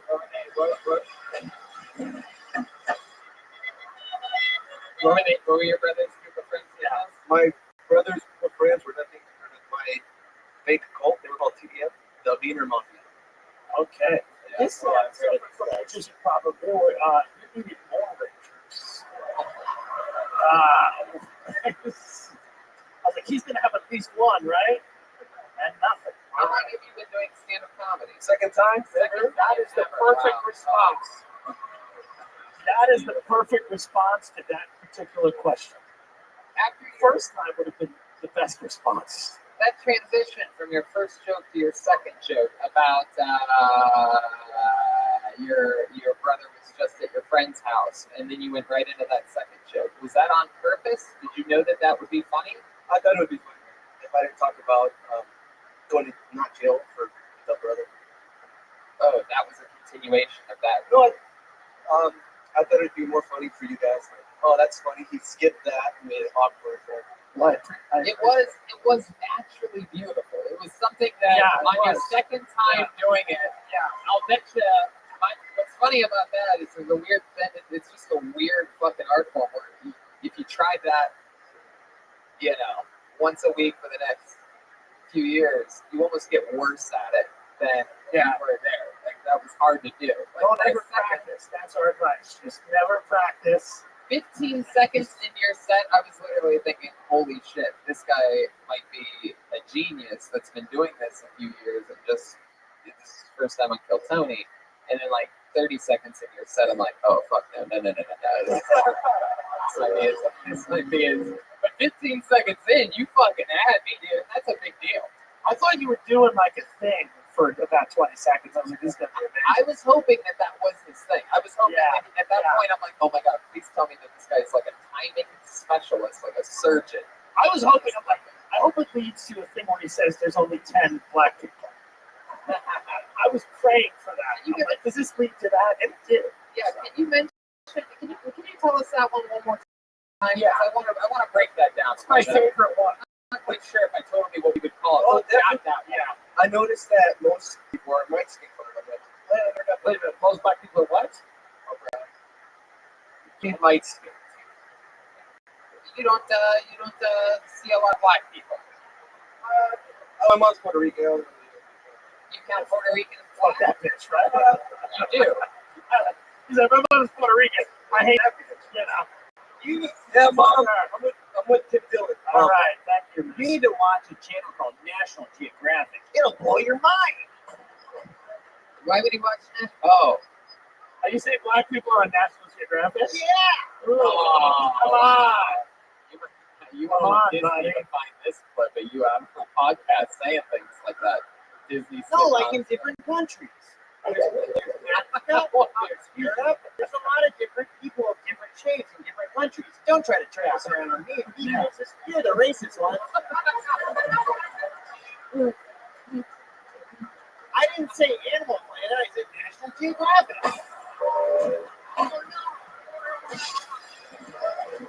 Oh, you really got me up for snuck on this time.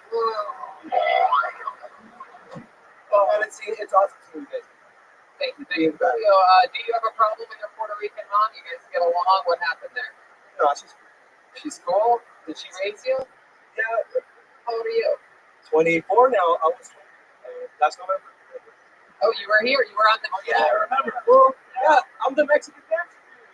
The nervous Mexican. Wait, you were a year younger last year? What kind of witchcraft? What kind of Santeria are you doing? You were on the show a year ago in November. So when you say second time, you mean second time ever doing stand-up? Yep. Or second time on the show? I've only done 2 stand-up twice and 2 Kill Tonys. So you decided, hold on. Exclusive. You started in November, and then, let's face it, you retired. and this is your return. By the way, We're going in the motherfucking house. Woo! by the way, He's got 2 sets, 2 main rooms, probably both sold out. by the way, He's doing it. that's what he tells his friends. When you describe your stand-up career, you sound like a gardener giving an estimate. I'm a gardener. Wow, the timing of that was incredible. That was weird. Did you see what happened when you threw that punch? Did you do that again? Gardener. You gotta do more of that in the act. Get down there, punch. Come on, try it again. Do it again. That's right. That's incredible. How do you do that? Do one like more like You practice on palm and help. Do another one like across your like.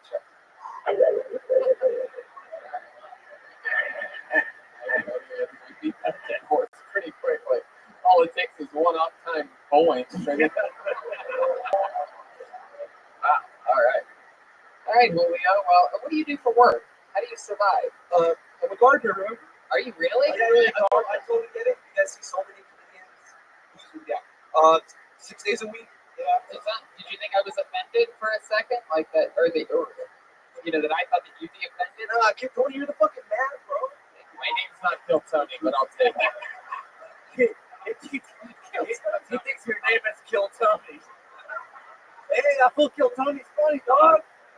Now walk over. Hey. What's up, Kill Tony? What it is? Coming to the stage, Kill Tony. You like this boy?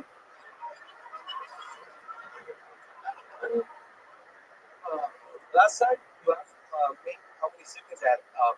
I said 4. But what I should have said was my dad has 14. Build the wall.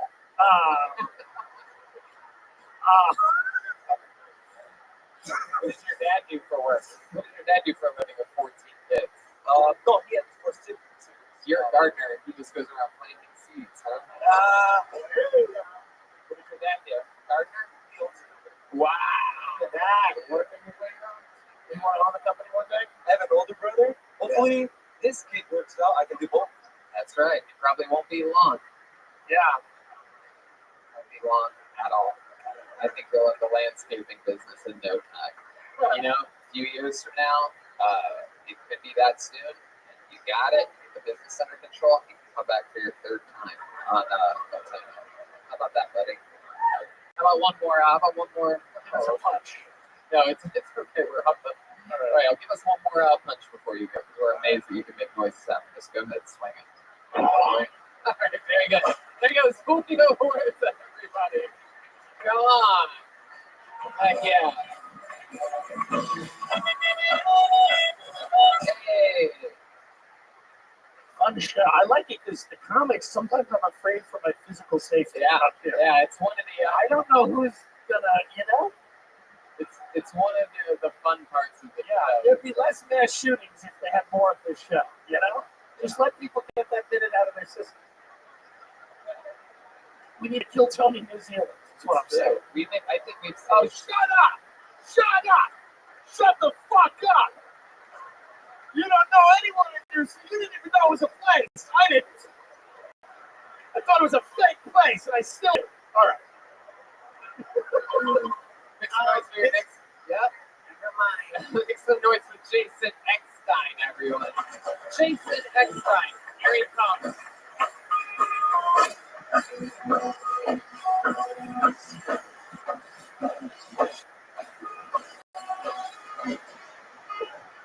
What's up?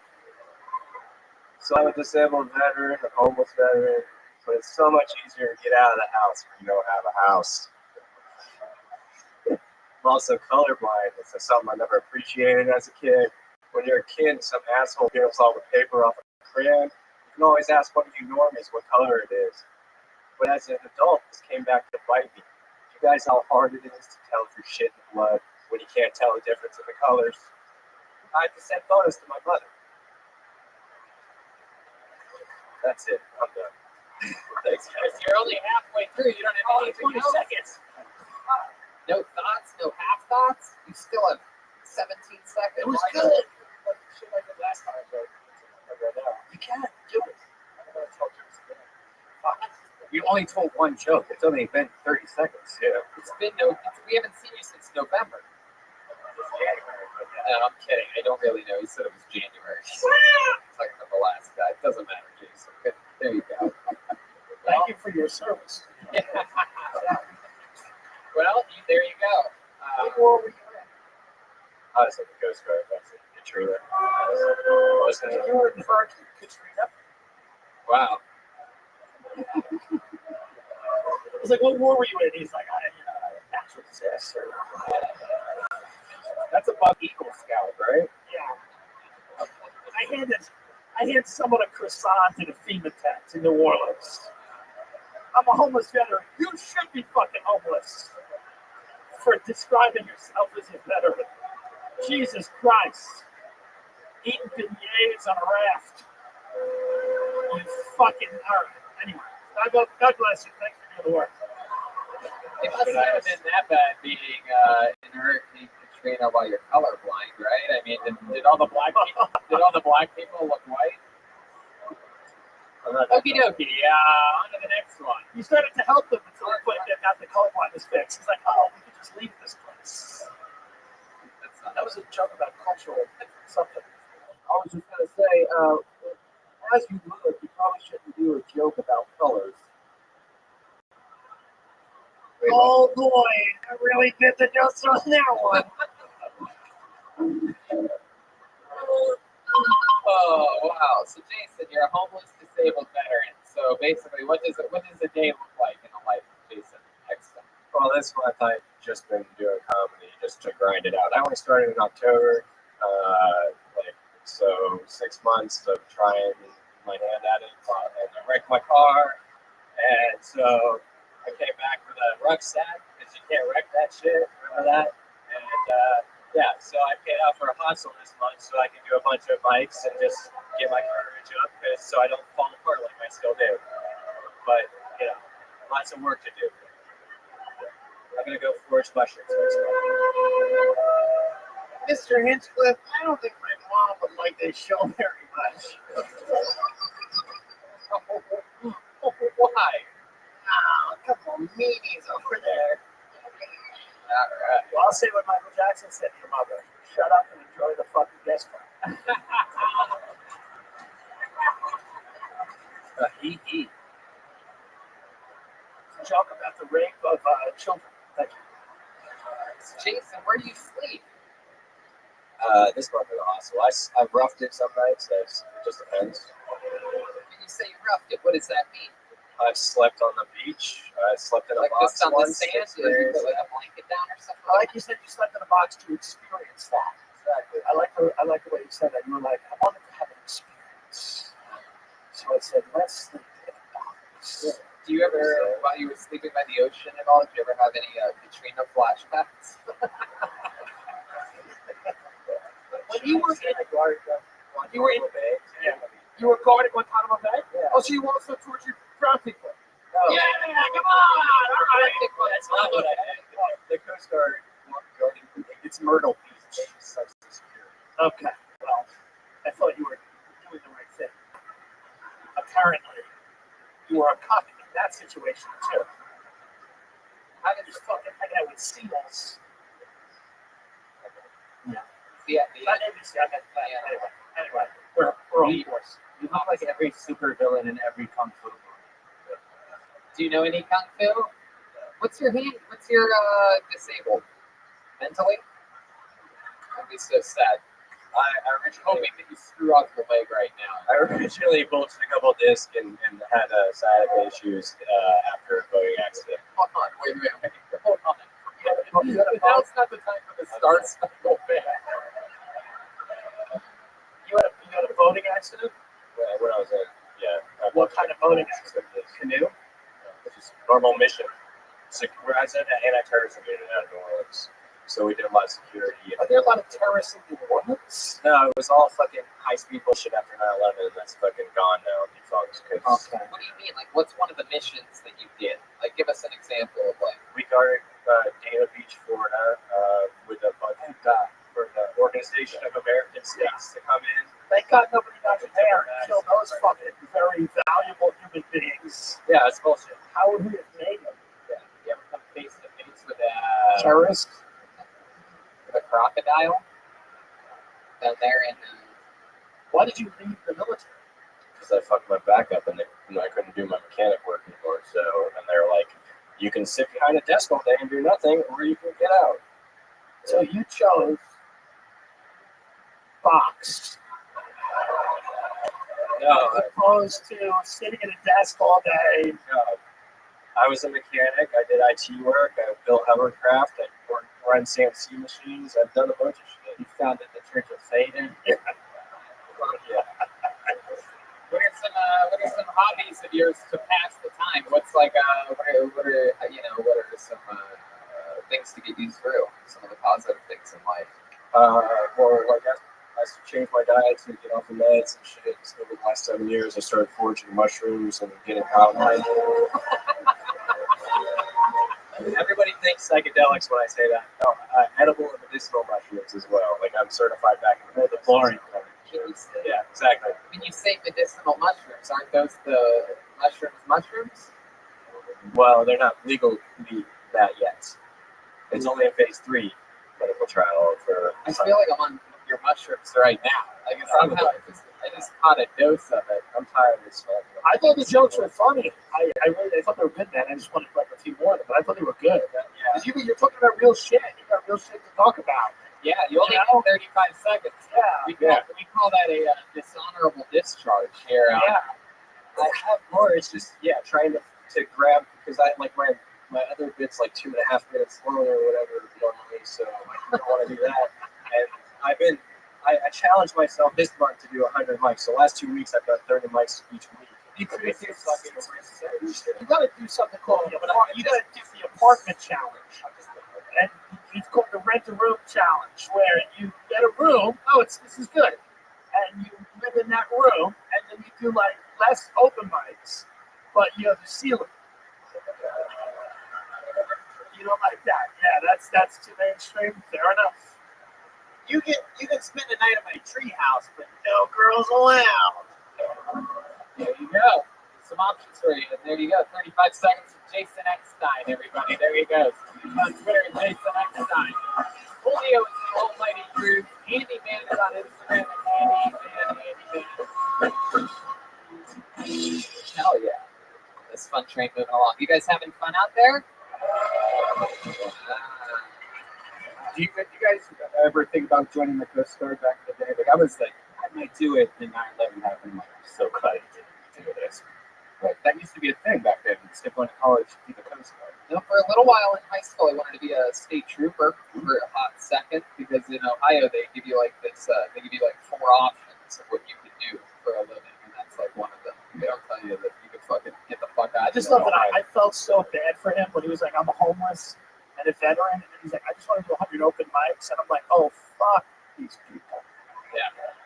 Like they should get no budget. The military budget should be completely different. Oh, you did 100. All right. Well, now I think your right plan makes sense. Get down and give me 100 more. Is that how they yell at the National? I feel like the National Guard's like, if you want to, do 100 for us. Do it. Do it if you can. You guys are in the mood. If not, just do what you fucking do. Wait around like firemen. We'll be over here capturing turtles for fun. All right. This looks like a new name. Make some noise for Rafiq Barakat. Rafiq Barakat.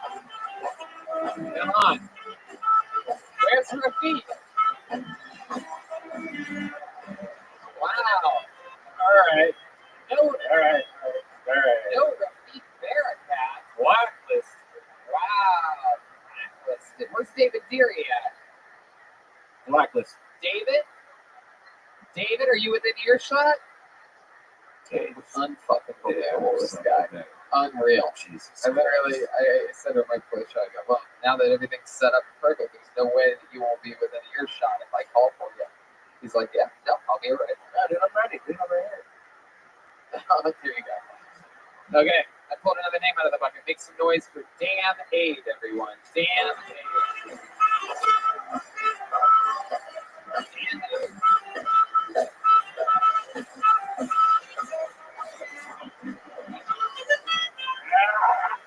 All right. Care about it. Okay. Make some noise for Bernie Man, everyone. There you go.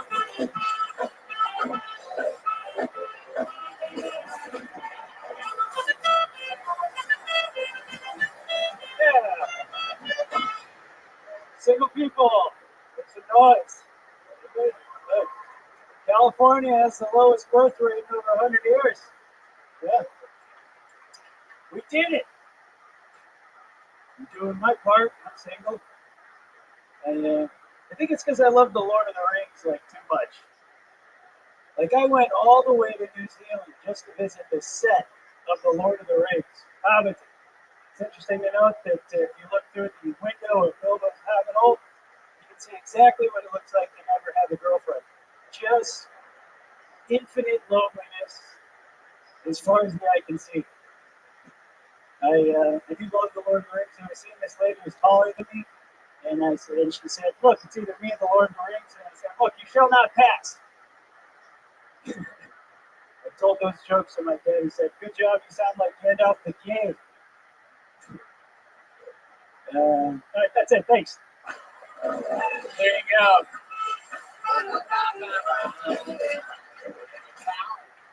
Bernie Man, Yes. perhaps one of the funniest Proud Boys we've ever had on the show. History. That's great. I don't know that reference. I'm not. I know, but you did. You wouldn't look like that.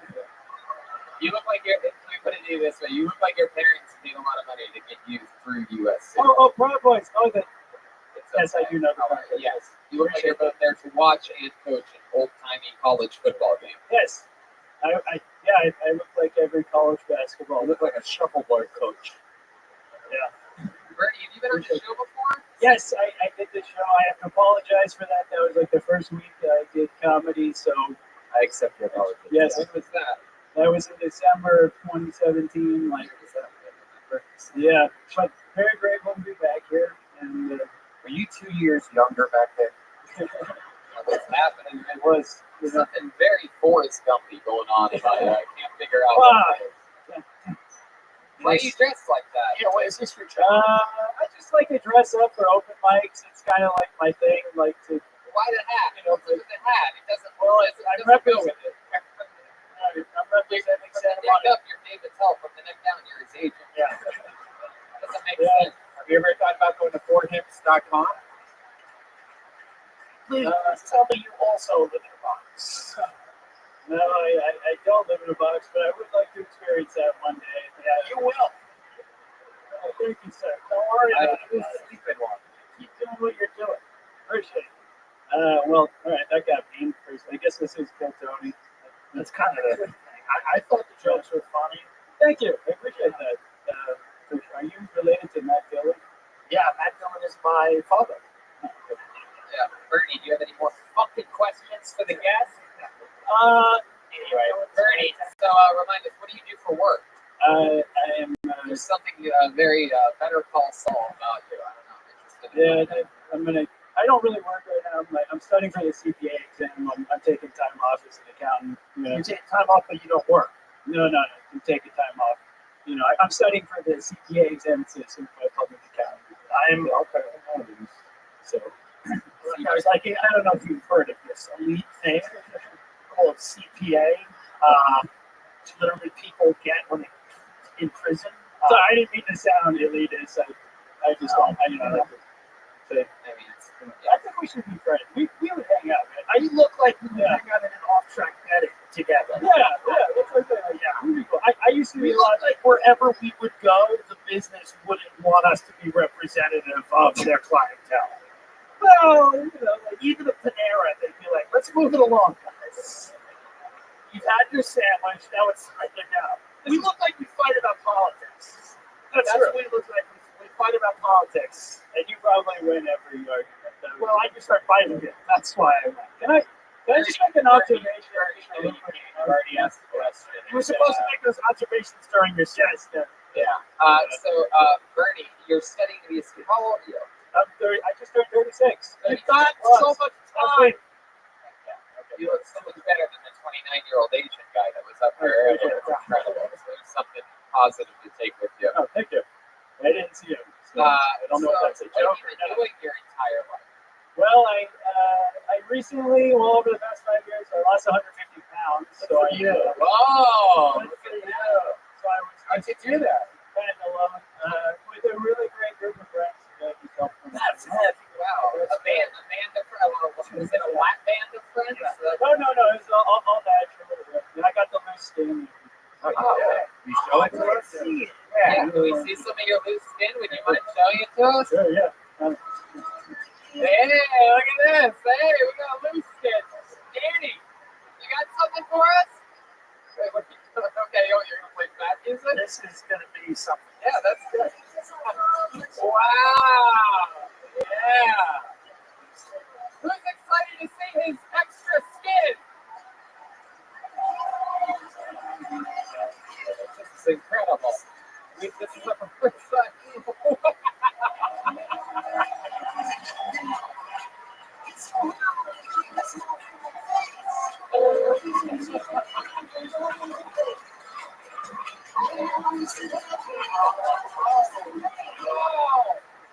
Holy fucking shit. For those of you listening to the podcast, it looks like he's wearing a body costume. That looks like E.T. Oh, well, I think you should do like Bert Kreischer and never perform with a shirt on. Yeah. Ever. You should always come out and take it off. I'm willing to do that. Yeah. If I get a book spot, I would do that. That is fucking incredible. Yeah. So that's where you keep all your extra material. God. Oh my God. Look at this. That's what it looks like. Wow. This is. incredible. All right. You Yeah. Really? That's like, Yeah. wow. It makes it awkward. Oh my gosh. It's sad. Stay that way. Yeah. That's what we've all learned here tonight. Let's be honest. Pretty much. It is what it is. Just stay fat and die. So what's the plan? Does that eventually go down? No, it's been like 2.5 years. Are you going to get like surgery? Or? I don't think so. You I'll sell see. that to other people? I've never seen anybody who needs to get his body circumcised. Yeah. Can you use that to masturbate somehow? Like, I don't know. Let's check in with the sitcom star over here. Yeah, if I touch the inside of his belly button, does that mean I get the first base? Oh, no. But I'm the only guy with a six-pack and a cape. Oh, you son of a bitch. I'll never say that out loud again. Can I say something? Yeah. I just think it's cool that you went with the game and you fucking went for it. Oh, for all you people that... Listen to this emotional teenager. I mean, for everybody that does bad on the show, it's like, learn from this. You got to just go with the interview. You got to do your thing. so when you were bigger, were you eating bad? Like, or do you exercise still to this day? Are you on a diet now? Like, what's No, I just eat like tofu. Oh. All So day. you have a loose 6 diet. pounds of tofu. really? That's true? Yeah. You eat 6 pounds of tofu a day. Every day. So that's all. If you want to have a body like that, that's just a thing. That's it. 6 pounds of tofu every day. I feel like if a skinny, muscular person started eating 6 pounds of tofu every day, they'd look like that in 3 years. Pretty much. I would like to gain some weight now and like get stronger. Yeah, don't do that. Stop. Oh my god. I can't tell whether it's hilarious or gross or no. It's awesome that he lost the weight, but I think he really should get some surgery now. Well, I think instead of wearing a suit and tie, I think you should like how they do that body paint, just paint a suit and tie over that. Yeah. I would do it. Like that was I realized, holy fucking shit. Yeah. Well, good for you, man. You lost some weight. Yeah, I appreciate it. Yeah. Thank you. Yeah. Thank you. You can do it too. Anybody can do it too, but you shouldn't. Talk to me after the show. Talk after the show. Come on. That's a good idea. Yeah. Have you ever seen the movie Ghost? Yeah. I want to ask him if he's ever had a woman stand behind him with extra skin and shape it. Like, Yeah, has anyone ever put you on a spinny Potter? Are any ladies that would forward and I'll show you. Yeah, look forward. What are you gonna do here? This is, I don't know about this.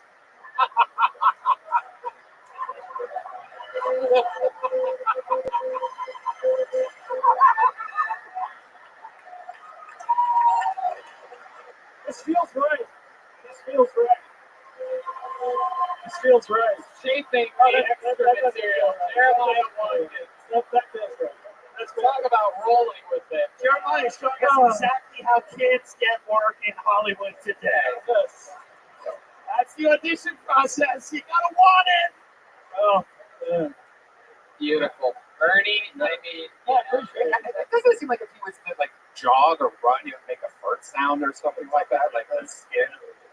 All right, it makes dating really tough. Why? Yeah, it just does. Like, Why? you know, having sex, it's just, this is what it looks like.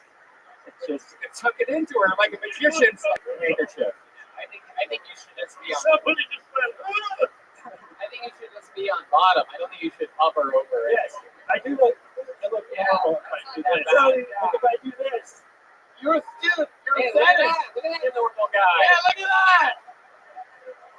You should always just do that. Always fuck like that. Always fuck like that. You could go to the beach like that. Bill will be like, damn, that guy's ripped. That guy's fucking hot. Who's that hot dude walking like his heart out? And then it's Every hot night trip is on a roller coaster. yeah. The person behind him is knocked out. You should just stand in front of used car lots and just, That's what I should do. all right, there he goes, everybody. There's the man, everyone. God bless.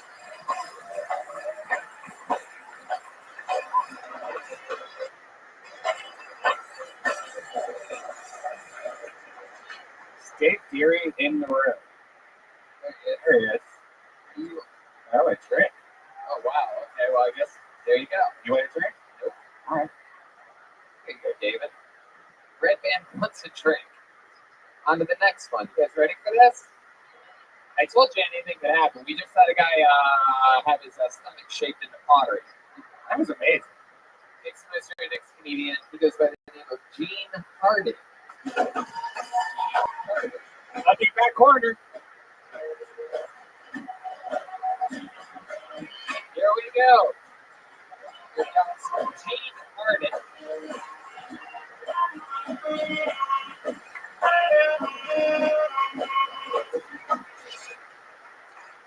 I'm very happy to be here doing comedy right now. I had other things I wanted to do before comedy. I wanted to be the first black man to win a NASCAR race. Then I thought about it. I'll probably be the first driver ever to get pulled over during the race. Can you imagine that shit though? Can you imagine? Like, yo, I'm about to make history. The announcer's excited. He's like, ladies and gentlemen, the first African American Jeep. What the fuck is happening? And I'm sitting in the car, right, with my helmet on. Cop comes over, like, do you know how fast you were going, son? Yeah, the fucking fastest. You fuck that up. I wanted to be an athlete too as a kid, but I realized athletes always got smacked on the ass. I was 9 years old playing Little League Baseball. I hit my first home run. I started rounding my bases. First base coach slapped me on my ass, said, good job, Jim. I started crying. I thought if they slapped an ass, that's at first base. What the fuck they gonna do to me third base? That's my time. Yeah. Gene Harding. No, this is nerve-wracking. Fucking awesome. That's great. It's nerve-wracking. Awesome. You did it. You nailed it. How long have you been doing stand-up? A couple of years. No, about 4 or 5 years. Okay. Paid. Paid? Yeah, I've been doing it for a while, but I was counting those first few years. Oh, okay. Sure. Fuck yeah. All right. There you go. Where Virginia? No. Not all black people are from Virginia. North Carolina. Oh, North Carolina? No, I'm from New York City, but I live in Fort Lauderdale. Florida. How long have you been in Fort Lauderdale? About 10 years. How did you end up going from New York City to Fort Lauderdale? Because That's where the tits are. that's where one chick was. Oh. Cancer girl? One pay. I met one pay. Nah, she wasn't sick. My ex. Oh, your ex had to move there for work? Huh? I'm still trying to figure out how you got Out by. with a woman with one breast. Yeah, she had breast cancer. Well, she only let me touch one breast. She had two. But no, I got married and she lived in She let you touch Next door. one? Wow. Yeah, that's why we got divorced. Yo, listen, when you guys get up here, it's way different than watching it out there. Yeah, it's different. Yeah. One second you're watching a show, the next you have a mic in your hand and you're performing in a room. And I'm watching Flab, I'm watching all kinds of shit. It's crazy up here. Tell us more about you, Gene. What's a fun fact about you? The last guy had a human body attached to his. I also have a skin pocket. Mine is different. I got a. What's something different about me or strange about me? I think I am the last straight flight attendant ever. That is You're true. a flight attendant? That is I just crazy. asked you. Really? You're a real flight attendant? Get the fuck out of here. If you started giving the announcements, I would be like, this guy is hijacking the plane. That is not a flight attendant. What airline? Nah, I'm not nice. I'm telling you, my mind is Let these fucking racist jokes keep coming up.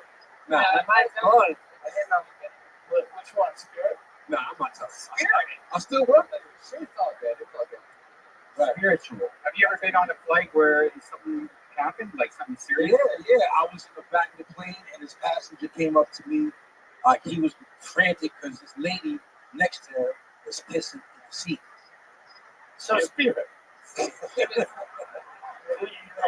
just outed yourself. She was peeing her pants, or she pulled down her pants and was peeing directly on the seat. No. So she was sitting. Well, what happened? He came to tell me, I was the only straight guy on the flight. I was the only one that was eager to see the shit. So I ran. I went to go watch. Right. And the lady was sitting there fucked up, and she just pulled her pants to the side I was pissing in the bar bag. And I just stayed and I let her finish. Are you telling me that somebody went up to the gay flight attendants and was like, someone's pissed in the seat, and they were like, oh, whatever. Well, the thing was, the guy that told was probably gay too. That's why he was uninterested. I never would have left. Wow. Wait, I was happy. You never see that. Like, when you don't see that? Did you tell her to stop, or did you just kind of? No, I didn't tell her. Start. No. Yeah, did you just? How did you? What's the protocol on your hairline? Well, right. I didn't know what it was. I didn't know what to tell her, but I was a gentleman. I let her finish. Now, you said you were sitting in the back of the plane. Do they make you sit there? That's good.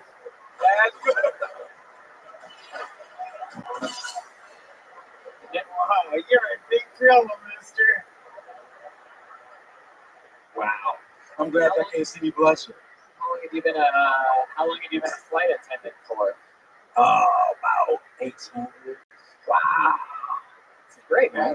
You know, Tony wants to be a pilot. He's going to learn how to fly a plane, and like he's really interested in anything about airplanes. So. Wow, thanks, Red Man. No, it's not. You are though. I mean, you can land a plane. Nerd.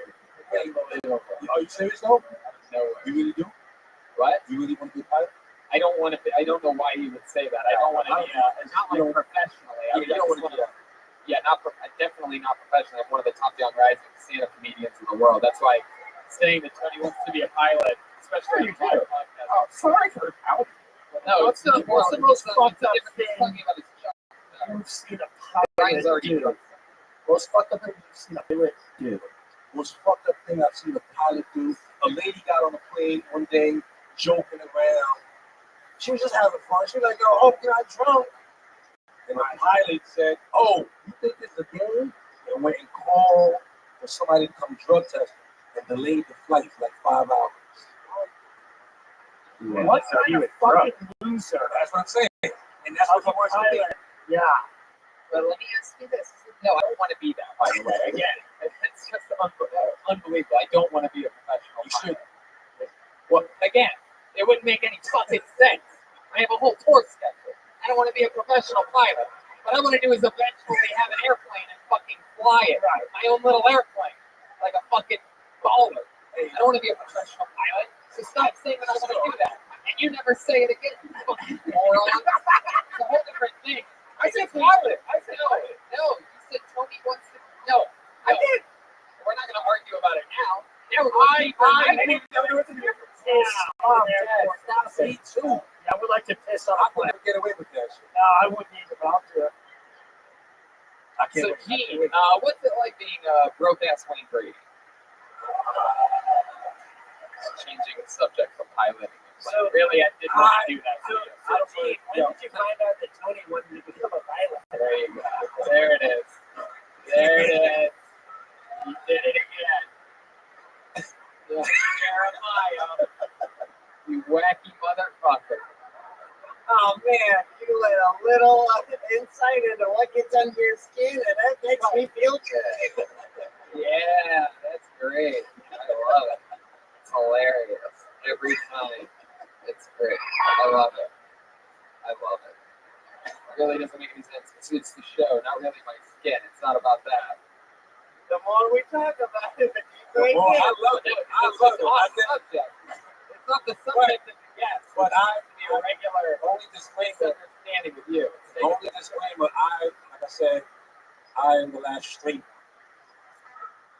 Not when I become a pilot. Exactly. That's what I'm trying to get at.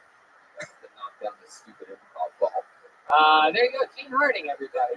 There you go. Great set. Thanks, guys.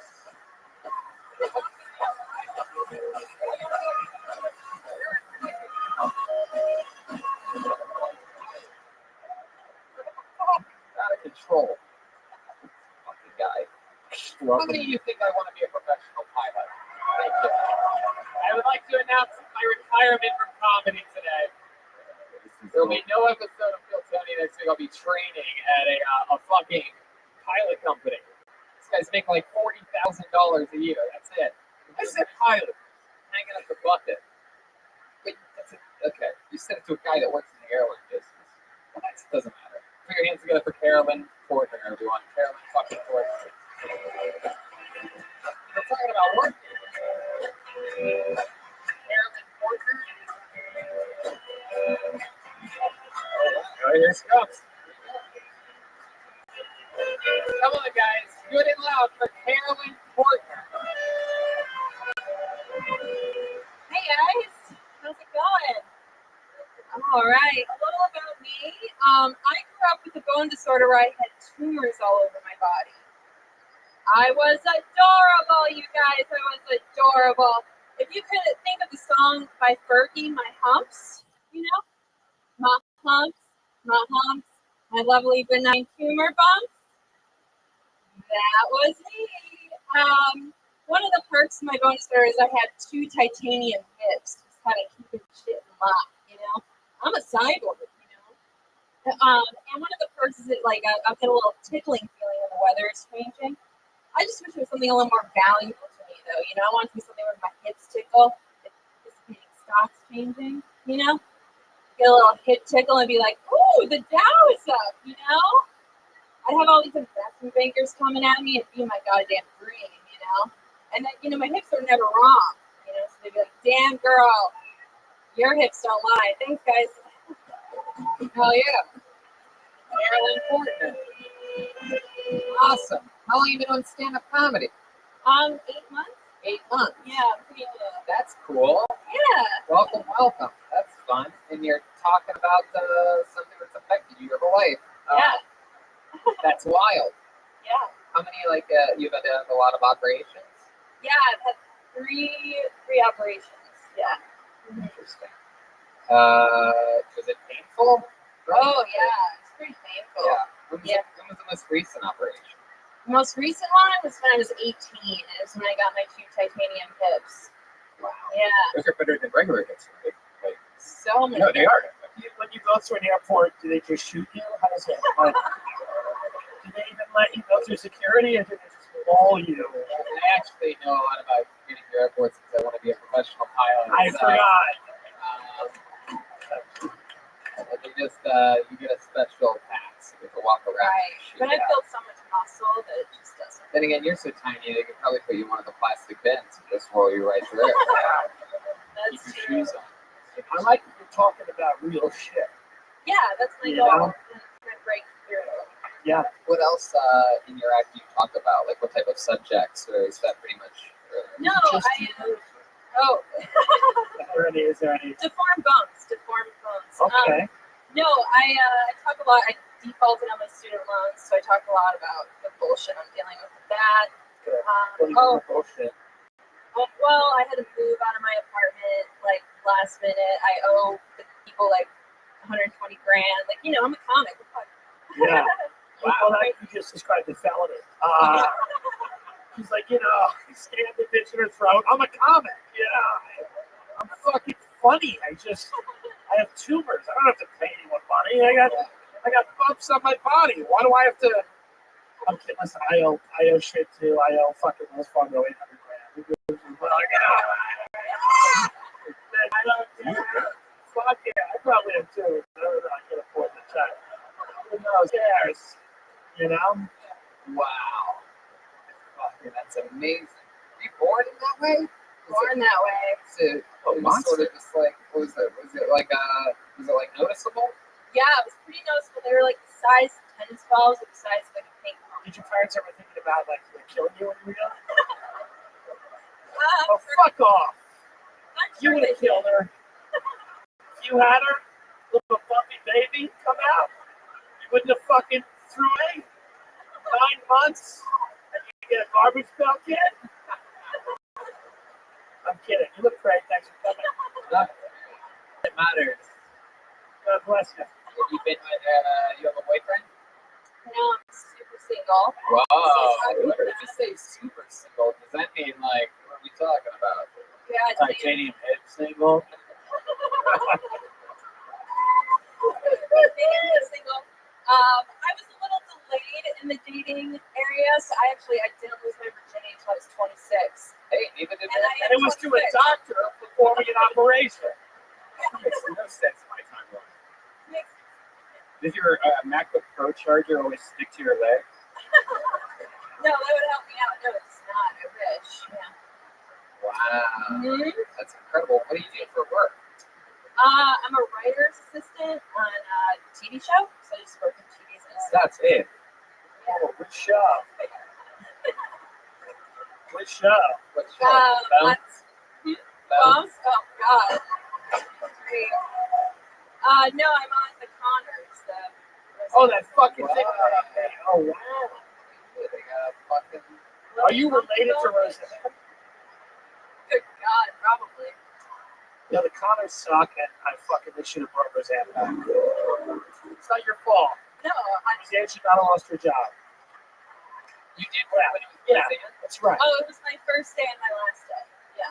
Wow, is Yeah. that true? You should have quit in protest. When they kicked Roseanne out, you should have left with her.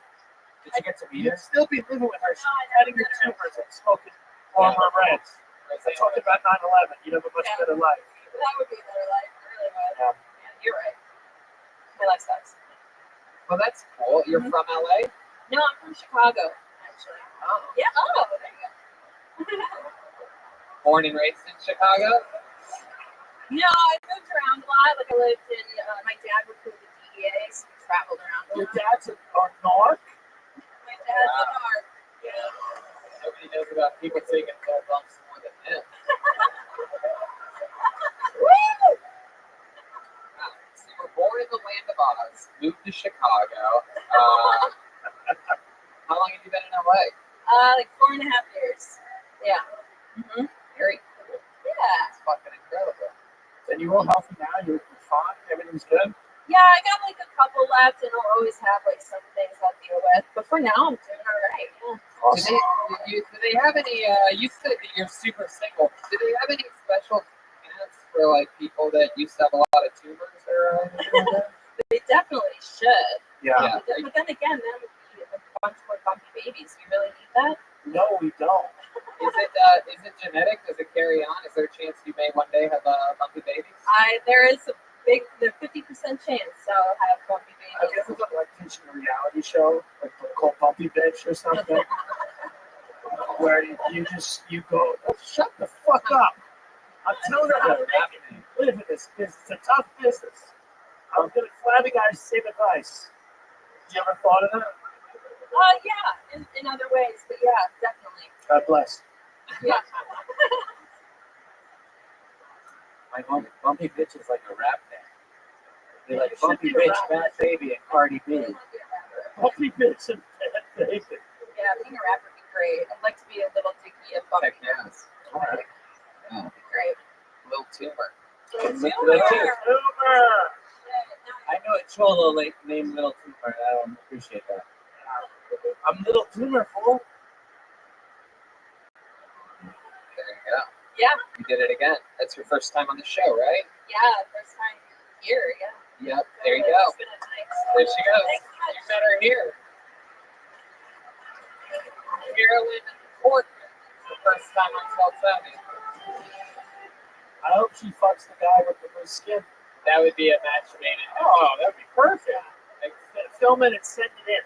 Two people that used to be filled with extra mass find each other. Bumping and grinding and bumping more. It's called Extra Skin. Starring Carolyn Portman. That's right. Bernie's phone's still up here, by the way. Is that true? Yep. Wow, it's probably I love that he just does it. That's it. Is that his phone? Is that really his phone? Wow. Did he pull it out of his belly button? Oh, there. Oh, Bernie. Bernie's getting his phone. All right. There you go, buddy. One more here, one more time for Give it up for Bernie, everybody. You know, on this show, we actually have a regular who writes and performs a brand new minute every single week. He's unbelievable. We love him. And enjoy comedy stylings of the great and powerful William Montgomery.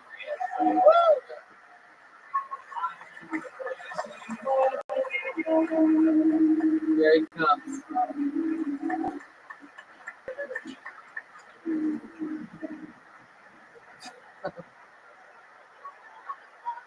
Y'all didn't hate me last week when I was at the zoo.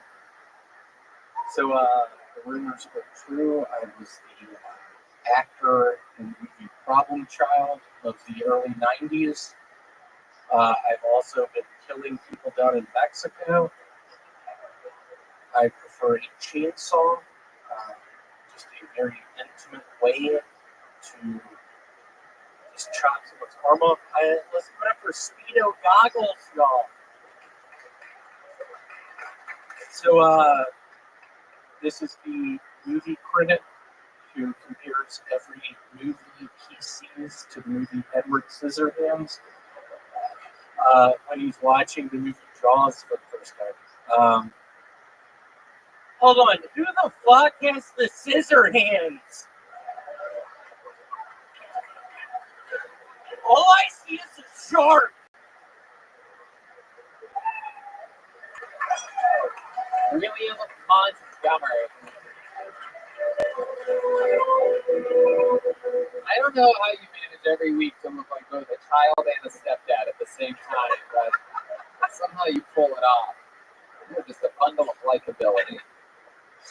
Was it your first time seeing William Montgomery? No, I saw the list. It was great. I'm a big fan. I loved it. Was it the last time we did the World War II analogy with the squirrel? The squirrel was Probably my best friend. Can you remind us? You never get to repeat jokes on the show, so can you remind us what that joke is? So I have a screenplay for a movie I've been working on called World War II Survivor's Tale. It's spelled TAIL. It's about a family of squirrels that lived in the middle of Berlin during World War II. It's based off the movie by Shel Silverstein. Basically, Larry, the father of the squirrel family, begins getting suspicious when Hitler starts rounding up all the Jews. Patricia, the mother of the squirrel family, knows something's wrong, but Germany's been in such a bad situation since the end of World War I. It seems like Hitler's got some pretty good plans for Germany, so she's on board. Basically, it's a struggle of Larry and Patricia's marriage, while also witnessing the transformation of Berlin during World War II from the perspective of the squirrel family up in the tree. Jonathan Taylor Thomas makes his theatrical return as Oscar, the drug-addicted oldest brother of the squirrel family. Critics are hailing it as a sublime combination of Fievel Goes West and Schindler's List, a must-see. Jonathan Taylor Thomas is currently out of his comfort zone, playing Oscar, the oldest brother of the squirrel family, who quite frankly doesn't care if he's tearing his marriage apart or if Hitler really is rounding up all the Jews. Wow. I love that. I would, if I had the money, I would try to make that a reality. I think that could be. I don't know. What do you picture? I've thought about it. Would it be actors or a cartoon? Or losing a lot of money. That's the first thing I picture. And it's from there, I don't know. But I kind of want real actors with masks. Swamp Thing plays Jonathan Taylor Thomas. Be like real creepy, like just Right? All not remember Swamp Thing? they don't. One guy, one person, one creature in the back. William, another fun fact. Has anything happened in your life this past week since the last time we saw you? Anything in your normal life? It had, honestly, today. I lost my job at the self-storage in the place. I ended up making it back to my place, I don't know, by 5:20. I have to just take a horrible shit. My roommate's sister's in town along with a friend. I get in there, somebody's in the shower. I end up just becoming completely naked in my room. I end up sitting down at one point, just thinking, oh my God, is this going to help? It made it far worse. And I ended up, I was looking for bags. I bought this shirt on eBay for $300. It's a collector's edition. And the guy did it in a Ziploc bag. I was thinking I was going to shit in the bag. But then I heard somebody get out of the shower, and I turned this shower back on because I don't want to hear them They don't want to hear me taking a shit. There you go. So you turned the shower on and then you did the poopy. I did. There you go. There's the Work at self-storage. I do. I leased out 2 units today. If anybody's looking for a 5x5, 5x10. Can you give us pretty deals going right now. William, we've heard a lot about you working at the self-storage unit. Can you give us a little pitch of what it's like to hear it? Like what you actually would say if I was just walking into your storage unit place, right, middle of the day, and I'm just like, hey man, I'm looking at maybe, I don't know, you guys have storage units available? Hey, what's your name? My name's Kill Tony. Kill Tony, very nice to meet you. How much stuff do you have? Well, I just bought a commercial airliner, and I'm looking to store it somewhere. Let's just open my That is a 10 by 50 space. We have them. Are you comfortable with paying 2,000? Okay, no, let's say it wasn't an airplane, William. Let's say, I have this model airplane. I have a case of wine. Yeah, I have a case of wine. I need a storage unit. I would recommend the unit in the L building, but it has a lot of insulation in there. Perfect for wine storage. I'd like to get you in the 5x5 premium, which means it's one of the first 4 buildings on the lot.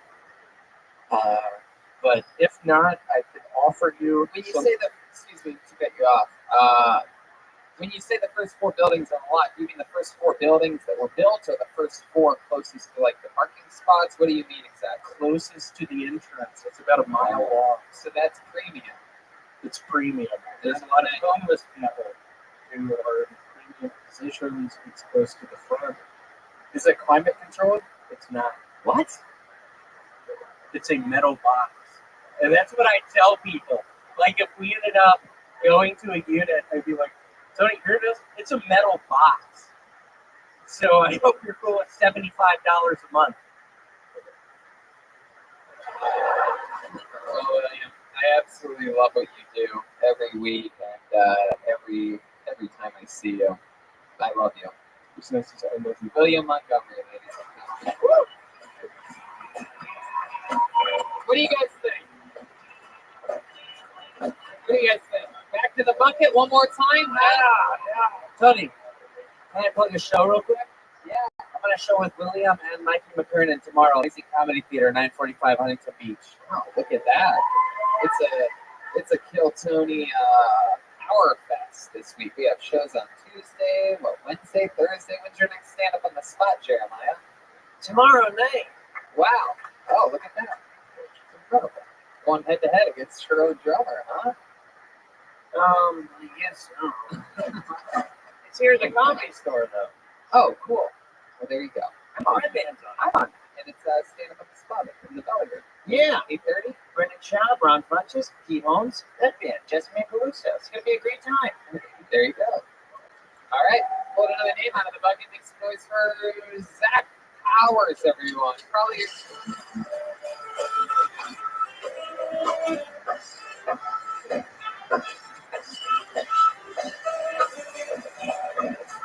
Come on, everybody. It's your last comic of the night, Zach Powers. Whoa! Good to see you. Thanks for hanging out. Like I said, my name is Zach Powers. I'm almost 30. My car is worth less than like a nice grill, so that's tight. Feeling it. I know that because I tried to sell it at a junkyard because I'm broke.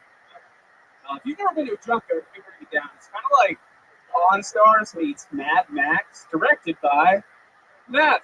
That's right. Some guy will stab a kid for a bike ring. It's fucking tight. I knew I'd arrived because like the scrapyard leader, he kind of looked like Joe Dirt fuck Brett Michaels. He crawled out of his oil slick, and he told me my car was worth $50. That's a tough moment when you realize that your fucking car has a market value that's like less than used Xbox. So that's tight. You know how it feels in your car to be driving a car that is literally worth less than some tickets you can get while driving it. It's like if you ran a red light, a cop would never said, "Get the fuck out, we're taking it." So that's it for me. Fuck yeah. Zach Howard. Hi, Zach. Hey, How's it going? Have you been on the show before, right? no, first time. First time ever. Yeah. Wow. How long have you been on stand-up? 3 years this month. 3 years. All of it in Los Angeles? No, I just moved here from Cincinnati like a month and a half ago.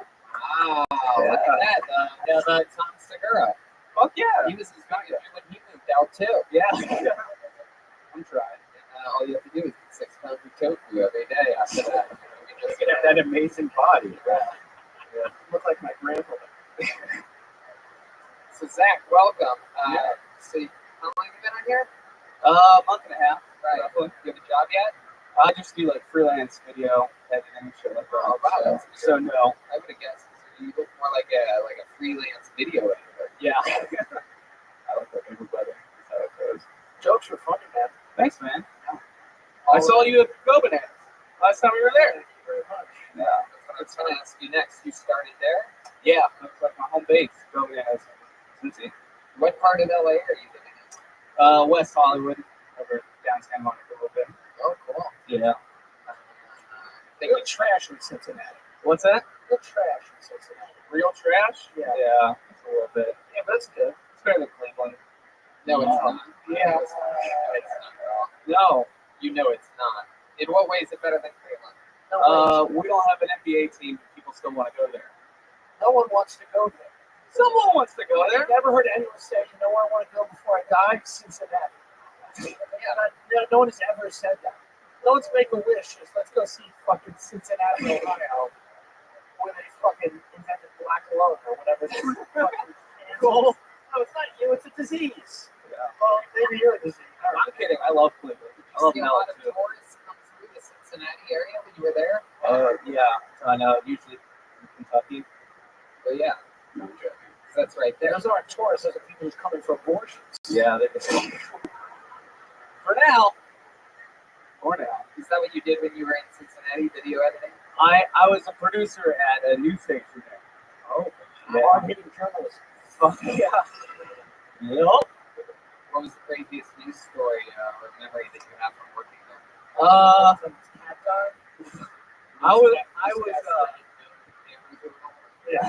I worked I would work Saturday nights, and I was there alone one day, and then I heard over the police scanners that a child had entered the gorilla enclosure. Oh, this is the one. And I was working the day Harambe got fucking murdered. Fuck yeah! Yeah, it was tight. Dude! Yeah. That's why Cincinnati's better than Cleveland. There you go. There you go. That's right. Fuck. I was in Cincinnati. Yeah. You lived through me. I lived through it.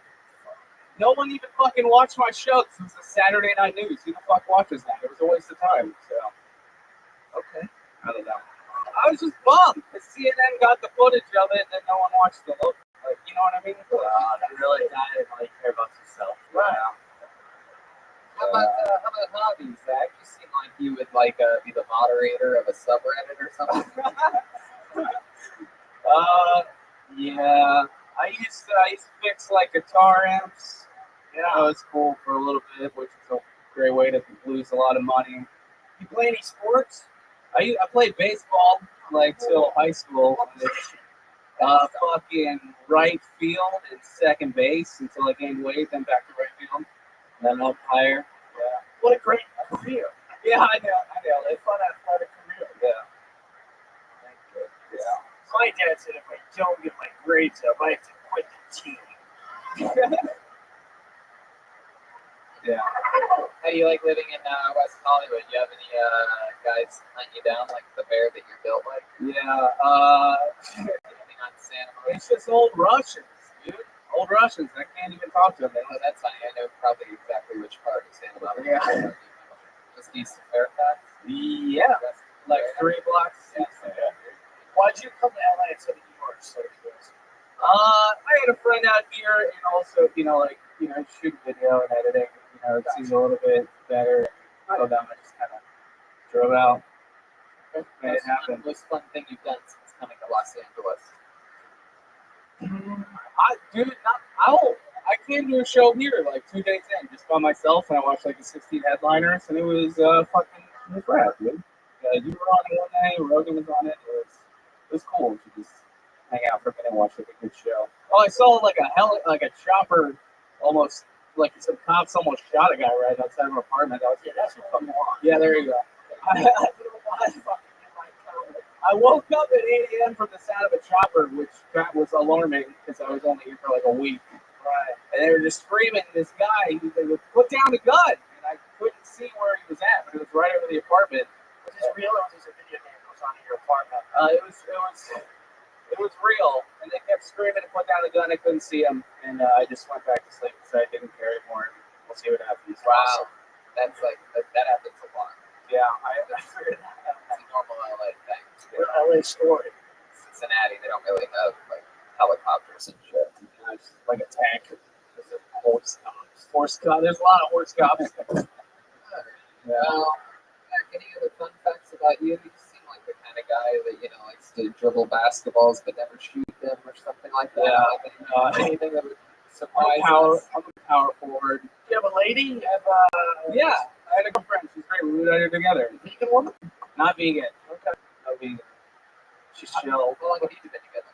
About coming up on 3 years too. 3 years. Yeah. You guys live in? You have a king size bed? King said queen. Yeah. That's nice. That's nice. Yes, queen. What does she do? She's a graphic designer. Yeah, that's right. It's a power couple right there. Video editor and shit to fucking nerd out with your turds out. Yeah. Backwood. Nerd out in the Dork out with your fork out. You know what I'm talking about? Yeah. Lens crafter with your hey. I bet she's a great girl because she doesn't care about the physical or what you look like. Yeah. It's more what's in the soul. She really cares about. She's taking one for the team for sure, which is cool. I appreciate It's hard that. to believe that you aren't the one tonight that was the writer's assistant for the Roseanne show. I fucking wish, dog. That you do. I need to job. Well, welcome to LA, man. That was great. Congratulations to you. We'll That's see you. good. Thank you. There you go, Zach Powers, everybody. Good job. And that's it. We did it. Another episode of Kill Tony. Make sure you check out Tim Dillon is Going to Hell, Gas Digital, and YouTube, DC Improv, April 4th through the 6th, and Laugh Boston, May 16th to the 18th. How about another hand for the great Tim Dillon, everybody? Look at this drawing from Ryan J. Ebelt. Incredible. RyanJebelt.com for all the prints. He's going to put it right up to the camera after we wrap up this picture so you people watching on YouTube can get a quick glance at it. How about another hand for the great and powerful Jeremiah Watkins, everybody?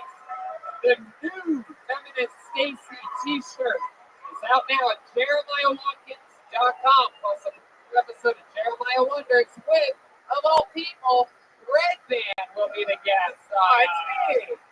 Tomorrow's episode, right? It drops at it's already out. It's already out.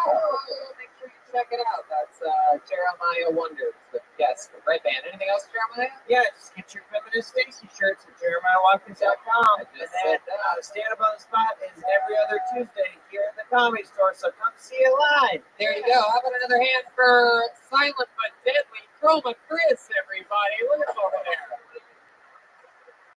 Chris, what did you think about tonight's episode? You really aced it, Tony. Hey, Tony, can I give a shout out to my brother because it's his birthday today? Yeah, sure. Thanks.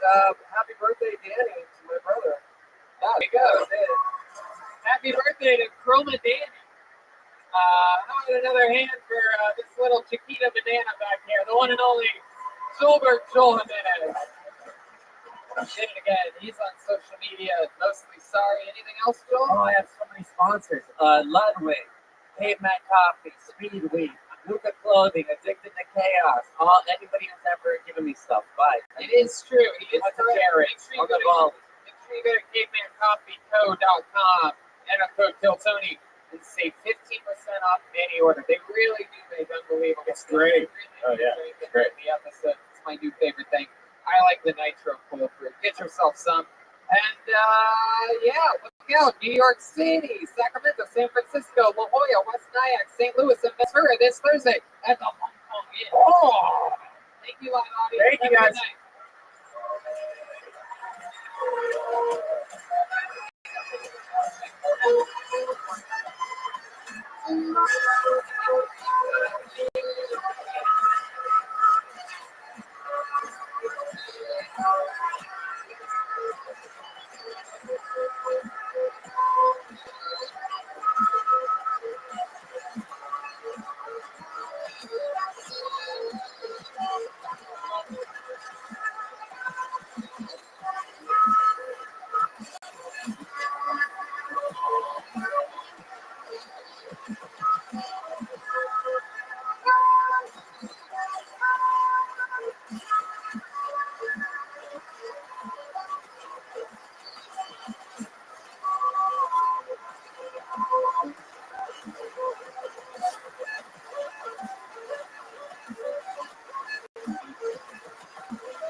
Hey, this is Rabbi coming to you live from the Hong Kong Inn in Ventura, California. For a brand new episode of Kill Tony. Give it up for Tony Hinchcliffe.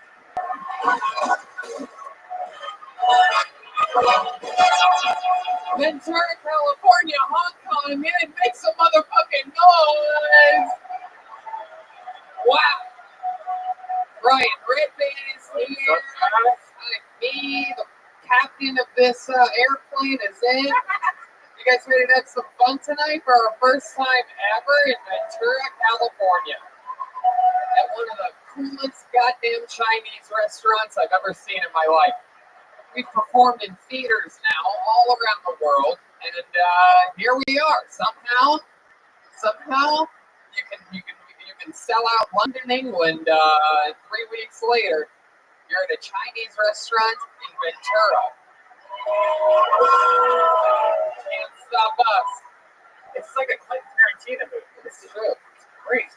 We are a podcast of the people, and this is our first time performing on the top left of the Grand Theft Auto map. That's what this place is to me. I only fly helicopters here, people. But I made the drive to my what must be by now vandalized car. I'm excited about this, though. This is fun times. And I'm sure you guys heard about this show probably from listening to this podcast, the #1 live podcast in the world. And we are as live as it gets, including this Monday coming up with Louis J. Gomez and Dan Soder back at home at the Comedy Store in LA. And then Thursday, we go to St. Louis, Missouri, for our first ever Kill Tony there. The week after that, West Nyack, New York. And then we go to La Jolla at the end of April. The first Kill Tony sold out. We added another one.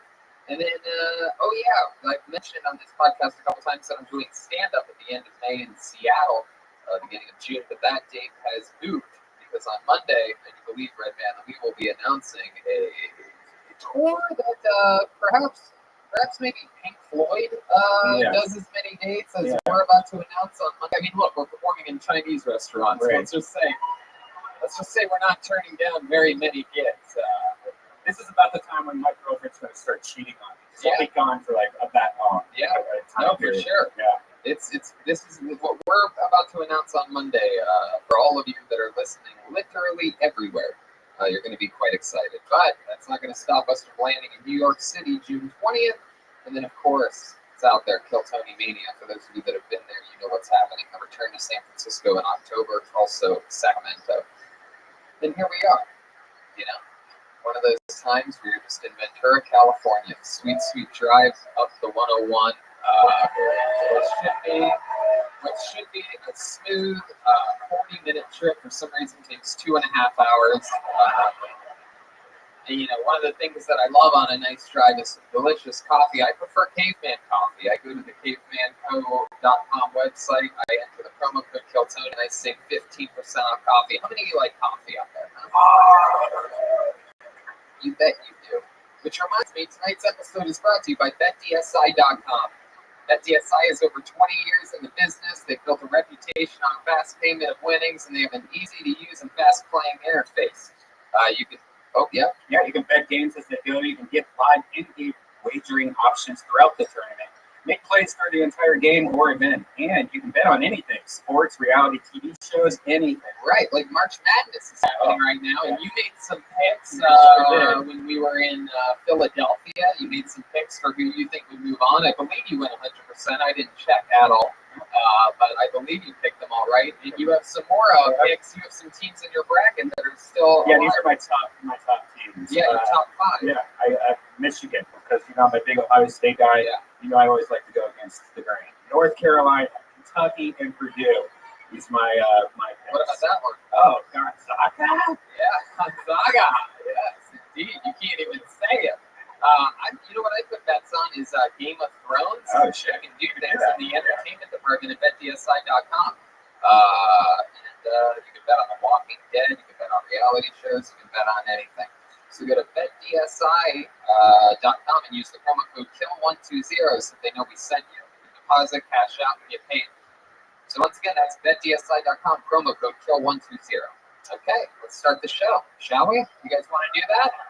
It's a real podcast, people, I know. You're like, why are they reading us an ad? This live Chinese restaurant just doesn't make sense.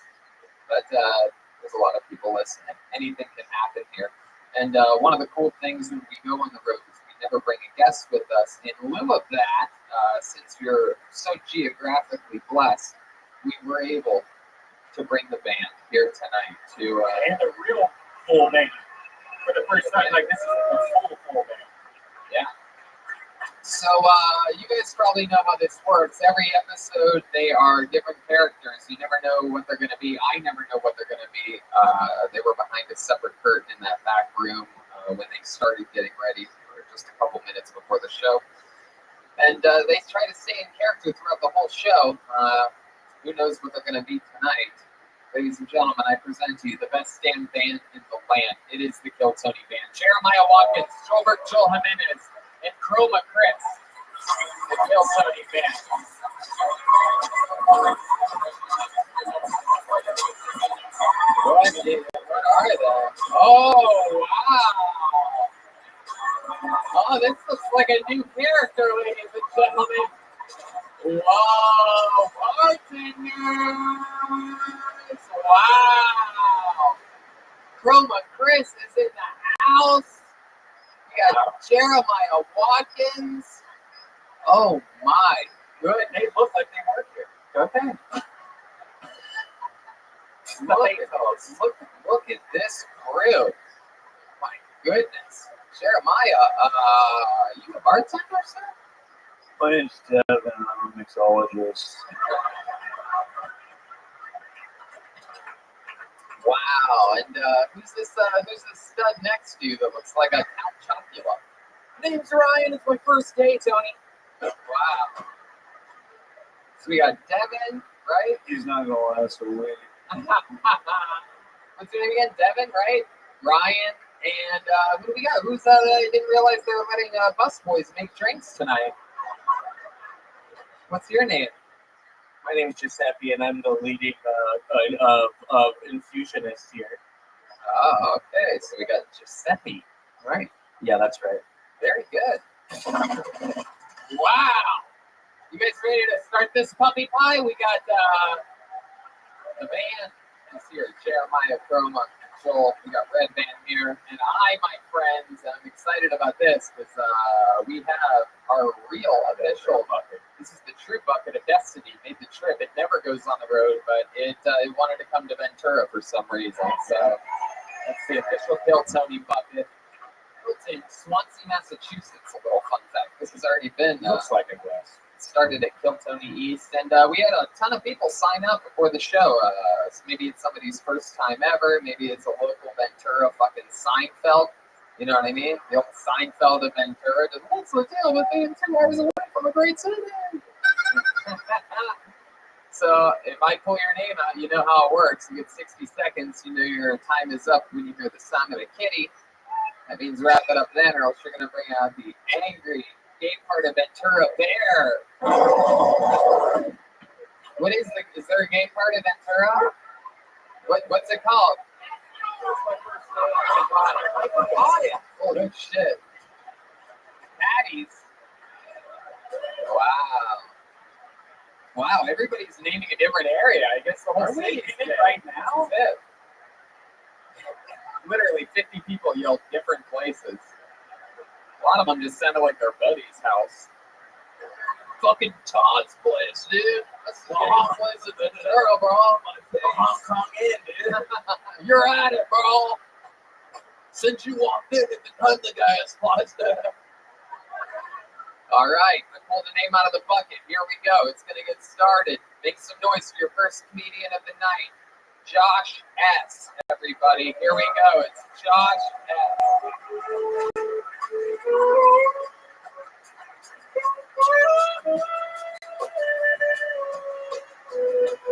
Yeah, there you go. That's great.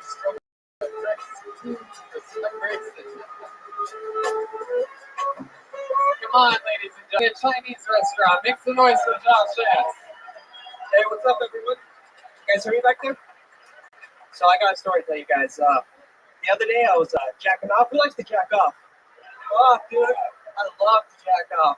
So I was there eating my meat, you know? Ooh, and I hadn't come in like a fucking week, man. I was in the cooking process. I hadn't busted out. I was about to leak all over the goddamn place. I know that's gross, but I was getting at it. Climax, busted right in the roof of my mouth. I almost Kurt Cobained myself right there. Shit. And like, I know a lot of good people out there are like, that's fucking disgusting. You really came in your own mouth? What did you do? I tasted it. Fuck. That shit was salty and, yeah, I could tell. I was analyzing it. I really needed more water in my diet and more fruit. So it really wasn't a bad thing, you know? Self-help, you know? Self-help. Anyways, thank you guys. That's all I got. There you go. 57 seconds. Josh, I'm going to go up on a limb here. I'm going to guess that that's your first time ever doing stand-up comedy. Am I correct? 100%. There you go. First time. Now, by the way, I'm not guessing that because of how his set went. I'm guessing that by content alone. Literally, every comedian's first minute ever is about jerking off. You get the guy, who loves jerking off? Like, that's fucking crazy. Really disgusting about it for no reason. Right. No one's ever talked about tasting it, though. I did. It's everybody's first set. The only person who talks about it forever is like Red Band, basically. He's like, Oh, I know he is. but That's a good way to do it. But I'll tell you, this is good. You know, I mean, you stayed in the pocket. You memorized your shit. At least you fucking stayed in I it. made it up on the way here. Well, that's beautiful. I'll tell you this. Change Kurt Cobain to Squirt Cobain, and it all makes sense. It's right there, buddy. It's right at the tip of your tongue. Literally, and Something else. But if you're going to shoot a load in your own mouth, it's got to be Squirt Cobain. Josh S. You already have a good punchline. How does that make you feel? Is your nose pierced? You got a little nose piercing there. Yeah, I'm a little bit. Oh, okay. Well, then I'll ask you what the gay part of Ventura is, I guess. The Hong Kong Inn. Wow. How long have you had your little part of your nose pierced? My birthday when I turned 18. Oh, wow. How old are you now? I just turned 21 a month ago, actually. Awesome. How's life changed since you turned 21? Not at all, really. Really? I mean, I can drink now, but it's something that I didn't. No one has to touch on me, okay? Nothing I didn't do before. The bartender. You guys are cool, right? Yeah. What do you do for work, Josh? I'm a certified ASM pipe welder. Wow. What does that mean exactly? I just have to weld pipe in accordance to like a welding code for the American Society of Mechanical Engineers. Jeez, look at you. A lot of big words for a welder. Yeah. Goodness. You have a girlfriend, Josh? I do. Yeah? How long have you been with her? A year. Almost a year now. So when she met you, you had the piercing through your nose. She has one too, so we make it Oh touch. my God. Look at you. It's like the Lady and the Tramp. You guys ever get stuck together? Oh, we actually have. It wasn't pleasant at all. Does she have a lot of piercings, that one? She does. Is anywhere around her private parts pierced, perhaps her butthole or vagina? No, but I brought it up. Well, your voice cracked when you said that you brought it up. I'm only 21. Wow. It's okay. It happens to me too sometimes. Every day. So when you say you brought it up to her before, like, what do you mean? I was like, hey, have you ever seen like pussy before? Are you interested in that? She was like, no. So I haven't tried her since then. Yeah, she's like, I already have to put your needle in it all the time. Stupid piercing. Pussy piercing jokes, everybody. Remember Squirt Cobain? Anyway. So, And roof rusted. Josh, you're a welder. You make good money doing that? Such a little boy with like a grown man job. For someone this young, I think I'm pretty confident with it. Yeah. What do you like to do for fun? Like, what are some hobbies of yours? Honestly, I like to fish. That's what probably. Wow. What do? You go at the end of the Ventura Pier here and sit out next to the American flag and look at the 3 islands that no humans live on. This is my first time in Ventura. What do you fish for? A compliment? There it is. Wow, these are real fans here tonight, huh? Listen to that Joelberg chant. There it is. It's warming up back there. So you said this is your first time in Ventura. Where do you live? I just moved to Camarillo a few weeks ago. Oh, Camarillo. That's farther north than here? Oh, listen to the booze. These people hate Camarillo. Either that or that's their way of saying don't order the shrimp. Anyway, why Camarillo? That was the first place I found on, I think it was a rental app or something. Wyoming. You're from Wyoming? No, I'm from San Diego. Fuck Wyoming. So how'd you end up in Wyoming? I was there for work. That's how I learned how to weld pipe. So, and then I got a job out here. I wanted to be close to my family in San Diego. And how long were you in Wyoming for? I was there for a year. So you wanted to be close to your family in San Diego. So you moved to Camarillo? I couldn't find a job at the moment in San Diego. But I got an offer for a job in Oxnard. And Camarillo's right next to Oxnard. You're in you guys like Oxnard, but hate Camarillo. You know Oxnard. You're an Oxnard, dude. Damn, crowd goes crazy in Oxnard. Oh, you done fucked up, homie. You don't say it like that. You don't drop that hard R. I guess he. Wow, Josh. What else? Anything else interesting about you as a human? Like, what else can you talk about? Never heard any comedians really riff on, the fishing material or anything like that. Nothing happens, really. I don't have any material on that yet. Are you going to go out on stage again, or is this just a one-time, this is just throw my name in the bucket? When I came up, the guy said that there was like maybe one more seat left, and the guy came up and was like, "Oh, I'm going to." So he got in, and so I just put my name down, and I had something in my head just in case I did sign up. I wasn't planning. Yeah, it was dumb. That's what it was. Yeah, so it was the basic, jerked off in your own mouth. That was that story. That was the first thing that came up, and I still had to pay to get in. Even though I put my name in the bucket. What the fuck do you want? A discount, dude? What do you? It's okay. You can have it. What the fuck do you want? Did he give you cash right now? Yeah, but I still got in. I'm pretty happy. And then, of course, as soon as I get back there and I get comfortable, I get called up here, and I'm pretty happy about it, actually. Geez, sorry to break up your comfortable seating at that fucking. I think he just gave an arm out. For a welder, you really not keeping things together very well. All right, Josh, we got the party started tonight. There was no jerking off for you. That was a fun way to get it going. There he goes, Josh Jackson, everybody. Kill Tony. So easy a welder to do it. Kind of. Fucking like these fucking two tough guys. Look at these real, genuine. This is real. A couple real Ventura, just normal tough guys. Look at the one guy with the beard looking back like he couldn't possibly be a badass. And look at the guy right over his shoulder. Like, you guys are like the real fucking deal. We don't get to see people like you in LA. Like, it's like cool. It's a compliment. You guys are like fucking men. It's fun. All right. Pull another name out of the bucket. Make some noise for Jaybird, everyone. How about Jaybird? Here it comes.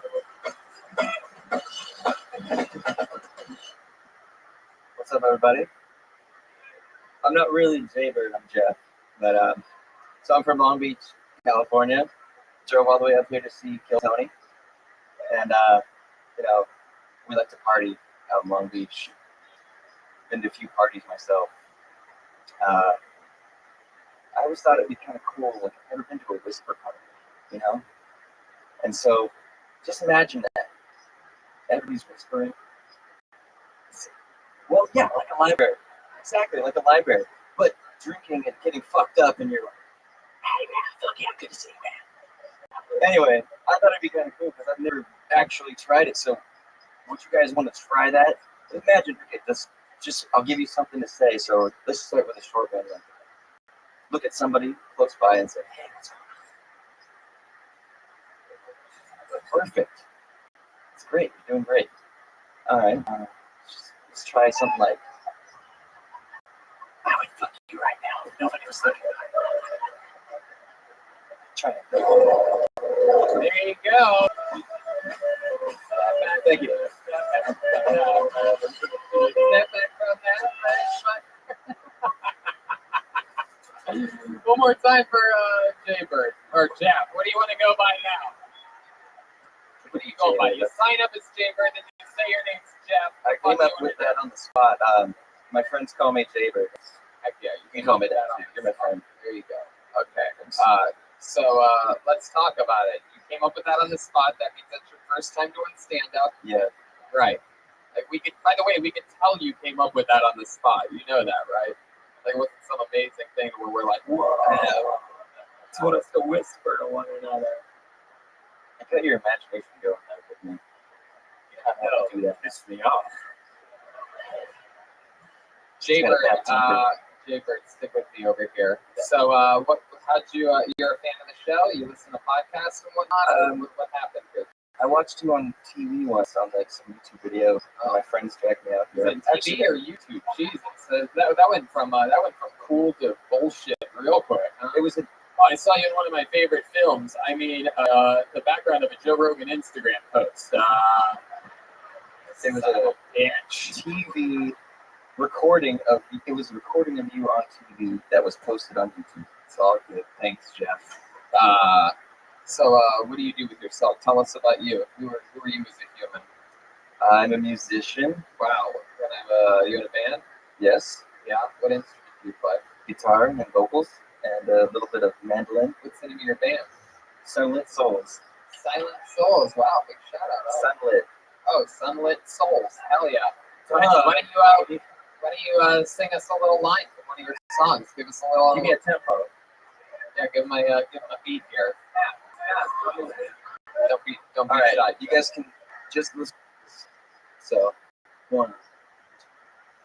Desperados on the run, drinking whiskey and shooting guns. Now, desperados on the run. That's pretty good. I don't think that was the right beat, but it's okay. I asked for a tempo, you son of a bitch. It's your fault. After hearing your music, I'm guessing this isn't the first time you performed in a Chinese restaurant. Nope. How long have you you lived in Long Beach? Like 5 years. Where are you originally from? Cypress, California. Cypress, California. Remind me of where that is. Inland from Huntington. Yeah, places I'll never fucking go. Yeah. Sounds racist. Yeah, it's okay. What ethnicity are you? White? White and Mexican. Can't really tell. These lights are like blue and green. It gives everybody the same. Yeah, A little bit Mexican. I'm actually Keanu Reeves' son. Oh yeah, No. I don't think so. Your eyes are too sad to be related to Keanu Reeves. You have like Keanu Reeves like hair, sort of like face shape. You're like Juan Witt.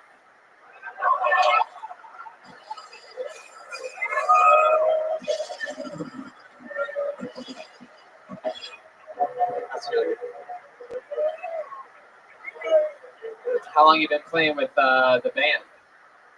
A little over 7 or 8 years. A lot of girls fall in love with you at those shows. A lot of girls hang out with you afterwards. You have like groupies and whatnot.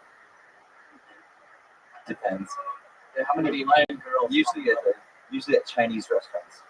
Or maybe boys? What are we talking about here? You got a little Sometimes, yeah. You got a little Freddie Mercury shit going on. You just go out and kill it. Fuck whatever. What are we talking about? Like I said, it depends. Wow, you're a great interview. I guess you could say that to any question I ask, huh? All right, girls. When's the last time you had intercourse with a woman? Last night. Ooh, really? Is this a running thing with this girl? Or was it a one night stand? Running. How long have you been with her? A little under a year. A little under a year. So like, take us through it. What happened? Was this at her place? Is it my place? At your place? So you're in your apartment, your 3 roommates are chilling in the living room, they got their feet up on beanbags and shit. You're sitting there, you're just fucking playing your guitar, right? Just writing a new song for the fucking Sun-Kissed Legends or whatever it is. And then all of a sudden, what? You get a text message from this girl who's like, hey, what's up? What happens? Take us through it. So, basically, my girlfriend and I just made dinner. Yeah, what'd you make?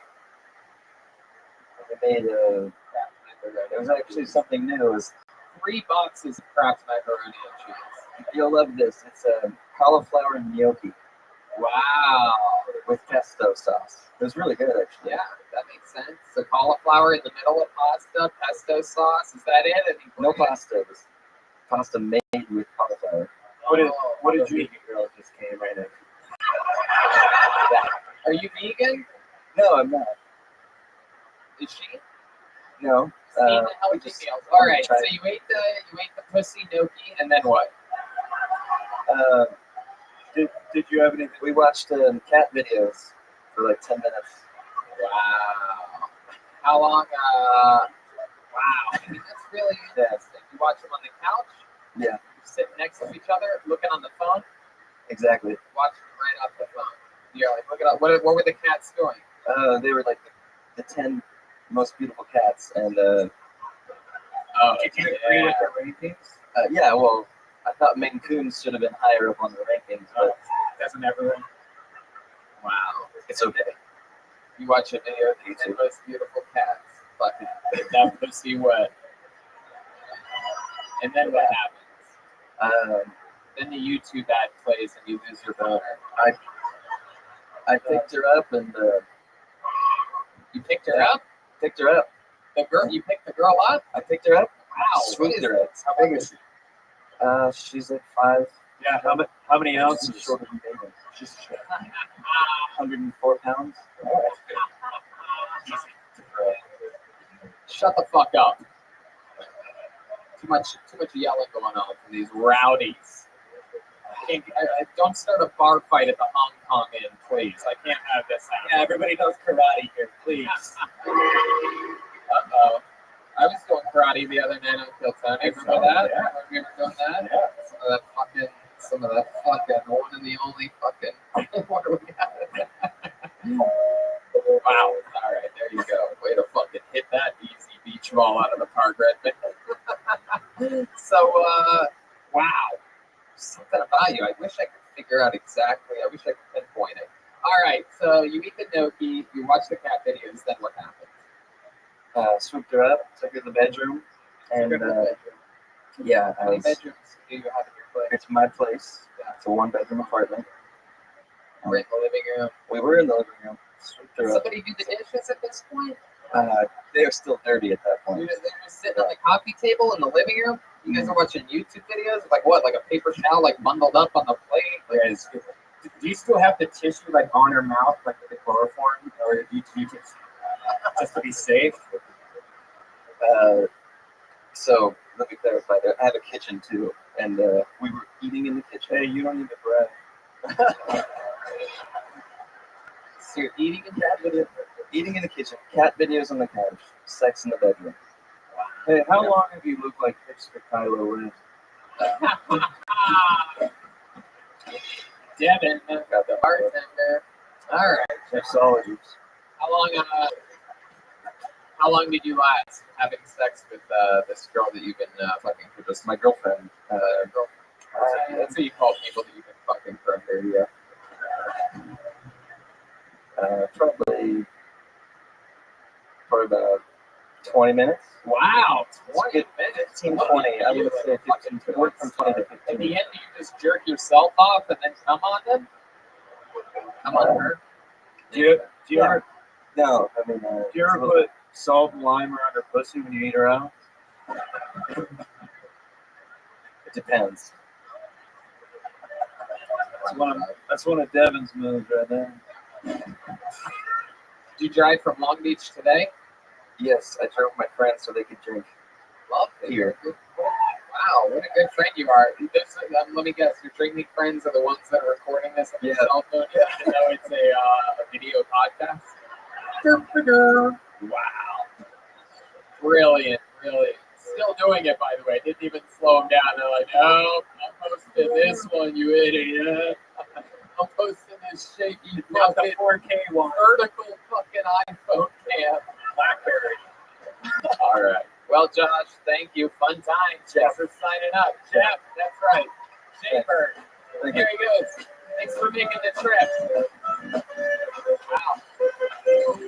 That was my friend.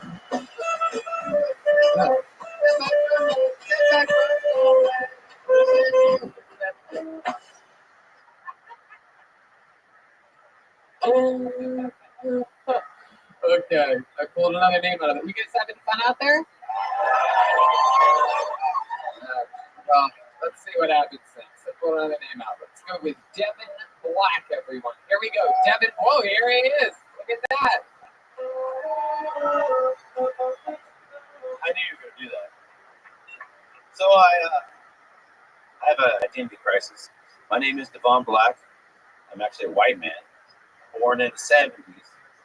Yes, I hip hop hooray. You know, it's kind of hard to do this thing, you know, when you're a white man in a black neighborhood of Huntington Beach growing up. You know, on my graduation, I said that most likely to get busy in the bathroom of a burger. Please allow me to thump things. That's what I always said. You know, I don't know about it. You know, Burger King. You know, you used to get the crown. It was all good. You get the crown, and yeah, I got a fat burger. You know, it was great in the '90s. And then what the hell happened to Burger King? It sucks now. Everyone hates Burger King.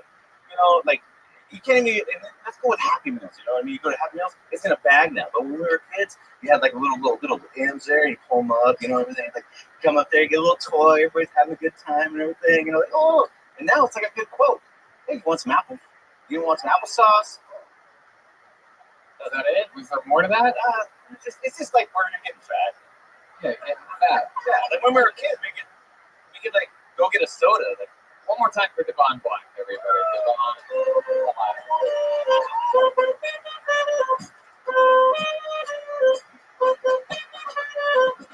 Devon Black, you indeed look like a guy that would arrest a guy named Devon Black. It's quite incredible. Looks like you shoot him a couple times accidentally. Looks like your body camera would accidentally be turned off a lot. There's going to be an internal investigation after that. Tase him first or use the shotgun bullets. You know, the rubber to the kneecap twice. Leave the jump stops. All right. Let's talk about it. First time doing stand-up? Yeah, of course. Right. And where are you from? Huntington Beach. Huntington Beach. How far is that from here? West. You know when they ask you for a distance, you say west. Southwest. Yeah. I don't know, 58 miles. I don't know. All right. Wow.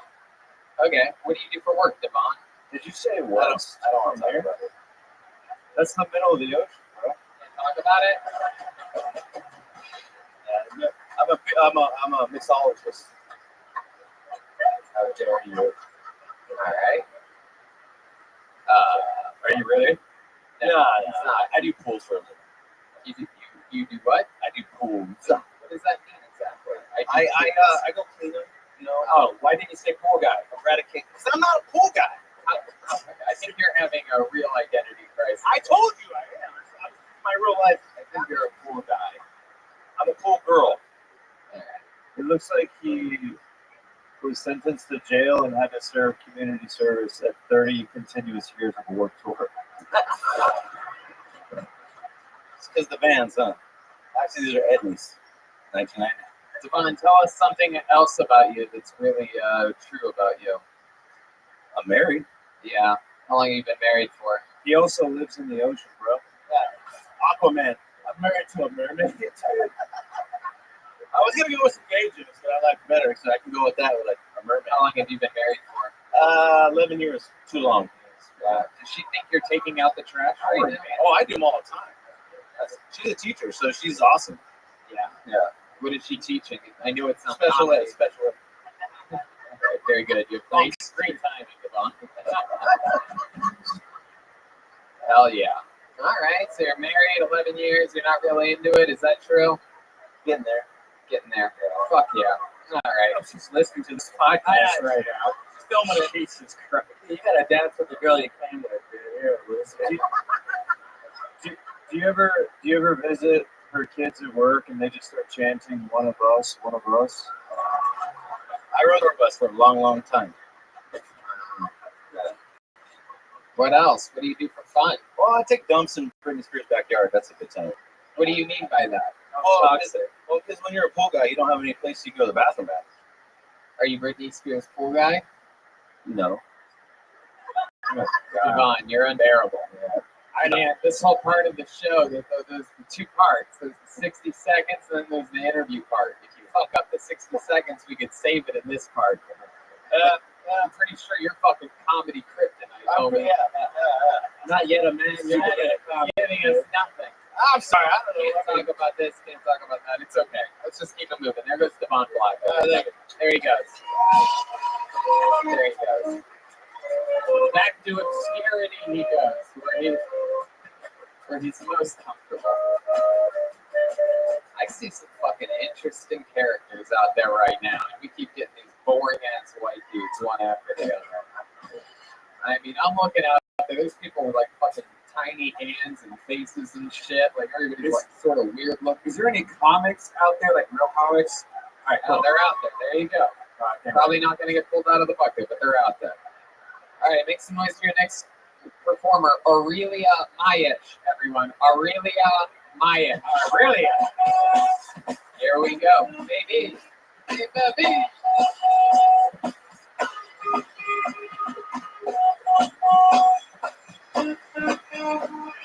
There he is. Aurelia Mayesh, everybody. One more time for Aurelia. There we go. Start now? Let's do it. So, the measles are back. You hear about that shit? A lot of parents don't want to vaccinate their kids, and as a result, kids are sneaking out to get themselves vaccinated. But, no, I walked by high school today. I swear to God, I saw this kid out there just going, hey, I got 2 for 1 measles, flu shot. I got your diphtheria for you to put right here, throw it in. So, no, I didn't even think about that poor kid. Got to sneak around the house to get that hand on, you know? He's got that hippie dippy mom going around, and she walks in, Hibiscus, what are you doing? I'm on this heroin. So, it's fun. I just graduated school. I just finished up. Please don't applause. I only have a minute.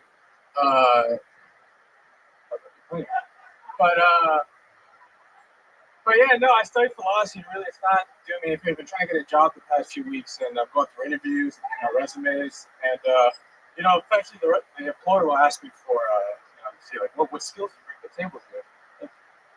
How do you know?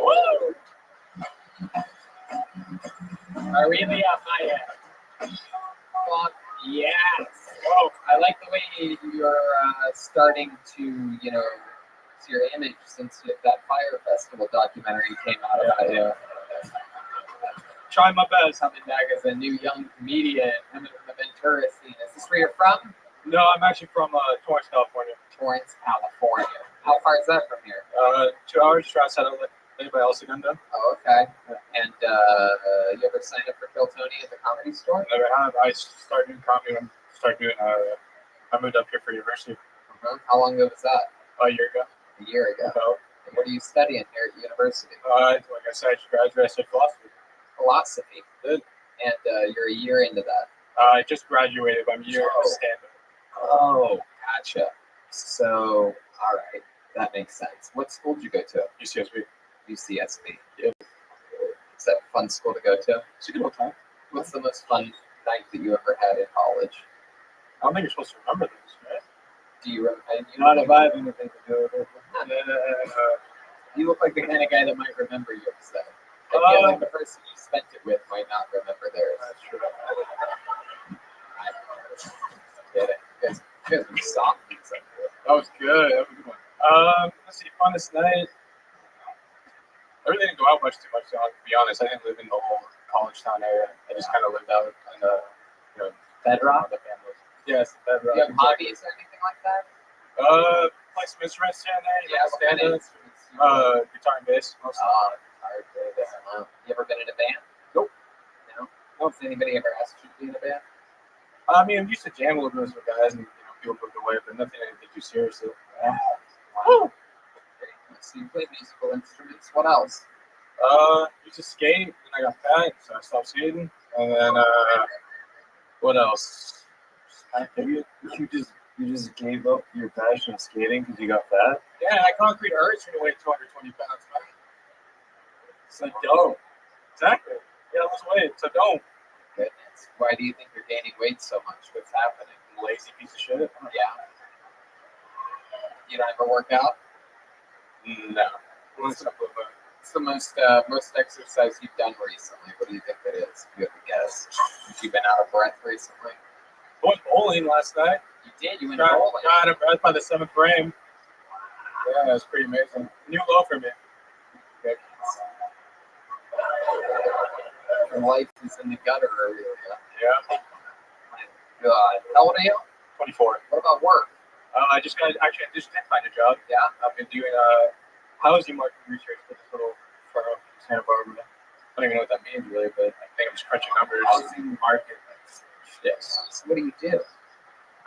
Foreclose on people? I don't know. Is that true? You don't know. I know, boo, right? You don't know what you do? From my understanding, I'm just getting. When do you start? A few weeks. Start in a few weeks. Yeah. And my understanding, I'm just getting what's it called? Rental figures and stuff just not around areas and putting it to a database.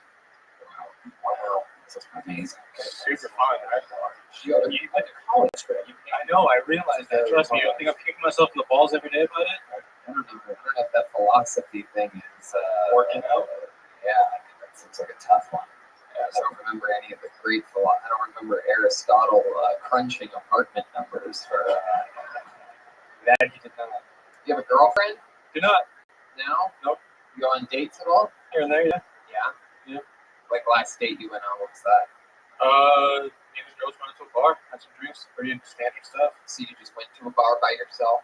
I said me and a girl. Yeah? Okay. So did you meet on an app? We did actually. Right. Yeah. And so you messaged her and you're like, hey, I want to hang out sometime? She's like, okay. And what? You nailed it. Yep. You showed up at the bar? Yep. You just magically appeared there? I drove. You drove? Yeah. Drove yourself? Yes. Nighttime? Late? Nighttime, like 9 o'clock or something. 9 o'clock? Seems like a pretty good time. Reasonable with hour. someone who was catfishing too. She definitely got me good. Really? Yeah. She was a little bit bigger than. Yeah. Definitely those pictures are a few years old for sure. Really? I mean, look at your hair, dude.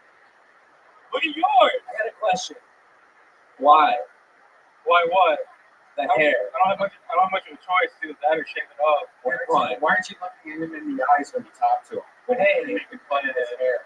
Yeah, I got a question about your hair. Why? You were looking at the ground. That's adorable. And I'll say the same answer. Oh shit, those are All big. right, stick with me over here, Aurelia. Am I saying that right? It's actually really old. Aurelia. So the girl's bigger than you thought she was gonna be, right? Yes. And then you sit there, the waitress comes around. What happens? How many drinks do you have? 2 or 3, something like that. 2 or 3, something like that. Yeah. Do you remember what you drank that night? Yeah, gin and tonic. That's what it is. Do you remember what she drank that night? My man. Who roofies a chick that catfished him? Nobody. You already got it. Yeah. I'm gonna If you're doing roofies at that point, you're just evil. They call that a lure in the business. he just roofies her and leaves her there. It's called a catch and release.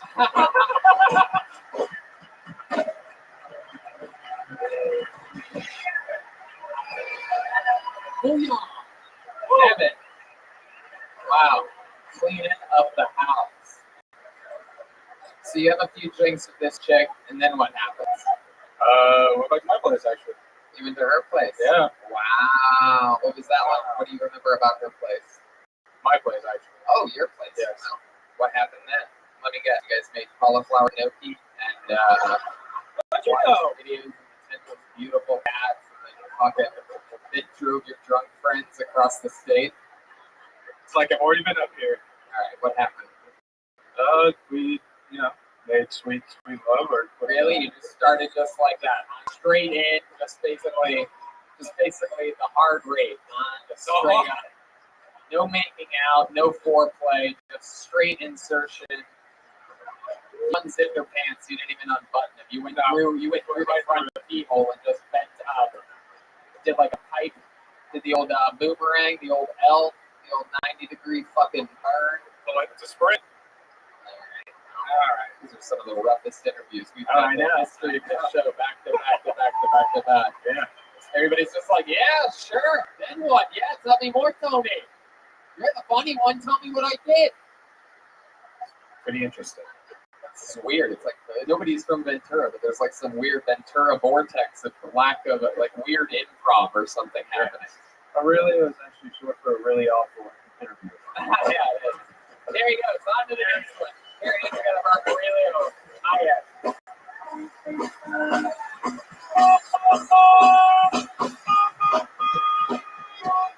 Back to the bucket we go. Come on. Let's get deep. And they still have those huge drinks here. Like that. Yeah. That's crazy. You've been here before? Yeah, I've done a couple of shows here. Wow. Yeah. I didn't realize you were the fucking Hong Kong in I love this Bill place. Burr of Hong Kong in. Thanks, girls. Wow, Jesus. Not a lot of people know this. A lot of comedy greats from here. Ali Wong was born here.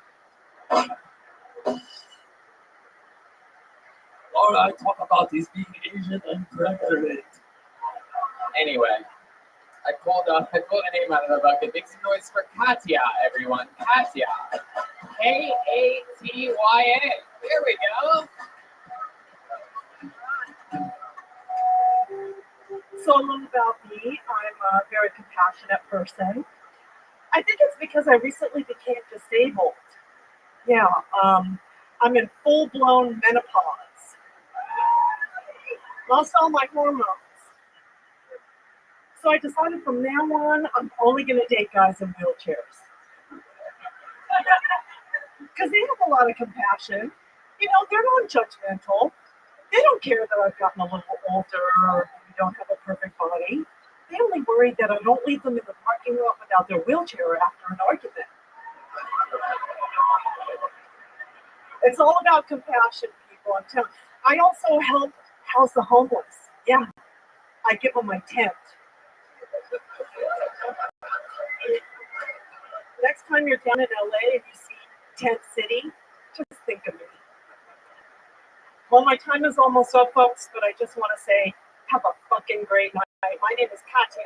Woo! Wow. You can barely hear it, but that was exactly what. Damn nailed it. Heck yeah. Hey, how's You it have a going, great guys? internal clock. You nailed that minute down to the millisecond. Thank you. I have no hormones, but the clock is still working. Yeah, exactly. You have no biological clock, but yeah. This is an honor. I'm such a big fan of the Captain comic strip. It is. Wow. Deep cut.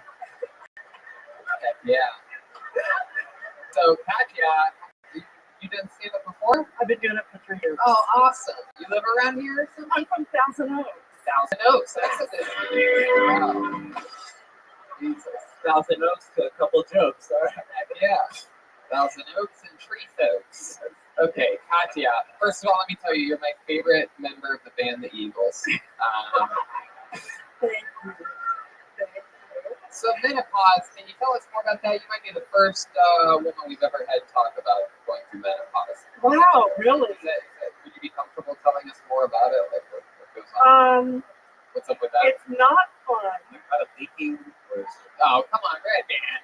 Let her answer. Easy. Let her answer. I want to hear what her answer is. It's not. It's not fun. It sucks getting older. Oh yeah. How did you know? How did you know that it was happening? Did you wake up one morning and there were like little eggs next to your legs or something like that? And you're like, ooh, those eggs. Like I don't really know what menopause is. Isn't that when the ladies lay the eggs? It looks like caviar, right? That's what I've been thinking. You're asking the wrong girl. I have no idea. All I know is that one. You keep your eggs in that purse that you always carry them around with you. I do because I miss them so much. So this is a red band type of question, but I just gotta ask it. Yes. Does that mean like guys can just fucking just blow loads? Why do you can get pregnant? It's pretty much I can't get pregnant and guys can blow loads. Yes. Wow. Look at that. Shots. Wow. And it makes you hornier, right? Like, doesn't it make you hornier? Or is that already over? Not over. Hey, it's not over. It is not like over. No, it's never over. No, chamber. It's never over. That's crazy that when you said that guys can just finish inside of you, I saw one dude shoot a load into his own mouth in the back room. Yes, I remember. So when you realize that, does that mean like the party's on? Do you have a boyfriend or something, or I'm you just single. Wow. Yeah. What are you doing? You're just walking on the pier, I'm fucking desperate. fishing and Yes. everything. Trying. At this point, I'll try anything. Really? Is that true? It's not, guys don't want to date me. Guys want the younger girls. Well, of course they don't want to date you, but they'll fuck you. Oh, but that's true. That's true. Nobody wants to date anybody. Nobody wants to like, hey, oh, you getting the chin? I'll get this to have a bite. Or get to date. Dating someone at all. You should just get a T-shirt that says like DTF and menopause. What's up? Like just like across it, or just no T-shirt. Yeah. Okay. Good advice. I should. Let's go over to Devin, head bar. Yeah, hi, my name's Devin. I'd like to let you buy a drink. Hey, Okay. So we're mixing it up tonight. I don't think you can handle this. Whoa!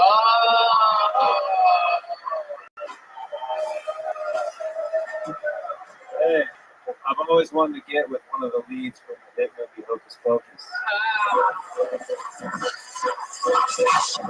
All right. Bring it on. Wow! Look at this. That's the whole in Hocus. My God! Heck yeah! Hocus Pocus meets the fucking head of the Slytherin. This is very exciting. Have you ever been married before? I have. I've been married. How many times? Twice. Ah, fuck yeah! You got that fucking Thousand Oaks divorce money. No. Nobody wants to date me, and I can't get pregnant. I don't know what to do. I married poorly. I actually married poorly. No way. What are those guys doing? What those guys do that you married? One was a surgeon. One was a foreigner. A foreigner? Yeah.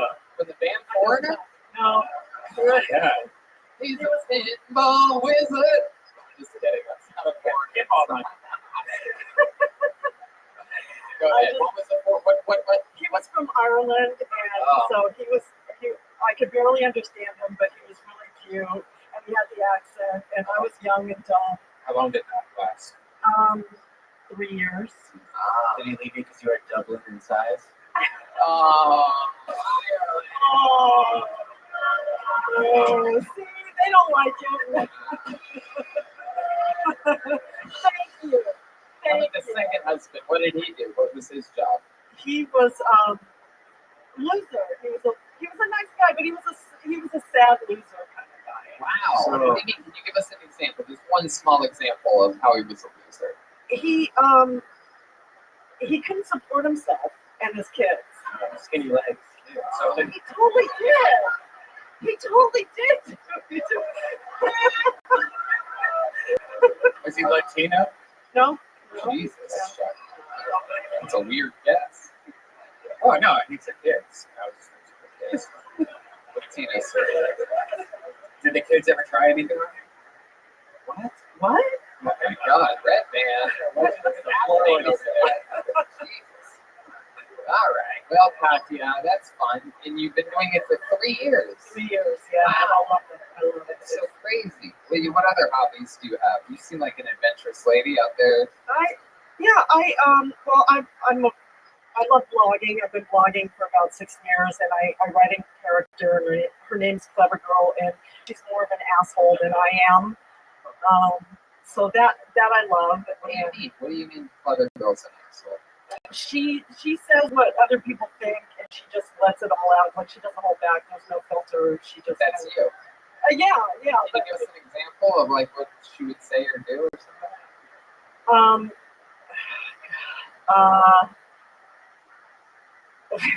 What is it? Where? Apparently not. I can't think of something right now. What's like a topic that Clever Girl would Nothing's off. Nothing's off. So this place. So Nothing's what off would Clever Girl say about the Hong Kong hate? Yeah. What would she say about the Hong Kong lady? Oh God, are you really? I mean, let's I'll just never get invited back. let's get a taste of it. I'll stop you if it gets too extreme. I'm just hoping. Yeah. Okay, so If you get stabbed by a chopstick at the end of this, I had nothing to do with it, by the way. okay, so if I came here to eat, I don't. Wow. I can't. But if you guys go to my blog, you'll totally get a kick out of it. What the fuck are you talking about? I'm going to go home and do this. Yes, Yeah, if this was a trailer for the blog that you're pushing right now, I'm not watching that movie. I know, I don't mind you ever do webcam stuff? Okay. No. There you go. No. Yeah, webcam. Look at her. What kind of camera is she on? 35 millimeter? Yeah. Yes. There's an old man that puts a hood over his head. Stand in one spot. You're lying on the internet. Pretty much. All right, guys. Yeah, well, we had fun with you. Thank you so much. Open. You had a great interview. She gets it. Katya's my favorite so far. Yeah. Somebody get that girl some eggs. She's out there telling the truth about her real life. She's not afraid. I like that. One more time for Katya, everyone. Go ahead. Everybody else wants to play too cool for school. That's what it is. Oh, yeah, I don't know what I do. I bet she's going to vlog about it. Heck yeah, she's going to. I bet Clever Girl's going to say the craziest stuff on all of the vlogs. He's crazy. I think this person's been on this show before, actually. Make some noise for Jesse Campos. Familiar? We know Jesse, don't we? I think we do.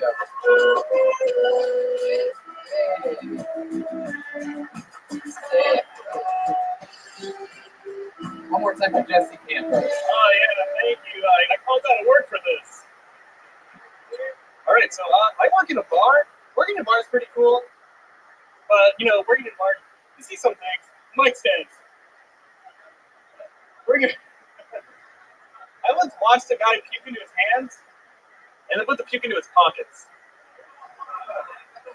I saw that and I was like, that's the confidence I want.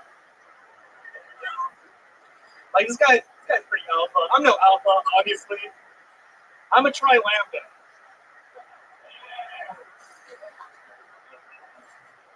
So I think it's really embarrassing to meet guys sometimes. Because, guys do like the dumbest things to women. Like, I recently bit my friend at a bar, and he offered her a game of pool to make it up to her. I think the only way you can like have an excuse to fight someone is if you're a werewolf and you want friends. By the way, speaking of werewolves, I was watching that movie Teen Wolf. Most basketball I've ever seen. Thank you. Most white. There you go. Most what you've ever seen? Basketball. Most basketball. Yeah. Oh yeah. So Jesse, let's talk about it. First, have I seen you before? Yeah, I was at the comedy store. Or like I was on the Eric Griffin when Eric Griffin was on the comedy store. Oh, okay. Yeah. What happened at it? Remind me of some of the highlights of what happened there. Was it a good night or was it an Ed night? I did okay. If I remember. He looks like M. Night Shyamalan. He listened to the podcast. Shocked that the audience didn't roll a little bit harder with that one. But, so we found out I was a nerd. I live with my grandmother. Yeah. Yeah. We found out you were a nerd when we first saw you. Yeah, I was wearing a Venom t-shirt. And you live with your grandmother. Yeah. How long have you lived with your grandmother? I'll be 2 years in August. 2 years. Do you have superpowers yet? I wish. You look like disease Ansari. Thank you. Wow. Never have to hit that one. Wow, that's crazy. That's the worst sound effect I've ever heard in my life. So 2 years with your grandma. How much longer until she dies? Oh, she's milking it. She turns 95 next month. Oh my goodness. Yeah. Wow. And what is she? What are you, Latina, Mexican? Yeah, both my parents are Mexican. 95. Both of your parents are Mexican. Why do you live with your grandma? What? Yeah. They help me save money, so I moved out to LA. Right. And where are you now? I'm in Oxnard. It's like 5 minutes on the street. Oxnard? Oxnard, yeah. Oxnard. This is the Oxnard, everybody. We finally found him. This is the Oxnard of Oxnard. Heck yeah, Jesse. And so you're saving money. What are you doing working again? I work 2 jobs. I work at a bar, and I work in a cafe. Bar and a cafe. Yeah. Swedish bar? What? Never mind. What do you do at the bar? Bartender? Bar back and bus. Wow. Bar back and bus. Yeah. Sounds like anyway. Thank you for your service. Thanks. How about at the cafe? Same thing? Bar back and bus? It's like expediter and running food. Not really like a serving job. It's just taking orders in the front. Uh-huh. Yeah. How long have you been doing those jobs for? The bar, I'll be in 2 years in August, and then I just got a new cafe job like this month. But like at the other cafe, it was like How old are you, Jesse? 24. 24. Perfect. Yeah. You have a lot of tattoos. I do. You like into like punk stuff or something? You like hardcore? What are you, a Blink 182 fan or something? Yeah, I listen to like a lot of 2000s pop punk, metal, 80s music. You ever play music or anything like that? Yeah, I used to be in a band. I could play a couple instruments. What was the band that you were in? What was it called? Outside City Limits. Wow, Outside City Limits. Yeah. What were you in the band? You can Google the SoundCloud if you want. Oh wow, look at that. I wrote the guitar for some of our songs, but I played bass. Ah, interesting. You never sang? I mean, I did backing vocals. Can you give us an example of some of the backing vocals that you did for Outside City Limits? Like, we didn't do it last time. I don't remember. Like, just like from our song, I don't really remember our songs. I could do like little things. Just do it, dude. What the hell are you talking about? Okay.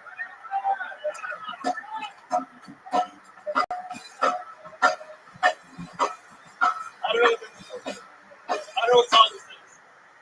What's happening over here? In the car, I just can't wait.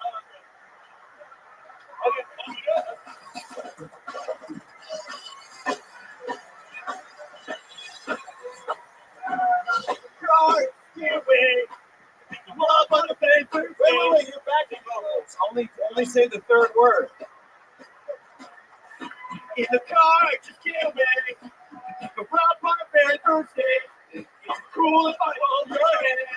And it's all over the dance. Do you mind the stupid head? Don't say that much. Now I'm sing it on the bed. And the rock good. Wow. All right. Inside the world over. Stormy. Wednesday. I love forever. And ever. Yes, I do like forever. Forever and ever. Let's make this last forever. Wow. Look at that. Incredible. All right, now let's listen to the actual music that he made. Wait a second. Hold on. Wait a second. Can I just say, as the lead singer of this new band, as backup vocals, you're supposed to do every fourth or fifth word, and you were kind of choking up on my leads, bro. I'm sorry, Airplane Man. You know, like,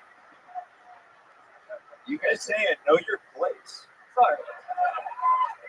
I thought it I'm was excited to be up here. one more time for these guys. Drink 182, everybody. Just a few bartenders getting together, spare time, you know, giving each other tips for a change. That's so fucking cool. My goodness, you're like a real rock star. There's something very Indian about you, even though you're Mexican. I get that a lot. Yeah, he suffers from something called dentist face. Yeah, it really is. I get mistaken a lot for being Middle Eastern. Especially from other Middle Eastern people. Yeah. And so I have stories like where I'm from, and I just pretty much give them a Kumail Nanjiani backstory saying I'm from Pakistan. No, it's really interesting. I mean, for a Mexican, I've never seen a Mexican that looks like a Fareed Zakaria before. GPS. All right, Jesse. Well, congratulations on getting on Kill Tony again, and fun times up here. Good interview. I didn't even get to play my music.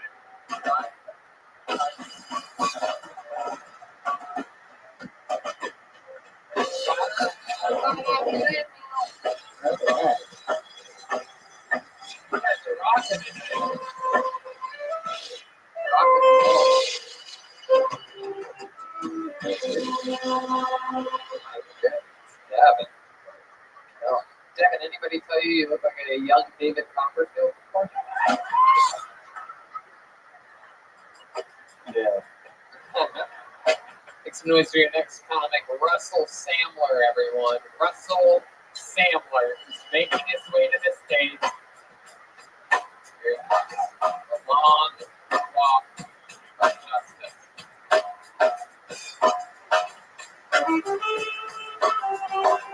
One more time for Russell, everyone. What's up, Ventura? How we doing? Hell yeah. Thanks for having me. I appreciate it. I'm also from the Nerd. Ops Nerd. Yeah, it's Nard, but we got the Nerd. So you guys been keeping up on this Robert Kraft thing? The billionaire getting jerked off at a strip mall for $40? Yeah, first off, you think you pay a little bit more money? Fuck the Patriots. That's not the point of the story. But being from the Nerd, I don't really see the problem, dude. Robert Kraft is guilty. Try to find a legitimate massage parlor in the Nerd. It's impossible. It's fucking impossible, dude. So I'm gonna tell you this quick story. I only got a few seconds. I was recently at one of these places looking for legit massage. Didn't happen.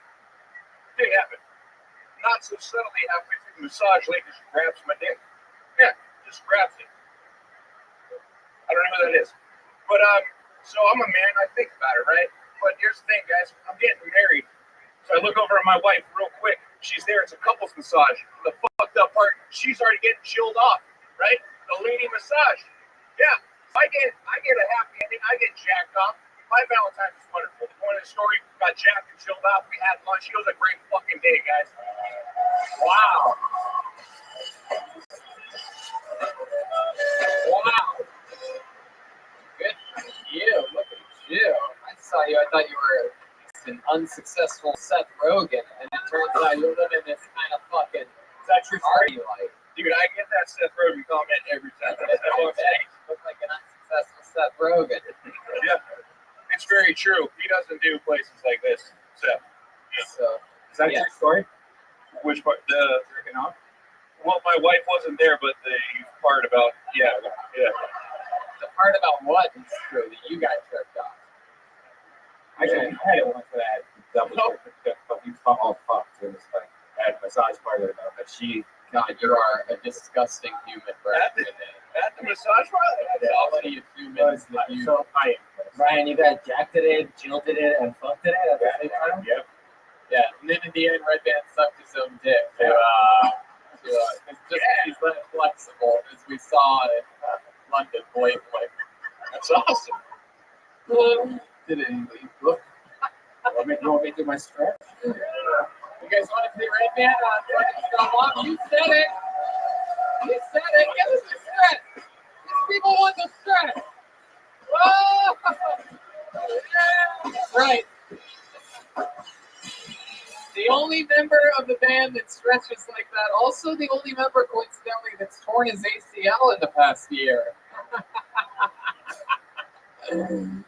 Oh, Russell, you do any sports or athletics or anything? You seem like the kind of guy that would like go cut down trees and like your grandfather's property. No, I did in college and high school. I played sports. What do you play? I played baseball in college. Wow, what position? The outfield, center field in college or junior college. Wasn't anything special, guys. Junior You're college. excited. Yeah, Junior college. The Yankees, the Spankies. Real quick. Well, you're building me up too much. You're gonna tell your wife, put me in, coach. So how long have you been married for? Ready to fuck her. I'm not married yet. I'm getting married in June. I just hate calling her the fiance. Like we have French. Getting married in June. Yeah. How long have you been engaged? 2 years. 2 years. Did you do it any way fancy? Were you at like an Oxnard rodeo or something like that? Yeah. Hey, babe, look at us on the Jumbotron. Look at that. Yeah. We married people. Yeah. Yeah. Something like that. Very country redneck.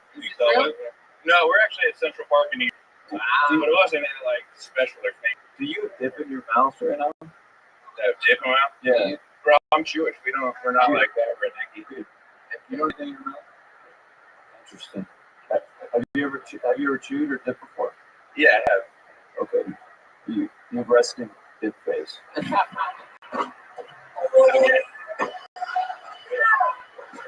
Like you don't have anything in there right now, but it literally looks like it. Okay. So what do you do for work? You talk about this yet? No, I work in construction. Like a family business. Family business. Yeah. Your dad's company? Yeah. Well, it's mine now. He kind of retired. You inherited the family company. Constructing pyramids. Sorry. Yeah. Slavery. Slavery jokes. The slavery Super jokes. topical. Joel. What are you just constructing? The pyramids? Breaking news. Back to you in the studio. So Russell, how long's it been that you inherited the dad's company, and how much longer until you've run it into the ground? Well, as you can see, I'm doing this shit. So, yeah, I'm looking for a new gig. I've been doing it since I was 13, though. But What kind of construction? we do a little bit of everything, like tile work to painting to basically whatever. Let's say I wanted to build a building, the first ever Kiltony studio headquarters, right? And I wanted to do it in Ventura, and I might have you do it. Give us a pitch on you building the new Kiltony studio. The pitch. Yeah. We usually don't have to pitch ideas like for. All right, I want to build a big studio. Can you do that? Yeah. Yeah. Yeah. Soundproof. We can frame it out all beautiful. And the mirrors. What if we don't want all that? What if we just? I don't know what you want. I play baseball and you can't pitch. What the fuck? Hey, no. No, I played the outfield. Russell, tell us something. The story was good and all. But tell us something like a fun fact about you that you think makes you different than everybody else. You ever do anything crazy before, or you ever almost die? You ever save anybody's life? Anything like that? I just got back from my bachelor party. Found out I'm not good at drugs anymore. Oh, yeah, what drugs do you do? What happened? Well, I me and my buddies for the bachelor parties have cocaine, things like that involved. So we did that, and first night in, I realized I'm not good at it anymore. This got all weird and paranoid, like. So you couldn't. It was bad. It was bad for everybody. Nobody wanted to hang out. So you couldn't go pro with that either. So.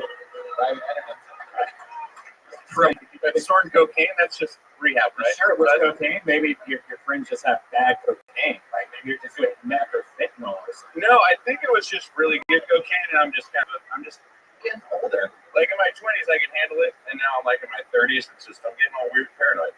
Like it's just like I'm the dude that does the line, and I sit back at the table, and buddy's like, "You okay, man?" And like, no, dude, I'm gonna fucking die. My heart.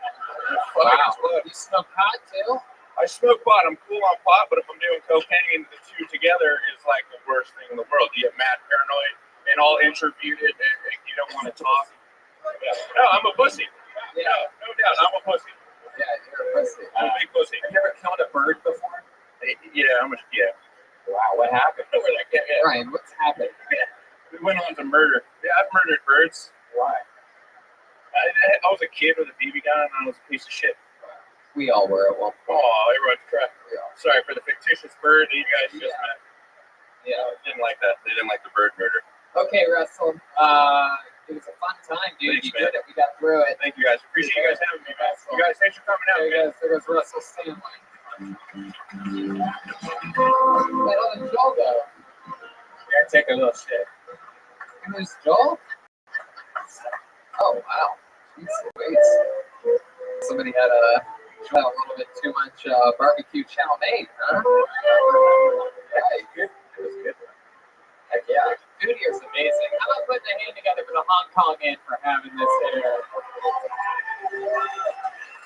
Incredible. Legendary.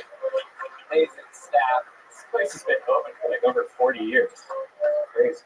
It's so funny. Out of all the times, they've never been bartenders before, and we've definitely never had the show this close to an actual bar before. Oh, look who it is! Okay.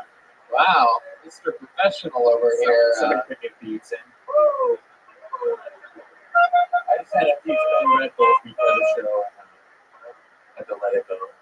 From Red Bulls to Brown Bulls. All right. I pulled another name out. Makes the noise for Ben Rudy. I feel good. Something in my gut tells me this is going to be interesting. Ben Rudy. Here he comes.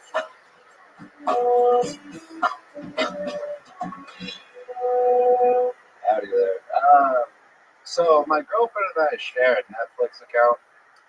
Well, she pays for it, so it's mostly hers, but I have the password, so we share it, And I'm getting concerned because I see what she's watching, and it's like an alarming amount of murder documentaries. It's really freaking me out. Like, I don't know what the fuck she's doing. Like, she have a weird murder fetish. She want me to murder her. I don't know. I'm not down for that. Or even more concerning if she's like trying to murder me. She's just studying what not to do, where not to fuck up. I don't know, I'm terrified. I can't sleep over at her place anymore, I got one eye open, constantly looking at her. I don't know. When I practiced that, it lasted a minute, As we all know, for men, sometimes it doesn't happen. There you go. Ben Rudy.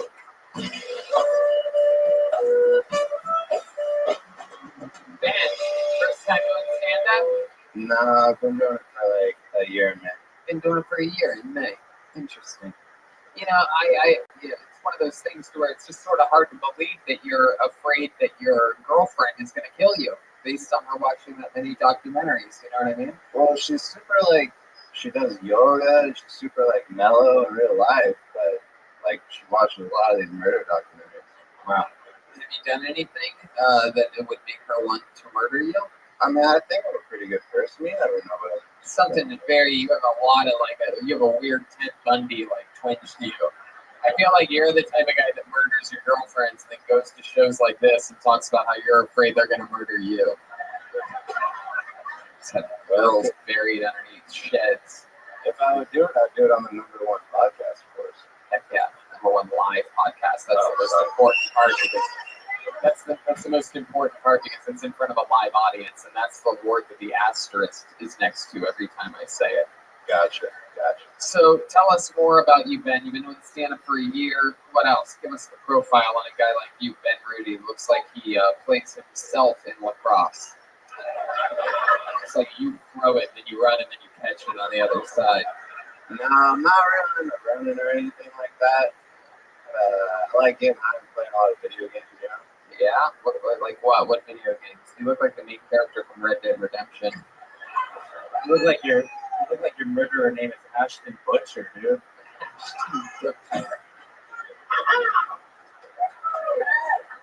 Ashton Butcher. How does that make you feel?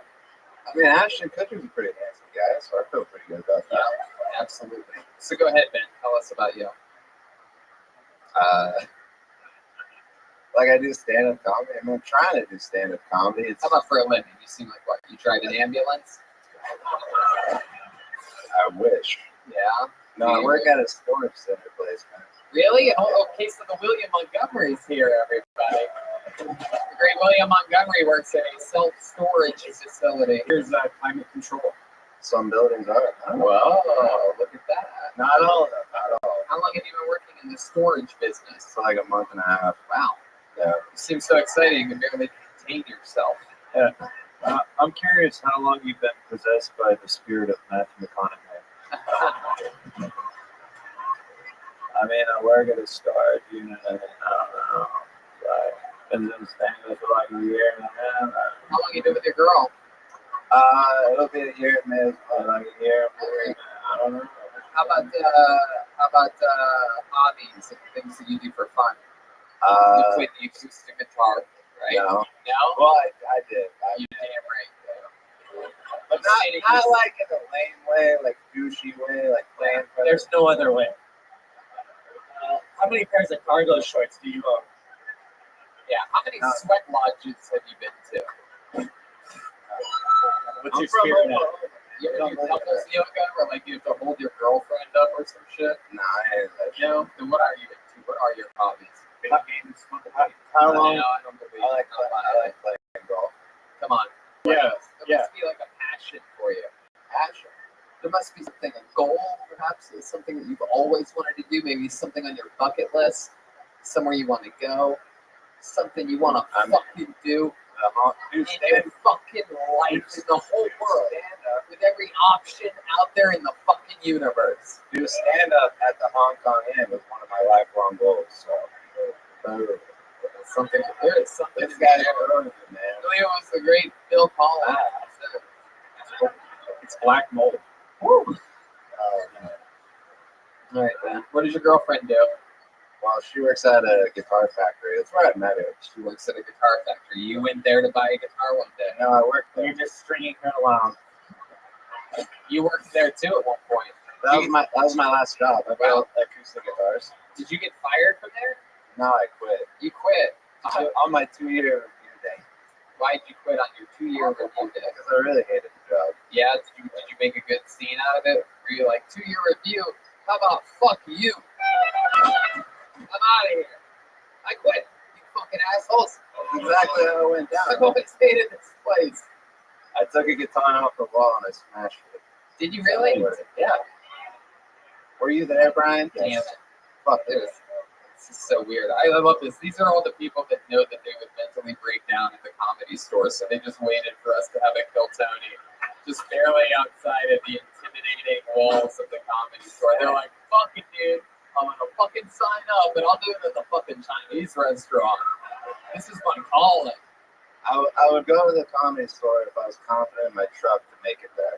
You got a bad truck? What kind of truck do you have? Why do you call your girlfriend a truck? All right. She's starting to shake around 60. It's time for you to buy a Lincoln. There he goes, Ben Rudy. On to the next one. Let's fly through it, shall we? Get there. We're almost there.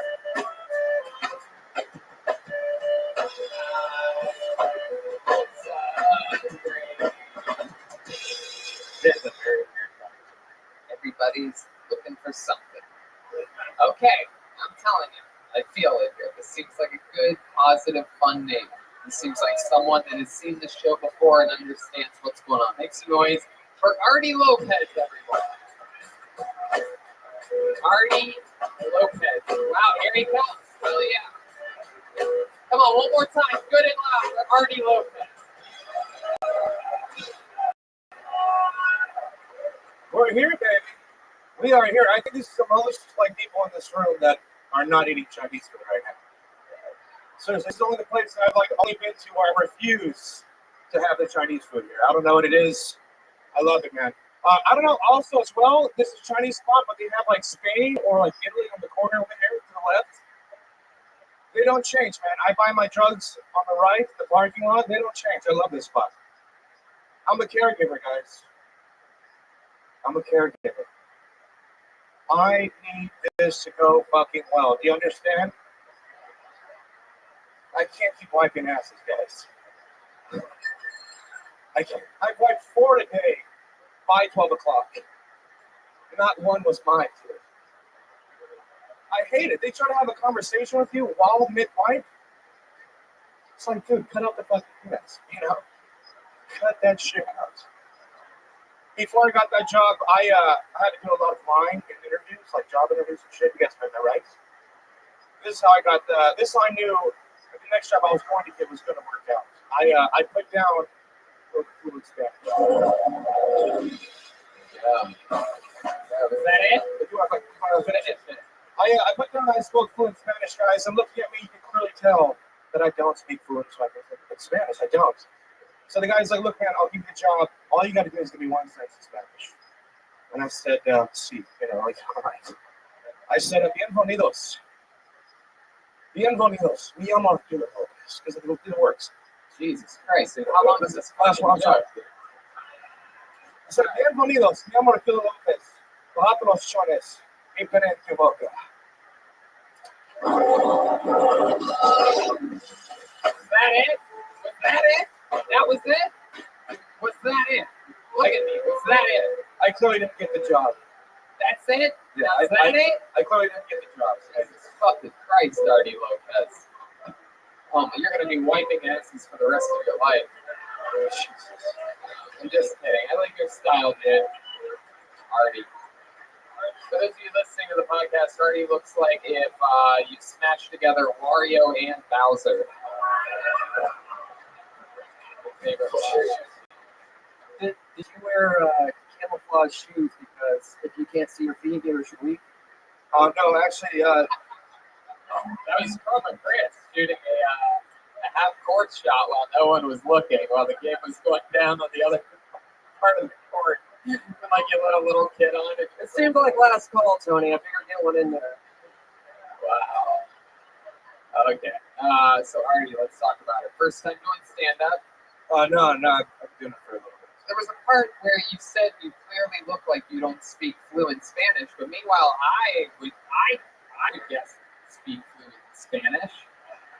Why do you think you look like you don't speak Spanish? Well, I mean, a lot of times I just get offered change, like when people see me, so they don't ever say like, oh, like, hey, ¿cómo estás? Bien, like Chicanos or you know, like other paisas. Look like Big Maction Bronson. Big Maction Bronson? I've never heard. Well, you said, what did you say was the peanut thing? Yeah, the peanut joke.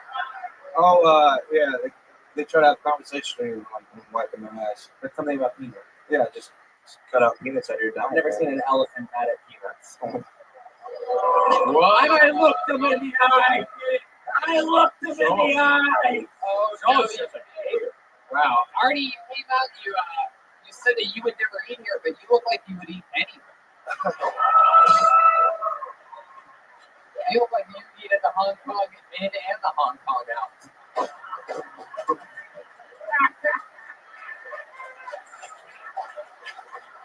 What's your favorite food, Artie? Sushi. Sushi? Really? Wow. I didn't realize whales could be cannibals.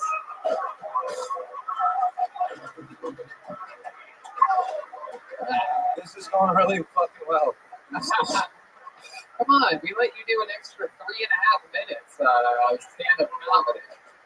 How long have you been doing stand-up, Artie? About 3 years. How long have you been a caregiver? Like 2 years. I was an EMT before. Oh, you were an EMT. You drove an ambulance? Yeah, I was. Yeah. What made you get out of the EMT game? I got a DUI. Wow. You're welcome. Let me ask you this: did you get a DUI in the ambulance? Because that would be fucking fun, right? Just flip on the lights, like, just save somebody's life, officer. Get the fuck away from me. Wow. My goodness. How'd you get a DUI? You just got pulled over, were you swerving lanes? They were behind you? Like, what happened there? Yeah, I had like a tail light out, and they just pulled me over. God fucking damn it. They got you good. What did you have to drink that night? Drink a lot? No, mimosas, as bad as it sounds, man. What? I had mimosas. You had mimosas? Yeah, like the orange juice with like champagne. Jesus, the crowd went crazy. I know. To be honest, it was all the white girls freaking up mimosas. Yeah. How many mimosas does it take to get a guy like you drunk? 40. Well, like I blew a .09, so. The orange tree's worth. Wow. Mimosas and mimosas over here. All right, Artie. Anything else interesting about you that we might find intriguing? I run a weekly book show here in Ventura, Jesus Cocktail. Is there anything that we might find intriguing or interesting about you? No. Devin. Yeah. Have you ever, taken care of old people? Have you ever had somebody older ever come on to you while you're at work? Good question. You ever been wiping somebody's ass and they're like, "Hey, Artie"? No, not yet. I think you missed a spot. Ma'am, that's your vagina. Oh yeah, no, there's some poop up there. Wipe it again. You put the toilet paper away. Just go for it, Artie. Yeah, you might have a DUI, but you ever have HPV? Huh? You ever get Ma'am, I'm gonna give you a baby wipe to finish yourself off. I fallen and I hope you can get up. Good thing you're an EMT already, because I think you're about to get attacked by a mountain cougar. Ma'am, I don't feel comfortable being in the same room as you. Yeah, you missed another part of poop. Poop up, right? You ever seen any good old lady tits? Have you ever seen any good old lady tits? Yeah. One of my favorite John Denver songs. Lady, old lady tits. Have you ever seen good old lady tits? Hey, good old lady tits. Like a lady tits. Old lady tits. Old lady tits. Old lady tits. There he goes, Artie Lopez. Artie motherfucking Lopez. And Artie, perhaps ending the party. What do you guys think? Should we go to the bucket one more time, huh?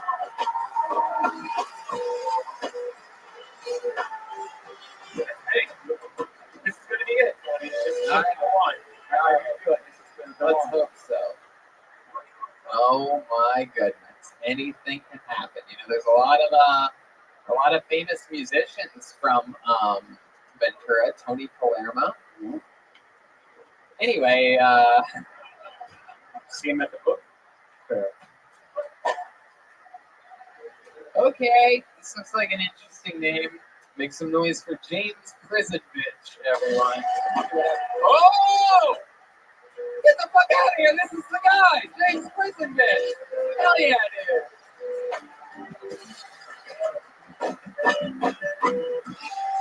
Come on, he's your final comedian of the night. One more time for James Prison Bitch. What's up, Ventura? So, anybody here ever just give up on wiping their ass? I mean, I don't mean forever. This guy, he hasn't wiped in a year. I don't mean forever. I mean, you sit down, you do your business, and you wipe 7 or 8 times. You look, because we all look. You're like, man, what's going on here? I'm late for work. Like, fuck. About 3, 4 more times, you do the math to go, the next one would be clean. About an hour later, you're doing the itchy ass walk, you know. About an hour after that, you're like, that's it. I gotta get in here and do work. You look around, anybody looking? You drag your ass like a dog. I know you guys couldn't see that. It was funny for them. You couldn't see it. That's why. That's why I use baby wipes. I ran out of baby wipes. I went to the store. They had them on sale. I got the 24 pack. I got to the cashier. Go on, finish it now. She said, "Damn, how many kids you got?" I looked her dead in the eye and said, "None."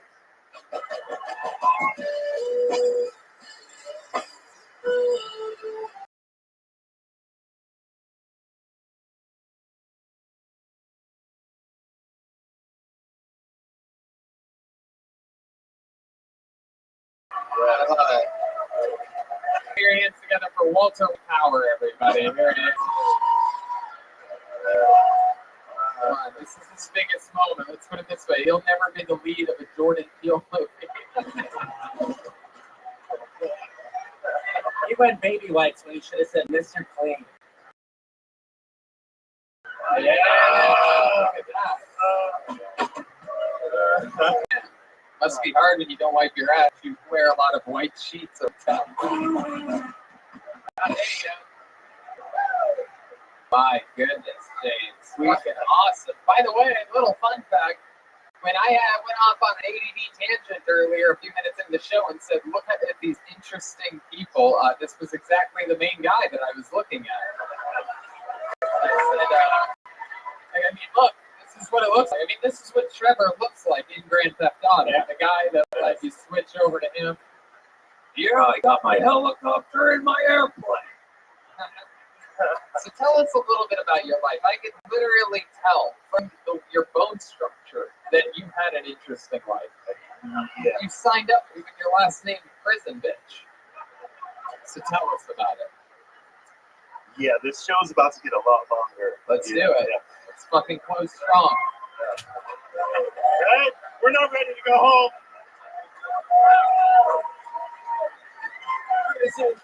By the way, I'm just showing the sewer. Are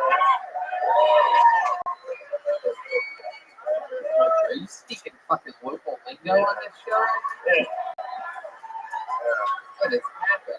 And I'm not even from here. I just asked them. I was like, where's the dive bar? Wow.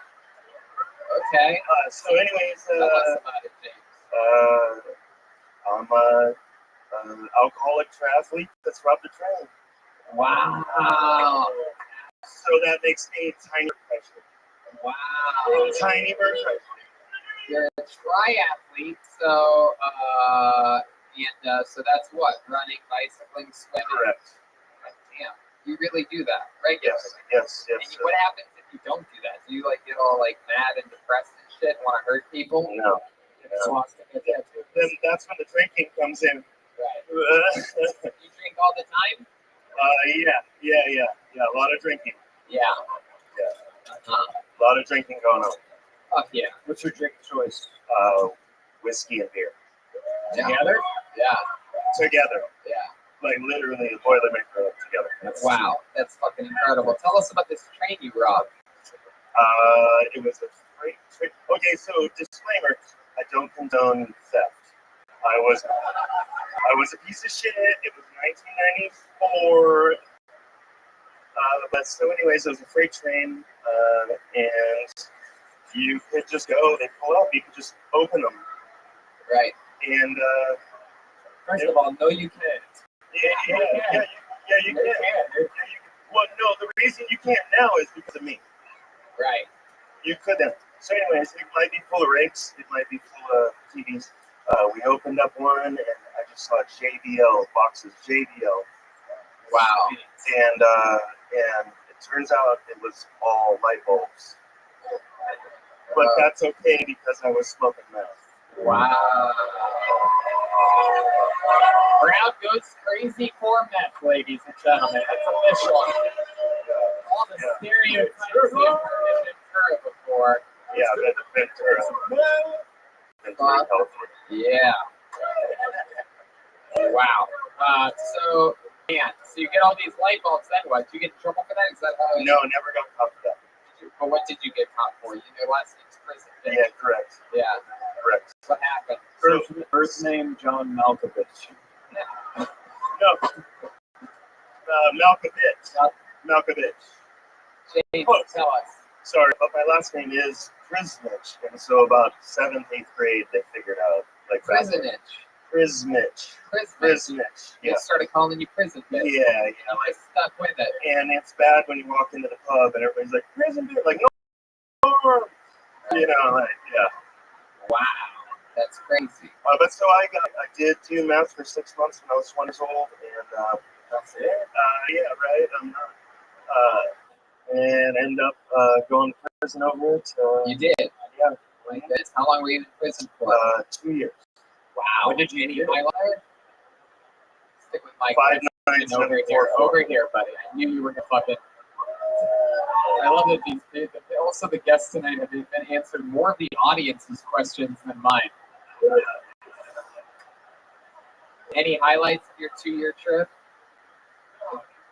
Yeah, fucking no. Really? Just 2 years? Not as bad as You never had to do a solitary confinement? No. Did they make you sit alone and play solitaire the whole time? No. Probably the highlight was I had there was some consensual prison sex going on over there. Yeah. Over there. Yeah. And way over there, right underneath where you just pointed. Yeah, so right. It's slow. Yeah, wherever that guy is, fuck shit, over by him. Yeah. Yeah. And my homie, I guess there was an odor in the area, and my homie went over to say, hey, can you fucking cut that out? Right. It smells like shit. Right. Yeah. It's like, dude, you guys are butt fucking. Right. In a prison cell, and it smells. It's true. We're supposed to be cellmates, not smellmates. That's what I would say. If I was in a prison, I'd sit there and I'd go, hey, stop it over there. No. Guys, please. If you were in a prison cell, you'd be going, wait, no, stop it, guys. What are you doing? Wait, stop it.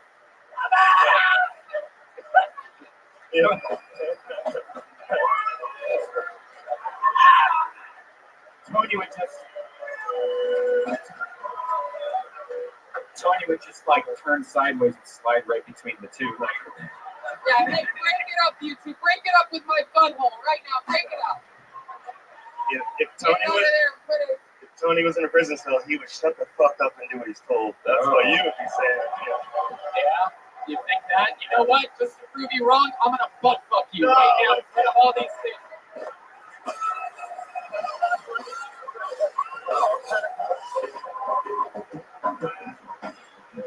Andy kept it clean, so it's not going to stink.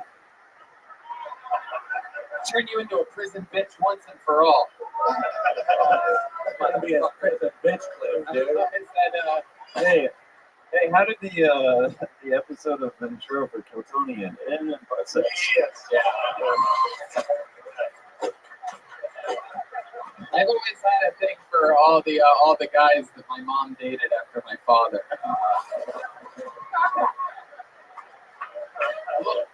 Now, I'm gonna lay some.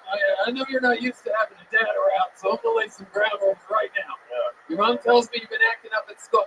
Shut the fuck up. That's it, old child. Then you butt fuck. Yes, and then I butt fuck. Wow. Do you have any kids? No, 0 kids. No, who's that guy you're hanging out with over there? Looks like another pro wrestler. I can't figure out. Yeah, right. No. It's a whole gang. You and your friends are pro wrestlers. Yeah. No, not you, 8th grade basketball player. Shut the fuck up. Such a dork. I love it. Look at this. This is Barrett Trump in 3 years, by the way, if you're wondering. Oh, God. Hey, can we boo this guy? This is unbearable Trump. Boo! Who are they? Yes, they're booing an audience member right now. So, no kids. You have a girlfriend? I just broke up with Bob. Oh, wow, bro. You were dating a real cop? Yes, look at role that. play. Better than Thompson. Yeah, it was. I would make her come home and leave her uniform on. Wow. Hell yeah. True story. My goodness. How long were you two together? 18 months. 18 months. And then you broke it up. How'd you do that? I told her that I was just going to end up hurting her eventually, and so I might as well hurt her less now than more later. And then you punched her in the face. And I don't want this to hurt. This is going to hurt a little bit. But, yeah. My goodness. Did she take it hard? She did. Yes. She did. She took it hard. Wow. How do you break up with a cop? Were you like, I'm going to need you to turn in your badge and your gun? Did she ever like look shit up on you and like was it kind of creepy? Like you notice cops like following you and stuff? I don't think so, but she probably did. She didn't take it well, huh?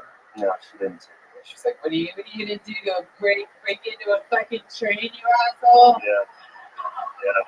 No, she said, "Are you gonna go back to Tinder?" And I was like, yeah, basically. Wow. Basically, I am. Yeah. What happens when she pulls you over, dude? I'm going to jail. Is that a thing? Do you live in the area where she's a cop? I do. Oh my goodness, you're gonna fall right into a speed trap. Yeah. What do you drive? What kind of pickup do you have?